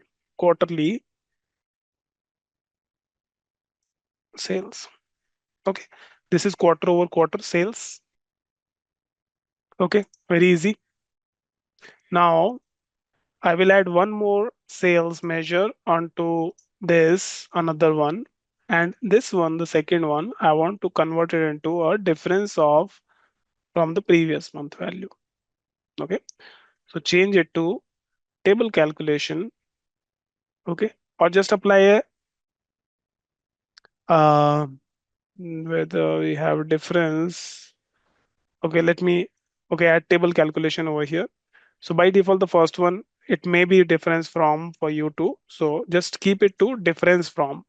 and relative would be previous, not the next, not the first or the last, just previous. Okay, difference from and previous, and apply. Okay, so this one shows what is the difference from the previous value. Okay, what is the difference, whether it has gone up or down, positive or negative, you can see the difference. Okay, you can also convert this into a bar. Let's say this difference from previous, I can convert this into a bar over here. Okay, so now you can see how the values are changing. So for the second quarter from the first quarter, of course, there is an increase. So you can see the increase. From the second quarter to third quarter, there is again increase and there is quite significant increase. Okay, so we can see that. In the third to fourth quarter also there is an increase. Okay, there is increase. So it still shows the increase, but increase is slightly slower, slightly lower, right, from the previous. Then there is a decline. Okay, then there is a decline, and then decline is quite sharp. So that's why we can see a huge negative over here. So you can see where the values from the previous month has gone down compared to the previous month. Wherever there is a decline, you will see the negative results. And if you want to show this, we can show this in the form of colors too. So you can put the sales onto the color shelf too here, and you can make this just this as well as the table calculation, which is this one. Okay, difference from previous. And you can identify where exactly where it is going lesser from the previous month, previous quarter. Okay, so wherever there is a decline, you will get that identified from this negative bars. Somehow I'm not getting any of your images. I see that you're trying to send, but I'm not receiving any of the images. Well, there is a difference. So it's not so table calculation that we are applying. So those table calculations needs to be uh, like depending on what we are, what where we want those table calculations to be applied. Okay, that we need to see whether those are being applied or not. For example, here there is this chart that we want to show, right? So here this chart I want to show. So whether in this chart, in this bars, these bars, whether I want table calculation to be applied here. So if I need to apply that, I need to add the table calculation here, right? So for this bar to show like this, there needs to be table calculation. Then whatever the output of this value, if I want that to be color coded as well, then if I add it in the color, there also I need to add the same table calculation. Only then it will color code the value based on what these numbers are. Otherwise, it will color code based on just the same sum of sales, which will be positive in all the scenarios, right? Sales is not negative, correct? So if I color it by, let's say, if I color it by just sales, not the difference of previous sales, then it will be like this. Sales are all positive. If you see the color code, this is all positive range. So if I want this color coding also based on this negative to positive range, I need to color code it based on the table calculation.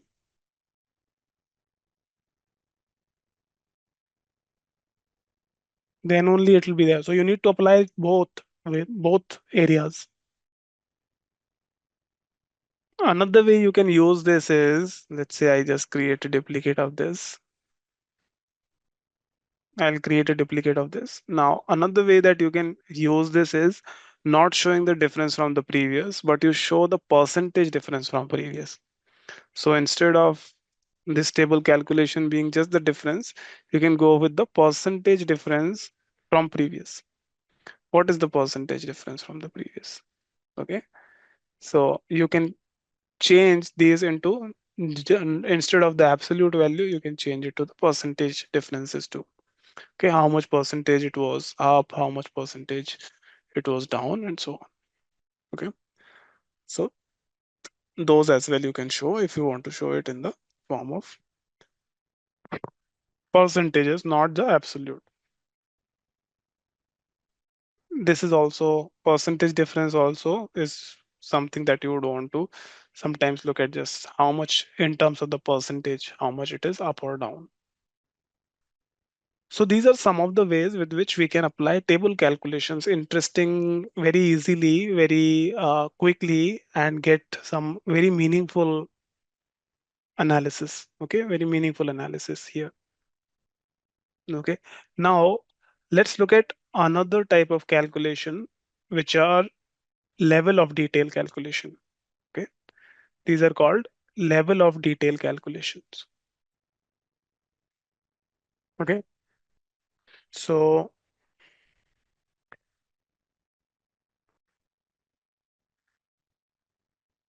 these are also type of calculations only. Okay, these are type of, you may call them that these are also somewhere the table calculation category only, but they are like uh, they are differently, I would say, always mentioned because they are important, and they are, if you talk about someone asking about Tableau, they'll talk about these calculations explicitly, like, do you know about level of detail calculation? There will be questions like this: what are level of detail calculation? what how many types of level of detail calculations are, how to apply those, things like those. So that's why we'll cover them separately. These are called level of detail calculations. Okay, level of detail calculations, or in short form, LODs. Okay, LOD calculations, level of detail calculations. What does level of detail calculation do?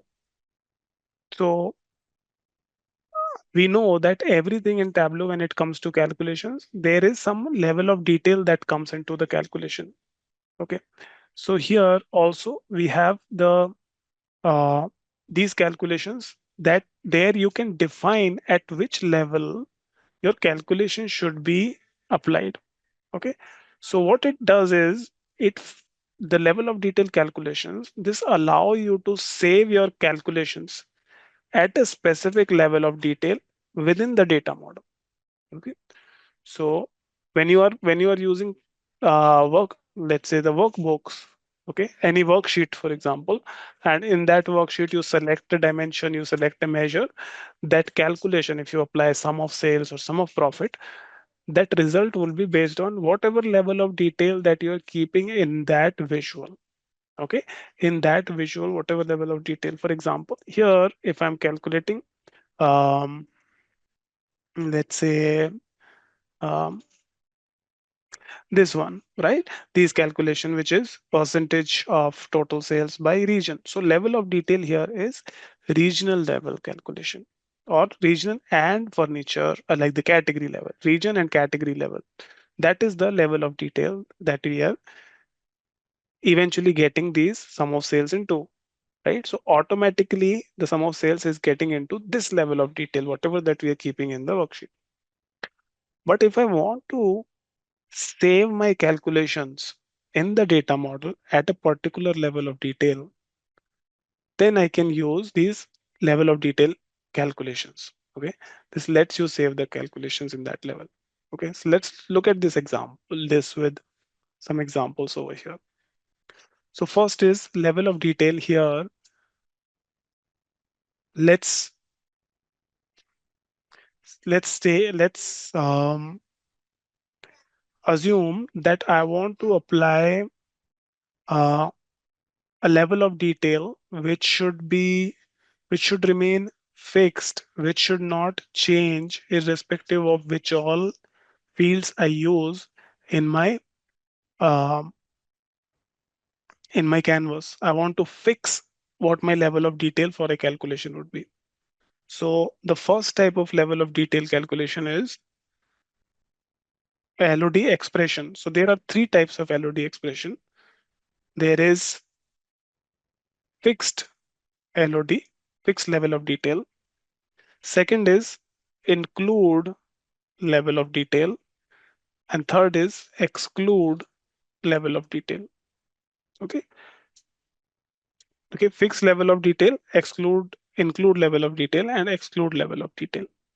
These are the three level of details that we have. What happens in the fixed? Okay. So let's talk about fixed here. So in fixed, so with fixed, you explicitly set the level of detail to the specific dimension regardless of the fields selected in the canvas. Okay, so we are explicitly setting the level of detail regardless of what the dimensions that we are selecting in the visual. So here, when do we need to use this? Like, if we think about it, where do we need this? So of course, as the this fixed also suggests that it sets the level of detail to a specific dimension. So whenever we want any calculation that needs to be logged at that dimension, okay, whenever we want it to be logged at that dimension, then you use this level of detail. Okay, then you use this level of detail. For example, for example, or let me take an example here. Let's say my objective is that I want to know what is my uh, total sales per customer. Let's say, let's take this example. I want to know what is my total sales per customer. Okay, I want to know that. So here, the sum of sales that I would apply that at that constraint of that it needs to be whenever it needs to be uh, looked at, it would always be at the customer level. Okay, customer level. So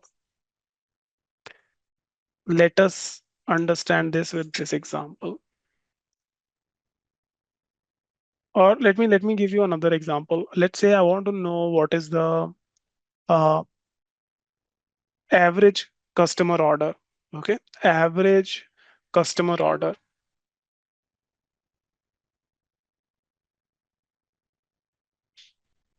Okay, I want to calculate average customer order. Okay, what is on an average? Sorry for changing the example, but I think that it will be clearer with this. You will be able to understand it better. So you have data like this. You have data like this. You have,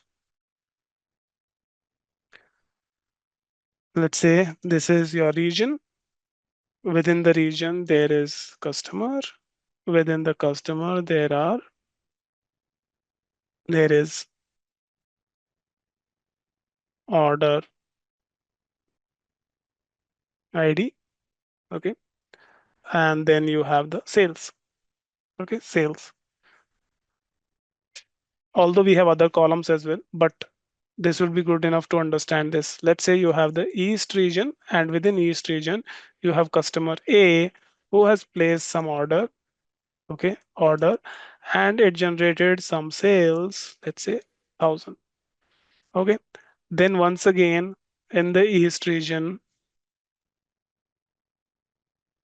okay, there is once again the same customer has ordered, okay, and this is another order, order two, and here the order value was 500. Okay.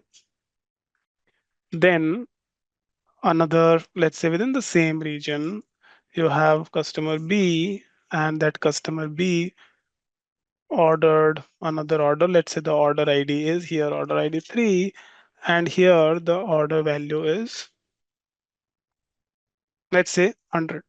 Okay, this is the 100. Now, if I need to, let's say it would be easier to calculate if I keep it 300. Okay. Now, if I have to ask you, what is the uh, uh, average order value within this region? Can you calculate it? What is the average order value within the East region? What is that?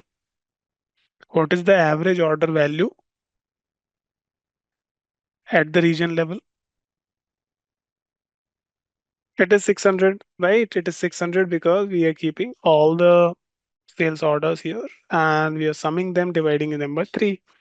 Total sales divided by total number of orders. That is 800, 1800 divided by 3.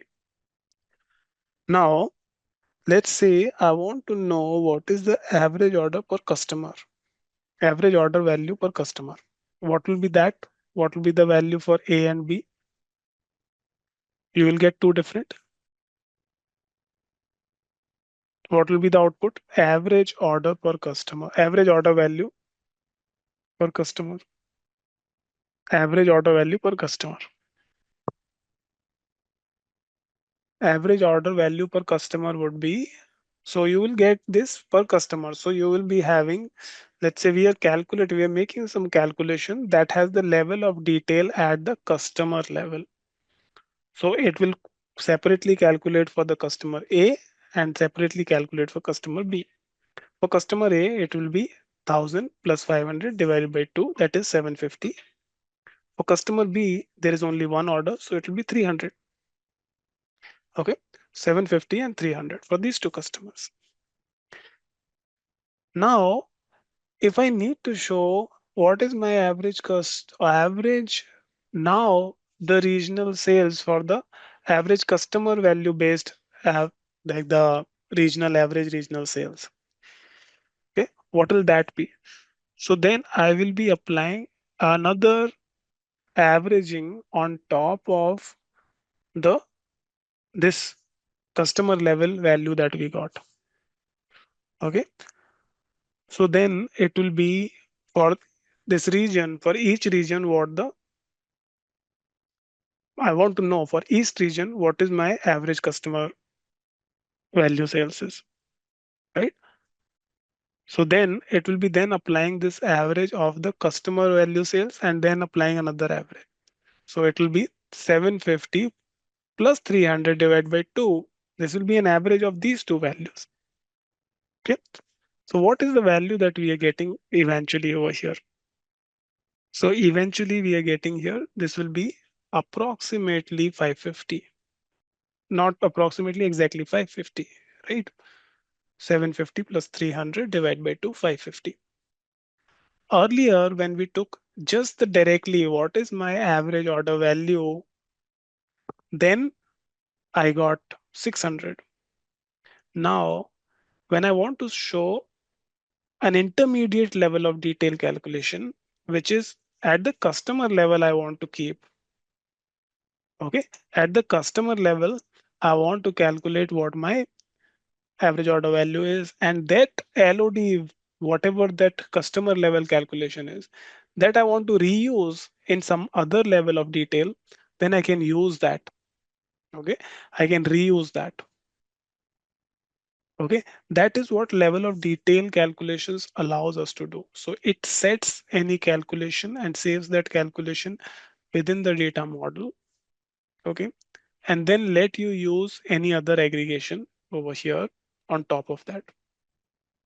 This can be a bit tricky to understand, but it'll get clearer.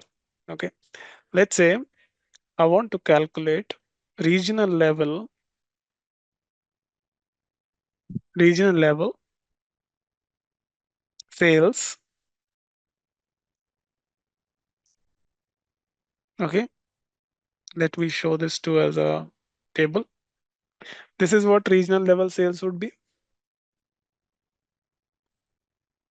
Okay, now I want to see the average sales. Let's say if I want to look at the average sales, I can change this aggregation from sum to average. What is my average sales here? This average sales right now, this average is basically doing the average on all the rows that we have where we have the sales, but just it'll do the average of all the rows that where the region is central. It shows that value, right? So it doesn't, if I want to see region wise, what is my average customer uh, sales are, I cannot do it. Region wise, if I want to know average customer sales, I cannot do it. If I do it like this, simply average, it takes all the rows that are there and it'll show the average of those. I don't want to do that. I want to calculate at the customer level. So what I need to do, I need to calculate one more field which lets me store the level of detail calculation. Okay. So here I'll, let's say I created as, I want to first of all keep the customer level average sales. Okay. Let's say first of all, I'll show you what the customer total sales by customer is. Okay. What the total sales by customer is. So total sales per customer calculation I want to keep. Okay. So here I want to use a level of detail because I want to show keep the total sales at each customer level. So I will use, whenever you use level of detail, it starts with the curly braces and then you type whichever level of detail expression that you want to use. Here we want to use fixed. Then you choose your dimension at which you want to keep your level of detail. Let's say I want to keep it at the customer level. Okay. We can keep customer ID. Okay. I want to keep my fixed level of detail at this level and then put a colon and type whatever measure that you want to keep. Let's say sum of sales. Okay. Sum of sales. Okay. And end it with the curly braces too. Okay. This will give you total sales per customer. Okay, let me use this. So I have created this total sales per customer. Let us see what result it gives us. So if I put it over here, let me convert this into the text as well. Total sales per customer. Okay. This is what we are getting as the this level of detail. So um,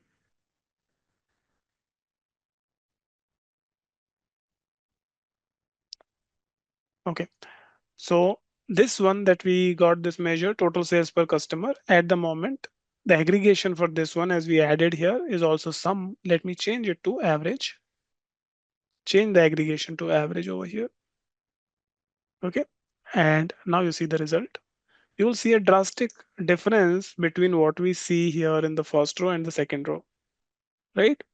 So the second one here, we are seeing here what the average sales per customer level is. Okay. So it is aggregating the total sales values for each customer. And then for each customer, whatever the aggregated sales values were, we are seeing the average of those in this. Zuldas, can't you see the this calculation window here for total sales per customer? We created a new calculated field. Yeah, so we just brought that onto the table.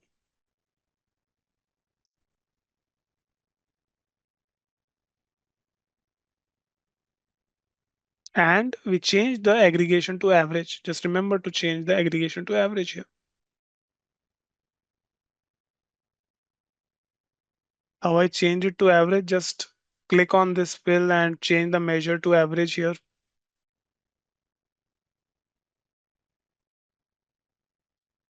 Are you sure this average, this total sales per customer, this is coming in the measure shelf over here, not into the dimension? Zeldus, can you check and tell me?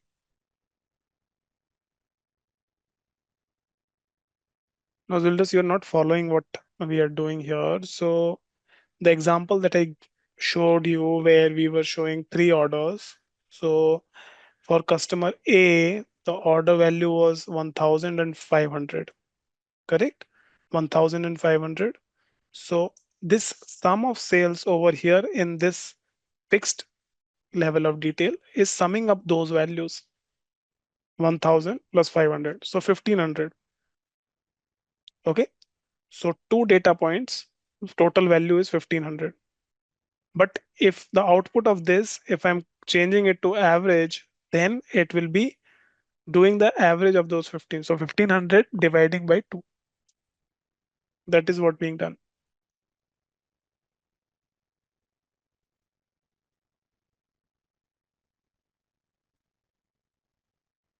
Okay. Now to understand this better, let us look at this with an example over here. So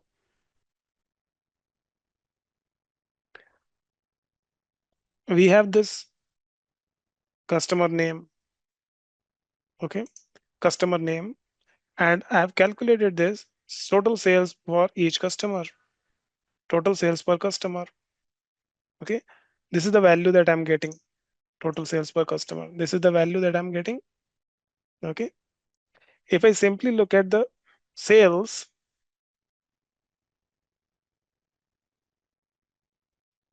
let's say after the customer, let's say I also want to see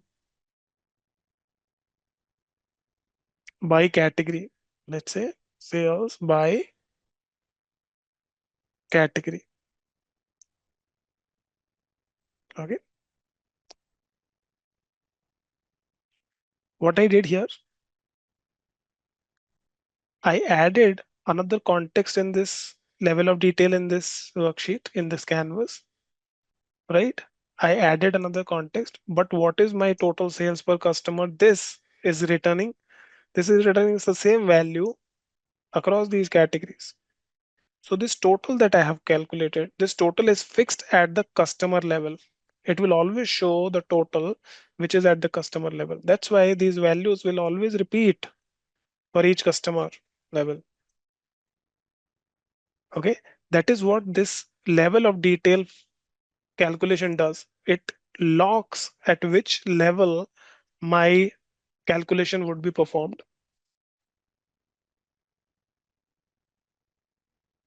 right? So this is what the level of detail does. It locks your calculation at this level. And we are taking the average of the customer in the previous example. Okay, now let's take another example, another useful example. My question here is,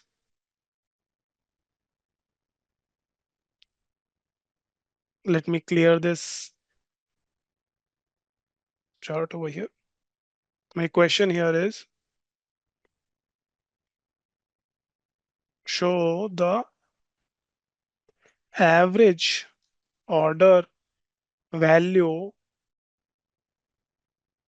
for each state. Okay, show the average order value for each state.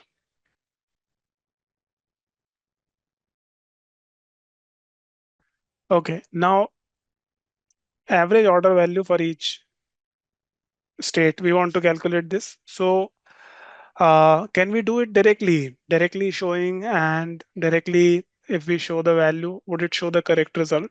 Average order value. I want to see the average order value. So here also the problem would be that I would not be able to directly apply the average here.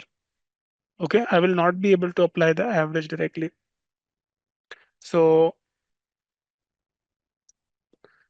what will happen here, if I, let's say, if I go and choose state onto the rows,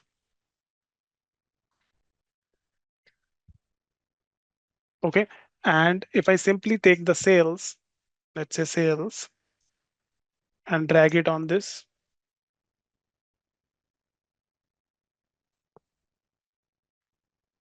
make it a table,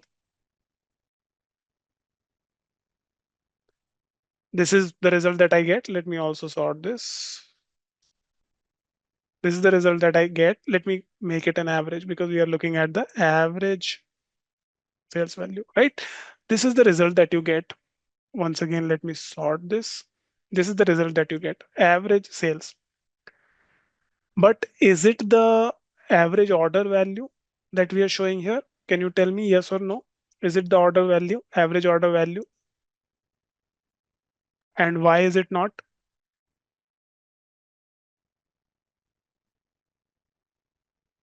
What is the problem here? So you're saying that the what is the problem here? You're saying we need to fix it by customer. This is not, this is the average per state. No, this is not average per state. This is average of the sales. What what this does is this does the average of the sales on individual row level. Okay, individual row level. So for example, here if I exclude the state over here, what is my average of sales? 229.9. Now this is not the average. I mean, this is not at any state level. So whatever record that I have row level, it's basically taking the average of that. Total of sales. Okay, let me show this. Total of sales. This is the total of sales. Then total number of rows. Okay, I simply just added these all in the text. What this is doing, total number of total sales that we have across all the data, total number of orders that we have, total number of rows that we have is just showing the value of this. Can you manually calculate and see if the division of these two, the bottom two, gives you the first one? Now, what I will do here, let's say if I want to see this at the state level, so I'll bring state onto the rows. Okay. And now you see the result. For example, Alabama, there are 19,511 total sales and total rows for Alabama in our data are 61. So the 19,511 divided by 61 will give you 320, right? That's what it is giving. So when we apply any kind of aggregation, and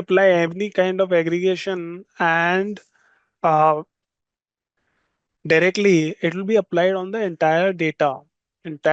So all the rows that we have, it is not when we apply average of something, it is not that it is applying average based on the based on the state or the customer. No, it is on the entire data. And then if we apply any state in the field, then those averages would be for all the rows belonging to that dimension. Okay, so that's what we were showing earlier. So let me remove these last two once again and show it. So this is the result that we were seeing earlier. Alabama 320. Okay, we sorted this result in the descending order. So Wyoming was coming at 1620, highest average sales. Now this average sales is that at the row level. Okay, row level. Our objective is what is the average order value per order? What is the average sales? Now here for each order there may be multiple lines. Why? If we look at our data, if we go to view data, look at our data, what is the level of detail of our raw data? Our raw data has the level of detail of order ID. Okay. And if you see this order ID is repeating on multiple rows because the level of detail is within the order at which product are being purchased. So if in one of five products are apply an average, it will just take average of all the five values that we have for each line item. Okay. So I'm just showing you the level of detail of our raw data. So our raw data is not at the order level. Our raw data is at the product level. So if there is one order and within one order there are five products purchased in the same order, then you will be having five lines. Okay, five lines. And if you simply apply the average, those average will be applied for each line over here, right? Each row over here. And we don't want to do that. We want to know what is the average order value in an order. How much average value do we get? So earlier in this example, let me once again elaborate this example with the same thing. Total sales, total sales, total sales was this much. Okay, for each of these. The average that we are directly getting is this. Now let me also show you total orders that are there. So I can simply take this order ID and keep them in the measure, add it over here in the measure. But I want to convert this order ID. I want to take a count of this, right? I want to take a count of this. So order ID, I will take a convert this into a measure and I'll take the count distinct of this order ID. Okay. I will add one more field over here, which is the total row numbers. Okay, total row number, which we earlier also had. So the orders, this table count, row count, and let us add that too. And let me add that between the sales and the average sales. Okay, this drag in between the average sales and the sales. So basically what is happening right now, this is the total sales. This is the total number of rows. If we divide total sales with the total number of rows, we get this output, right? This is what we were seeing earlier as well. However, our objective is not to see this number because my objective is show the total average order value per state. Okay. But for each state, the orders are different here. Orders, if you see, order here is 34. So this value must be divided by 34 to give you the average order value.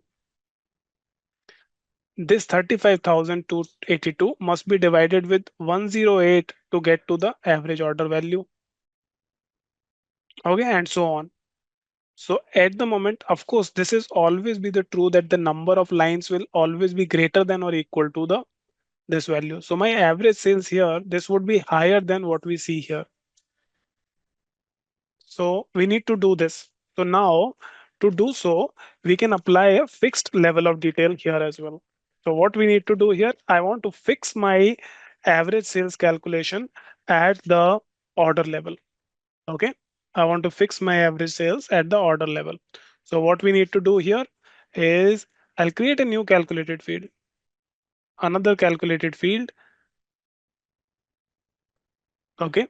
This will be average order value. Okay. Average order value. And once again, we are going to apply the same uh, way of LOD expression. So curly braces fixed. At which level I want to fix my calculation? At the order ID level. Order ID. Okay. For the order ID level, I want to take sum of sales. Okay, because I want to first sum all the sales at this order level. Okay. In this example, I'm going to make one more tweak to what we were earlier doing. So earlier, we were just calculating the total sales directly in the measure, and then we were taking the average from the this when we were using the pills on the pill, we were changing the measure from sum to average. But here within the calculation, I will just whatever output that I will get of this, I will apply a wrapper aggregation, which is average. So whatever the output would be, I will take simply the average of that. So average of this value. Okay. Average of fixed LOD for the sum of sales. And that will be the average order value.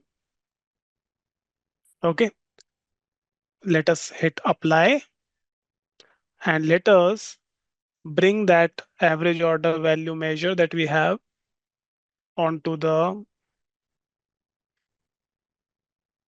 this shelf. Okay, and see what the output now looks like. And so this average order value for Alabama now moved to 574. Okay, is 574 correct? Can you do 19,511 divided by 34 and see whether it is the right output or not?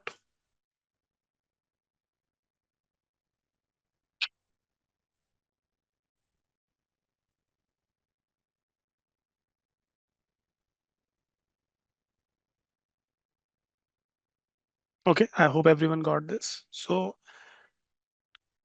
this is how you can apply the level of detail in this scenario. And there will be many scenarios where you will use this fixed LOD in your output. Yes, Sally, of course it is rounded off value. So that's why it is 574.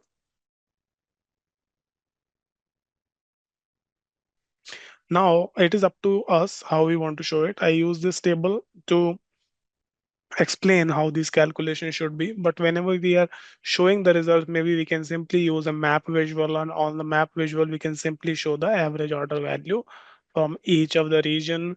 And along with that, the total sales that we are getting from each region, both of these to identify that there are some states which are having high sales as well as high order value, or some states where the sales are lesser but the average order value is higher. So basically you can find different types of insights with this average order value measure. Okay, so um, this is about this. We will continue more on this, but let's take a break at this point. Okay, let's take a break at this point. um, so during the break, our LSM will reach out to you. There is some announcement that our LSM has to make. So let's just wait for that. Okay. Now let's take another example here. Let's say now I want to calculate how many. Um, my objective is to calculate how many customers have placed, um, how many orders, um, or let me put it this way. You have the orders information at the customer level. Okay, so from the order information at the customer level, from the order information from the customer level, I want to know that how many have, like, in the occurrences of the number of orders placed by the total number of customers. So basically I want to know that there are how many customers who have placed orders only once. Okay, how many customers are there who have placed orders twice, or how many customers are there who have placed orders thrice, and so on. Okay, so I want to know this. Okay, so order counts and the customer count by the order of number of orders. Okay, let me write this down. So LOD fixed to, and within this,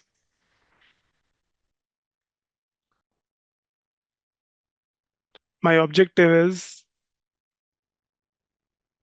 how many number of orders are placed by most of the customers. Okay,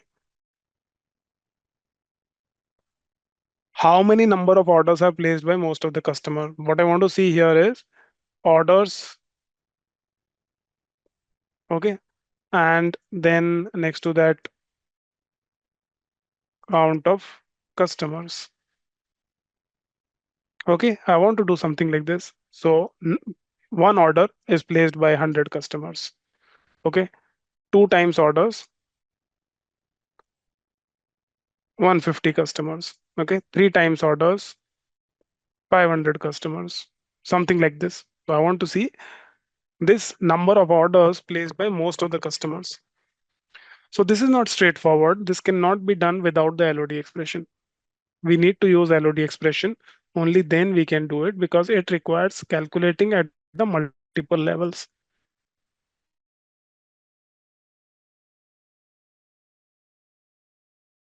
We need to first count total orders placed by customers. So LOD, which is at the customer level count of orders, customer level count of orders. So I'll go ahead and do that. So now you know if I need to do this, I can use a new field with, let's say, number of, or let's say orders by customers. Okay, orders by customers. So this is a fixed LOD. I can do a fixed LOD by customer ID, and I want to do a count distinct of order ID. Okay, so what this will do, this will count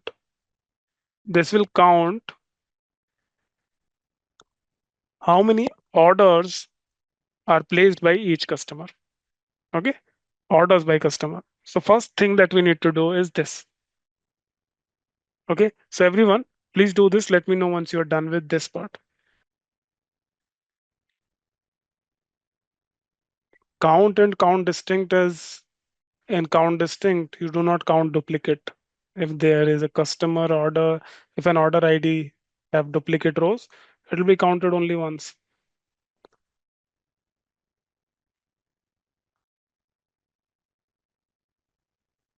Okay, so we got this. Now here, if I just simply take customers, let's say the customer name in the row, and I'll add all members and the count of orders by customer into the column over here. Let me convert it into a table. So I do see these values. So Aaron Bergman has orders 3 times. Aaron Hawkins have ordered 7 times. Aaron Smaling has ordered 7 times, and so on, right? So all these customers, we can see how many distinct count of orders are there associated with each customer. Okay.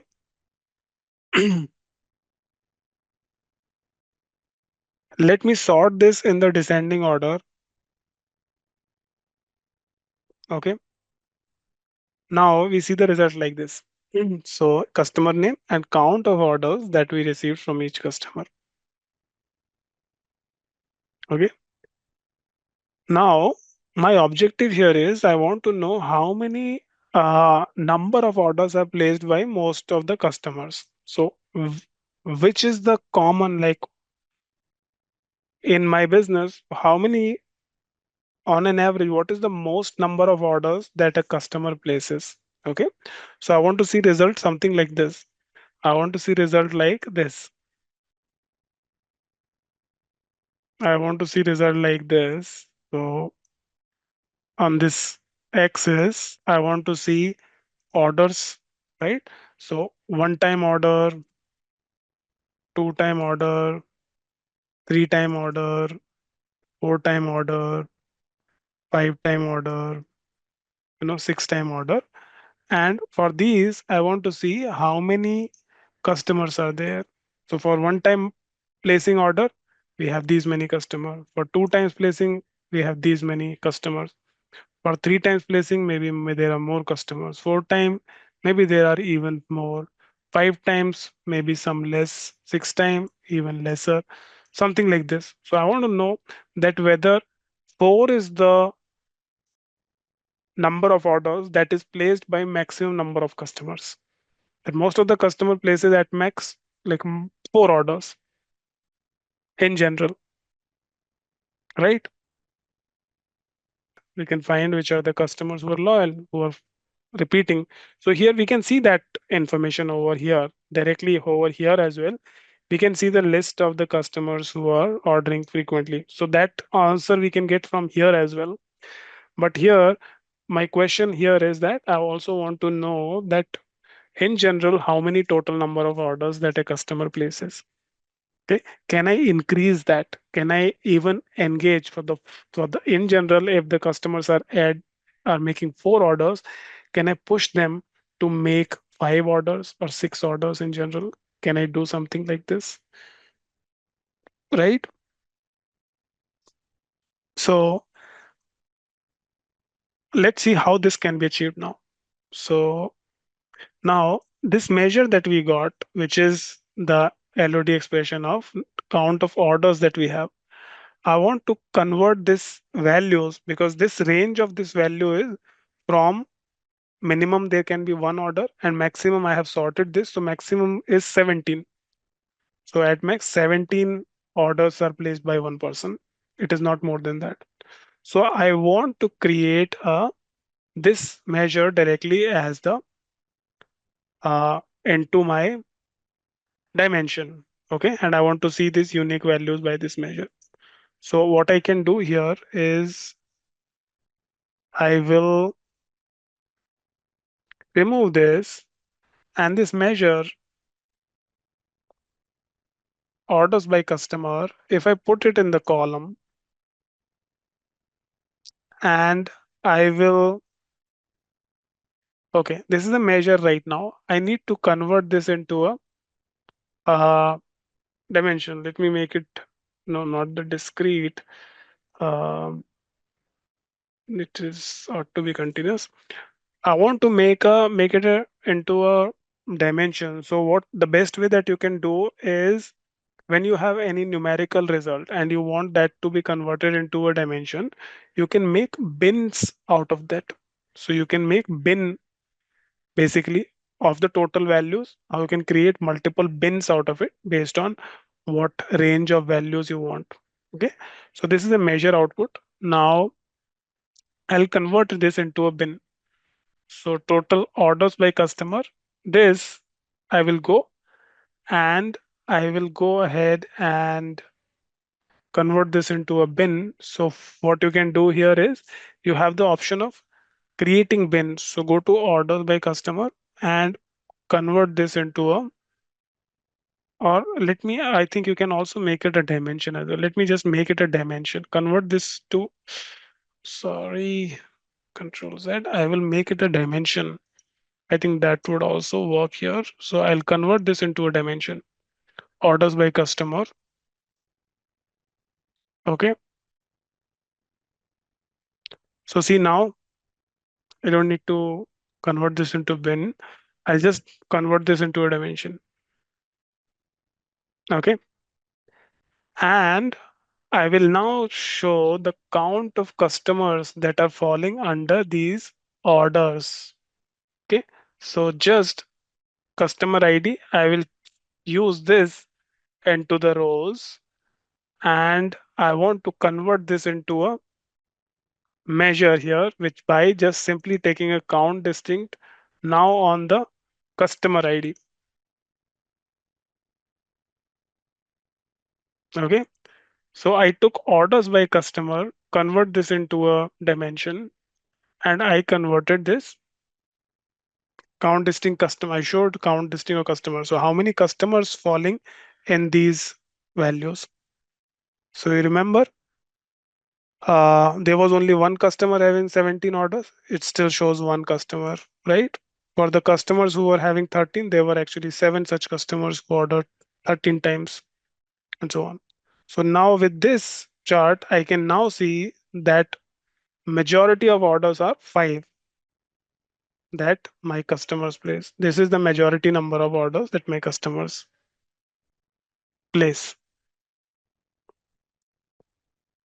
Okay, closely followed by these 6 or 7. So it is 5 to 7, you may say. Let me show the labels here. Can you see whether you see the same result or do you see some other result here? Okay. In this, the row that you have selected in your window, why are you taking count distinct of order ID? You are supposed to take count distinct of customer ID. Okay. Another scenario that you can use is whenever, let's say, you have data like this and you want to identify um, the number of days it takes a customer to place their second order. Okay. So sometimes what happens is you promote something, you give some promo, some discount, you attract customers, they come and they make the first purchase, but then they vanishes. Okay, they never come back. So there are many times that dropouts happen after the first purchase. So businesses also want to know that how many times, how much time does it take for customers to come back? Okay, how much time does it take for customers to come back? So on an average, how many months does it take for a customer to make its second purchase? Okay, so let's see how this can be calculated. Okay, so how we can get the second purchase? So for this, we need to first identify what is the first purchase date for a customer. Okay, first purchase date. So here the first purchase date is the minimum of the order date calculated at the customer level. That becomes the first purchase date. Okay, so let us calculate this. So LOD.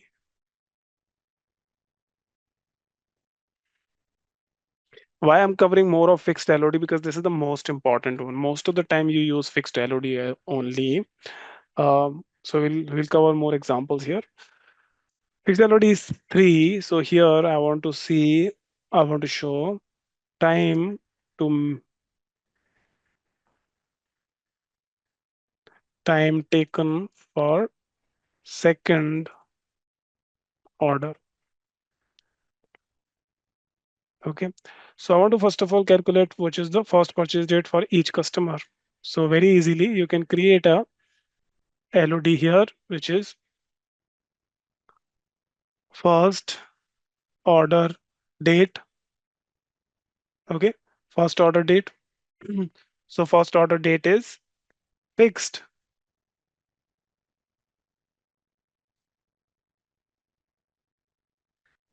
Fixed at the customer level, because not the first order date for all the customers, but at the customer level, customer ID level, minimum of the order date becomes your first order date. Okay. So minimum of the order date becomes the first order date. You can hit apply. Okay. Now I can see for each of these customers, what is the first order date?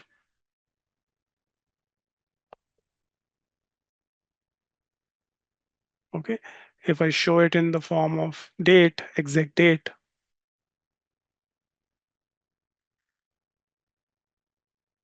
it'll be like this, right? So for each of the customer, you will get the first order date. Okay, so we got the first order date. Now I want to calculate the second order date, and then I want to calculate the difference between those. Okay, so what we will do here is I'll now calculate the second one, create another one, which will be second order date. So second order date would be just the next one after the first order date. Okay, so here I'm going to use a condition over here that return the fixed of customer ID, but in this expression, I will need to use an if condition. So return the minimum order date, but only that where if the order date okay, is greater than the first order date that we just calculated. Okay, if the order date is greater than first order date, then return the order date. Let me just write it in multiple lines. Then order date. Okay, and else I want null, so I can also end it directly over here, and I can end the fixed statement too. So minimum of the order date and minimum of the order date for those orders where the order date is greater than the first order date. So if order date is greater than first order date, then pick the order date, else no value. So we'll get the second order date if we apply. Okay, second order date with this, and I can bring second order date as well next to this. And we can see this as well in the form of day.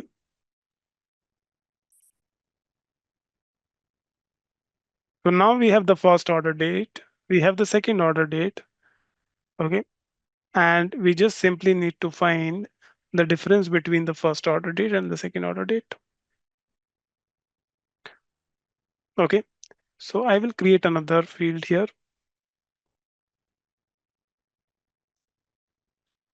which is, let me calculate this in months rather than days. Months to second order. How many months it takes for the second order. So here we can use the date diff function, the difference between two dates. So I want result in the form of month, and the two dates that I want to choose is first order date and the second order date. And that's all. And we can bring on to this value. Okay, so here you can see, right? So where the customers are returning within the same month, Mhm. within the 30 days, they are part of the 1 month. Okay. And sometimes it is going almost greater than 20, 30 months as well.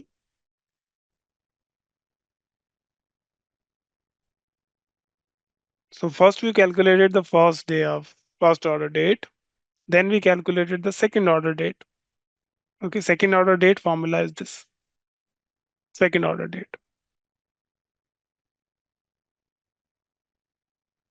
Second order date.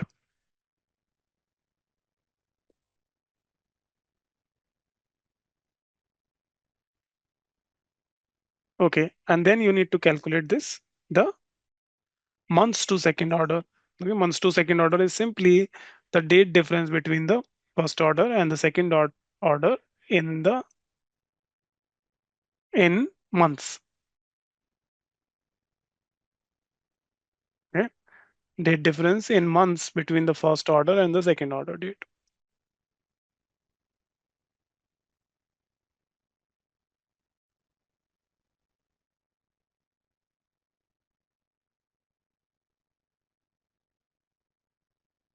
Well, why can't we bring month to second order to rows? It's because that it is a measure. It is a measure.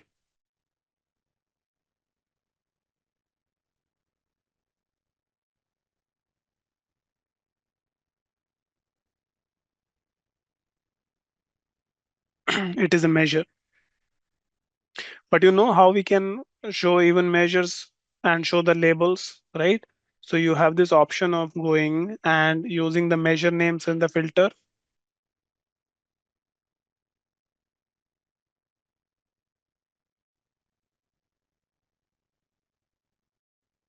Give me yes, no in the confirmation. Have you got this? Not got it? You have any questions? Give me confirmation, everyone.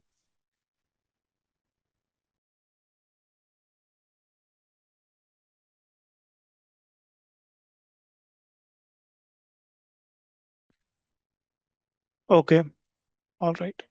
So here as well, later on, we can go ahead and show this data in the same way how we have shown the number of orders that each customers have placed, how many, like usually how many orders does it each customers place. So similar kind of analysis can be done here too, where if we need to, let's say, know how many customers are there who are returning in 1 month or in 2 months or 3 months. If we need to do same thing, then we can do this month to second order. We can convert this into a dimension, convert to a dimension, and then add it to the column, right? And then we can simply add the customers who are coming within this time frame. Okay, so customer ID converted into distinct count of them. Okay, so this is how we get. So in general, it takes 1 month for the customers to come back. Okay.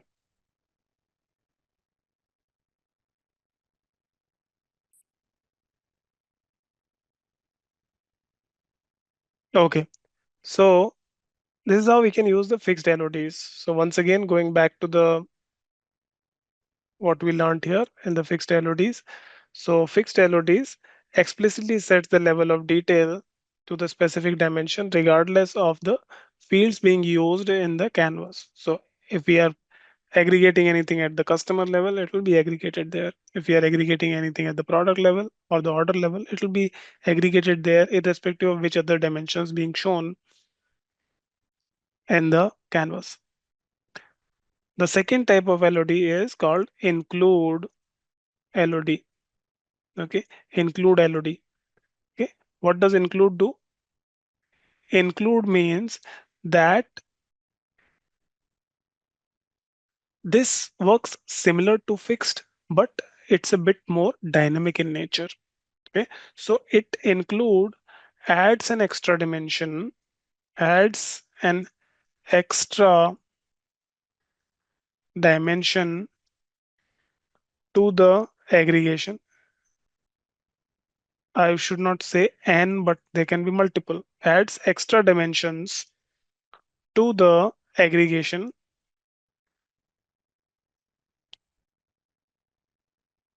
regardless of whether they are in the canvas or not. Okay. So if you want to add one more level of detail into the calculations, then you can use include. Okay. It adds that dimension into the aggregation, whatever aggregation that you're doing. Okay. So how is it different than fixed? Let's look at this with the example that we did. So with fixed, we calculated orders, we calculated the total sales per customer. Remember total sales per customer. How was it calculated? Fixed customer ID and total sales, right? This was a fixed LOD that we applied. So what it did with the fixed total sales per customer, when we did something like, let's say,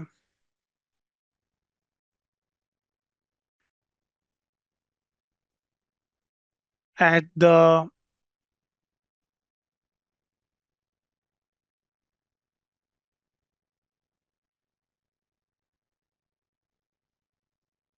region level, if I used total sales per customer over here, this give me this information, total sales per customer. So let me change it to average. Okay, this was the output that you are getting here, correct? So for each region per customer sales, first we are totaling it at the customer level, and then we are from the customer level we are going to the average at each region level.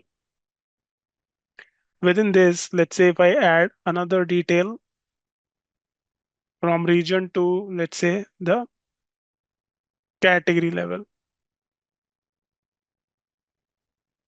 Okay, we did it category level, but your average here is at the,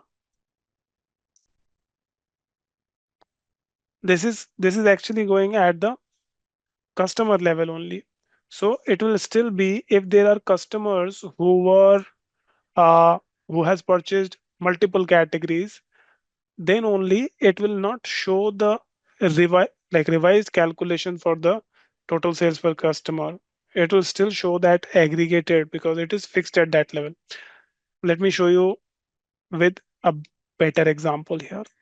Let's say I'll put customer over here and show this average sales per customer, right? Okay. Now if I add any other field over here, this average of total sales per customer would not change, right? If I add category next to it, okay, so this does not change because my level of detail is fixed at the customer level. It will aggregate it at the customer level, then take the average. So it will be same because here we are seeing the data for each customer. So this total average, both are same. Okay. If we had used include instead of fixed, then it would still use this dimension for the LOD, but it will also apply this additional dimension into the calculation. Okay. Okay. So let us recalculate this, but this time we will use include. So let's create this total sales per customer underscore include LOD. Okay. Using the include LOD. So this time we will use include customer ID. Same thing, sum of sales. Okay. Instead of fixed, we used include. Hit apply. Okay. Now we have this one, next one. So we had total sales per customer. This was fixed. This was having include. Okay. Now if I bring this into the calculation, right? And let me, you can already see that the output is changed. Okay. So let's see what difference did we get here. Now you see, when we applied customer level fixed LOD, it is all fixed at the customer level 886, 886, 886. But when we applied include LOD, include is also considering the customer. But if I add category, then it will further include this dimension into the calculation. So now for this customer, for furniture, this will be the average sales per customer within furniture and so on. So it will consider that additional dimension as well when you are using include. Okay, this is the main difference between fixed and include. If I remove category from here, then both give the same result. It's identical. It's only when we add additional dimension, this changes. Okay, so include is more dynamic in your calculation rather than fixed. It allows you to add more dimensions in your calculation when you want.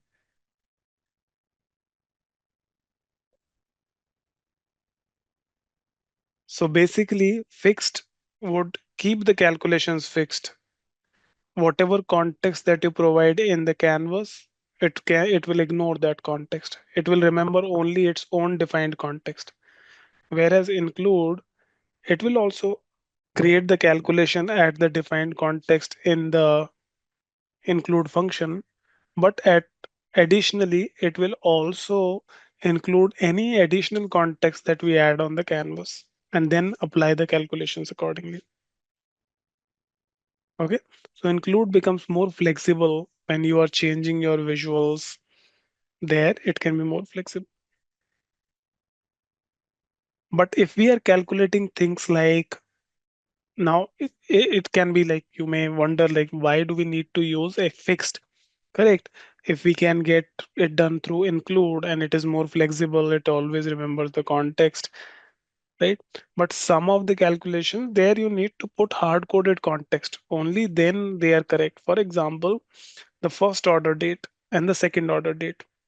If I had used include function in getting the first order date and the second order date, and if I put any categories and let's say the products onto the field in the canvas, they will show it will my first order date calculation will change to the first order date when that product is purchased or that category is purchased. But that's not what we are interested in. We just want to know what is the first order date irrespective of what was purchased, right? So there you go with fixed, right? But if let's say you want to calculate what is my average customer value, but you may also want to see that flexibility. Show me this region, this result for each region. Show me this result for each of the category. Then in those cases, you can use the include function.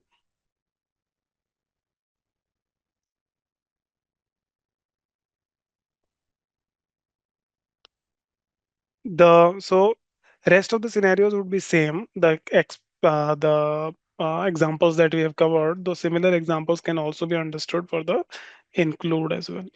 So most of the time in LOD expressions, you're going to use either the fixed LOD or include LOD. Most of the time, you're going to use these two. There is this third type of LOD, which is exclude LOD. This is the least used LOD expression. Like very rarely you use it, but let's just cover this as well. Exclude LOD. Now, as the name suggests, and so far what we have learned, this would be the ones that you want to, and if you want to ignore any dimension from the aggregation, even if they are in the view, then you use the exclude LOD. Okay, then you use the exclude LOD. So it ignores specific dimensions from the calculation or from the aggregation even when they are in the canvas. Okay, even when they are in the canvas, you even then you want to exclude those. Okay, that's what exclude LOD would do. It no, exclude is not fixed. Exclude will simply exclude that dimension that you specify in the aggregation calculation. Okay, so for example, let's say I want to know what is my um,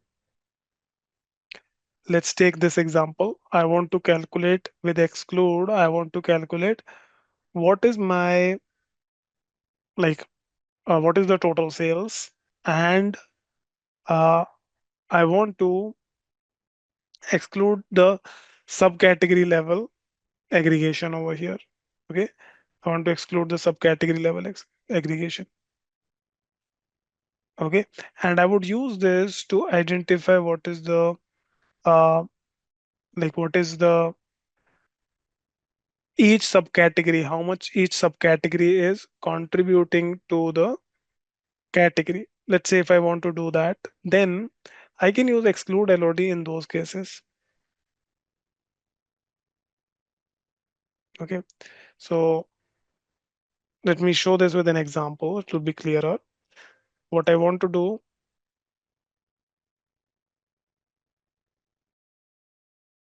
level, I want to look at what my subcategory level sales are. So subcategory level sales. Okay, I'm able to see subcategory level sales over here. Now, I also want to see what is the sales for each category. Okay, what is the sales for each category? So what I want to do here is, if I add this subcategory level sales and I want to,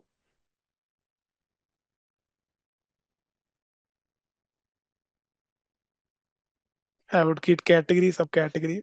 Okay, category and then subcategory. Now,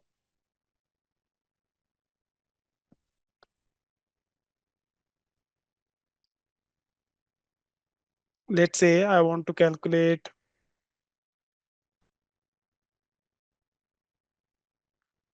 some sales which exclude subcategory, okay, into the context. Okay, so I'll create a new calculated field. This will be,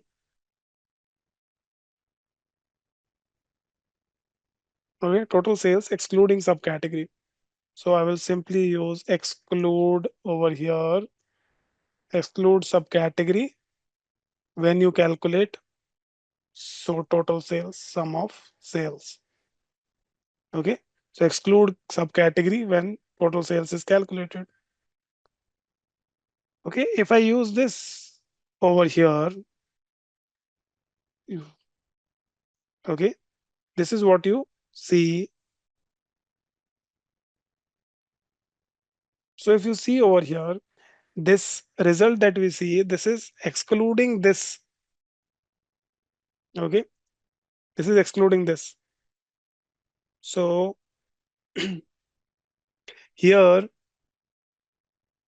basically, in this view, I'm excluding this. Now there may be multiple ways which this can also be achieved. Now, what I want to do here is, let's say if I need to know what is the percentage of subcategory contribution, each subcategory's contribution in the total category level, then I can do this.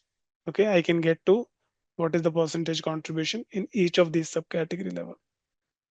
So if I need to do this, then I can go and apply this, something like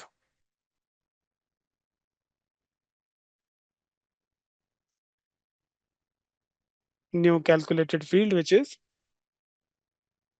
let's say, percent of category, percent of sales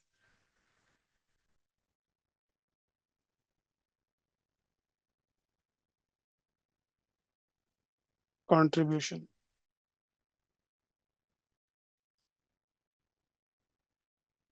Okay, if I want to do something like this,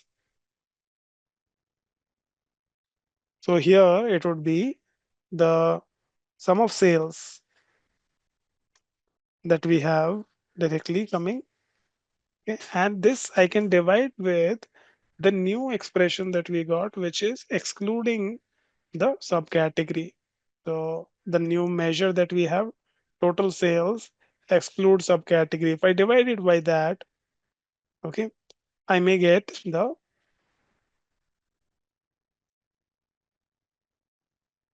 why is it giving error? Cannot aggregate. Okay, so this is not aggregated. I did not apply any aggregation on this. That's why it is giving this error. Let me also up to a sum of this.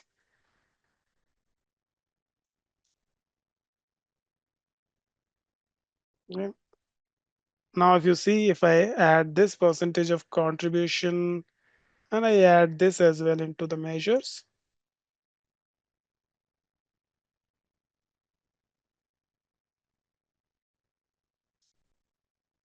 why is it not coming?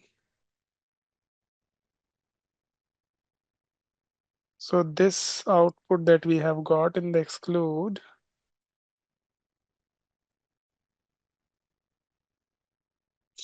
let me do a sum of this here. Okay. And percentage, this one, I don't need to do sum now. Let me create it again. So we have the category, we have subcategory,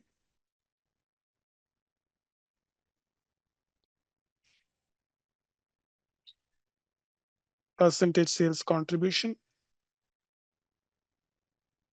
Okay, so we're getting the percentage sales contribution, and we can see what the values are for the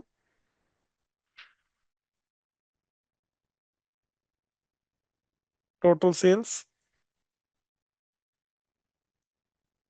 and sales excluding subcategory.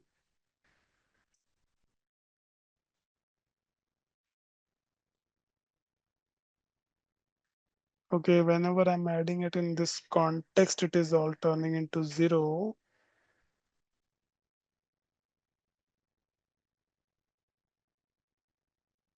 This is appearing properly. As soon as I'm adding the exclude here,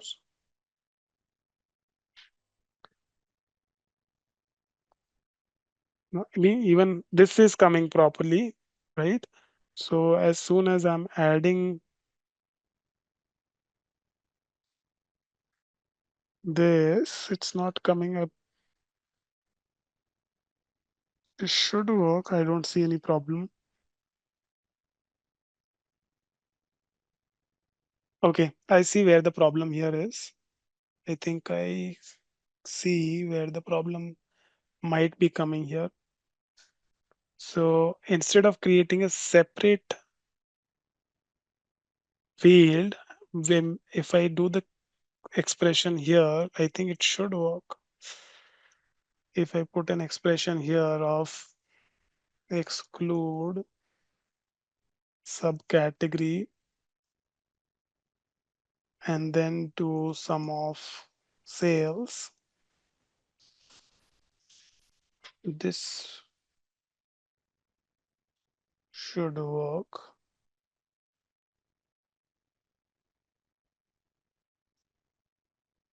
Okay, this is not working. Okay, I'll look into this, and maybe tomorrow's class we'll discuss this. Why this is not working? I am not sure exactly why this is not working. But the point here is that this is specifically exclude is specifically used if you want to exclude any of the context from your calculation, from your aggregation, then you use exclude. Okay, I'll look into this one, this example, why this did not work. But let's say if I need to calculate, for example, here we use the total sales excluding subcategory, and we were getting this 742 or 719. So those kind of aggregation that we are getting, this can then be used for other type of calculations too. Like if I want to do any, let's say I want to do any calculations where I want to, uh, let's say any calculation needs to ignore a particular level of detail. Let's say you have uh, once again, I'm coming back to the same example that uh, if you want to consider, uh,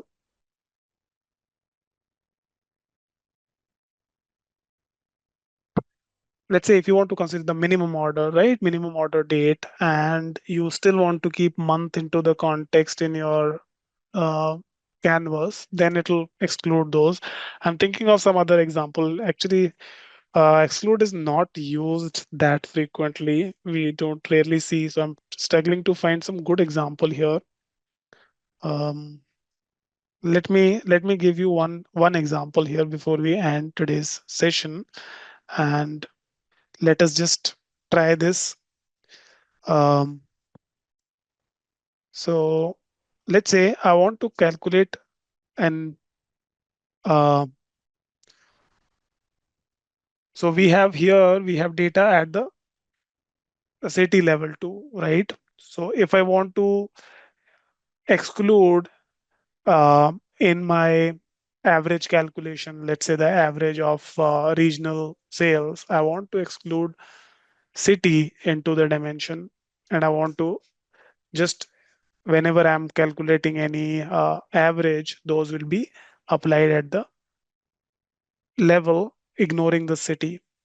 Okay, so then I can put that into the consideration. Okay, for example, let me put let me just quickly show another example here. I just want to make sure that this is clear. We're not keeping anything open. So let's say I want to calculate regional average sales. Okay, regional average sales, or let's say, let me bring region into the canvas, average sales excluding city. Let's say one dimension I want to exclude, not include, exclude. Okay, so once again, we'll do the exclude LOD city dimension, and I want to exclude into my from my average calculation, average of sales, or let me do the sum of sales first. Sum of sales, we'll average it later. So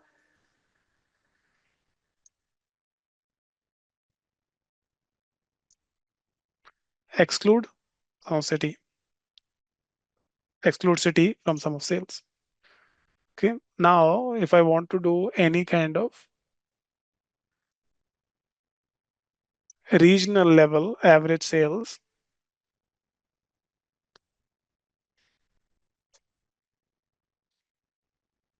okay, regional level average sales, it will exclude the city.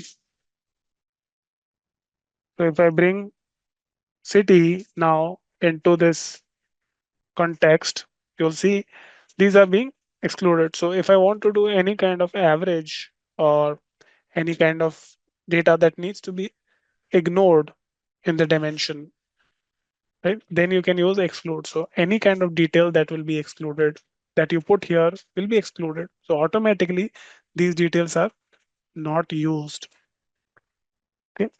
Now, most of the times you do not use the exclude LOD. You most of the time use either include and fixed, and most of your work gets away with it.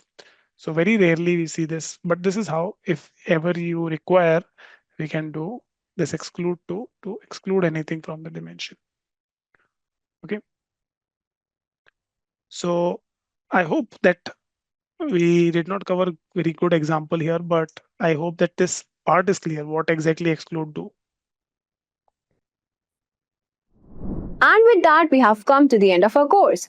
You have learned the essentials of Tableau and how to turn complex data into clear, actionable insights. And by now, you should feel confident in creating visualization dashboards that communicate your data effectively. If you have any doubts or questions, ask them in the comment section below. Our team of experts will reply to you as soon as possible. Thank you and keep learning with Simplilearn.